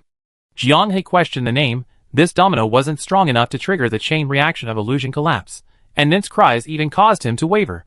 The primal body, on the other hand, questioned Mom. The domino he touched was the key to constructing the illusion. Therefore, his illusion instantly teetered on the brink of collapse, and even his voice could penetrate the illusion's barriers and reach everyone's ears. Faced with Mint, who was crying her eyes out and shared a beautiful, albeit false, memory with him, Jiang He even wondered if he was going crazy. Wasn't the four primal bodies swayed at all? What made him so resolute? So that's how it is. Then if I just remember to question Nint's mother, wouldn't I be able to crack it smoothly? The jailer felt he had found a speedrun method. Why do you think you remember this even after entering the game? Zhong Zimo sighed on the other end of the screen, looking like a student who had just been reminded of the key point, only to ask him what the key point was a few minutes later. Jiang He asked curiously, do you remember what felt most out of place in your illusion? What are you lying about? Is this something I can say? The jailer asked. Weren't we discussing how to break the illusion? Why can't we talk about it? Jiang He ordered him to speak quickly. The only thing I can remember is the female adventurers who came to play with me and Mint. Their feet are so beautiful. You bastard. The bedmate exclaimed excitedly, is your eye only on feet? We're supposed to be conquering a dungeon. Wow, how was I supposed to know it was an illusion? The jailer said aggrievedly, Mint suddenly became my wife, and she likes to run around barefoot. My attention was completely diverted. After the other adventurers came. Sigh, people who work out have such beautiful calves. I couldn't help but take a few more glances. Sigh, that's just how I am, I can't change it. Judging from the duration of the illusion, the jailer clearly didn't just a few glances. This guy is hopeless, his desires are too great, he's been locked in by the illusion, he can only wait for someone else to rescue him. Fortunately, the original flavored fries, orange tea, and Zhong Zimo still vaguely remembered some of it. Aside from the four original entities, everyone else could obviously crack it. Around 8 p.m., everyone in the virtual reality boundary received an invitation from Chen Xiaoyu to join a new chat group. Those from the virtual reality boundary, who were gradually leaving for school or work, didn't join the group until quite a while later. Besides a few members from the Chinese server's distribution team, the rest were members of guilds that had entered the World Championship stage. Jiangnan Iron Wall. Oh, it's the big shots from the virtual reality boundary. The Berserker from the Funny Tree Guild. That name sounds sunny and cheerful, he seems very skilled with a sword. 30-year-old transformed Grand Magician. Guild Leader Potato, I'm your fan. This is the Elemental Mage from the Orange Sky Strategy Team. It's clear this is his main class. He might actually have switched to it in real life. Sure. Pumped Sacrifice build is really cool. Our guild leader is already studying the replays. School starts now. This is one of the chosen berserkers of Korn. Captain Jigun, I've been arguing with the haters of the reality/illusion boundary in the community since the qualifiers. I support you, Potato Guild Leader. Did I do the right thing? A magic warrior from the Funny Tree Guild, one of only 7 magic warriors in the main tournament, and the only one besides Jiang He among the teams that advanced to the World Championship. He was famous in the main tournament for his precise multi-frequency operations. Jiang He, the first to join the group, received an unprecedentedly warm welcome. Everyone seemed to be looking forward to their appearance. The group chat had clearly been revolving around them not long ago. He was somewhat flattered. After learning that many people here had defended the reality/illusion boundary against the bandwagon haters, and those malicious comments, Jiang He, as the guild leader, repeatedly expressed his gratitude.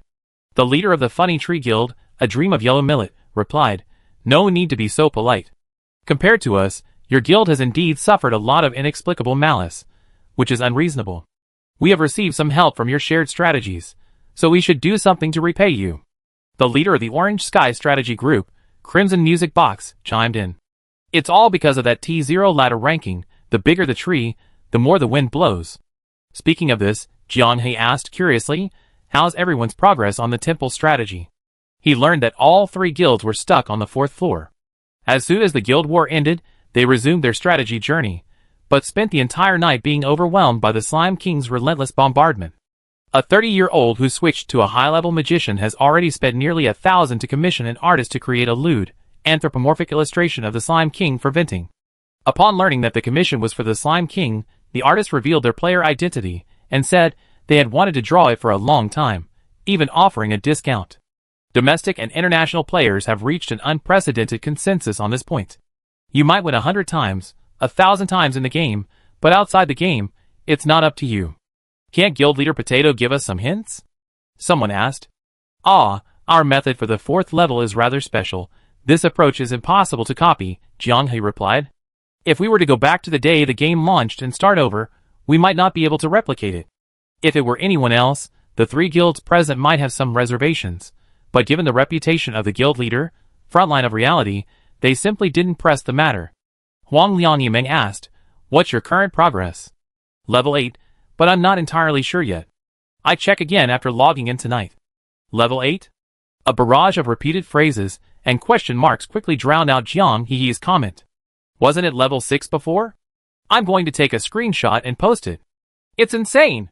Is this the #1 PV guild? I wonder how many guilds are about to break through their defenses.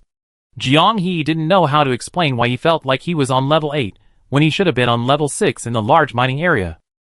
While hesitating, the news of the incredible progress of the boundary between reality and illusion guild was confirmed by the shocked players from the 3 guilds. Flavorful Orange Tea has joined the group chat. Before Orange Tea could say a word, a string of Tea God, Tea Clan was repeated, along with a hands-clasped emoji. The chat group instantly transformed into a shrine, bustling with activity. Something's not right. Following this trend, when the jailer joined the group, could it be? Chapter 104. While everyone was showering the jailer with screenshots like tributes, Jianghe was browsing the foreign server news section, which specifically collects information from foreign servers. The earlier exchange made him curious if anyone had yet completed the 4th level strategy. Without Mint's divine assistance, what were the conventional strategies? Due to Mint's presence, the strategy for the reality/illusion boundary dungeon differed significantly from that of ordinary players. The frog-headed stitches on the 1st level had already been discovered by players in several ways to bypass the standard strategy.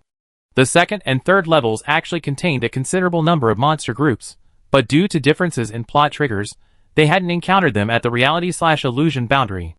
Unbeknownst to many, just yesterday, the relatively unknown guild Red Feather Heavy Industry from Region 11 successfully conquered the 4th level. They were relatively unknown because, although they had entered the main competition to vie for a spot in the World Championships, their performance had been mediocre, ranking last in both matches. Before this, they weren't among the guilds with the best progress in conquering the Underground Temple. There are many hardcore guilds in Japan that are racing to complete their strategies, and the sudden rise of Red Feather Heavy Industries has left them puzzled. They spent the entire day yesterday trying to contact relevant members of the guild to learn their methods. Red Feather Heavy Industries' response was similar to that of the boundary between reality and illusion group, publicly stating that their method might not be replicable. Maybe, a very ambiguous word. Because of this ambiguity, leading guilds in Japan have raised questions, leading to a heated debate in the community all day. Players supporting Red Feather Heavy Industries believe that other guilds are simply jealous of other guilds surpassing them, wanting someone to surpass boundary between reality and illusion, but not wanting that person to be someone other than themselves, a twisted form of envy. Opponents demanded that Red Feather Heavy Industries release a video to prove their claim. They cited the boundary between reality and illusion as an example, arguing that the boundary between reality and illusion's practice of showing a settlement screen after each completion guaranteed authenticity. Jianghe never expected that the boundary between reality and illusion would become a weapon in the debate between the two factions in the neighboring 11th district. In the translated posts, at least 50 out of 100 floors mention them. He subconsciously refreshed the page and found that the post had just been updated. Red Feather Heavy Industries added a settlement video, stating that the 4th floor did not require killing the Slime King, only severely injuring it. Someone actually broke through the 4th floor? How did they do it? So many people downloaded the settlement video that it almost crashed the website. It wasn't faked, it was a genuine clear. The Slime King's elemental heart and recipe had both dropped. Among the members of Akabane Heavy Industries, even the top-tier players only possess fully equipped purple-grade blessed gear. With this setup and individual skill, even a full-power Froghead Stitches monster would struggle. So how did they manage it? During the Slime King's ritual magic, its entire body is protected by a magical shield. Ordinary magic can only create ripples in front of its body, failing to cause effective damage. However, with physical melee attacks, you can easily penetrate the shield and leave wounds on its soft body. This is no easy feat. Even after breaking through the overwhelming barrage of projectiles, their weapons and magic struggled to tear open the Slime King's body. So, they first accumulated enough materials through various quests and monster hunting in the wild to craft potions. Then, after successfully dodging the ritual magic, they got close to the Slime King, took out all the potions from their inventory, and self-destructed. The potions from Akabane Heavy Industries were of good quality. The first wave blasted the Slime King to smithereens, and the entire Akabane Heavy Industries team was also wiped out in the close-range explosion. At this point, it should have been a failed strategy. But all the Akabane Heavy Industries players retained the Blessing of the Stars item given at the beginning of the game, a god-tier item that allows for a full resurrection with no side effects. After paying the price of reviving 6 more players only to have them self-destruct again, the last member of the guild successfully finished off the remaining damage, bringing the Slime King back to reality from the manipulation of the Church of Eternal Night. How did Jianghe know about the strategy? Akabane Heavy Industries released it themselves. They originally only wanted to release the results video, hoping to gain attention when the criticism reached its peak. As a result, the people from Akabane Heavy Industries didn't completely delete the added video files when editing the post, causing the earliest viewers to see their bombman tactical approach. While it wasn't without its merits as an unorthodox strategy, for some reason, combined with their server, the dark humor reached its peak. Regardless, the second guild to break through the 4th level of the underground temple appeared, and the unorthodox strategy proved somewhat replicable. The 4th level of the underground temple was a bottleneck for many guilds. The first to clear it, and already starting on the 6th level, virtual reality boundary, had become a reputation monster in the eyes of many guilds. Catching up with virtual reality boundary would allow them to share in the popularity they had accumulated. Surpassing virtual reality boundary and taking their place was the fastest shortcut to fame. However, Jiangdong Ironwall bluntly stated, wasting 7-star blessings, consuming all the potions I accumulated over time, and clearing it by self-destruction, I'm not crazy. None of the 3 guilds in the chat group intended to copy the strategy. The Blessing of the Stars was too rare. Everyone planned to save it for more important stages. The 4th level of the underground temple was only the early stages of the dungeon, not worth such a high price. Nurgle Soup, I don't care who leads the Chinese server. I definitely compete if I can. I don't want other servers to take the lead. I want this achievement to remain until the entire temple is cleared. Jianghe then realized that someone in the Corn Chosen Guild had an incorrect ID. Nurgle Soup's opinion coincided with that of the others in the group. Are you stuck on level 8 of the boundary between reality and illusion? Someone asked. Hard to say, Jianghe answered truthfully. Midnight. The boundary between reality and illusion entered a dream. Without warning, without any hints, they fell into a deep dream. Min was no longer Jianghe, Zhong Zemo, and Jailer's wife, but his sister. They lived a life of luxury and comfort. It was only a matter of time before they earned their title as potion-making geniuses. Beds, plain fries, and orange tea were no longer Min's companions. They stood beside the noble geniuses. It was a predictable crushing defeat. Aside from the noble geniuses, Min was repeatedly educated by the 3 of them. The delightful taste of trampling on prodigies intoxicated them. The theme of the dream changed. Everyone was beginning a brand new journey. In the world of the 4 primal bodies, Mint disappeared.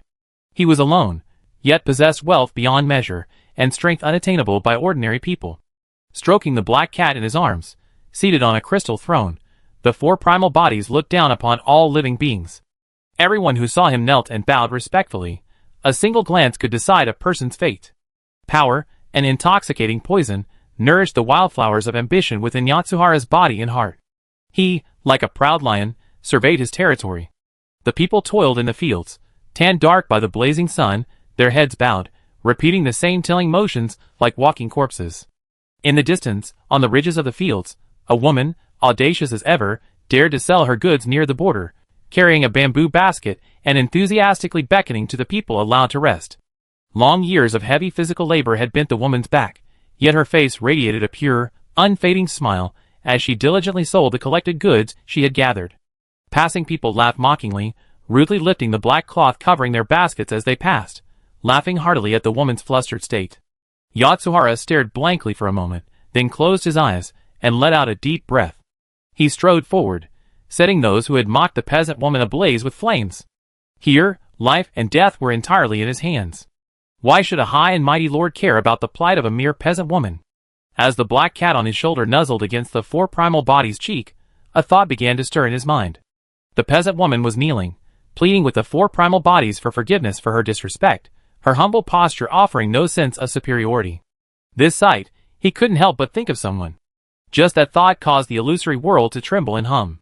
The black cat's bright purple-gold eyes flashed with a strange light, an invisible force surging, attempting to prevent the awakening of the illusion's owner's self-awareness. A pair of large hands gripped the black cat by the neck, lifting it high into the air.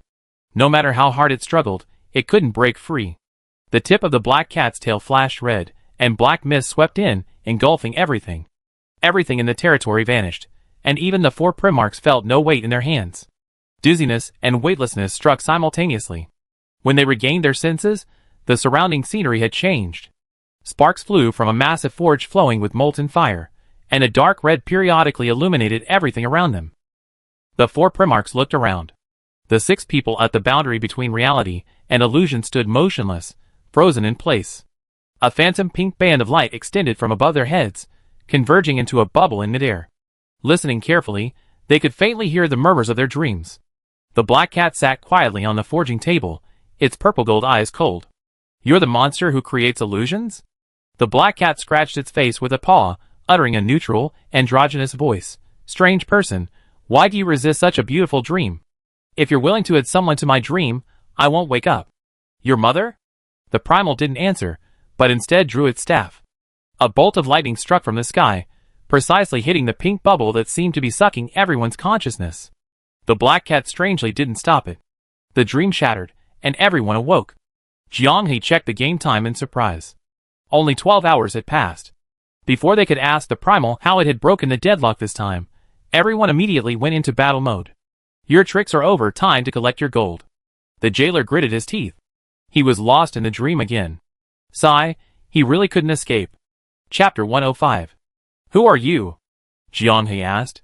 The black cat licked its paws, slightly raised its head to glance at the group, then stroked its fur with its tongue. "A whisperer of the Church of Eternal Night?" Jianghe asked again. Nafer, whom they had encountered in previous floors, was a powerful whisperer, proficient in mental magic. Even the mighty Slime King had become her puppet. As it spoke, the pink bubble struck by the magic of the four Primarchs slowly floated to the top of its head. "Does a name matter?" The black cat laughed, the pink bubble bursting, pouring down a misty fog that enveloped it. "What gave you the illusion that you could speak to me with such ease?" For streams of light emerged from above the heads of Jailer, Zhong Zemo, Beiwo, and Zhu Zika, disappearing into the black cat's body.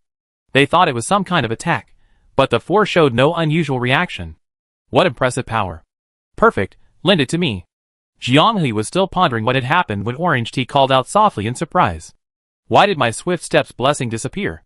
The jailer was dumbfounded. "You only lost one blessing, how come mine was completely wiped out?" Zhong Zemo and the blanket's weapon blessings, though slightly dimmed, were still present. "Didn't you really enjoy the dream I arranged for you?" Black Cat's androgynous voice gradually softened, and she said shyly, "Jailer brother, do you really enjoy looking at my feet? Since you looked, you should at least give me something in return." The jailer was struck dumb. He suddenly felt exhausted, his body limp and powerless.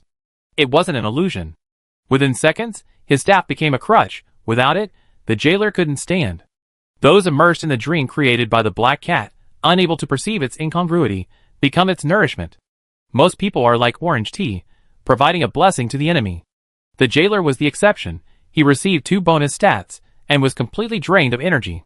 The black cat glowed with a dangerous red light, and a pink mist filled the entire metallurgical mine within breaths, blurring the lines between reality and illusion.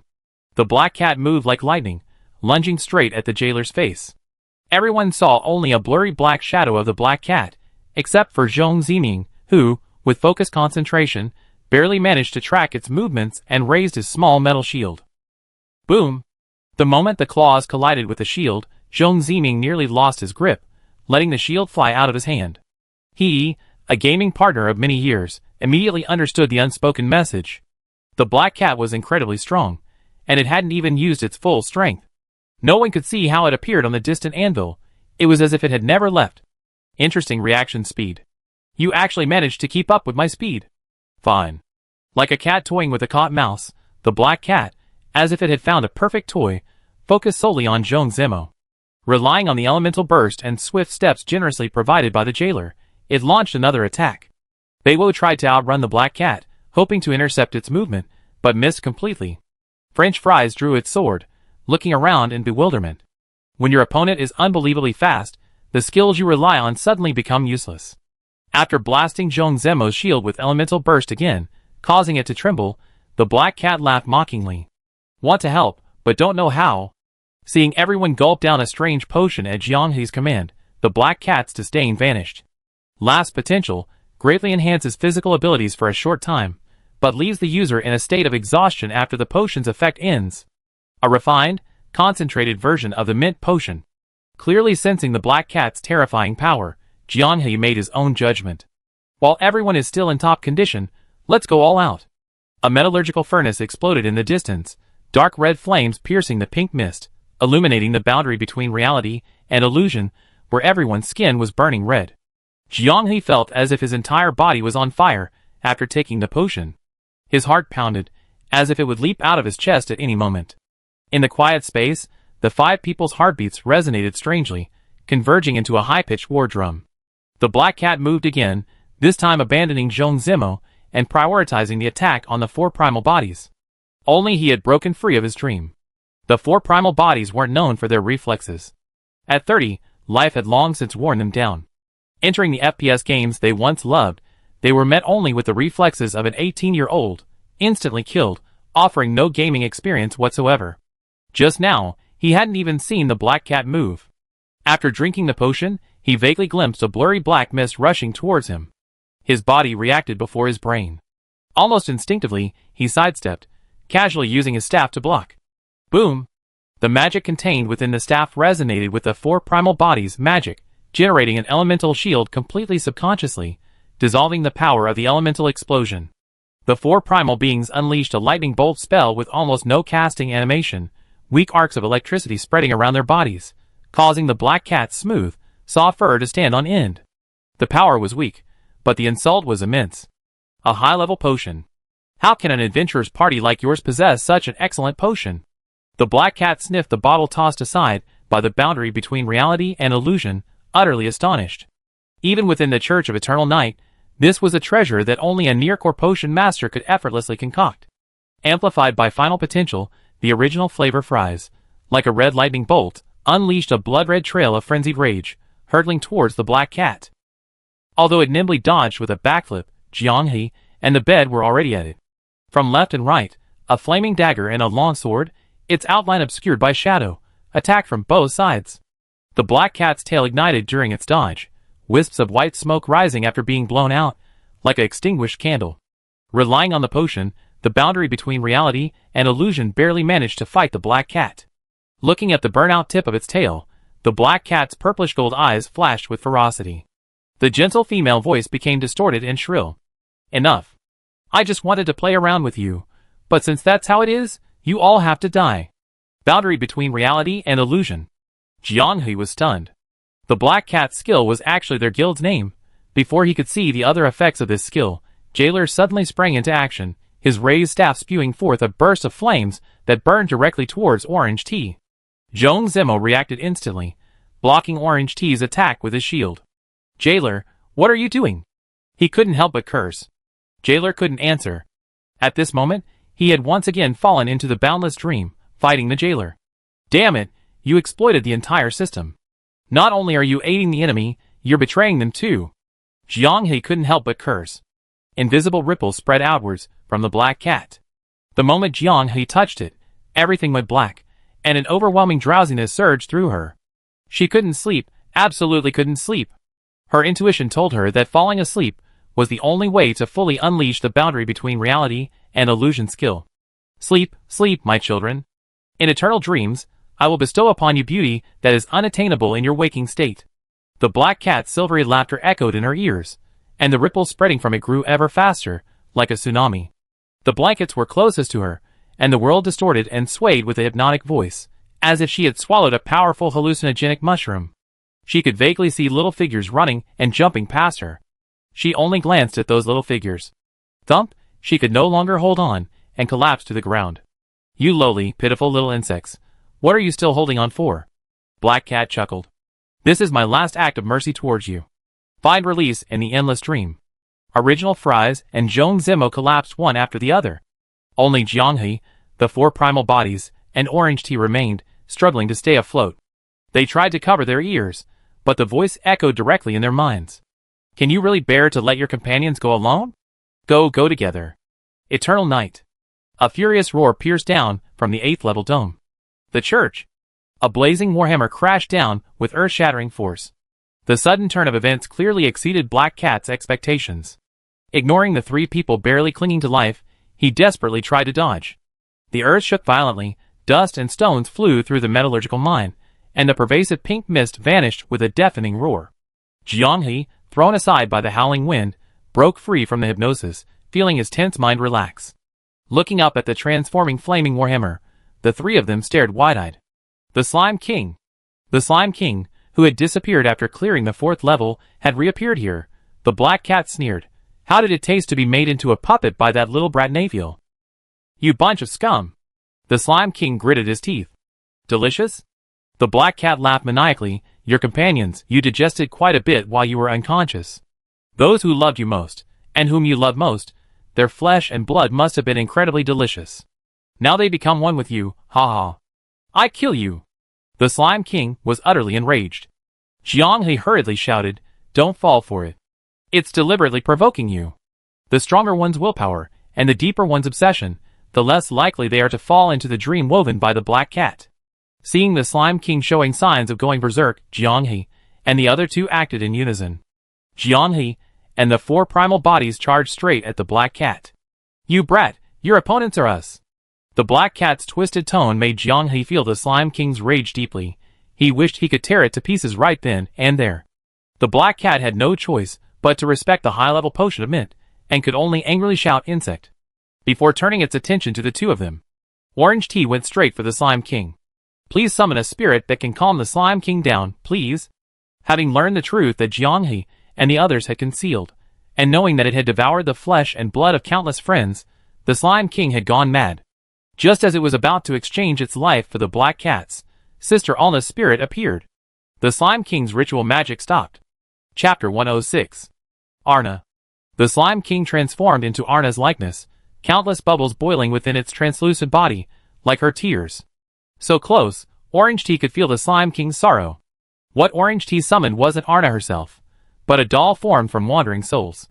But it undeniably awakened the slime's last shred of rationality, rendering the Black Cat's insidious mental attack ineffective. The Slime King's head throbbed, yet its eyes remained remarkably clear. Thank you. It glanced at Arna one last time, bowing its head in gratitude to Orange Tea. The Black Cat condensed the dissipating pink mist around itself, its two hands, each as tall as two people, swatting away the approaching Jianghe and the four primal bodies. The blades, stained with the pink mist, became the medium, cold, sticky thoughts winding upwards, tracing their arms, drilling into their bodies, reaching the depths of their consciousness. Just by approaching the giant hand, they heard multiple echoes. Upon closer listening, Jianghe was startled to realize that these sounds originated from their encounter in their dream. Consciousness was shrouded in mist, and within that mist, the vortex of the dream devoured their reason. From the dream world, them continuously chanted Jianghe's name. The voice was so warm, so gentle, like a loving mother calling to a lost child. Jianghe plunged his knife into his thigh, the excruciating pain spreading throughout his body, dispelling the chaotic sound surging into his consciousness. The fourth primal body was slightly better. He bit his lip, licked the blood, and used taste and pain to resist the ever-increasing waves of mental assault. The Black Cat had indeed been just playing around earlier.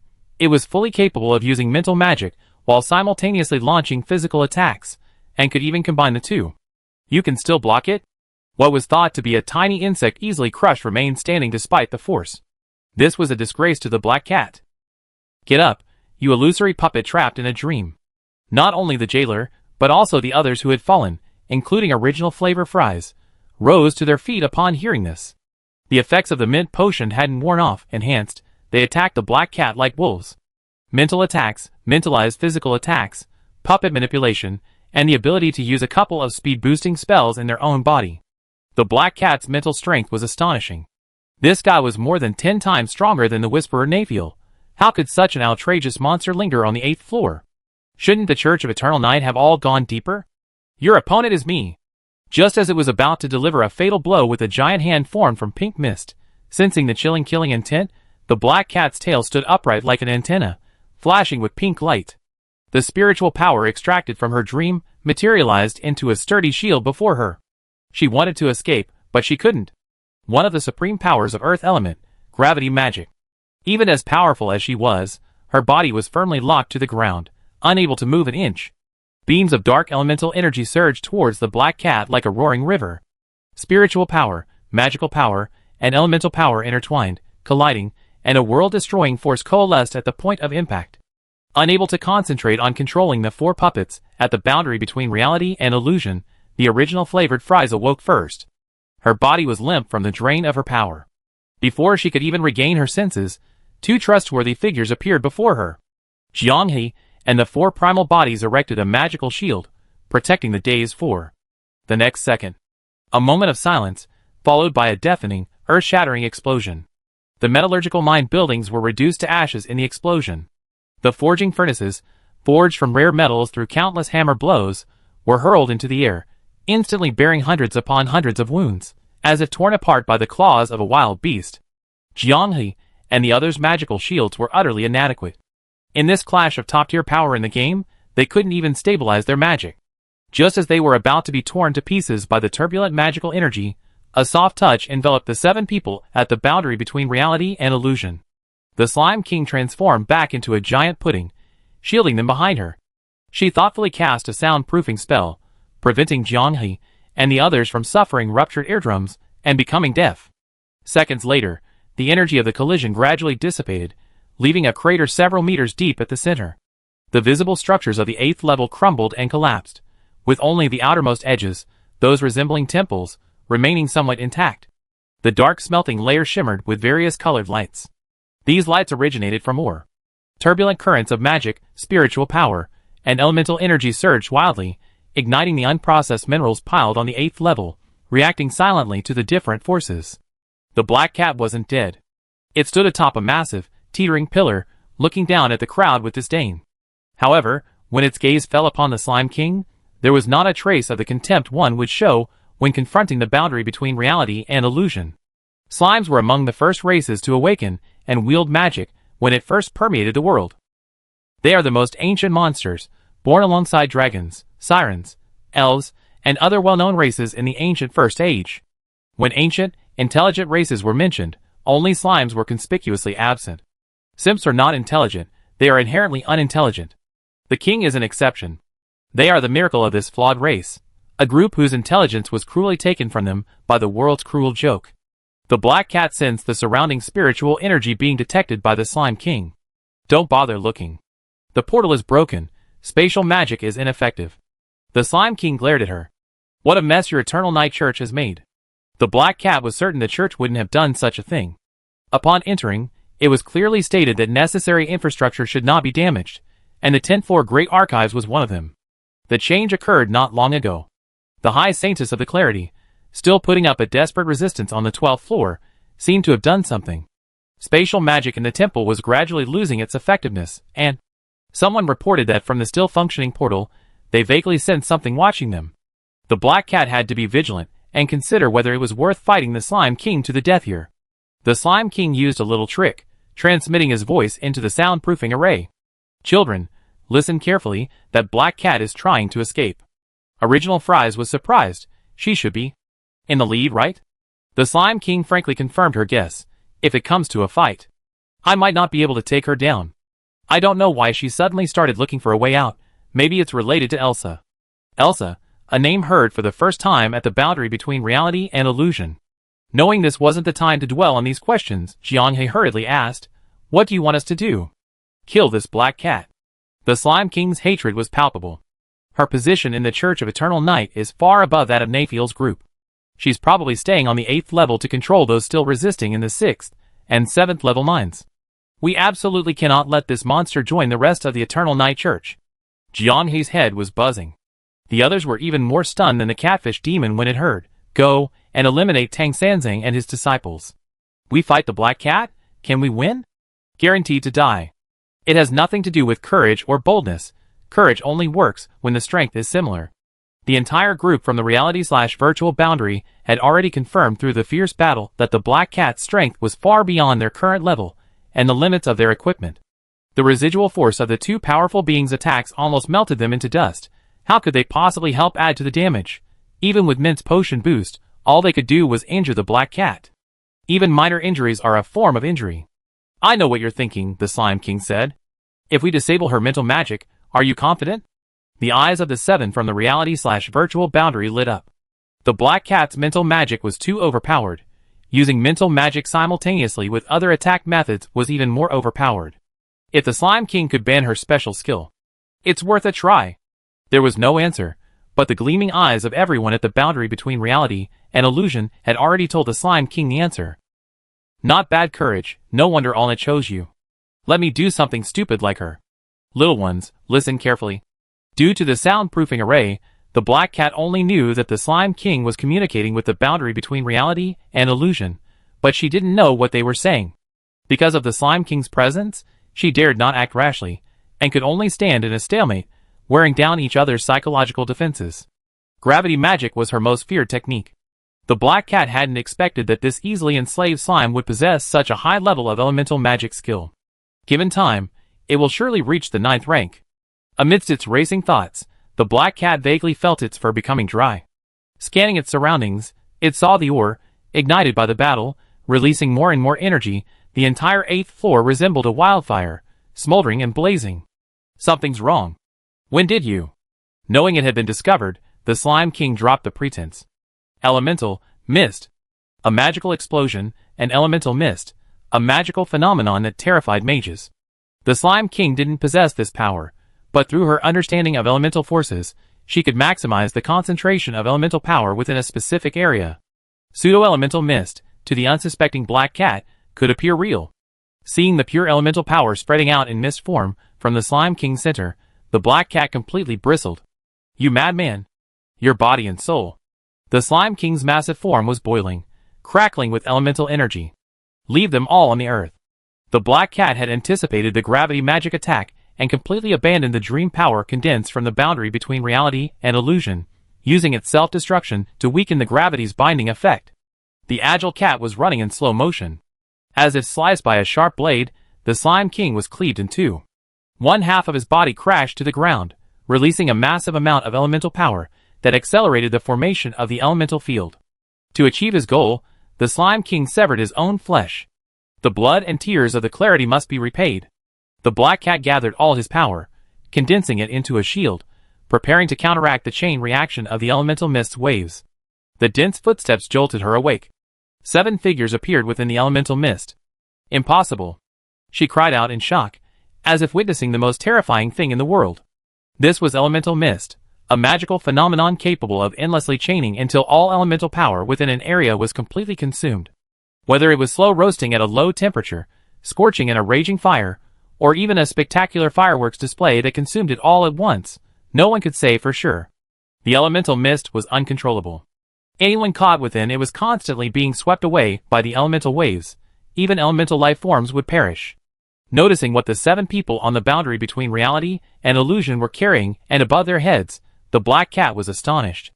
They were 7 slimes whose colors constantly shifted, their bodies emitting a faint light that drove the pervasive mist away from the group on the boundary between reality and illusion. Using the individual slimes separated from the Slime King, they resonated with the elemental mist, evading its corrosive influence. At this moment, even someone as arrogant and proud as her could genuinely exclaim in amazement. It's unbelievable. Someone actually dared to cooperate with the Slime King like this. No one knew how long the resonance would last. Once the elemental mist fluctuated violently, they would all be annihilated. I acknowledge your courage, you insects. Saying this, she attempted to unleash mental magic. The omnipresent elemental mist rapidly eroded the dissipating magic power, and the nascent mental magic immediately died. The elemental field suppressed the operation of magic. At this moment, near the Black Cat, all normal magic power was burned away by the elements, leaving only distorted magic power assimilated by the elements. If the Black Cat were a skilled elemental mage, she would be overjoyed by this, but she wasn't. Her prized power was sealed. Thank you for making me so weak. The mint potion continued to work within everyone's bodies. As long as the elemental mist didn't seep into their flesh, they wouldn't be affected. Original Fries went completely berserk, her eyes bloodshot, like a demon descending to earth, unleashing a powerful blow to Black Cat's head. Barely managing to block the ferocious attack with her remaining magic, an unexpected attack from the side and rear arrived. "Thank you for locking my health too." Jianghe shouted desperate struggle, shattering Black Cat's magic shield and striking her hard, iron-like body squarely, sending her flying like a cannonball due to the gravity magic's interference. Black Cat's greatest fortune was that the elemental mist was also dissolving the gravity magic's effects, making her body feel lighter. Moreover, those on the boundary between reality and illusion within the elemental mist were also unable to use magic. Only martial artists could inflict effective damage on her. "I see what you warriors can do to me." Bang! Zhong Zimo used his small round shield like a baseball bat, aiming for the Black Cat as it rolled to its feet, and slammed it down heavily. The Black Cat, its head buzzing, erupted in fury like a volcano. "You lowly ants, how dare you desecrate!" Another shield strike. While its head was still clear, the Black Cat, after being kicked twice by the blankets, crawled out of the encirclement. Its magic was nearly exhausted from the chase and resistance. The Black Cat roared in the direction of the Slime King. "Don't push me too far." "Push me too far? I kill you." These words ignited the madness within the Black Cat, and even this master of mental magic teetered on the brink of sanity collapse. "You all die." Her tail, erect like an antenna, pierced the ground. She would use magic to stir the elemental mist, setting everything ablaze. "I see how you flesh and blood can fight me." Gravity magic had failed, and the Black Cat flashed far away. Sizzle. A section of the Black Cat's tail snapped off, and before she could react, a large black rat snatched the severed tail from the ground. "Bed, you did a good job." The only one who could keep up with the Black Cat's speed was crucial. Magic flowed back into her body due to the broken tail, and the Black Cat's purplish-gold eyes instantly became bloodshot. "Aya!" she screamed madly. Screaming, even screaming counts as time. Taking advantage of the Black Cat's paralysis due to the magical backlash, everyone at the boundary between reality and illusion swarmed forward. The non-martial artist jailer and the four primal bodies used their staffs like baseball bats, smashing things wildly. Orange Tea casually picked up a brick and joined the frenzied brawl. After a 10-second onslaught, the Black Cat was a bloody mess, curled up on the ground. She had never experienced such a humiliating battle. Her mental magic was nearing perfection. She was used to toying with others, never to suffer such humiliation. She desperately wanted to tear those 7 ants before her to shreds, but magic. Magic. "Hey!" Orange Tea slammed the brick down, burying the Black Cat's raised head heavily in the ground.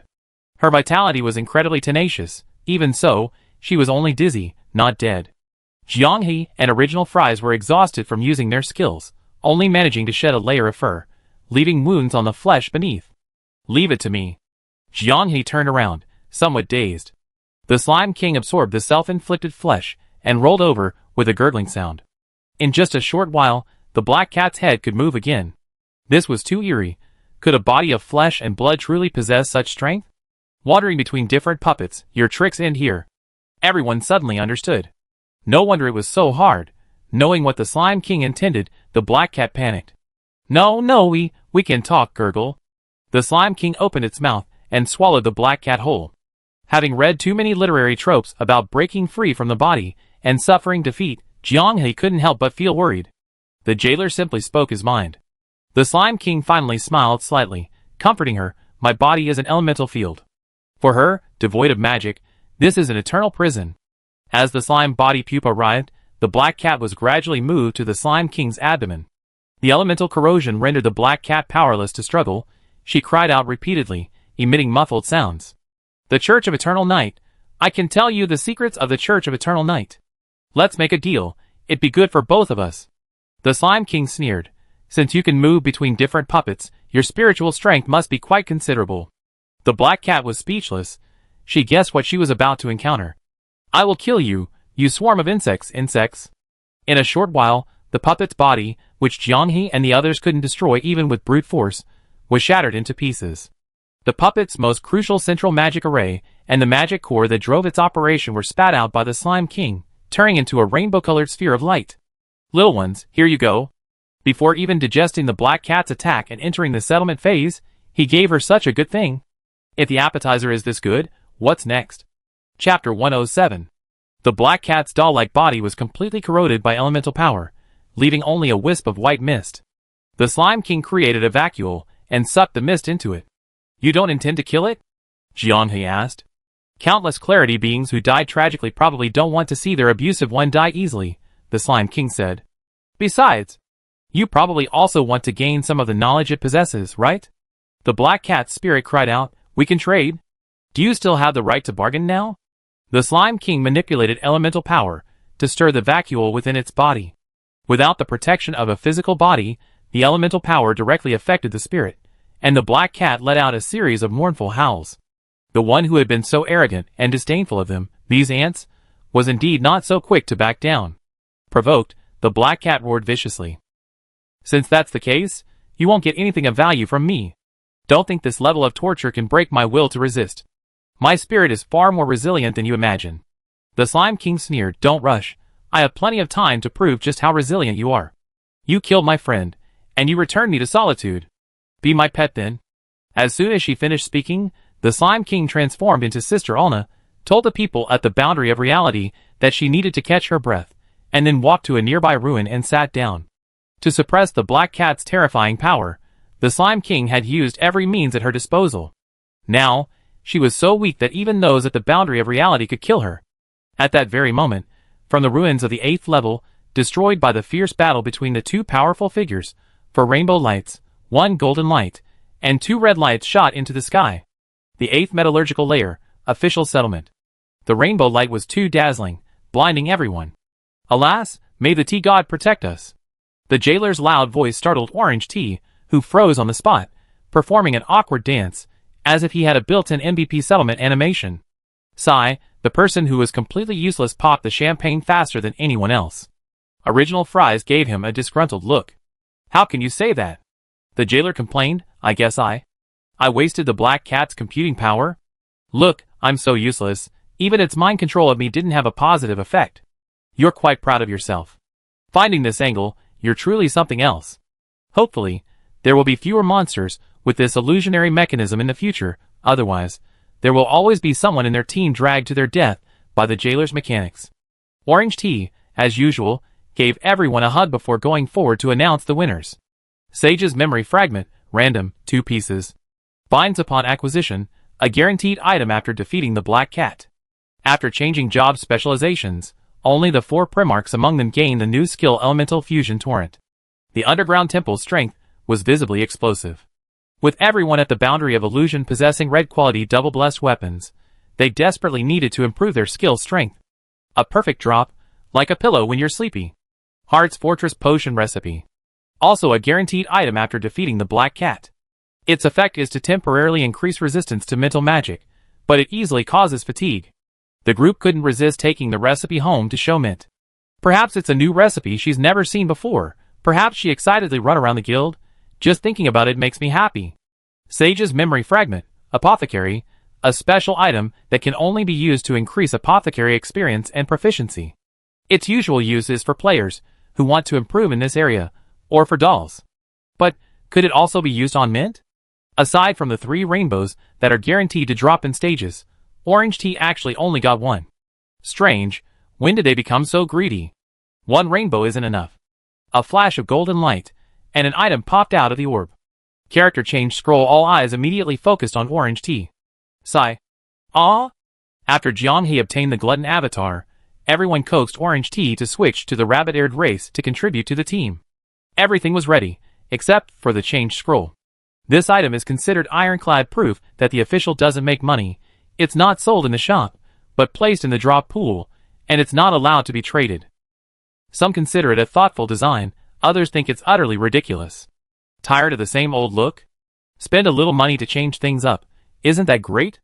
This question is frequently asked across all servers, and the official Chinese server account recently hinted that player requests have been submitted and a result will be forthcoming soon. That's more like it. Don't be so rigid about this. Everyone wants to give you money. It's a voluntary exchange. Why not? So this is considered a useless gold drop. Who said that? Use it sooner. Enjoy it sooner. A bunny-eared girl popped into our guild, and everyone in the virtual reality boundary team was soothed. The remaining 2 red drops were both universal material fragments, enough to make an elemental heart outfit. Jiang He hesitated, then stopped. Zhong Zimo spoke up. Such a powerful level guardian as Black Cat, doesn't it drop any equipment blueprints? He voiced Jiang He's confusion. While the guaranteed item drop from 3 rainbow-colored dungeons was good, it didn't seem to match Black Cat's strength. Guarding the 8th floor, in the game's first month of operation, her difficulty was undoubtedly T0. Dream creation and spiritual materialization, 2 techniques considered the pinnacle of mental magic. She was proficient in both. Her puppet-like body granted her extremely high defense, giving her a high margin for error. Considering that dream creation was an inevitable part of her encounters, and a mistake could affect the subsequent strategy.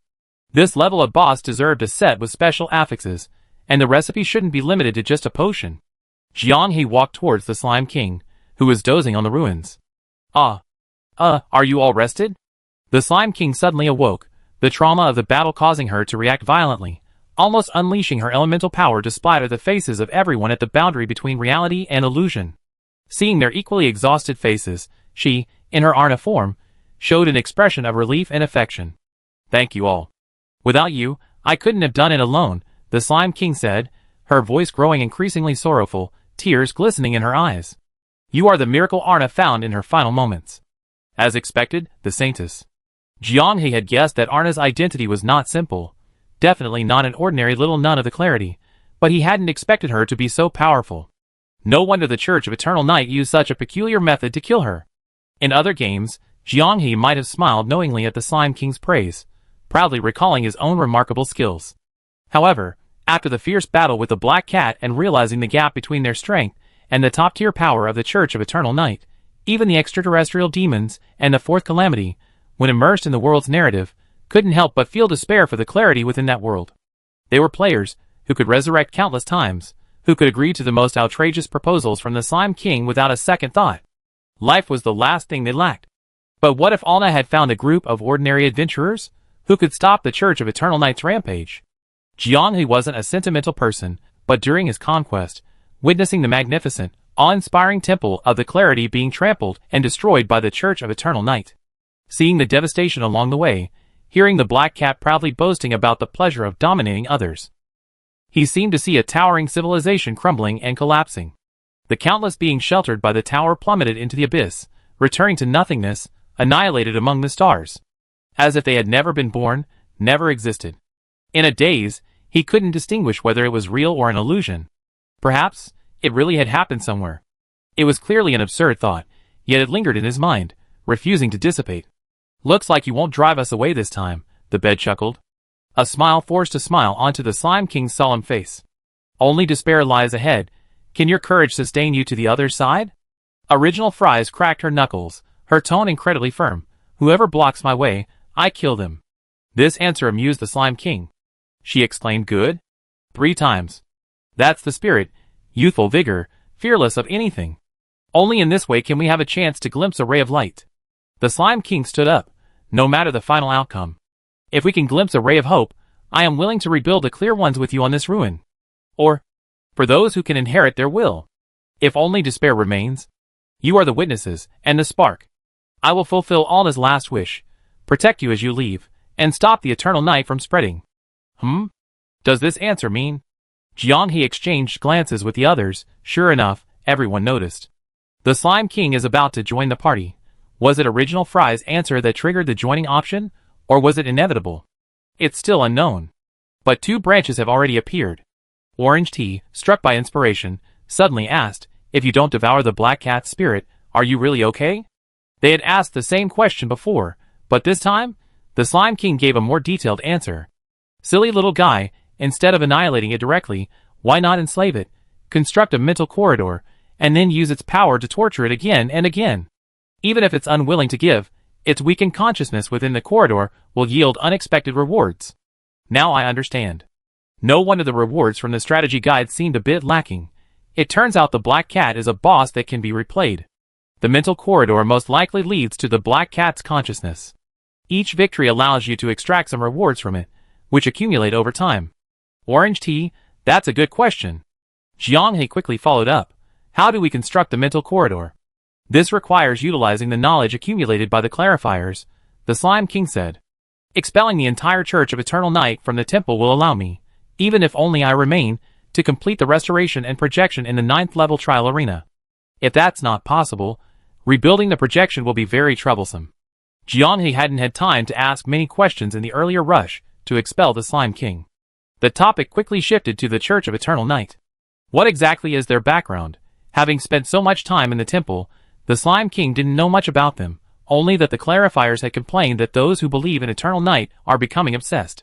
Extremism, obsession, fanaticism, that's how the clarifiers define the followers of the Church of Eternal Night. They originally had few followers on the continent of Devil Land, considered heretical by the major nations. But in the past 10 years, due to the magical surge, Devil Land has suffered constant natural disasters. Earthquakes, droughts, and floods have ravaged the land in turn. Even extreme events like meteorites falling on cities and destroying city-states have occurred. Chaos reigned across nations, war raged, and even stable countries were swept into the vortex, unable to extricate themselves. Climbing the ladder of chaos, the Church of Eternal Night soared to the top. The Lord of Eternal Night, a supreme spiritual mage, replaced the old high priest, spreading his doctrines. The Lord of Eternal Night grants you the power to judge nobles. The Lord of Eternal Night blesses you. You will fear no divine representative. Even mortals can bring those high above them into the silent eternal night. This was the Church of Eternal Night's slogan. At first glance, it seemed to imply a rebellion against feudal aristocratic rule. But in practice, kill! Kill! Kill! The high command of the Church of Eternal Night incited popular uprisings, providing them with magical support. Wherever they went, chaos ensued. What did they intend to change? No, the clear ones clearly observed that they were merely destroying, never rebuilding any kingdom. Under their instigation, the uprising swept across the land like a whirlwind. The ignorant masses, believing the lies, led the charge, becoming a mob. They destroyed temples and palaces, burned thousands of acres of fertile land, and breached dikes to flood fields. They smashed the golden statues of gods, yet they also worshipped the Lord of Eternal Night, whose whereabouts were unknown. The Church of Eternal Night turned the ignorant into locusts, leaving nothing but desolation in their wake. Their actions were even more devastating than those of warring nations. Vast areas became desolate wastelands, littered with exposed bones, where not a rooster crowed for miles. The Church of Eternal Night is like a shepherd, driving its maddened sheep across the continent, determined to devour every patch of fertile grass and burn every field of wheat. If the grass of this continent is gone, they might turn their attention to the next fertile land. Due to the large number and powerful high-ranking mages within the Church of Eternal Night, the clarifiers have always been cautious in their contact with them, attempting to ensure that they maintain order on the continent while enjoying their power. This is the extent of the few contacts between the two sides that the Slime King knows. Because shortly after this contact, the Church of Eternal Night stormed into the temple. The Church of Eternal Night's infiltration was more terrifying than imagined. Even the devout clarifiers were influenced by their chaotic and fanatical doctrines, willingly serving them. When the clarifiers discovered that there were heretics and traitors within their ranks, it was too late. Perhaps, this can no longer be explained by the manipulation of minds with spiritual magic. The madness called Eternal Night is spreading. Everyone was dancing along. As for what their ultimate fate would be if this continued, no one cared. They only wanted to destroy everything. Chapter 108. For unknown reasons, all the teleportation portals in the Clear One's underground temple have malfunctioned. Without spatial magic support, movement between the virtual and real worlds is only possible through the connecting passages between floors created during construction. Why can't we enter the large mining area? Jianghe asked in surprise. Even if spatial magic is disabled, shouldn't you have left connecting passages between floors when you built it? Zhong Zimo scratched his head. Yeah, I was wondering before, why did I teleport from the 5th floor and end up on the 8th? The Slime King glanced at the map projected by Jianghe, shook his head helplessly, and laughed. Alna gave you an interior map of the temple, which gave you a slight misconception that the floors were sequentially connected. Isn't that right? Of course not. It was because mineral veins were discovered during later exploration that the 8th floor was converted into a metallurgical floor. The mining area is outside the temple as a whole, and this is the only direct connection to the temple. The Slime King continued to explain. The Church of Eternal Night didn't know this, and destroyed the passage directly connecting to the mining area. Now the portal is also disabled, and it's become an isolated island.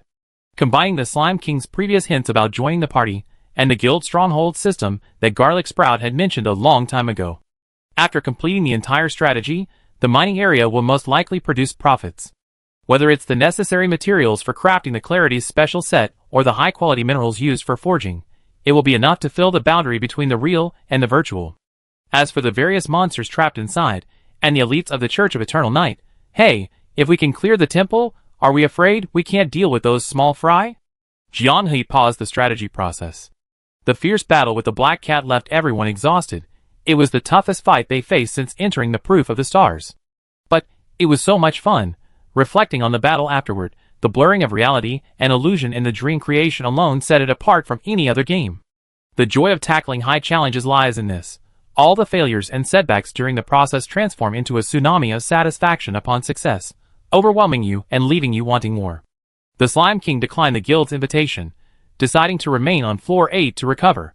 Once the enemies in the trial arena on floor 9 are cleared, she will immediately set off to assist in constructing the Black Cat's spirit corridor at the boundary between reality and illusion. The 4 guilds participating in the World Championship have also established in-game chat groups, but due to everyone's busy schedules, the groups are quiet. I think you should all try level 8. It has unique mechanics only available in the Stars of Proof, an immersive electronic cricket fighting experience, and a thrilling battle experience. The Guardians are strong, but if you use items wisely and get help from your teammates, you can definitely pull off an upset. The rewards are 2-tiered.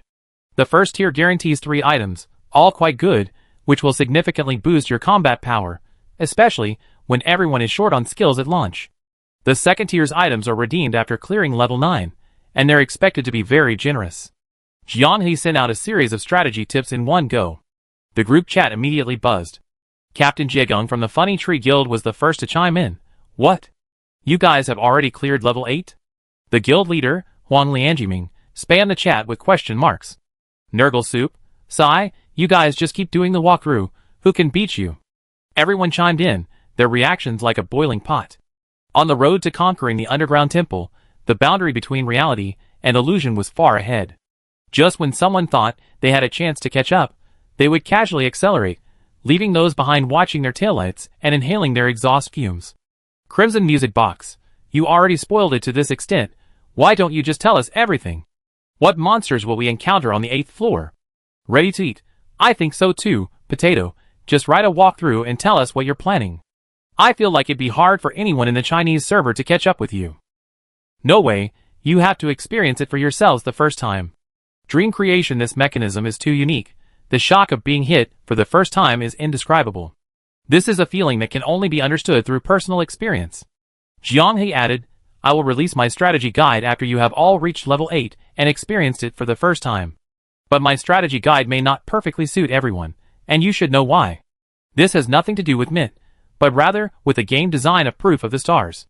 During the strategy process, depending on the triggered events, each player's experience will vary significantly. For example, upon first encountering Sister Alna's spirit and obtaining her lantern, the difficulty of levels 1 through 3 will decrease considerably. The frog-headed stitched monster on level 1 has already been discovered. The lantern's illumination lasts for 5 seconds, making it visible for about 30 seconds, weakening its combat power and defense. On levels 2 and 3, holding the lantern allows the magic circles along the way to identify you as a Clarity Seer, preventing the triggering of defensive mechanisms. But what if you miss the lantern? Good news, you can experience unique monsters on the 2nd and 3rd floors that you haven't encountered before in the boundary between reality and illusion. The Deformed Puppets. The deformed puppets drop decent purple materials, providing a considerable income that can meet the early needs of some small guilds. Bad news. You need to solve puzzles and break magic circles while dealing with the attacks of the deformed puppets. Furthermore, the Naphiel who appears on the 3rd floor, specifically to torment players, won't be fighting alone. She will summon varying numbers of deformed puppets to fight alongside her. You can also attack Alna's spirit form without hesitation upon first encounter. The temple map will also drop there. You can also open the portal to the next floor using brute force. However, the frog-headed stitched monster will immediately enter its 2nd form, using its siren's words of power and stealth to massacre players. Choices and hidden undercurrents will determine what kind of dungeon experience players will enjoy.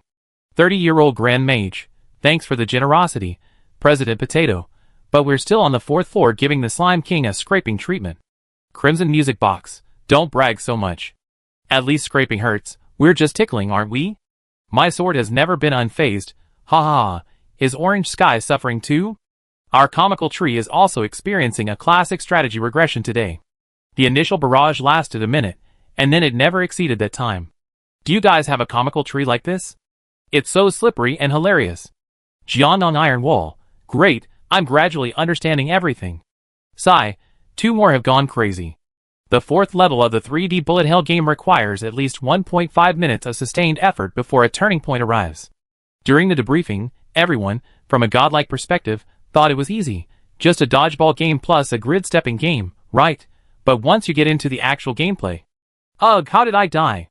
Wow, the damage is so high. My shield and potions aren't working. Damn, why did this bullet pattern hit me when I got up? Damn, how did this magic ray hit me? I dodged it. Oh, so that was the shield you gave me. I thought it was a bullet coming at me, so I dodged instinctively, oh my. Ah, I shouldn't have been so stingy with items. I got myself into trouble. Unexpected situations abound, the progress stalls, and the comedic effect is off the charts. Before entering, everyone thought they were incredibly strong that day, certain of a win. After several resurrections, their minds were a complete mess, relying entirely on instinctive reactions. 30-year-old Grand Mage, after I wake up, let's get another picture of the Slime King in a different pose. Nurgle Soup, hey, you have a commission too? I do too, look, let's swap, then we both have 2 erotic pictures, a win-win. What a weird gentleman's barter, jailer. I don't have one, can I trade something else with you? Deal. The 2 didn't hesitate at all. During this time together, everyone knew that the jailer had 3 or 4 precious hard drives, specifically for storing valuable resources. Jianghe had a lot to complain about. He wondered what their reaction would be after learning that the Slime King would most likely become their ally. Compared to the other guilds suffering in despair, Mint's feelings were much simpler and clearer. She couldn't stop smiling. Hee hee. Hee hee. Fortress of the Heart, hee hee, my Fortress of the Heart. Orange Tea couldn't bear to watch any longer, and took out a handkerchief to wipe the drool from Mint's mouth. So, there really are people who can laugh like that. The gold coins dropped by Black Cat pleased Mint. After crafting a bottle, and confirming its effects and side effects, she decided to improve it herself to eliminate the fatigue side effect. Thank you. This is the first time in all these years that someone has given me a recipe. Mint hugged the recipe tightly, reluctant to let go, like a child overwhelmed with gratitude for a precious gift. From childhood to adulthood, apart from the nun who adopted her, no one had ever been so kind to her. Growing up in a church with few peers, she studied day and night to realize her talent, believing that as long as she entered the Empire's highest academy, she could change her fate. In the end, compared to sweat, she lost to amniotic fluid. Even now, she still firmly believes that, starting from the same point, her talent is no less than that person's. Min was indignant. Why was it she who encountered so much absurdity and malice? Escaping from the capital, she never expected to encounter these strange creatures from the boundary between reality and illusion in the wild. Could this be a gift from fate? The more she interacted with them, the more uncontrollably she found herself thinking this. While she was lost in thought, the blankets came over. Hands on her hips, she said smugly, "Hey, what's the big deal? There will only be more in the future. After all, we only need to fight our way through. Mint's mother has too many things to worry about at home." Mint first grinned happily, then frowned and tilted her head. She felt something was off about what she was saying. Chapter 109. The 2 random memory fragment draws have concluded, and the lucky winners this round are Jianghe and Original Flavor Fries. Jianghe obtained magic shaping. It allows you to extract a certain amount of magic power and shape it into any desired form. The greater the magic power, the higher the quality of the shaped object. A common use is to shape it into different weapons, adapting to the situation and launching attacks. It's one of the excellent counter-magic spells for mages in close combat. But those who truly master it are the magic warriors. Because of its versatility, Jianghe fell deeply in love with this skill during the guild wars. Original Flavor Fries obtained the Berserker's Praise of Pain. Berserker equals masochist. This isn't just a nickname players made up. After unlocking all class skill information through guild wars, players discovered that most of the Berserker's powerful and excellent skills are related to self-harm and being hit. Praise of Pain is one of them. It requires the player to be injured by an enemy and currently have no shield magic. The shield-providing potion and blessing must be active before it can be used, consuming stamina. The effect is that the player's pain perception is paralyzed, increasing resistance to damage. Being injured will cause the player to become excited, further enhancing the effect of the talent skill Bloodlust. Original Fries loves this skill. Before, he was always worried about accidentally dying from self-harm. But this skill increases the success rate, which is great. The Alchemist-specific memory fragment is ineffective on Mint. Since no one in the guild plans to improve their alchemy skills, Jianghe directly fed it to the witch doll Red and White. Under Mint's guidance, Red and White's potion-making proficiency has improved significantly, and 2 shield potion recipes improved by Mint have appeared on the guild's potion-making list. While they were away, Mint's mother truly dedicated herself to teaching and nurturing. You know how good I am, right? Well, Mint had just started rubbing her hands when Jianghe and Original Flavor Fries spoke in unison. No! Mint was startled by their unspoken understanding. I haven't even said what I want to do yet. She felt a little guilty. Jianghe glanced at her. You want us to take you with us when we clear out the 9th floor and open the Black Cat spiritual corridor, right? Completely understood, Mint remained nonchalant. Take me with you, she pleaded. This is a virtual world constructed with mental magic. I'm really curious. With Mint's current combat power, Black Cat's spiritual control would probably kill her on the spot. But as a mage, hearing about magic used only by high-ranking, sage-level individuals, she couldn't help but feel a longing. After being ruthlessly rejected again, Mint gritted her teeth. Remember the mental magic scroll from last time? Actually, Jianghe exchanged a glance with Original Fries, revealing a predictably amused expression. As the items given to her by the realm of reality became increasingly valuable, Jianghe sensed her growing urgency. Mint wanted to do more for the realm of reality. However, Jianghe covered her mouth. I know what you're thinking. Those are very precious treasures to you, right? Look, we're constantly risking our lives. We might not come back any day. You need to have a backup plan for yourself. In case, if something really happens to us, those scrolls can protect you and help you continue. When you truly grown up, whether it's to avenge us or to defeat that genius, wouldn't that be good? Mint, her face flushed from being touched, reddened as she listened to Jianghe's words. As soon as she was released, large tears streamed down her face. The sound of her sobbing immediately attracted the attention of the others busy in the guild. Mint suddenly burst into tears. What? I don't care. I don't care. I want the scroll. You have to take it. I don't want you to never come back. You brought me here for no reason, and you've been so kind to me for no reason. You can't die.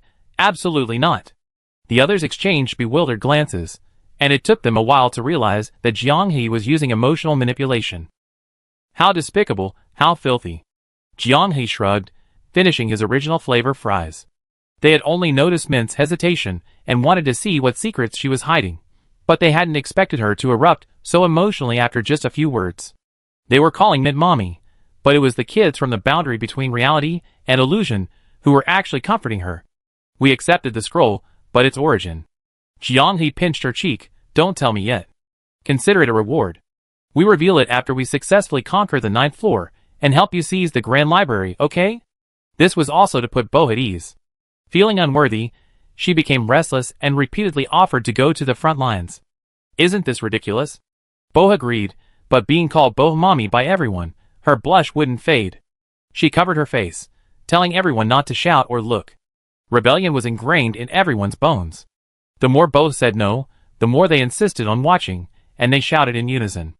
In no time, they successfully made Bo so embarrassed that she hid back in her room, covered herself with a blanket, and created a three-dimensional defense. Jianghe shrugged. You guys are such a bunch of immature kids. Shut up, you did it too. The others chimed in unison. The game's fast-paced, blurring line between reality and fantasy was enough to make other guilds green with envy. They easily conquered dungeons, then put them down to enjoy other pleasant aspects of the game. The only exception was a certain prison guard enthusiast who managed to exploit all the game's mechanics.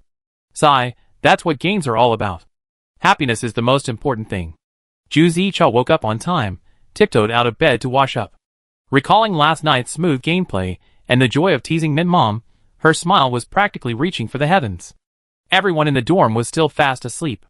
She carefully navigated the haphazardly placed obstacles between her bunks, returned to her bed, and mentally memorized words from her English dictionary. Su Mian, keep your voice down. If you don't sleep, we still need to sleep. A sudden voice pierced the dorm's tranquility. Orange Tea was startled, nearly dropping the dictionary. The voice came from the person in the opposite bed. She turned over, muttering something in dissatisfaction. Orange Tea turned the pages carefully, making no sound. But under pressure, she had no choice but to put on her shoes and leave the dormitory.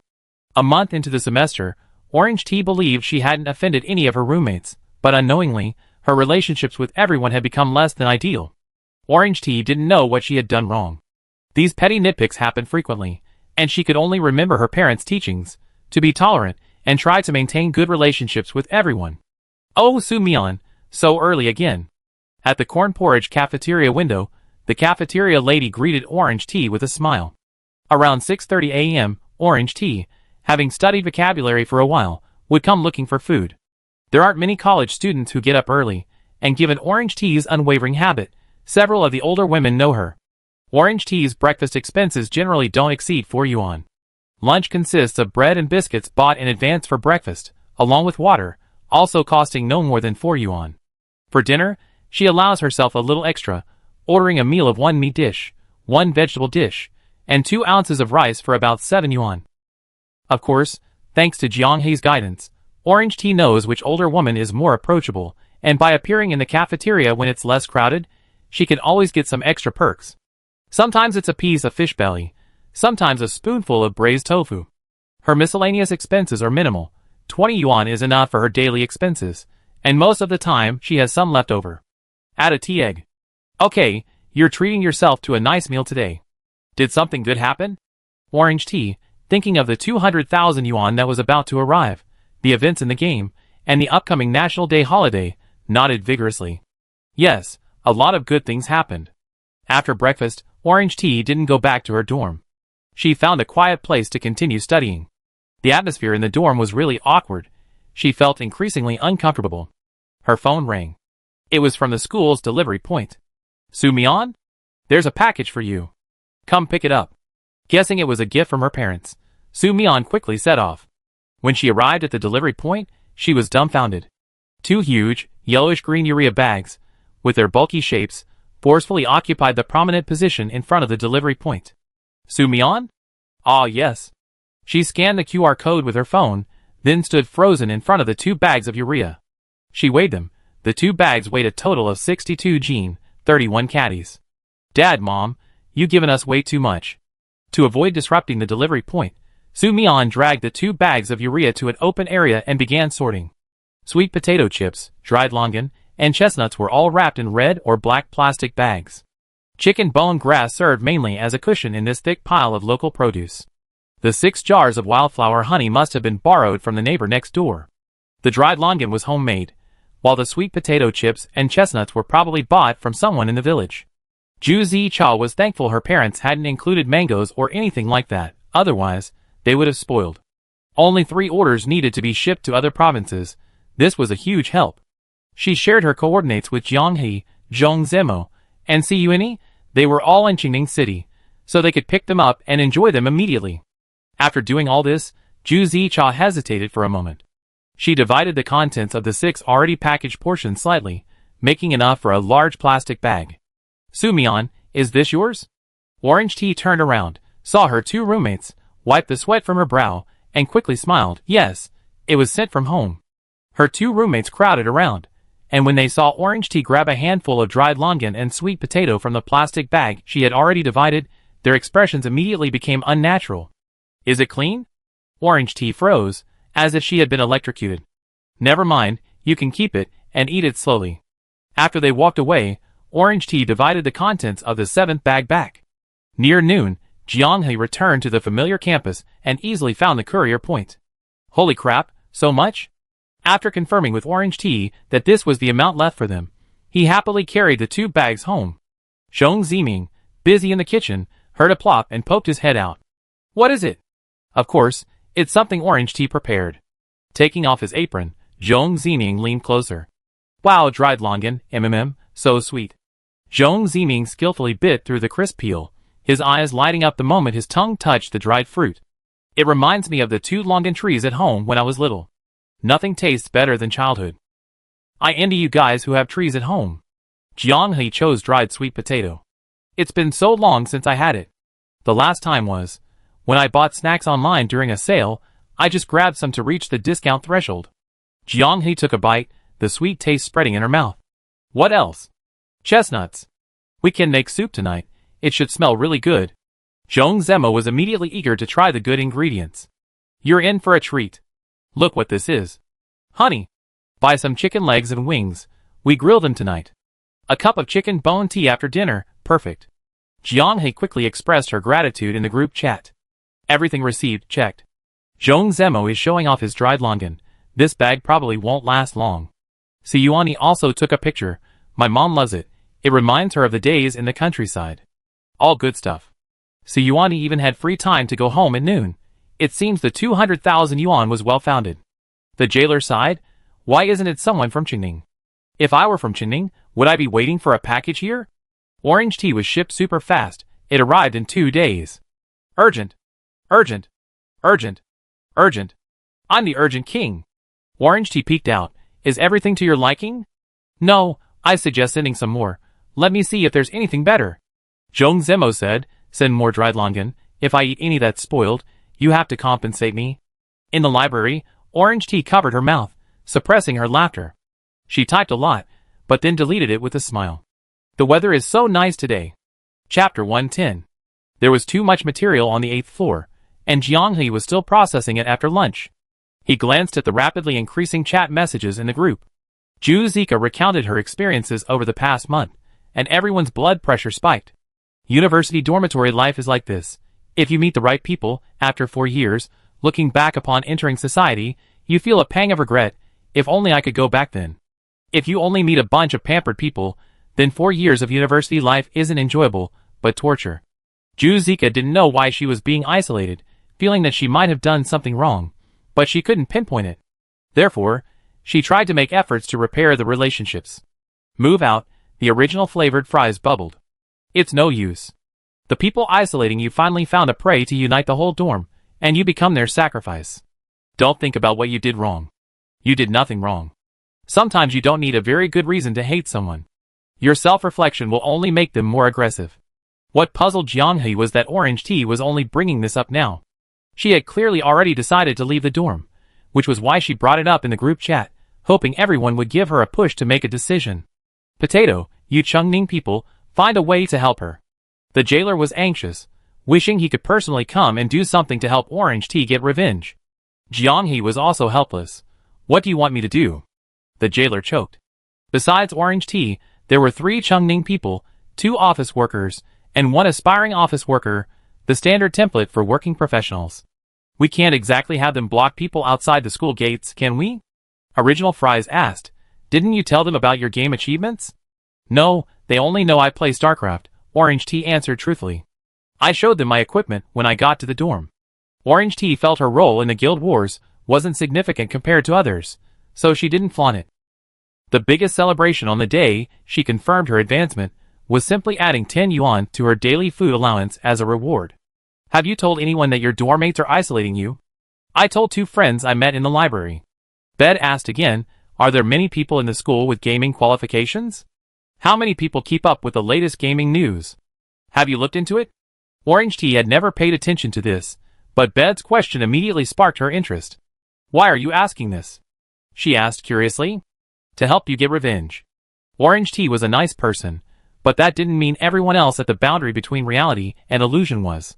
Needless to say, Beiwo, having been disgusted by the Dream Master once, and daring to invade someone else's world despite the vast difference in strength, was already pacing anxiously on the other side of the screen upon hearing about her friend's misfortune.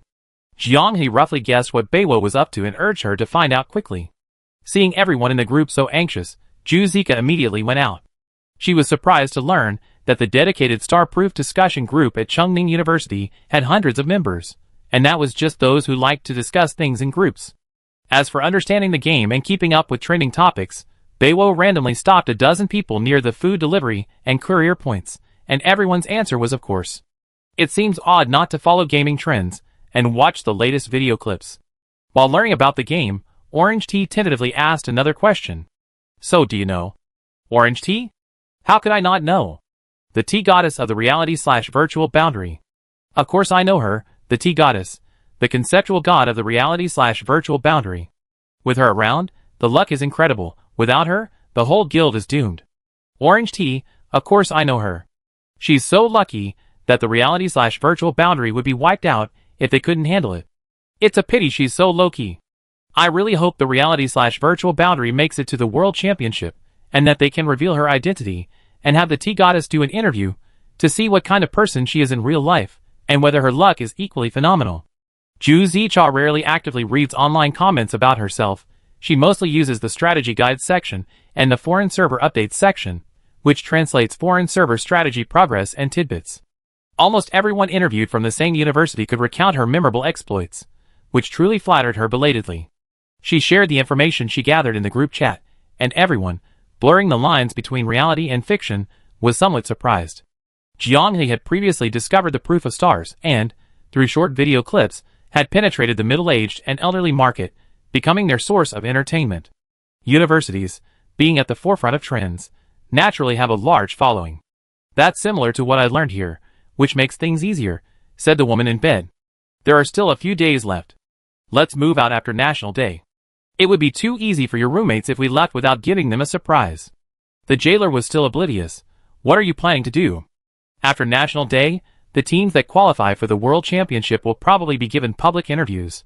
At that point, our identities won't be able to be hidden anymore, and the release of our real names is inevitable. We help Orange Tea advance their progress a little.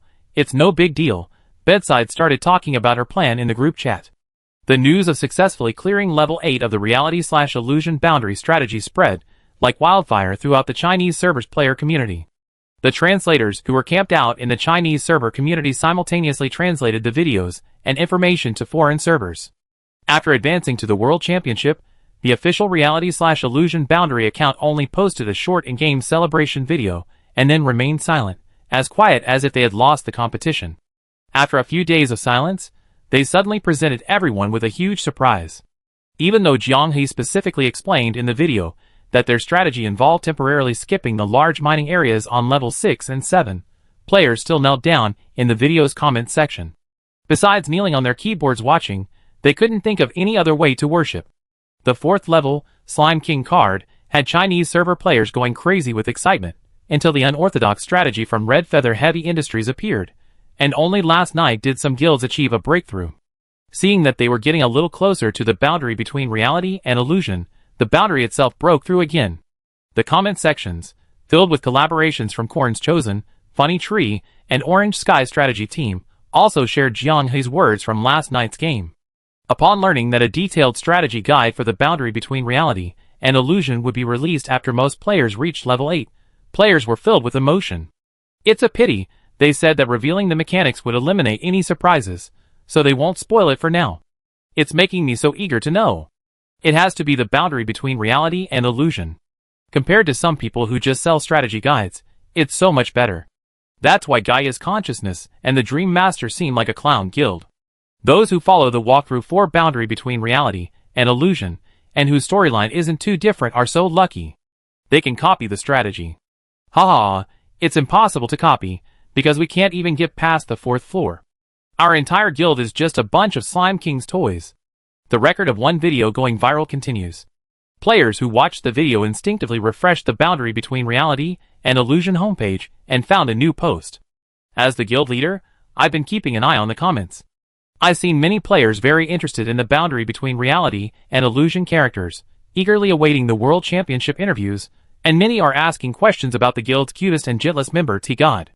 Since T-God is still a university student, she's not mentally prepared to become a public figure, so there's only this one photo. Seeing the photo text piqued everyone's curiosity, and they quickly scrolled down.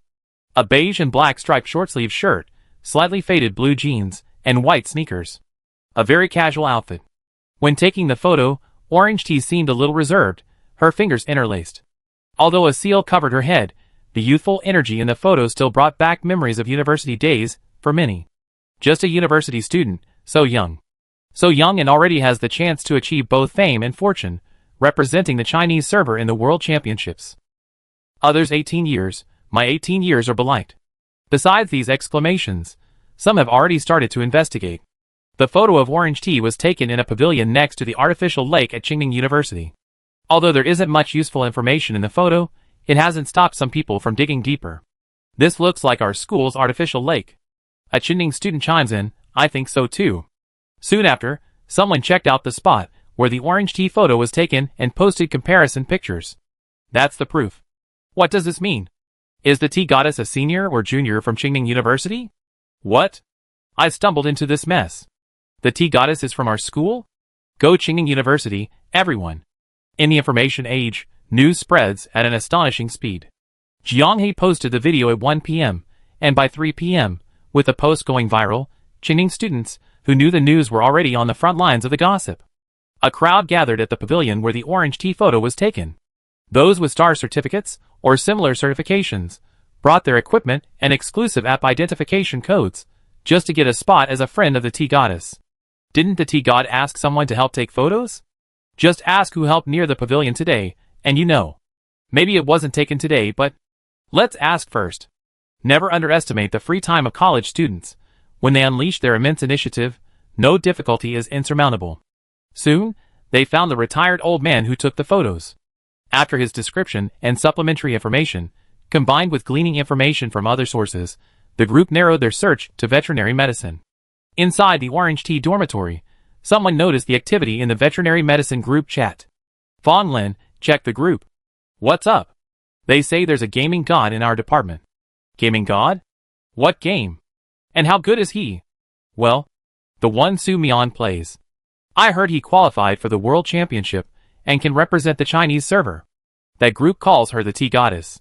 Hearing this, 5 of the 6 in the dorm crowded around, leaving only orange tea engrossed in her phone, texting someone. Glancing at the photo, the atmosphere in the dorm suddenly became strange. She looks somewhat like Su Mian. Su Mian seems to have an outfit like that. Is it her? Impossible. I asked her last time how many upperclassmen she played games with, and she said she didn't know anything and relied entirely on others to teach her. So tacky, I don't think it looks like her. They whispered amongst themselves, their hearts churning with unease. Knock, knock, knock. An unfamiliar girl knocked on the door, immediately drawing everyone's attention. Excuse me, a friend asked me to interrupt.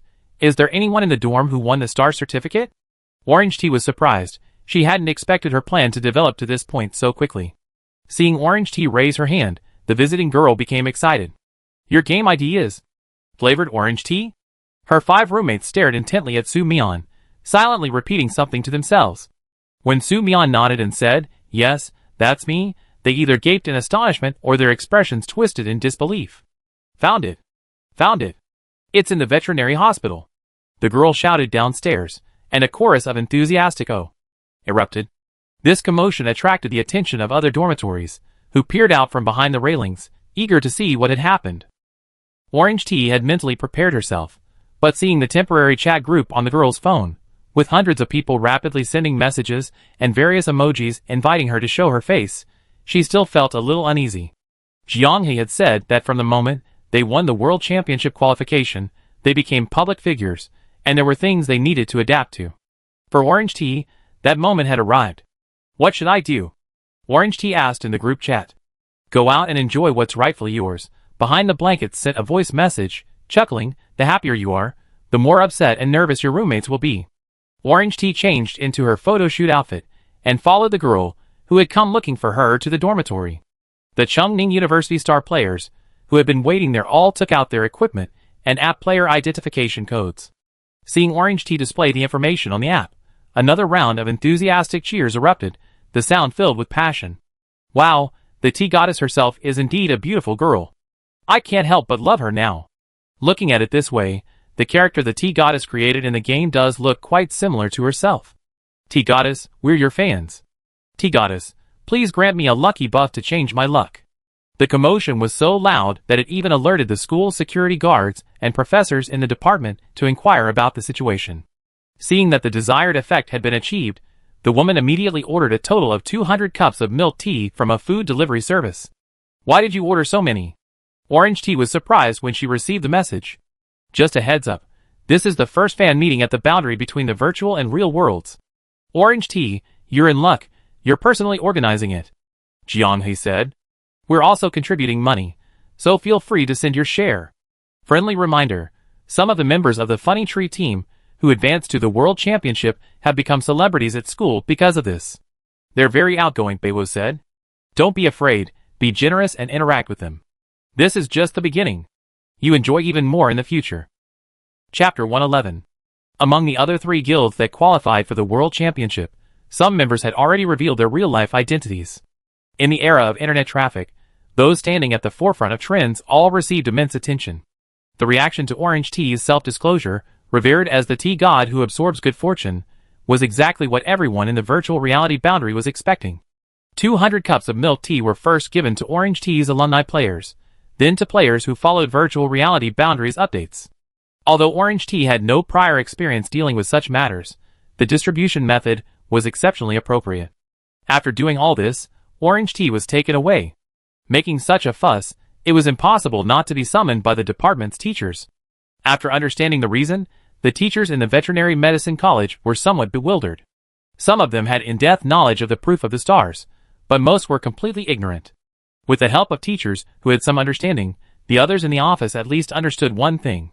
Flavored Orange Tea, the somewhat shy and reserved girl in front of them, Su Mian, is a contestant in a club with nearly 1 million fans, and is about to represent the country in the World Championships.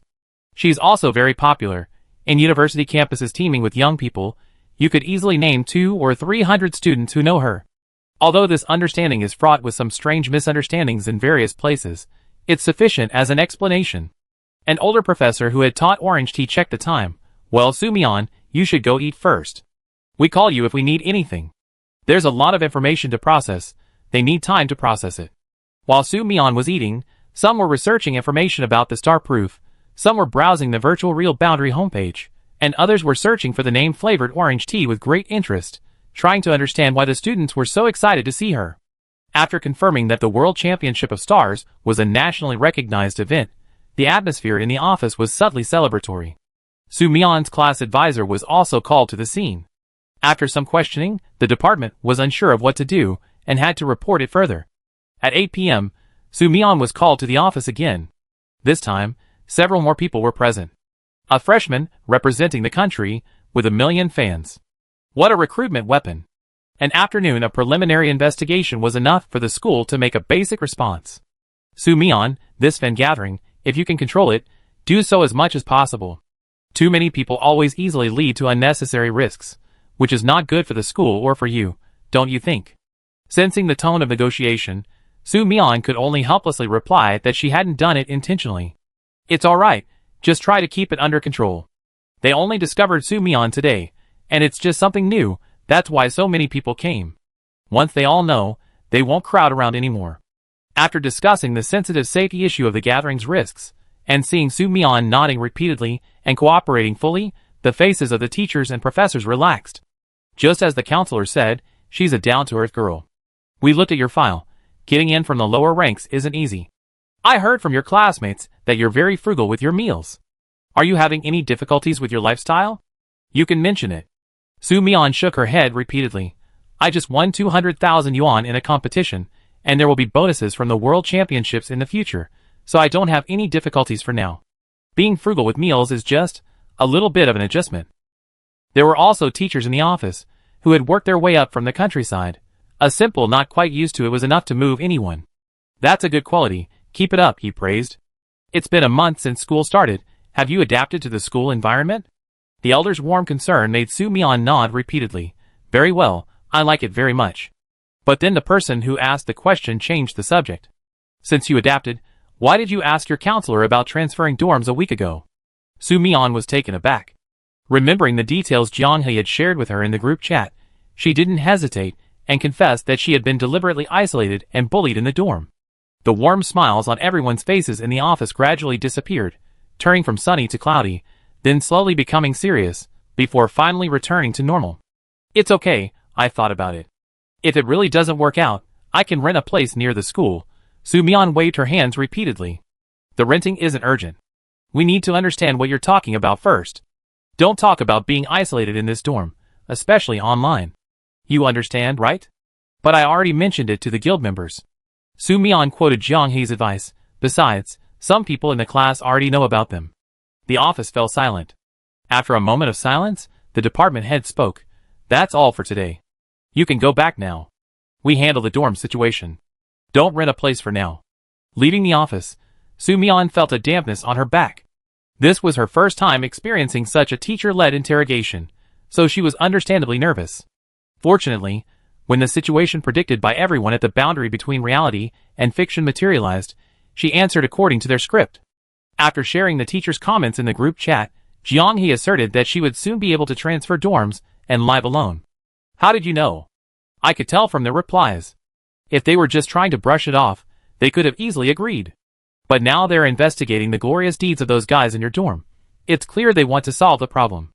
And given your special circumstances, if you transfer to a new dorm and encounter some awful roommates who isolate you, secretly take photos of you and post them online for clicks, causing a public outcry, how will they handle that? A player about to represent the country in the World Championships is being bullied at your school, causing their performance to decline. Who would want to take that risk? You have to live on campus for the first semester, otherwise, they can't use you for recruitment. Su Mian felt as naive as a blank sheet of paper in front of Jiang-hee. Even her bed was an expert. She solved her school problems with just one photo. Did your bed do that at school too? She asked curiously. No, my roommates are alright, the blanket said. Whether you get good roommates is really a matter of luck. Speaking of which, you're a bit unlucky in that respect. Zhong Zimo became interested. Is Orange Tea just lucky in games but unlucky in real life? Orange Tea thought about it, and didn't think she was that unlucky in real life. Her parents gave her a healthy body. She rarely been sick or lacked food or clothing growing up. In high school, she was very popular in her class. No one disliked her. If she had to say, her college roommates were probably the most malicious she ever experienced in all these years. But now, with everyone's help, this problem is no longer a problem. Thinking about it this way. Aside from being a bit poor, the first 18 years of her life seemed to have had little to complain about. She should be able to earn some money in the future, right? The World Championship bonuses should be enough to renovate her house back home, and then invite her parents to live in the city, right? Hee. She chuckled to herself, lost in thought. Since meeting everyone, these happy moments seem to have become more and more frequent. The National Day holiday is in 2 days, and she has already booked her train ticket to Guangzhou. What do you all look like? Ah. Time is passing so slowly. After giving Orange Tea a training session on sales techniques at noon, Jiang-hee, representing the boundary between reality and illusion, accepted an interview with the European server star-approved Durandal strategy team. This was facilitated by Orange Sky. As a fellow strategy team, they had established connections with many servers and shared their experiences. Durandal was one of the first to share guides, account videos, and updates about the Virtual Reality Boundary Guild on the European server. Because contacting Virtual Reality Boundary wasn't easy, they only managed to arrange this interview after contacting Orange Sky. Due to the time difference, many of them were in the game. This guide team member seemed to be the guild member responsible for being online during daylight hours, which enabled the conversation. Her ID was Nanaya. If forced to translate, Jiang-hee felt nothing special might be a more accurate interpretation. In any case, he mentally interpreted it as Nongya throughout the interview. Nongya began by expressing gratitude for Virtual Reality Boundary's generosity, noting that as the guild with the most advanced progress globally, they were always willing to share their guides and insights. Nongya spoke sincerely. 30-year-old Grand Mage from the Orange Sky strategy team translated without any pressure. Only Jiang-hee, he genuinely felt the enthusiasm of this strategy team. Was it necessary to praise them for 2 minutes? The interview mainly focused on the daily dungeon crawling habits and personal setups of the members of the Virtual Reality Boundary team. Copying expert setups is something many gamers do. Regardless of whether they can replicate the same actions, copying means they have a good understanding of the game. Finally, Nongya asked Virtual Reality Boundary for permission to repost. Although Virtual Reality Boundary had never explicitly prohibited reposting, they hadn't received permission, so the Durandal strategy team felt it was important to confirm Virtual Reality Boundary's stance. With such courteousness, Jiang-hee naturally didn't refuse. There's one more thing. I'd like to ask Cyber Potato for help. Oh, about strategy? Nongya repeatedly said no in the voice chat. I want an autograph. Jiang-hee could speak English, he just wasn't fluent. An autograph? On what? Any requirements? Clothes. Men's clothes? No, you misunderstood. Nongya quickly explained. Before she could finish translating, 30-year-old transformed into a grand magician couldn't help but laugh, making Nongya speak even softer and softer in embarrassment. I don't want your autograph, President Potato. I'm a fan of original flavor French fries. Could you please ask Sister French Fries for my autograph? Jiang He was full of question marks. Then why didn't you just say so, and have French Fries do the interview? From what I understand, Sister French Fries is very aloof and might refuse me, but if you ask, President Potato, it definitely work. Nongya laughed, please, please. So, the previous praise about the boundary between reality and illusion, including herself for 2 minutes, had this hidden meaning. Chapter 112. Original flavor fries is very popular on foreign servers. On one hand, berserkers are a popular class during guild wars, so berserker players receive more attention. Korn's Chosen, for example, is widely praised for its guild name and playstyle. On the other hand, her name is quite catchy. Whether fries are best plain or with sauce is like the debate among Chinese people about whether tofu pudding is sweet or savory. It's second only to the topic of discussing pineapple in pizza with an Italian. Nongya is a supporter of original flavor fries, and she hopes Fry's sister can draw a bag of fries on her clothes. If you can't draw, then forget it, Jiang He relayed. Unexpectedly, original flavor fries agreed to the request. You're really good at it. A little, not much, original flavor fries said, self-taught. They have someone from Orange Sky buy the clothes for her, and bring them back for the event. An event? Original Fries asked. Is there an announcement? Just a message in the official group chat. It's scheduled for Guangzhou on October 8th. Apparently, the original plan was to hold it in Shanghai, but a bigwig from Starfire seems to be traveling in Guangzhou, so the Chinese server's distributor changed the location accordingly. Could there be a chance to meet the person who designed this game? The only information available online about Starfire is their sudden emergence. The company's internal situation remains shrouded in mystery, leading to countless conspiracy theories. There's bad news, Jiang He announced in the group chat. The Starfire-proof server will undergo a one-day maintenance. The game's unique nature meant that this was the first time the game had entered maintenance since its launch.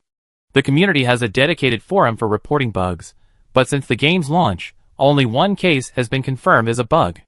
Although most teams currently attempting the underground temple of the Clarity enter through normal means, the lingering effects of the watermelon shumai method, a popular Chinese gaming forum, on progress stealing still exist. A very small number of players firmly believe that using unorthodox methods to steal progress and generate world bubbles will trigger drastically different storylines. It's also possible that the fewer people using these unorthodox methods, the easier it is for them to stand out from the majority of players, hence their suicidal and unconventional approach. The bug appears in this unorthodox level generated by progress at the boundary between reality and illusion. After a difficult victory against the frog-headed Stitches monster and the acquisition of loot, the I'm Playing in the Mud in Northeast China guild suddenly encountered a strange team composed of merfolk, elves, treants, and half-dragons. There was no intrusion warning. Just as they assumed these were monsters that had spawned in the current level and were preparing to fight them head-on, the players, who checked the interface, were shocked to find information bars floating above the monsters' heads, constantly displaying strange characters. The sudden encounter startled the other side, who shouted incoherently and distanced themselves. Their language was also unfamiliar. The encounter ended with the complete annihilation of the I'm Playing in the Mud in Northeast China guild. Feeling increasingly uneasy, the players uploaded the recording to the bug report section, hoping to understand what had happened. This recording sparked heated discussion among Chinese server players, and was subsequently reposted to other servers. First, the characters used by these players did not match any known character set. They couldn't find a corresponding input method. Second, according to comments from linguistic experts, the language spoken by these players did not conform to any existing language family. So far, all the bugs encountered by players have been confirmed as mechanics, not bugs. Only this one, after official review, was confirmed as a serious bug, directly leading to the first major maintenance for the Starry Night proof. The official explanation is that data corruption caused content from other stages of the game to be triggered in the underground temple dungeon. The unknown language and text are all custom designed by the game to fit the background setting. The directly affected guild, I'm Playing in the Mud in Northeast China, will receive full compensation for the materials and items lost during the raid. Items not obtained in time will be directly added to the guild's inventory. In addition, the game developers will provide extra compensation. 2 sets of universal material fragments, red, 40 sets of purple materials, and 1 Starry Sky gem with 3 uses. This is an excessive amount. With such compensation, the unlucky I'm Playing in the Mud in Northeast China had no complaints, declaring in the comments that he didn't mind encountering bugs every day. The compensation for ordinary players consisted of a Starry Sky jade with 1 use, plus 10 purple materials. Players who had been complaining "I'm dying to play" without the Starry Sky token immediately perked up, expressing their willingness to accept maintenance, hoping for a delay and more compensation. The game's public opinion has been properly handled, and the players have accepted your explanation. On the rooftop of a skyscraper in Guangzhou, Qin Xiaoyu reported the latest developments to a woman in white casual wear sitting on the edge of the rooftop, swinging her legs. The woman gazed blankly at the bustling streets illuminated by orange streetlights, occasionally looking up at the city's myriad lights, then thoughtfully resting her chin on her hands. She was like a player with extremely high latency, taking almost half a minute to respond. Well done. After saying that, she continued to intently survey the scene. If it were anyone else, Qin Xiaoyu would have warned of the danger, but with this person in front of him, he simply pretended not to see it. Those monsters. After a moment's hesitation, Qin Xiaoyu swallowed the words he was about to say. The woman delayed again, by half a minute. Why don't you continue asking? I'm starting to think that ignorance is bliss. The half-minute delay continued. The woman replied, some of you have already been forced to wake up, awake in solitude. Qin Xiaoyu frankly admitted, that's why I admire them. The game might not open on time, you need to be prepared to deal with a second wave of public opinion. Players who had developed the habit of going to bed on time woke up not to a notice that maintenance was over, but to a postponement announcement. Is this bug really that serious? Hard to say. The data is messed up, it might be a problem with the underlying code. We might not be able to play anymore. Although a new appeasement package was announced after the delay notice, players couldn't help but feel a little disappointed. Habits are hard to break once formed. After entering the dream world, players could freely explore and immerse themselves in it. The sudden loss of this wonderful experience left every player feeling miserable. I'm going to die without the proof of the stars. Just let me play one more game, just one more game. I feel like ants are crawling all over me. In the community, because there was no game to play, player-created withdrawal literature sprang up like mushrooms after rain. The kind of stuff that even Uncle Hat would find too pure to ignore, worthy of investigation. Jianghe didn't go crazy, he wasn't at the point where he couldn't function without the stars proof. His gaming habits allowed him to sleep soundly until dawn. Poached eggs, soy milk, wontons, and fried dumplings. Looking at the lavish breakfast, Jianghe was somewhat bewildered.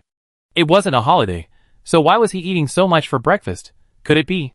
Ma Yu, is it your birthday? Zhong Zemo smiled and shook his head repeatedly. Me? I'm free from this sea of suffering. Sea of suffering.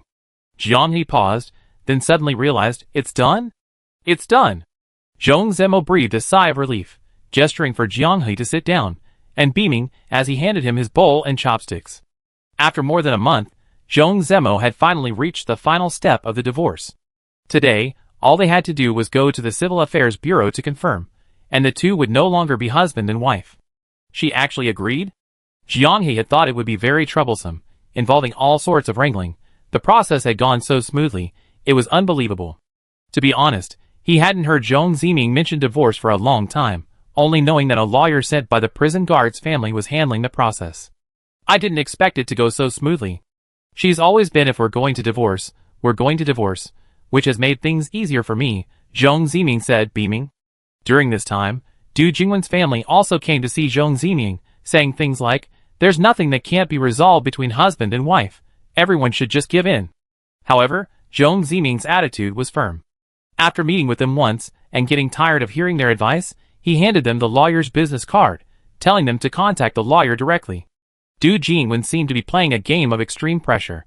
I bet he won't dare to divorce me. I bet he calmed down in a few days, and come to coax me. I bet he realized how good I am, and take the initiative to apologize. I bet he won't dare take me to the Civil Affairs Bureau. I bet he won't give me half of the property. I bet he can't bear to lose me. I bet he's putting immense pressure on me.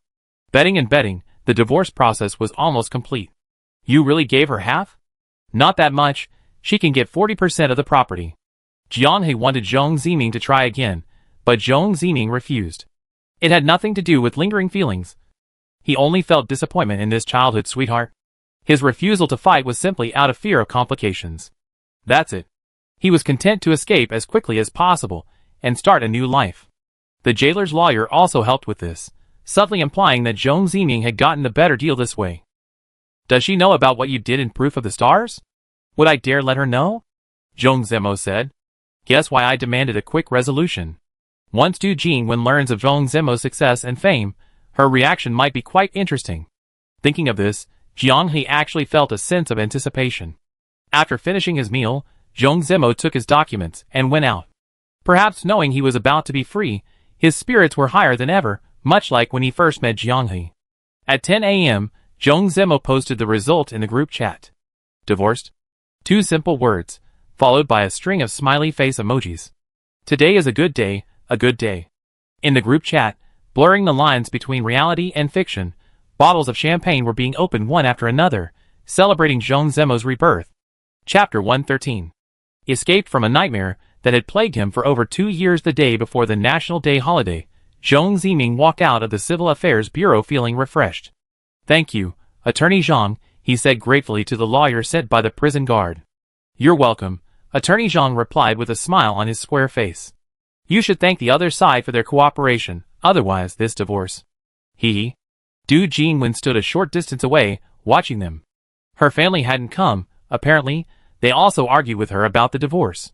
My train ticket is for noon. I'm going back to Guangzhou first. If any further property disputes arise, you can contact me. Attorney Zhang politely declined the red envelope Zhong Ziming offered. You and Xu Cheng are friends. If you do this, I won't be able to face anyone back home. When did you meet this great lawyer? After Attorney Zhang left, Du Jinwen approached. She had been curious about this for a long time. She prided herself on her understanding of Zhong Ziming's interpersonal relationships. A friend introduced us in the game, Zhong Zimo explained calmly. Okay, we're divorced. I've given you the property at market value, and the division of marital property is complete. We're practically unrelated now. Du Jinwen snorted dismissively. Then thank you for compensating me for my youth. You're welcome, and thank you for giving me my freedom. Zhong Zimo didn't retort. This was a final act of courtesy he showed Du Jinwen in public, given her cooperation during this final stage. With the distance and politeness one would show a stranger, he calmly added, I'm curious, without me, can you find the life you always dreamed of? This remark seemed to have stepped on Du Jinwen's Achilles heel. You don't think I'd be miserable without you, do you? Zhong Zimo's cold attitude made her particularly curious. Why had he suddenly changed his personality? However, Zhong Zimo didn't bother to explain. He had very important things to do today. Back at Jiang He's house, he had already packed his luggage. The holiday was about to begin, and tonight would be the first offline gathering at the boundary between the virtual and real worlds. After midnight, the Stars Proof would also end its 2-day maintenance. The first day after the divorce. Why were all these good things happening? They had booked afternoon train tickets, arriving in Guangzhou just as it got dark. The two, carrying large bags, weaved their way onto the subway with the throngs of people. The jailer had originally planned to pick them up at the station, but considering the subway might be more welcoming, he abandoned the idea and decided to meet at the hotel instead. Jiang He casually looked up the hotel's name on the way. As expected of you, she exclaimed. 5-star hotel, even at holiday prices. He casually paid the bill. Jiang He posted a photo of the crowded subway in the group chat, and the prison guard even laughed. This is also an essential part of the experience. Everyone else at the virtual real boundary posted their ticket stubs. Yuani's train was only 30 minutes later than Jiang He's group's. Because he forgot to plan his trip, he had to pay extra to snag a standing ticket. Beiwo had no classes today and had already arranged his itinerary, so he was already at the hotel, but hadn't run into the prison guard yet. Juzicha also had no classes in the afternoon, so he was already near the hotel. Only the original flavored fries remained silent, only saying they would appear at the appointed time. She was acting all mysterious. She was the only one in the entire guild who hadn't revealed her real name yet. When they met, she was definitely going to give her a good beating. After Jiang He checked in and put away her luggage, the jailer sent her a coordinate. A restaurant not far from the hotel, a place whose reviews on the app clearly indicated a very business-like atmosphere. Isn't this it? Orange Tea curiously sent a photo of a tea house. Wow, you guys finally made it here, and I'm taking you there? Even if I can tolerate it, my dad will kill me if he finds out. Huh? Orange Tea looked blankly at the voice message. But, it's very famous. It's a pity we don't have Jingya in the group, otherwise, you could ask him if he'd take you to that famous roast duck restaurant. Orange Tea didn't understand, but Jiang He did. Local residents are very strict about the authenticity of local specialties. Satisfying tourists' desire for novelty, and satisfying locals' needs are two completely different things. But if you really want to experience it, it's not impossible. After all, it's an essential part of any trip, the jailer said, not being inflexible, and began soliciting opinions. The people in the group didn't seem to care much. It's tourism, after all, with a local showing the way, they naturally went along with it. It was also a good opportunity to experience the jailer's usual extravagant lifestyle. Extravagant, my foot. I have no status at home. If you guys hadn't come, I wouldn't have been able to spend any more money, the jailer complained in voice chat. Sigh, I finally managed to earn 200,000 before I could feel a little more comfortable. The restaurant the jailer chose was very business-oriented, catering to business meetings and emphasizing privacy. Its elegant decor exuded a luxurious feel. Jiang He knew his wallet was about to bleed without even looking at the menu. After announcing his name as Yuan Shucheng, the waiter led Jiang He and his companion to a private room. The room was large, containing not only the dining area but also a side tea room and a lounge. Yuan Shucheng, the prison guard, was sitting at a round table in the main hall, studying the menu. He immediately looked up upon hearing the noise. He was dressed in a brown plaid short-sleeved shirt, linen shorts, and gray Crocs. How to describe him? He exuded a relaxed vibe, much like the style they had imagined. Before coming, Yuan Shucheng had jokingly called himself a fat otaku, but seeing him in person reminded Jiang He of that classic joke about offline gatherings. Before meeting, everyone says they're fat, but once you meet them, they're all incredibly handsome. You betrayed the fat otaku. Yuan Shucheng wasn't a typical fat otaku. While his lower body was a bit chubby, his upper body was quite well proportioned, though his overall proportions were somewhat off. In his words, it was due to his sedentary lifestyle. His 4 years of university life were remarkably structured. Eating, drinking, playing, and sleeping. As for his studies, he barely managed to pass all his courses and graduate. He also felt very depressed, but unfortunately, his older brother was too outstanding, and he simply couldn't compare. Coupled with a lack of personal ambition, he resorted to gaming for solace. His physique gradually became bloated, transforming him into a docile, large nocturnal creature, a complete couch potato. This was also the main reason he became acquainted with Jiang He and others. In his words, I don't steal, I don't rob, I don't commit crimes, I'm not a spendthrift, playing games feels harmless, it's pretty good. If it weren't for the appearance of the star proof, which made his schedule much more regular, his weight loss plan wouldn't have been so consistent. I lost 12 pounds in a month, which is pretty much my initial goal. If I increase the intensity a bit more and stick to it for 6 months, I estimate I'd be back to my college physique. Wearing glasses, all refined and polite, you must be Squid. The jailer greeted me warmly the moment we met. It was a stereotype, but he was actually right. Still black-rimmed glasses, TSK, a tribute? The jailer's intensity is much higher offline. The screen limited his output. Sigh, he isn't fatty, I'm so disappointed. Jiang He sighed, you're so good with words. I definitely wouldn't dare say that to anyone else. The jailer replied matter-of-factly. That makes some sense. In college dorms, only really close friends joke about father and son. If you're unlucky enough to have been paired with a bunch of disgusting people like orange tea, forget about jokes, you have to be constantly on guard against stepping on landmines in everyday interactions. You claim your income is being controlled, yet you know what good food is in such a business-like place? I suspect you're lying. Jiang He sat down and took a sip of tea. The refreshing aroma lingered in her mouth after swallowing, the aftertaste long and sweet, making her breath feel fresh. Even someone who doesn't know much about tea could tell it was good tea after just one sip. This isn't one we brought here, although I heard their tea is quite good. The jailer took a can of unlabeled dark green tea from the cabinet behind him and continued. I just grabbed a can from my dad's study, it seems to be his usual drink. It really is good. They started to worry about the jailer's future income. I didn't choose the location, the jailer explained. My dad suggested I have our first meal here. Sigh, he said suggestion, but it was really a demand. Oh well, he's paying anyway. Don't hold back when you order, eat as much as you want. The jailer was such a ridiculous character. Did he even consider that it was his family's money? Knock, knock, knock. The waiter opened the door with a creak. The man who entered was about 1.78 meters tall, with a straight and slender build, and an ordinary face with distinct features. He paused instinctively when he saw someone already in the private room, looking somewhat timid, but instantly a smile spread across his face, his lips curving upwards. Jiang He and the others were also amused, their eyes all fixed on his white short-sleeved shirt. It had a pattern printed on it that would make a card-playing player smile knowingly, but others would likely suffer a heart attack, a meteorite. For primal bodies, this is hilarious, really hilarious. The jailer laughed heartily. I should have worn something interesting too. Look, he can still laugh. If you ask me, you should wear a multiplying G-cup. That would definitely give him goosebumps. Zhong Ziming laughed as well. Stop talking like cockroaches. We need to eat. We need to eat. Just mentioning it triggered the Cantonese's PTSD, so the jailer quickly changed the subject. The men are all here now, only the 3 women are left. Zhong Ziming pushed the menu towards the 4 primal bodies, letting him take a look first. How can you be so sure the original flavor fries are from a woman? The jailer chuckled. We haven't heard her real voice since we met her, have we? In the boundary between reality and virtuality, the character voice used by original flavored fries was synthesized by the system. Looking back, the only time anyone had truly heard her real voice was once, back with the water flow mic. Original flavored fries had been inactive in the group for about a year. Considering she mentioned being a freshman in college this year, it's not hard to deduce that her sudden disappearance was to prepare for the college entrance exam.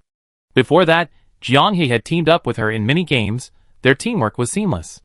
Even so, Jianghe had never heard her real voice. Because original flavored fries insisted on typing out enemy positions after dying in FPS games, Jianghe's blood pressure nearly exploded. Anyone who has played FPS games knows how important timely and effective information delivery is. His current good mentality, upon reflection, was largely trained by original flavored fries. Unfortunately, she went to take the college entrance exam without informing him, suddenly disappearing, which made Jianghe feel that his comments about her clumsy reporting of enemy positions had offended her. Wow, so expensive.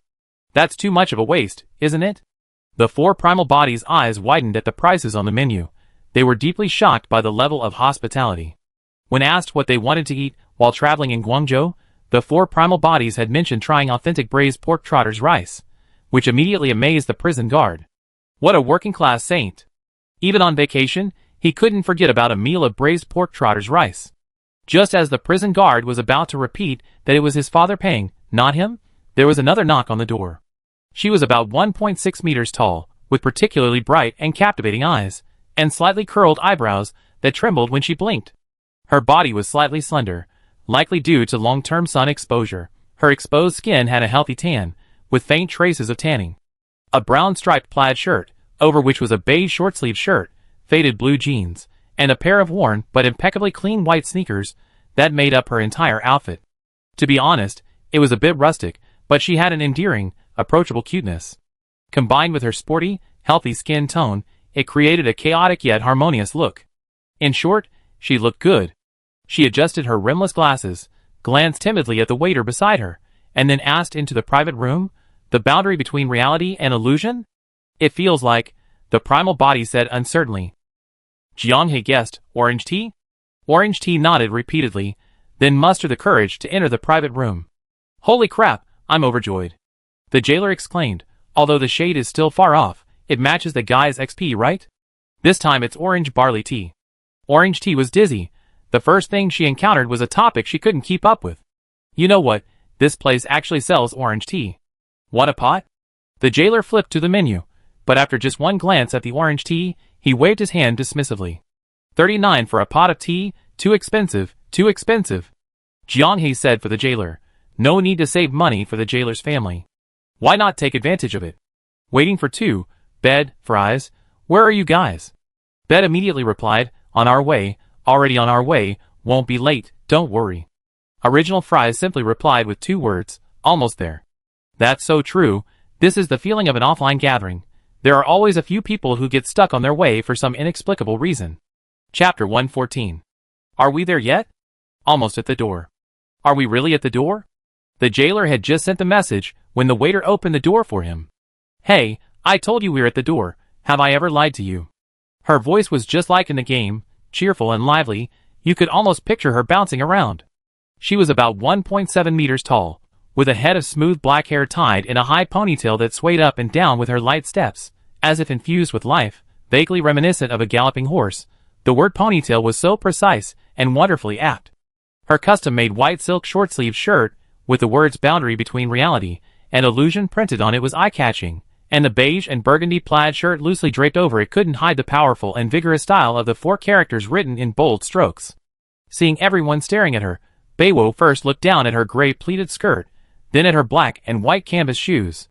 She shifted her slender, shapely figure, checked herself over, and then, belatedly, pointed with her long, slender, white fingers to the 4 large characters on her chest and abdomen. This? Seeing everyone's interest, Beiwo spun around her large, gray-white, glutinous rice-like backpack.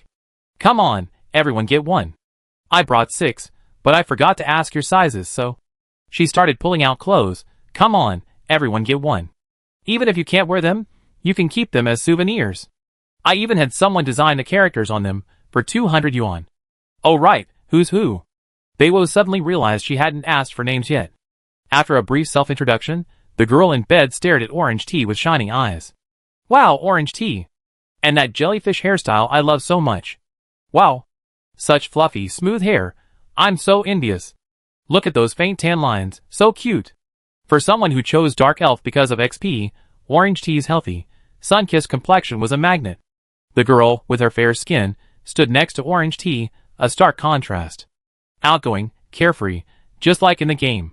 So, only the most mysterious one, plain fries, was nowhere to be seen.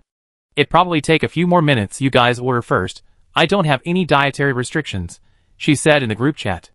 Since most of them hadn't eaten much at noon and were looking forward to a good dinner party, Jianhe, as the group leader, nodded to the jailer. After asking around, no one had any dietary restrictions, which made things easier. First, make 2 poached chickens. One should have chicken jelly, the other shouldn't. Can you make that? That's too time-consuming. Never mind, I eat somewhere else another day. Just bring 1 normal poached chicken. 1 serving of honey-glazed char siu. This lion-head goose. Jianghe looked at the jailer's troubled expression, thinking he was starting to worry about the cost. Sigh, it doesn't feel right to eat lion-head goose here. Everyone, bear with it for now. I take you to something better during the holidays. The jailer looked apologetic. Do you want pigeon? Everyone wants it. Then bring 2 servings of crispy glass pigeon. 1 serving of cold water pig's stomach. And steamed grouper. And Jianghe and Zhong Ziming grabbed the jailer from either side, stopping him from continuing his chanting. That's enough, that's enough. It's the first meal. No need to stuff us to death. We won't stuff ourselves to death. Their portions are just average. They're guests here. Let's enjoy the ambience and have a comfortable meal first. We take it slow later. Only someone like the jailer, a regular customer, could say that without angering the chef. A large bowl of beef chow fun, please. Bed raised his hand. Could you add more bean sprouts? The jailer asked the waiter to write down the order and continued. Claypot rice with preserved meat. Hey, don't block me. Everyone can choose 2 main dishes. Just a plate of stir-fried vegetables with garlic, please. Alright, that's enough. That should be fine. The jailer took a sip of tea. If we can't finish, we can pack it up for a late-night snack. What late-night snack time? We need to go online. Jianghe reminded him. This was the first time he encountered a situation where they could breathe a sigh of relief after ordering. You didn't order soup? A fake Cantonese? Wow, don't say that. Oh, right. What kind of delicious soup did they have today? Afraid the jailer would call out one person, one soup, I quickly said I was just joking, and after everyone stopped her, the matter was finally settled. Knock, knock, knock. The private room fell silent. Glancing down at the group chat, she saw that 2 minutes ago, Original Flavor Fries had said she was downstairs. She's here. The door opened, and the waiter let the person behind her through. If she arrived first at the party, everyone on the boundary between reality and fiction could basically guess that she was Original Flavor Fries. No other reason than her tense face. Her unapproachable demeanor perfectly mirrored her role-playing state in a game. Her medium-length, brown hair shone brightly. Slightly styled, her bright eyes slowly surveyed everyone present, framed by bangs that reached just to her eyebrows. A loose-fitting metallic gray short-sleeved t-shirt, light blue skinny jeans, and high-top sneakers created a casual look that subtly contrasted with her indifferent, calm face, a harmonious blend of relaxation and tension. This outfit perfectly matched her demeanor and posture, perfectly fitting the persona she was currently portraying. An elusive charm, like viewing clouds through mist, revealed a subtle allure. She was stunning. One could easily mistake her for someone straight out of a shonen manga. Jianghe and the others vaguely remembered that before the college entrance exam, the self-designations in the Original Flavor Fries group chat included terms like fat otaku, deadbeat, and dying in the light. Sorry I'm late, she said, a smile spreading across Original Flavor Fries' indifferent face, the corners of her mouth slightly upturned. The snow melted, and spring was in full bloom. She still loved role-playing. I wonder what her true self was like beneath all those layers of role-playing disguises. After another round of self-introductions, the jailer urged, "We're just waiting for you, Fries." Still planning to hide it. Original Fries calmly brushed a strand of hair behind her ear. Lu Yinfei, Lu as in land, Yin as in smoke, Fei as in rain. Just then, a steaming bowl of stir-fried beef noodles was served. That certainly lived up to Original Fries' real name. Hey, eat, eat, eat. Beef noodles have to be eaten hot. The wok aroma, is the best. The jailer urged, "Let's chat while we eat." As they turned the table, the waiter brought in the national favorite coconut juice and sugary soda. Jiang He took a bite of the fragrant stir-fried beef noodles and opened his drink. Among the vast number of players on the Chinese server, it was these 7 who had come together to embark on a dreamlike experience at the tail end of the sweltering summer, subtly changing everyone's destiny. "To this wonderful fate, shall we toast?" he suggested. Everyone responded enthusiastically. So Yuan-Ti even joked as he poured himself a glass of soda. "Do you have the toilet cleaner kind? Preferably sugar-free." Zhong Zemo feigned anger. "If you like the taste of toilet cleaner mixed with dishwater, you're not human." The 7 glasses clattered together with a crisp clang. "Cheers!" After gulping them down, the waiter pushed in the rest of the dishes, bringing them all at once. After having the waiter take a group photo, the hungry group officially began to show off. Orange tea especially loved pigeon. One bite, and the juices burst forth. The crispy skin intensified with each chew, making it increasingly flavorful and irresistible. "Speaking of which, orange tea, have you resolved your problem?" The woman in the blankets asked casually, placing a pigeon leg on Orange Tea's plate. Orange Tea nodded repeatedly, swallowed, and said gratefully, "They assigned me a new dorm room this noon. Only floors 1 to 3 of the dorm were occupied. Orange Tea's room was on the 6th floor, completely empty. The 4-person room was clean and spacious. No one would disturb her." The accompanying counselor emphasized that the school's investigation results should be available after the holiday. "Actually, I was prepared to endure until graduation," Orange Tea confessed. "Without everyone, I really don't know what I would have done." "Thank you. That's a bit too formal. In such a distressing situation, it's only natural for a friend to offer guidance and lend a hand. If you really want to thank them," Jiang He thought it over and decided to thank that wonderful coincidence. Who would have thought they'd find an abandoned, incredibly lucky orange tea by the roadside? No need for gratitude at all. "If you're so kind, could you give me some more dried longan?" Beiwo pleaded. "My parents ate it all as soon as I got it. I swear, I only ate 2. It seems Beiwo's family also has a pair of eccentric parents. The orange tea maker never expected local produce to be so popular. Gifts really should be given to the right person. Some people don't deserve to eat them. It should be ready by autumn. I have my family harvest some more to make it. This time, there will definitely be enough. This fish is pretty good. For primal bodies, try it, try it." Hearing the jailer's praise, For primal bodies took a bite and couldn't stop. "It's just simple steamed grouper, a little soy sauce, then hot oil poured over it after cooking. The flavor is incredibly sweet and savory, and the thick, garlic clove-like meat is simply irresistible. Delicious, really delicious. Brother Yuan Shu really knows how to eat. That authentic braised pork trotter rice must be even better, right?" The jailer, who was explaining to his wife about the bloody bones and bloodless meat of a boiled chicken, almost fainted from the 4 primal bodies' words. "I'm still thinking about your braised pork trotter rice. And don't call me Yuan Shu. Don't call me Yuan Shu. Either jailer brother, or your full name Yuan Shu Chung. Call me A Chung, Little Chung, I accept either, but never Yuan Shu." Zhong Zemo smiled and recited his lines. "The Han Dynasty, half of it is already in my hands." Then, the wife's eyes darted around. "The Skeleton King of Huainan?" Jiang He thought for a moment. "Eastern Han Hakimi? Everyone is really wicked." Chapter 115. The original flavor fries were a true carb hog. Jiang He estimated her appetite to be the largest among the 3 girls. If the spinning wheel hadn't been an obstacle, she would have finished her plate even more efficiently. The girl in the blanket was a fruit platter killer. She ate most of the complimentary fruit platter, leaving her too full to eat anything else. She really loved fruit. The orange tea girl didn't seem to have a particular preference. She just grabbed a couple of bites whenever the spinning wheel stopped in front of her, and she still ate quite a bit. The jailer's frenzied ordering was surprisingly precise. The dishes were just the right amount, and the main courses were filling, ensuring everyone felt satisfied. These kinds of business restaurants generally have more elegant portions, scientifically avoiding diminishing returns, leaving each diner wanting more. The 7 of them were currently in a state of being full, but not quite full, and still able to eat something. Am I really a genius? The jailer waved his hand. Come on, let's get some dessert. A post-dinner stroll will help digest. Desserts? It's just too tempting to resist. Although the jailer didn't say how much the bill was, just looking at that incredibly delicious grouper, you could guess it wasn't cheap. Jailer, do you usually eat here? Orange Tea asked, genuinely curious. How could I? I usually just eat a mix of pork knuckle rice and braised chicken rice, which usually costs a little over 20 yuan a meal. This is only possible this year. The jailer waved his hand, deciding to explain his financial situation in detail. Because of his less-than-ideal college entrance exam results, and because his parents considered him a lazy gamer, his monthly expenses had only been 3,000 yuan since college. Sometimes at family tea gatherings, his father would reduce his allowance while the elders were chatting. The prison guard didn't protest or object, continuing to live his life at his own pace. This situation only gradually improved in his junior year of college. It wasn't that his excellent conduct changed his parents' and elders' opinions, but rather that he fainted from skipping breakfast during a physical fitness test.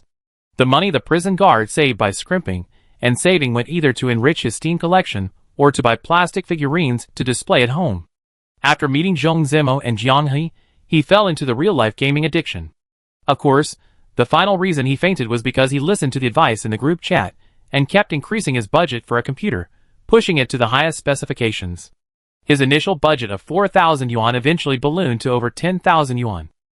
The computer was finally built, but the prison guard's body couldn't take it anymore. Despite his large size at the time, the prison guard was so weak that a single punch from his bed could probably knock him over. In retrospect, the prison guard felt that he had only himself to blame, but the final result was somewhat beneficial to him. His disposable income stabilized at 3,500, and his father stopped arbitrarily taking from him. He shamelessly asked his family for more, and although he get a scolding, they eventually give it to him. However, his family started treating him with disdain.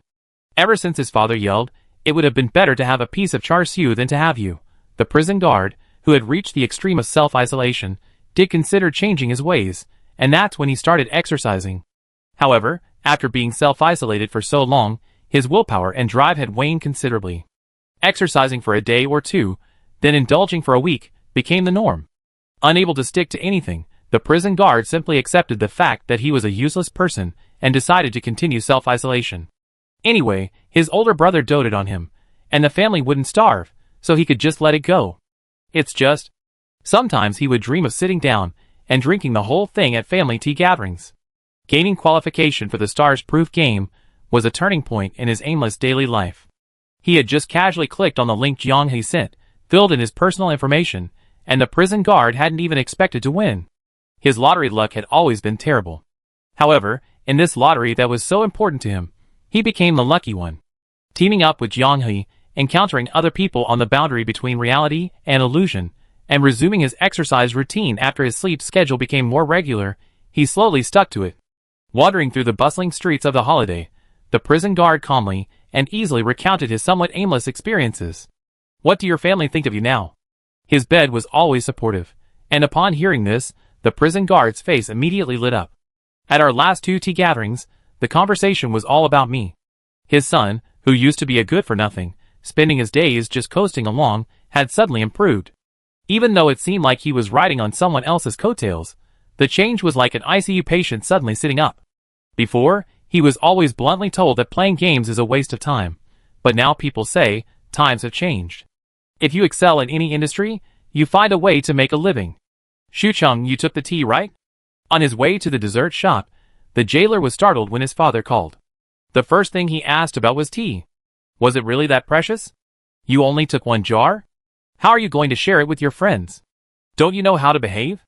Do I have to teach you how to treat people? His father, Yuan Henji's stern reprimand made the jailer's sweaty back instantly feel cool. "Isn't it because I was afraid you wouldn't want to part with it? Saying that in front of your friends makes us seem stingy. When are you going to learn how to speak properly?" "Sai, is this how people interact these days?" Jiang He, who was close enough to hear the conversation clearly, twitched at the corner of his mouth. He could make his dad's blood pressure spike with just a few words. No wonder the prison guard always got criticized and scolded. There was clearly a generation gap between them, and the prison guard's way of communicating only exacerbated it, ultimately leading to the situation they were in today. After the call ended, the prison guard shrugged. My dad asked if we were interested in having tea with him sometime. If you're not interested, forget it, the prison guard immediately added. Jiang-hee could roughly guess the meaning behind this invitation.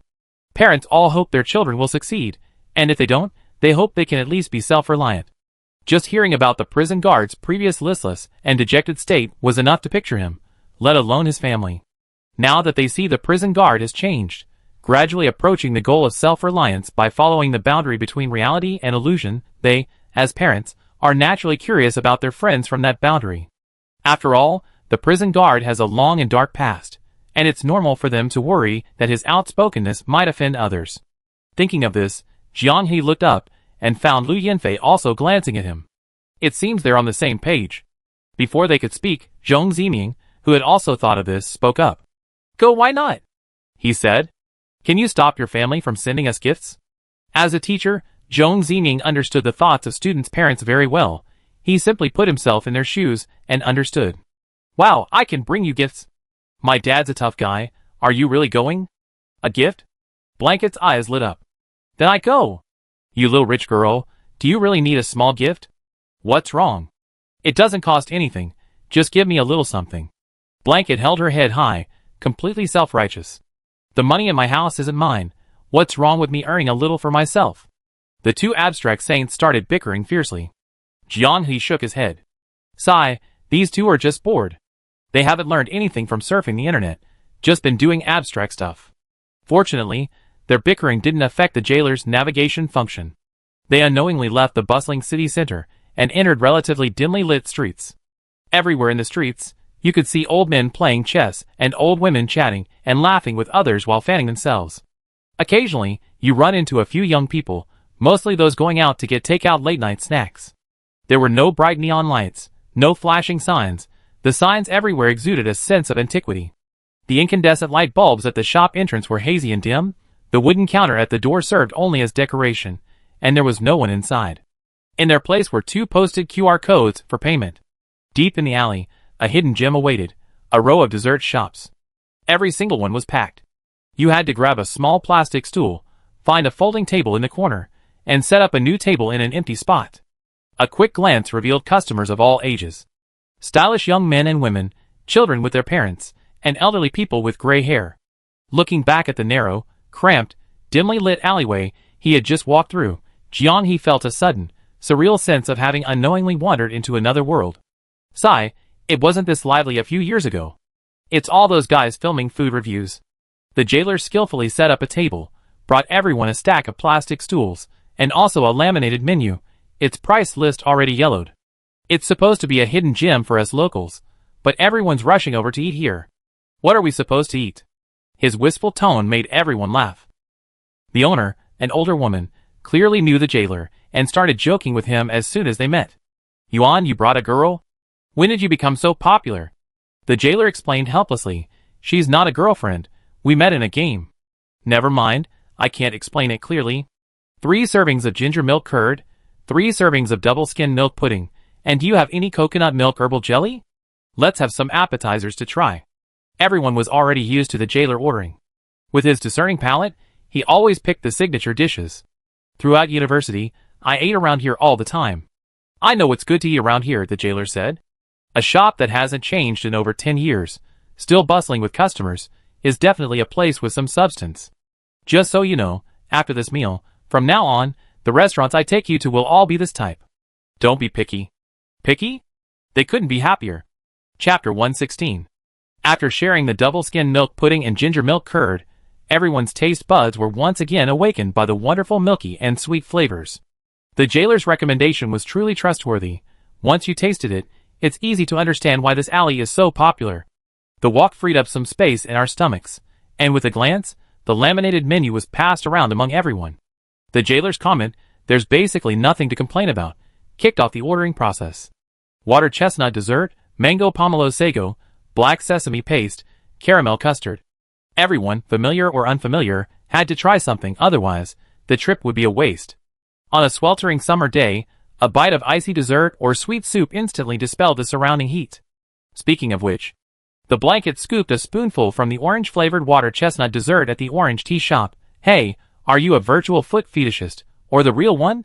The dessert-tasting conversation was interrupted by the new topic sparked by the blanket's divergent thinking. But you know what? Everyone was quite curious. Zhong Zimo teased, he just hasn't experienced disillusionment yet. If anyone else said that, the prison guard could argue back. But Zhong Zimo, he really had been married. Just a twisted desire caused by repression. Plain fries, expressionless, stabbed the prison guard in the heart. In the end, it'd all be like Lord Yi, who loved dragons, but was terrified of them. This was a questioning of his beliefs under the guise of a prison guard. The jailer began to launch into a long, rambling monologue, his serious and earnest demeanor resembling that of a guru's preaching orthodox doctrines. Orange Tea tugged at the jailer's sleeve. Keep your voice down, the people at the table behind us are already peeking over. The jailer tilted his head, his gaze passing over Orange Tea's shoulder and landing on the man at a separate table.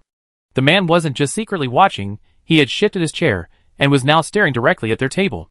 Bedside, ugh, it's all because you had to discuss such perverted topics. Now you attracted other perverts. The jailer gritted his teeth. The person who started this topic really has the right to say that. Bed whistled, you could have just ignored it. Fine, the one who's going to cause trouble should be dealt with by the one who's going to cause trouble. It's time for everyone on the boundary between reality and illusion to see what the jailer is up to. Hey, he's coming over, Zhong Zimo warned. Seeing him approach behind the original flavor fries, Jiang He stood up. Before he could say anything, the other man spoke first. Excuse me, I just heard them call you Jailer Bro. The man's gaze fell on Jailer Bro, his hesitation and awkwardness evident in his abrupt attempt to strike up a conversation. Jailer Bro paused, confused for a few seconds, before remembering he should nod. The man's gaze then fell on the clothes on the bed. As the first anime costume from the reality/virtual boundary, it was bound to be eye-catching. You're not some Jailer Bro connoisseur from the reality/virtual boundary, are you? Jailer Bro nodded again. It is indeed me. You're not a fan of the guild, are you? Jiang He was already considering whether to warmly invite the fan to eat and drink together, but the other party shook his head. I'm Starfish Canned Food. Everyone from the reality/virtual boundary blinked, staring blankly at the man in the gray and white checkered shirt and brown shorts. Is the world really this small? Guild Master Luo, the water god, and Starfish Canned Food unexpectedly encountered the entire reality/virtual boundary organization at a dessert shop in an alley on the eve of the official start of the holiday. Hai Xingguan too wasn't from Guangdong, but rather from the Suzhou-Hangzhou area, so his presence here was naturally for leisure and relaxation. Seeing the 7 people from the virtual real border chatting and laughing happily, Hai Xingguan too smiled, and asked to borrow Jiang He's time for a few minutes. Jiang He sat down at a table with him, and ordered 2 refreshing water chestnut smoothies. Congratulations on advancing to the World Championship, Hai Xingguan too said. I hope you don't mind the belated congratulations. You guys are pretty good too. Jiang He wanted to say just one step away, but he vaguely sensed that this was a topic that could cause PTSD. Almost 6 days had passed since the World Championship spots were finalized, and Tongchuang Shueishan Luo, like the 4 advancing guilds, was still the subject of much discussion among players. The advancing guilds would represent the Chinese server on the world stage, so as they entered the preparation phase, whether the 4 Chinese guilds could compete with the strongest players from other servers naturally became a new topic of discussion. Corn's Chosen and the Hilarious Tree both withstood the test. After the final round, the boundary between reality and illusion, thanks to Jiang He's phenomenal performance, silenced many doubters. Jiang He even earned praise such as Potato God and God of Responsibility after the competition. Furthermore, the guild's overall reputation was already quite good, and the mindless bandwagon criticism during the qualifiers had diminished considerably. But there always has to be a Lich King. The Orange Sky Strategy Group, whose path to the World Championship was fraught with difficulties, and whose qualification depended entirely on others' results, naturally became the focus of debate. In contrast, the already eliminated Bucket Water God Luo was repeatedly brought up for analysis. During these analyses, many people would start by saying, what if God Luo's final command decisions hadn't been flawed? This is a pointless topic. The crucial decision-making error by Guanzishui Shenluo directly impacted who would ultimately qualify. If you assume there were no mistakes, what's left to discuss? From a competitor's perspective, Jiang He genuinely believes that if Hai Xingguantou hadn't repeatedly triggered the one command and had played it safe, he would have undoubtedly advanced. However, competitors have countless factors to consider every second on the field. Overloading their brains with information and making incorrect judgments is common in various competitive sports. There are no what-ifs, everything is already set in stone. Yet this particular post has been languishing for 6 days straight, with two opposing factions locked in a fierce battle, a veritable replay of the earlier clash between supporters and opponents of the virtual reality boundary game. The intensity stems from the lackluster performance of Chinese esports teams in recent years. Players desperately want to see Chinese players prove themselves. Their expectations have even become so humble that they just want players to fight with grit and not lose in a humiliating way. As a new project, the Proof of the Stars game has no significant tactical barriers or skill gaps, meaning everyone has the potential to create a miracle. The four guilds are currently experiencing a surge in followers, showered with praise, and the benefits they're enjoying also reflect the fervent expectations of countless players. The constant review of past performances is actually a manifestation of the players' anxiety. They are terrified that Orange Sky will underperform on the world stage. Jianghe understands this, and so does Starfish Canned Food. But their feelings are different. Our guild is missing 2 people. Starfish Canned Food's smile was bitter as he pursed his lips. 7 people in the competition? Starfish Can nodded. What happened? The pot was being divided, and it exploded. Starfish Can sighed deeply. Although he took full responsibility after the competition, but when you win, big problems become small problems.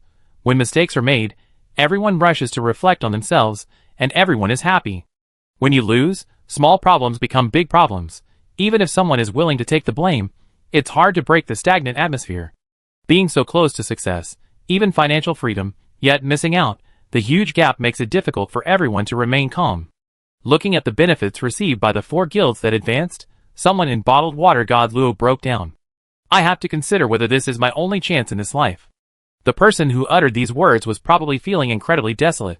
Starfish Can tried to resolve the conflict between the two, but the result was that the conflict escalated further, and he couldn't persuade either of them.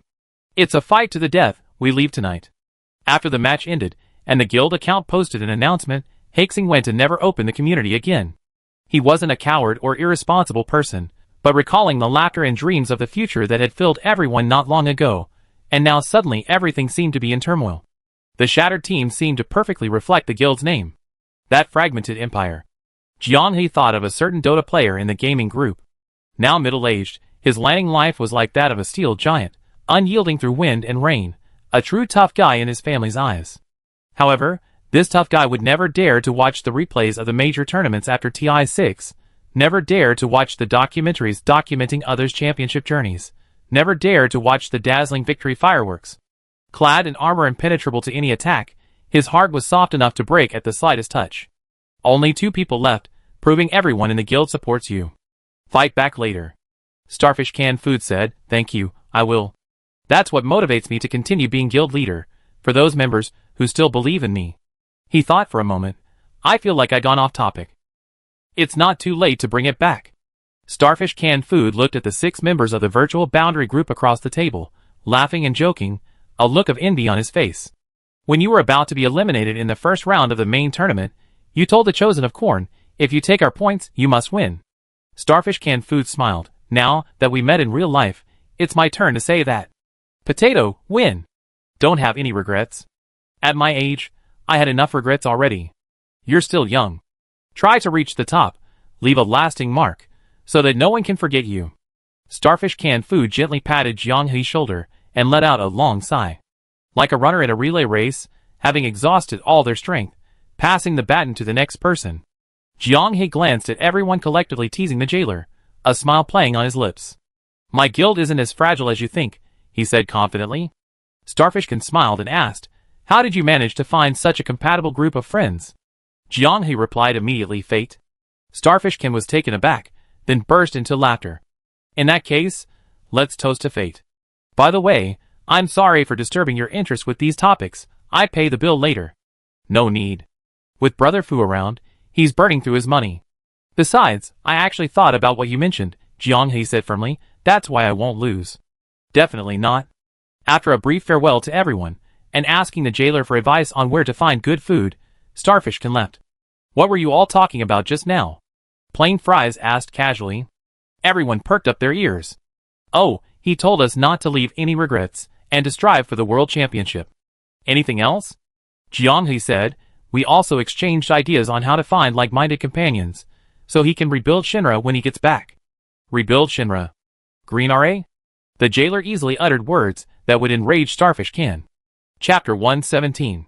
It was nearly midnight when the group returned to the hotel. The delicious food and desserts made their first meal in Guangzhou truly filling. The jailer had booked 3 rooms for them. Jianghe and Zhong Zemo shared a double room.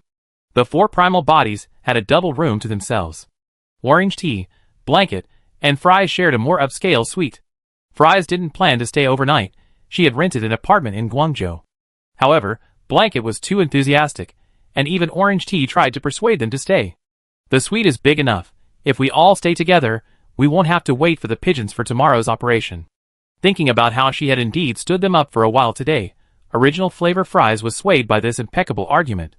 Even the jailer, who wanted to go home, simply packed his clothes and rushed back to squeeze into the double room with the 4 primal bodies. After 2 days of not logging into the Stars Proof again, Jianghe immediately checked the update and maintenance announcement. Fixed a data corruption bug. New set recipes and new blessing attributes are now available. Added ways to obtain some items. Added new monster types. Huh? This is supposed to be a maintenance announcement? Such hasty wording. Considering it's for the Proof of the Stars event, it's not so strange. After all, it's a game that's only had 1 bug and 1 maintenance in over a month since launch. After the fierce battle with the Black Cat, the boundary between reality and illusion still holds 2 records in the Chinese server. Highest game level in the Chinese server, Original French Fries, level 18, highest average level for guilds with 5 or more members. Original Fries, level 18. Cyber Potato, level 17, also the second highest in the Chinese server, Flavored Orange Tea, level 16, same level as a few players in the Chinese server, Jailer Appraiser, level 15. For Primitives, level 15. All Mankind Takes Flight, level 15. Bed, level 14. Although the level element is easily overlooked by players during gameplay, many are still curious about what unlocks upon reaching the current game's maximum level of 20. Jianghe patted the seabird's head in the upper right corner of the panel. Its beak seemed to be connected to a bottomless pit, gurgling out a large pile of purple materials. 30 purple materials per person, plus 3 free uses of Starry Sky gems. For ordinary players, this was tantamount to striking it rich. Wow, wow, wow! Mint's exclamations intensified. Haven't seen you for days? So you guys went monster hunting? I thought you abandoned such a great secret base, leaving me here alone to guard it. For Jianghe and the others, it had only been 2 short days, and they were having so much fun in real life that they felt the time had flown by. But for Mint, it was probably a bit unbearable. Wait, something's not right.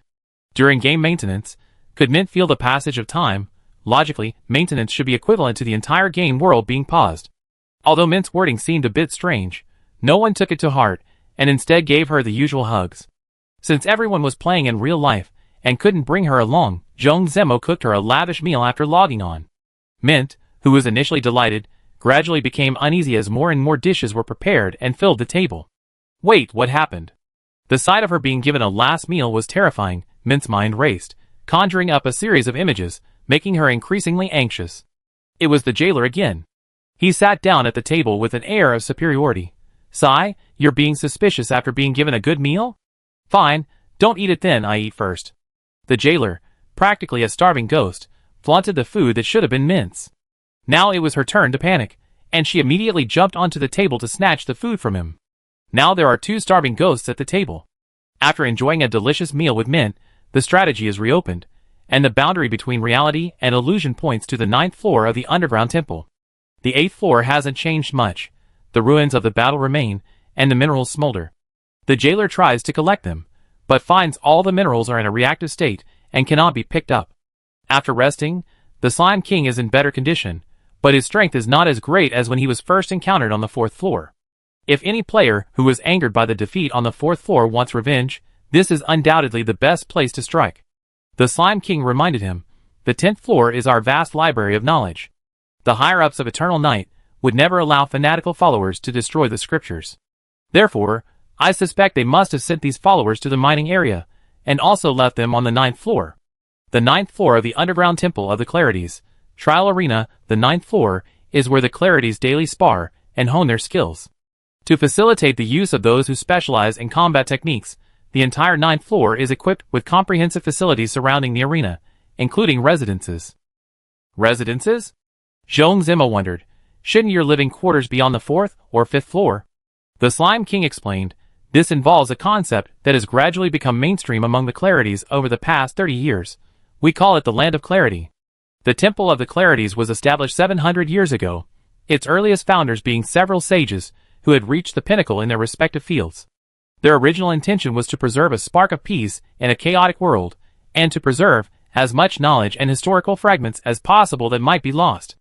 As time passed, the clarifiers gradually developed their own faith, their own totems, and a fictional deity. Guided by this fictional deity, and laid the foundation by sages, each generation of clarifiers was selected from across the continent, chosen for their unwavering resolve and pure hearts. Perhaps most of them lacked talent or power, but their piety was unquestionable. The sages, having fully considered the destructive power of the periodic magical surges, painstakingly constructed the temple, whose achievements still benefit the clarifiers today, serving as a warm and sturdy haven from relentless natural disasters. For a long time, the clarifiers used the temple merely as a refuge. That devout faith was simply a gateway to a pure land of nothingness within the hearts of those who practiced asceticism. However, history marched on, and the leaders of the clarifiers had more than one idea. The concept of the Land of Clarity arose spontaneously. They advocated creating their own utopia within the underground temple of the Clarities, a paradise belonging to the Clarities. In this concept, the Clarities needed to triple in size, expanding beyond their already self-sufficient state to include vast underground spaces. The Clarities were not only a repository of historical records and lost documents, but also the most impregnable fortress of civilization on this continent. With 2 successive generations of leaders holding the same idea, the Land of Clarity project was being implemented with great fanfare. Beyond the 12th level of the Clarities Temple, there were connected pastures, farms, and a new monastery. These areas extended from the 9th level. These weren't marked at all as fragmented memories for Jianghe. He could only see a small area of the arena. The Slime King wasn't proficient in mental magic and couldn't help complete the map, so Jianghe could only mark the locations herself based on her descriptions. Seeing the Church of Eternal Night on the 9th floor, the Slime King's voice was icy. Don't leave a single one alive. Original Fries nodded vigorously. Of course, she couldn't leave any alive. She was aiming for level 20, and every member of the Church of Eternal Night was a training dummy. The Slime King used elemental power to clear the collapsed rubble from the passage leading to the 9th floor. Even with just this little bit of power, she was already panting. It's alright, you can go. A damaged elemental core is a catastrophe for other races, but for us. The Slime King smiled. We can recover with rest. This was one of the few instances of favoritism shown to the slime race by the world itself. After walking for an unknown amount of time down the winding passage, the group from the boundary between reality and illusion saw an exit blocked by rubble, with only a few cracks allowing light to filter through. Without the Slime King's help, they had to do it themselves. Hey, what are you doing? Seeing Beiwo pull out the enhanced elemental incendiary bomb Mint had given him, Zhong Zimo quickly stopped him. Jianghe and Original Flavor Fries both broke out in a cold sweat. Beiwo was puzzled. Manually clearing obstacles is too much trouble. Why not just blast a hole? Beiwo's brain works really well when it's working, but it's truly terrifying when it's not. Look at the walls around you. Jianghe released a bright sphere of light, illuminating the battered cylindrical passage. Slash marks, blast marks, sunken floors and walls, and the dusty ceiling of the passage. It was easy to imagine that the people from the Eternal Night Church, who had been teleported to the 9th floor, had engaged in a full-scale battle with the Clarities. The result of the fierce battle was that the passage was extremely unstable. Beiwo finally realized, if this weren't in a game, his 2 explosive attacks would have wiped out the entire team. What should we do? Those who know magic should carefully move using magic, those who don't. Zhong Zemo temporarily removed his thick armor. Let's move bricks. Orange Tea used a summoning spell to summon many tiny wind spirits. Like diligent bees, they either moved bricks collectively or hovered around Zhong Zemo and the others, offering blessings. Even though this sped up the process, the brick-moving experience card for the civil engineers at the boundary between reality and illusion lasted nearly 4 hours before they could barely clear a gap large enough for half a person to pass through.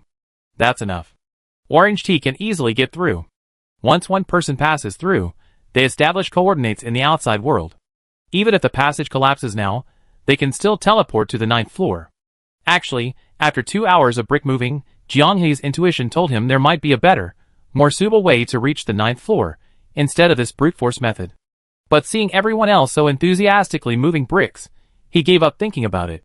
He just treated like a brick-moving, obstacle-clearing simulator. I feel like I'd be laughed at by players who discover better strategies, Jianghei thought. I never imagined I experienced the daily life of a civil engineering senior in a game.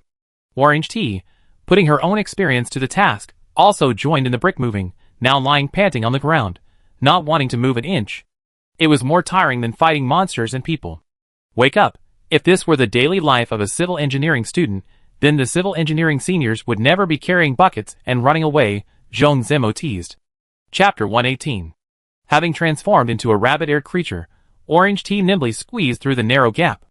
The boundary between reality and illusion dared not widen any further. The cascading pebbles were the final warning from this crumbling mountain and passageway. A careless movement might trigger a chain reaction, forcing them to consider resurrection. Sigh, I never thought small sizes would be so useful in a place like this, Jianghei remarked. The skeletons of the 4 male characters at the boundary between reality and illusion were all sculpted to be quite tall, basically matching their real-life counterparts. French fries and blanket, however, were slightly out of proportion for squeezing through the gaps in the wall. It seemed worth noting the game's feedback on the proof of the stars was indeed very realistic. The free Starry Sky gem given by the official team immediately came in handy. Through location tracking and teleportation, everyone landed safely on the 9th floor. Is this the power of magic? Orange Tea murmured, gazing at everything before her. At the end of the passage connecting the 8th and 9th floors was a platform high in the sky. The buildings on the ground in the distance were tiny black squares, each slightly larger than a fingernail, the crisscrossing streets resembling black lines drawn on a painter's canvas. Even the most prominent landmark on the 9th floor, the trial arena, which the Slime King had described as incredibly grand, was barely the size of a palm. It was truly too high. If it weren't for the game, even the jailer wouldn't dare peek out from the platform. Just one glance, and his heart rate nearly exploded. A strong sense of danger made him immediately pull his head back. This wasn't the highest point. Jianghei could see a small black dot far, far above. Recalling what the Slime King had said about each floor having more than one passage, it could be inferred that that was another exit. Clouds, fog, and sun shone, dense vegetation and neatly planned fields were faintly visible on the ground. Combined with what the Slime King said, the pastures and other facilities extending from the 9th level. The Clarifier's Clarity of Soul project had created a complete ecosystem within the temple. In the previous levels, the boundary between reality and illusion was only revealed through various details, showing that the Clarifiers possessed powerful land transformation technology and spatial magic. In the 9th level, the culmination of all their technological efforts was finally unveiled before everyone. All of this was for their ideal world. Unfortunately, the Cataclysmic Fortress, built to cope with cataclysmic crisis and counteract magical surges, was ravaged by human calamity before its completion, before the day the results could be verified by natural disasters. The residential complex built around the Trialers Arena was engulfed in flames, black smoke rising straight into the sky. The temple, which should have had a permanent population of over 3,000, how many are still alive? The elevator-like lifting system, crafted using wind elements, ceased functioning due to the invasion of the eternal night. The boundary between reality and illusion was forced down a spiral staircase to the ground.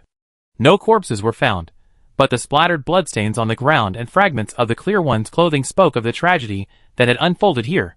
The Clear Ones had made efforts both inside and outside the passageway to prevent the eternal night from flooding into this sacred land. The wheat fields, poised for harvest, were ravaged by the magical battle. The full ears of wheat were trampled into the mud and water by the Church of the Eternal Night, mingling with blood. The fruit trees, carefully cultivated by the Clear Ones, lay scattered and broken. The fruit still being picked was only bitten a couple of times before being carelessly discarded. The vegetable gardens, marked with experimental field symbols, were ablaze, and uprooted crops were scattered everywhere. Blood pressure soared. Those with farming blood flowing through their veins couldn't bear to see this. It wasn't just the aftermath of a battle. The signs of deliberate sabotage were obvious. What benefit would they gain from destroying harmless facilities within their soon-to-be-conquered territory? The Slime King's description of the Church of Eternal Night was accurate. They were a group of unproductive, destructive madmen, locusts gnawing at order. If allowed to grow and expand, civilization could be wiped out wherever they went. From the moment they saw the wheat fields wantonly destroyed, their anger began to build. The burning experimental fields made them tremble. They couldn't take it anymore. They had to cut something down. As they approached another orchard ravaged by the Church of Eternal Night, the boundary between reality and illusion rang out with the sounds of battle. Are the Church of Eternal Night and the Clarifiers still locked in fierce combat? With this thought in mind, they rapidly approached the battlefield only to witness a perplexing scene. What? Fighting side by side? People dressed in Clarifier attire were joining forces with members of the Church of Eternal Night, who wore no uniform, to attack several hybrid demi-humans. The demi-human closest to the boundary between reality and illusion possessed both butterfly and human blood. With a gentle flutter of its wings, shimmering dust billowed towards them. Unable to dodge, the Church of Eternal Night members seemed frozen in place, their arms limp, and their bodies rooted to the spot. Dramatic currents from the distant battle pierced through the magical barrier, leaving streaks of blood on their flesh, yet they remained motionless. The darting, erratic eyeballs proved their consciousness remained intact, but their souls seemed locked within their bodies, unable to control their forms in the slightest. No one retreated. Even though the Butterfly Clan demi-humans had displayed alarming control, the Clarifiers and members of the Church of Eternal Night surged forward from all directions, like mad dogs. Some unleashed long-range magic to suppress them, while others engaged in close combat. In the chaos, it was difficult to distinguish friend from foe. Jianghe could vaguely see members of the Church of Eternal Night blasting their own people away with their magic. In this situation, their desire to attack still triumphed over their will to survive. The Clarifier's fearlessness was likely due to being manipulated by mental magic, rendering them devoid of individual consciousness. The Church of Eternal Night's fearlessness was nothing but madness. Born of Eternal Night, returning to Eternal Night, descending upon Eternal Night again. This seemed to be a highly significant slogan within the church. Every member who uttered it was radiant with excitement. The Butterfly Clan demi-human, though strong, couldn't withstand the tidal wave of attacks from dozens of people. After killing over a dozen, magic successfully tore her butterfly wings, preventing her from gracefully fluttering among the crowd. She landed awkwardly on the ground. The Eternal Night Church, already enchanted and blessed, swarmed her with machetes, clubs, and various other weapons, hacking and slashing like madmen. The Butterfly Clan's magic controlled another group, but yet another group of fearless Eternal Night cultists approached. A barrage of sword strikes, axe blows, and magical attacks tossed the Butterfly Clan member like a kite with a broken string, battered and tumbled. Her wings were tattered, but her body was incredibly resilient. Despite the onslaught, she hadn't sustained any major wounds. What a legendary, incredibly durable king! The jailer couldn't hold back any longer. Some members of the guild narrowed their eyes. The Black Cat's puppet-like body seemed to be just that difficult to deal with.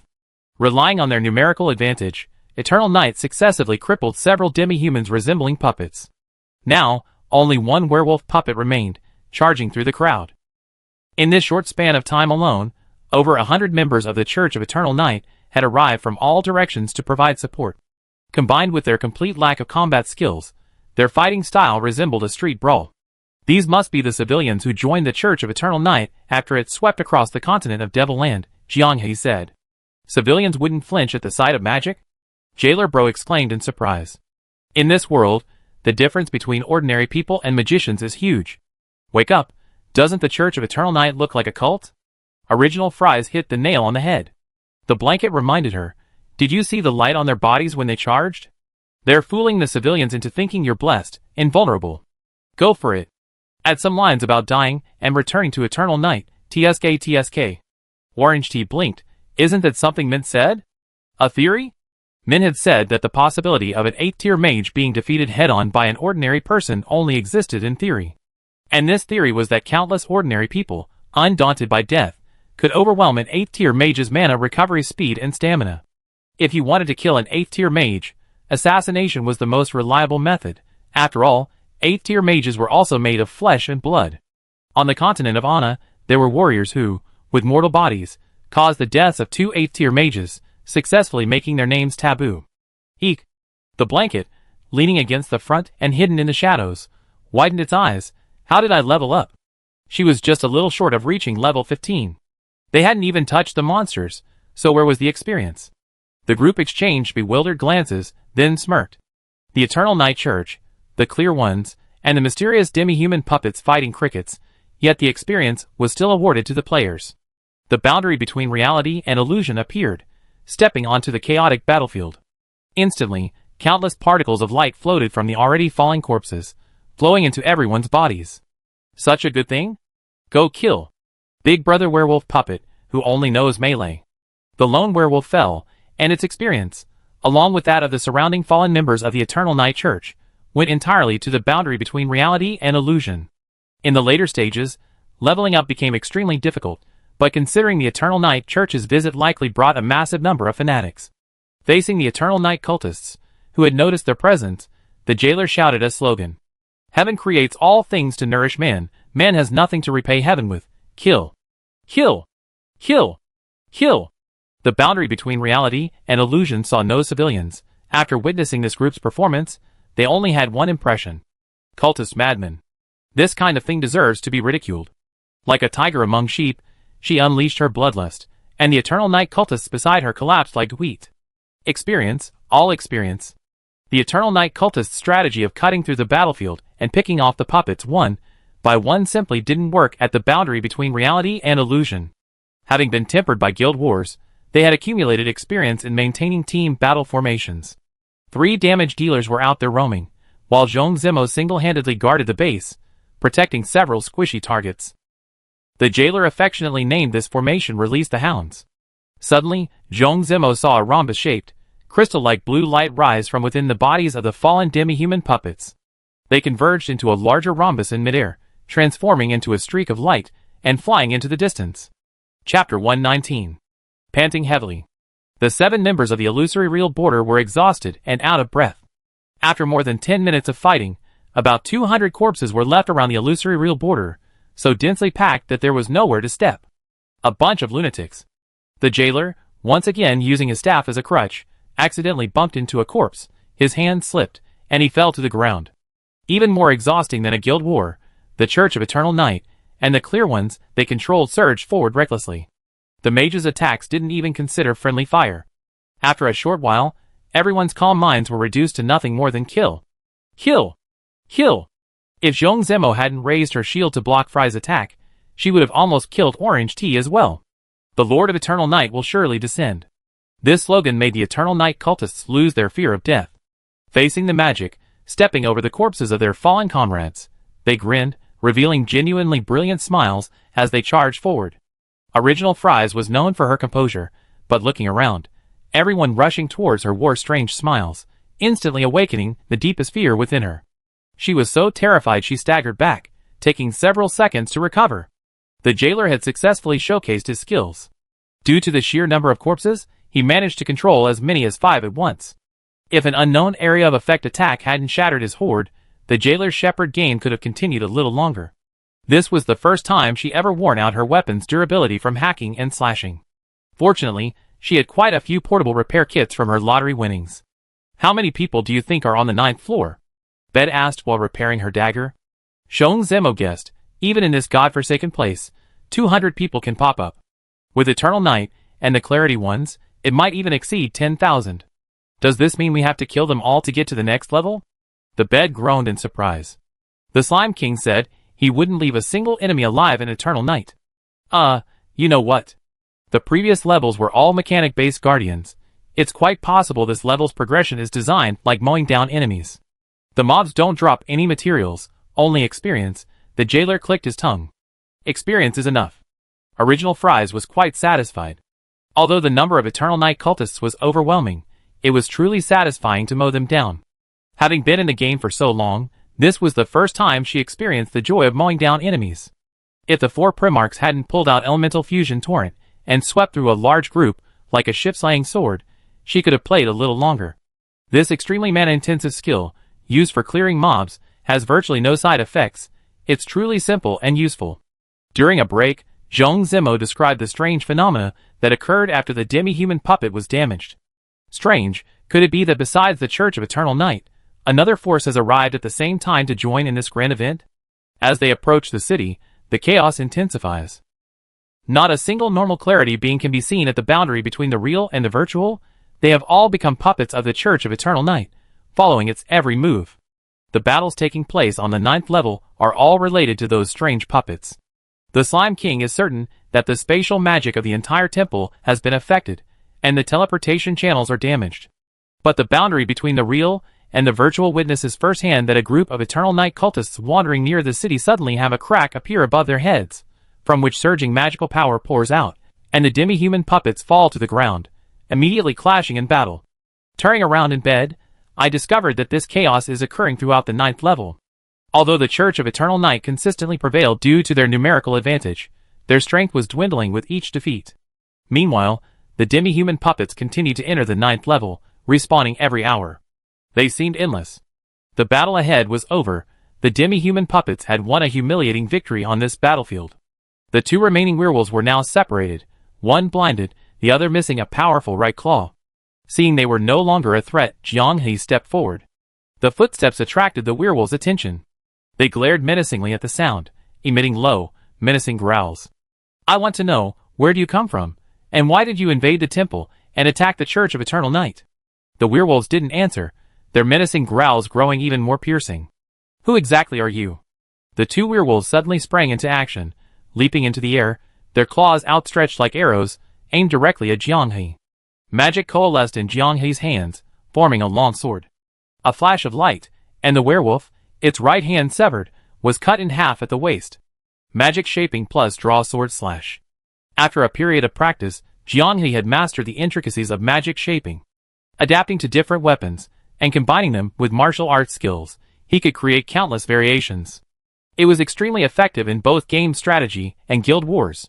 He could confidently assert that this would be a mandatory course for every magic martial artist. After the werewolf, having lost its eyes, landed, it still tried to attack, but the others at the boundary of illusion and reality were already in position. Zhong Zemo's block threw it off balance, and a powerful shield strike left it dizzy. The others immediately swarmed forward, firmly suppressing it. "Answer me, who exactly are you?" Sensing the chaotic situation on the 9th floor, Jianghe needed to obtain some useful information before the impending battle. Buzz! A continuous stream of magic surged into the werewolf puppet's body. A fist-sized spot of light suddenly appeared on its chest, seemingly about to burst from beneath its skin. "Get out of the way!" Just as the boundary between reality and illusion escaped, the werewolf, who had been roaring angrily at the sky, exploded, its puppet body shattering into pieces scattered across the ground. The blurry, diamond-shaped, crystal-like light spots that Zhong Zemo had seen before floated into the air, flying away at an incredible speed into the distance. Communication was impossible. Forced communication would trigger the self-destruct program. Everyone fell into deep thought. This was the most tiring and exhausting dungeon the boundary between reality and illusion had ever fought. He believed that players who reached the 9th floor would feel the same way. They frequently had to fight enemies in the hundreds, and in the middle of the battle, a group of highly skilled demi-human puppets might suddenly emerge from the spatial passages. Most people would be cursing and yelling at the sight of hordes of monsters, but those on the boundary between reality and illusion. They were in pain, yet they were also enjoying it. Original Flavor Fries continued her frenzied pursuit, killing like a tireless war machine, loudly announcing the number of each kill with great gusto. Thanks to this, everyone knew that since entering the 9th floor, she had already racked up 244 kills. The more she killed, the more energetic she became. Although her stamina was once exhausted, her tenacious willpower always allowed her to squeeze out the last bit of strength, precisely taking down the enemies that appeared before her. Jianghe was happily testing her newly summarized techniques on enemies, observing the effects of magic shaping combined with any martial artist skill. Zhong Zemo proactively sought out the werewolf puppet to practice shield parrying. He loved werewolves too much. Their attacks were wide open and powerful, the parry feedback perfect, especially the fleeting look of astonishment in the werewolf's small eyes. It was amazing. He wanted to see that moment of surprise and disbelief. This was a thrill only a true shield parrying player could appreciate, leaving the opponent with only the thought, "How did you parry that?" Even with his eyes closed in his sleep, the sound of metal clanging echoed in his ears. The four primal bodies began mastering the energy-efficient version of Elemental Fusion Torrent, instantly transforming their great sword into a miniature water gun, achieving precise control over their magic output. He became addicted to poking people's kidneys in bed, every attack landing precisely on their waists. The game's hit response was superb. She could easily observe the initial look of confusion on the face of those being poked, at which point they probably only felt a cool sensation in their waist. A fleeting second or two later, excruciating pain shot from his waist and ribs throughout his body. His arms and legs, which had been exerting force, gave way, and the runner collapsed to the ground with a thud. They would writhe like maggots, clutching their injured areas, their faces contorted in agony. After rolling around in place a couple of times, drenched in sweat, they finally trembled and lay still, like giant silkworms. The jailer was having a blast. With his current magic power, capable of controlling 6 zombies at his limit, he had become a genuine Pokemon trainer. Although these Pokemon had vacant stares and couldn't use complex moves, they still possessed basic skills like pouncing, biting, and charging. Commanding them to gang up on a lone mage, the jailer found this gameplay incredibly exhilarating. This is what necromancers are like. Do you guys even have such a free profession? You can just sit there and collect kills and experience. Even while hacking and slashing, they couldn't resist spouting nonsense. The whole team was like mad dogs. Even Jianhui, who should have been the rational team strategist, was busy attacking. Orange Tea had to act as the safety net. She was like a shepherd, constantly controlling the wind spirits behind the 6 members, providing temporary speed boosts to those who needed them. Because the number of wind spirits was limited, some people would always miss out on the blessing, making it a true test of micromanagement skills. It required a keen understanding of what her 6 fierce sheep were trying to do. After a while, Orange Tea figured out some patterns. The wind spirits were always residing on original fries, because she was constantly fighting. The wind spirits could be transferred when Jianghe began to shape his magic. The moment he stopped, the wind spirits could be taken away. Never carelessly apply wind spirit to Zhong Zemo. Sudden changes in attack speed can cause his shield parry to fail. It's best to apply blessing immediately after his shield parry ends, to ensure he can quickly adjust his stance for the next parry. The bed character is always equipped with wind spirit. She's second only to the original flavor fries in terms of ferocity. Once unleashed, she run non-stop, baring her teeth at everyone, a cunning little villain who wants to stab everyone in the back. As for the 4 primal bodies, this is much simpler. Apply all wind spirits when he swings his ship-slaying sword to accelerate and cancel his spellcasting animation, ensuring he can retreat in time. Finally, there's the jailer. Although eating and drinking the jailer's things is a bit inappropriate, but it feels like the jailer doesn't deserve blessing. After a fierce battle, he's like an accessory to his own zombie. Perhaps this is the limitation and characteristic of necromancers? Orange Tea, give me a blessing. I want a blessing too. Oh, okay. Since he's asked for it, I might as well grant his wish and let him have his way. Chapter 120. The boundary between reality and illusion never imagined that the seemingly impossible feat of looking at a mountain, but exhausting the journey could happen in a game instance. The massive trial arena, a culmination of the Clear One's hard work, appeared in their sight that morning. They advanced towards this small black dot, only managing to reach the vicinity of the city near nightfall. Given the scale of the 9th level city as observed from the platform, entering the arena would inevitably involve fierce street battles with the Eternal Night cultists. The main style of the 9th level can be summarized in one word: war. Since landing on the platform, the boundary between reality and illusion had lost count of how many groups of cultists they had encountered. The French fry counter had also gone mad after 468. Conservatively estimated, the boundary between reality and illusion had already taken over 1,000 lives. They had gained plenty of experience, and their skills had been greatly honed, but it was exhausting. The Eternal Night cultists were mostly ordinary people with average physical abilities. Their flesh and blood would die if killed, but with the blessing of magic and their fearlessness, they could still overwhelm the well-trained boundary between reality and illusion. The demi-human puppets are quite troublesome. Based on their current encounters, they are diverse in type and possess a multitude of special abilities. The butterfly-type demi-humans witnessed include 3 specialized types: hallucinogenic, paralyzing, and highly poisonous. The werewolves encountered also have 3 different types specializing in strength, speed, and defense. The other puppets are even more formidable. They even encountered a mushroom-like creature capable of self-destruction with considerable force. Having painstakingly reached the edge of the city, Jianghe recorded the coordinates and led the team to retreat. Although there were still 2 hours left in the game, they needed to rest. Back at the guild, Mid rushed over to ask what powerful opponents they had encountered on the 9th floor. No powerful characters yet. What we're seeing is sheer numbers. The jailer unequipped himself and sprawled out in the guild hall, motionless. Orange Tea wondered, is controlling zombies this tiring? It's clearly the zombies doing all the work. Numerous numbers? What massive numbers? After a few seconds of hesitation, Mid realized a lot? A lot, our weapons are all chipped. Bedside, and this is only on the edge of the 9th floor, not even in the city center, let alone the trial arena. Grinding experience is so satisfying, Original Fries said. If the experience grinding efficiency could be even higher, I find it very satisfying too, the jailer commented. After listening to everyone's experiences, Mint tilted her head. Sounds like you want to improve your killing efficiency. That's easy enough. Where's the improved elemental firebomb I gave you? The players on the boundary between reality and illusion hadn't forgotten this treasure, but players' hoarding instincts couldn't be changed. With only 3 bottles left in their backpacks, everyone figured they shouldn't waste items since they could solve the problem manually, so they hacked away from start to finish. You guys are so frugal. Mint Mom was speechless. Do you think my potions can lay eggs? They're just sitting in my backpack without even being looked at. After saying this, Mint grumbled and called for the witch Red and White, and Jianghei's doll Garlic Sprout, to gather at the potion workshop.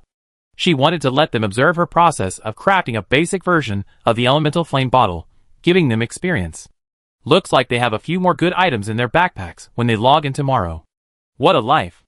Hey, give me the contact information for those crafting profession players, Zhong Zimo said. After sharing, he asked, what's wrong? I got a cooking recipe from corn that can enhance stamina recovery speed, but it requires some special ingredients. Guild wars and high-intensity dungeon raids meant Zhong Zimo hadn't delved into the game's cooking system for a long time. Aside from varying the food he gave Mint, they usually just ate a few flatbreads and steamed buns before dungeons. These kinds of recipes usually required paying a considerable price to obtain from specialized players in the game. Corn's Chosen and the Boundary of Reality had a good relationship. As teams aiming for the World Championship, they should help each other, so they announced it directly in the group chat. After Moyu left, they were also left with Orange Tea. Their destination was the Royal Colosseum of the Anna Empire. They couldn't miss this week's trick or treat betting event. Who knows, maybe they win another big prize? Jianghei began to reflect on whether his pace in leading the team through the game was too tight, filling every day to the brim. Since focusing on dungeon raids and PvP practice, they had hardly experienced any other interesting aspects of the game. Perhaps allowing 1 or 2 hours for everyone to explore freely, handle, or experience other parts of the game would be more appropriate. Just as he was pondering this, a private message notification sounded. Shadow Coin. He vaguely remembered this ID. It was a player who would casually distribute purple materials as rewards in Windjammer City when the game first launched. Back then, his level was among the top tier, but he didn't seem to stand out in subsequent guild wars and other events. Strange, when did he add Shadow Coin as a friend? He didn't recall. Slightly bewildered, he opened the private chat. The name Shadow Currency had started changing. Chen Xiaoyu. Sorry, I forgot to change the nickname. You should recognize it now. Jianghei suddenly realized. Wow, so it's you, Shadow Currency. No wonder, in the first week after the game launched, purple materials were extremely scarce, yet someone was distributing them in large quantities in Fingjia City every day at irregular intervals. Back then, players were blinded by the AI management and operation propaganda, causing them to overlook this detail. Are all your administrators' game names this unique? Those die-hard otaku kids from back then have all grown up, Qin Xiaoyu said. I watched my family play PC games when I was 8 years old. The naming style back then was completely different from now. Qin Xiaoyu's private chat with Jianghei was simply to remind him that he was now a friend, so he wouldn't be unable to contact him in the game. The 9th floor is a very unique level, have fun. After saying this, Qin Xiaoyu stopped sending messages. Unique? The demi-human puppets that appeared from the teleportation channels were all well designed, many with unique mechanics, making them refreshing to deal with and satisfying to counter. But most of the time, they were fighting crazy cultists. This part could be quite tedious if you weren't approaching it with the mindset of honing your skills. Jianghei couldn't help but recall the design of the previous floors. The first floor's chilling, eye-catching frog-headed stitched monster was an adrenaline-pumping feast delivered directly to your mouth after dealing with a few minor enemies. Dealing with it kept players in a state of high tension and excitement throughout, with its rich animations, bizarre attack methods, and the surprising word-to-power system in the second phase. Although it was tough, each kill brought a satisfying sense of I can't believe it. This is amazing. On the second and third floors, if you haven't obtained the lantern, you face puzzles, formations, and a horde of deformed puppets.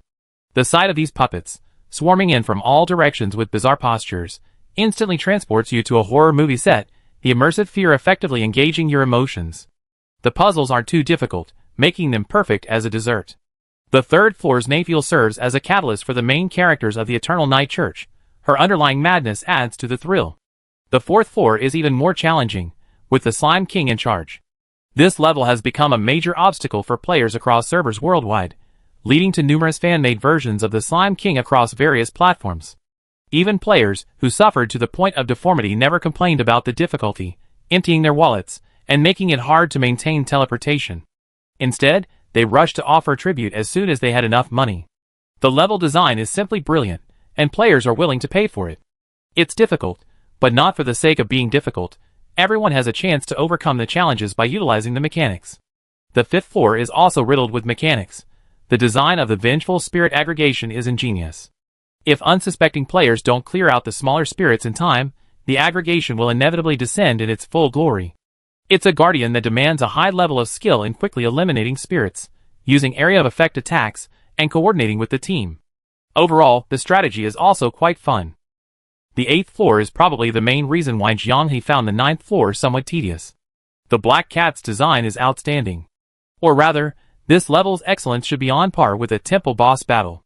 A dream within a dream gaming experience, a cybernetic electronic cricket fight, where the player ultimately delivers the decisive blow, resulting in an overwhelming sense of accomplishment.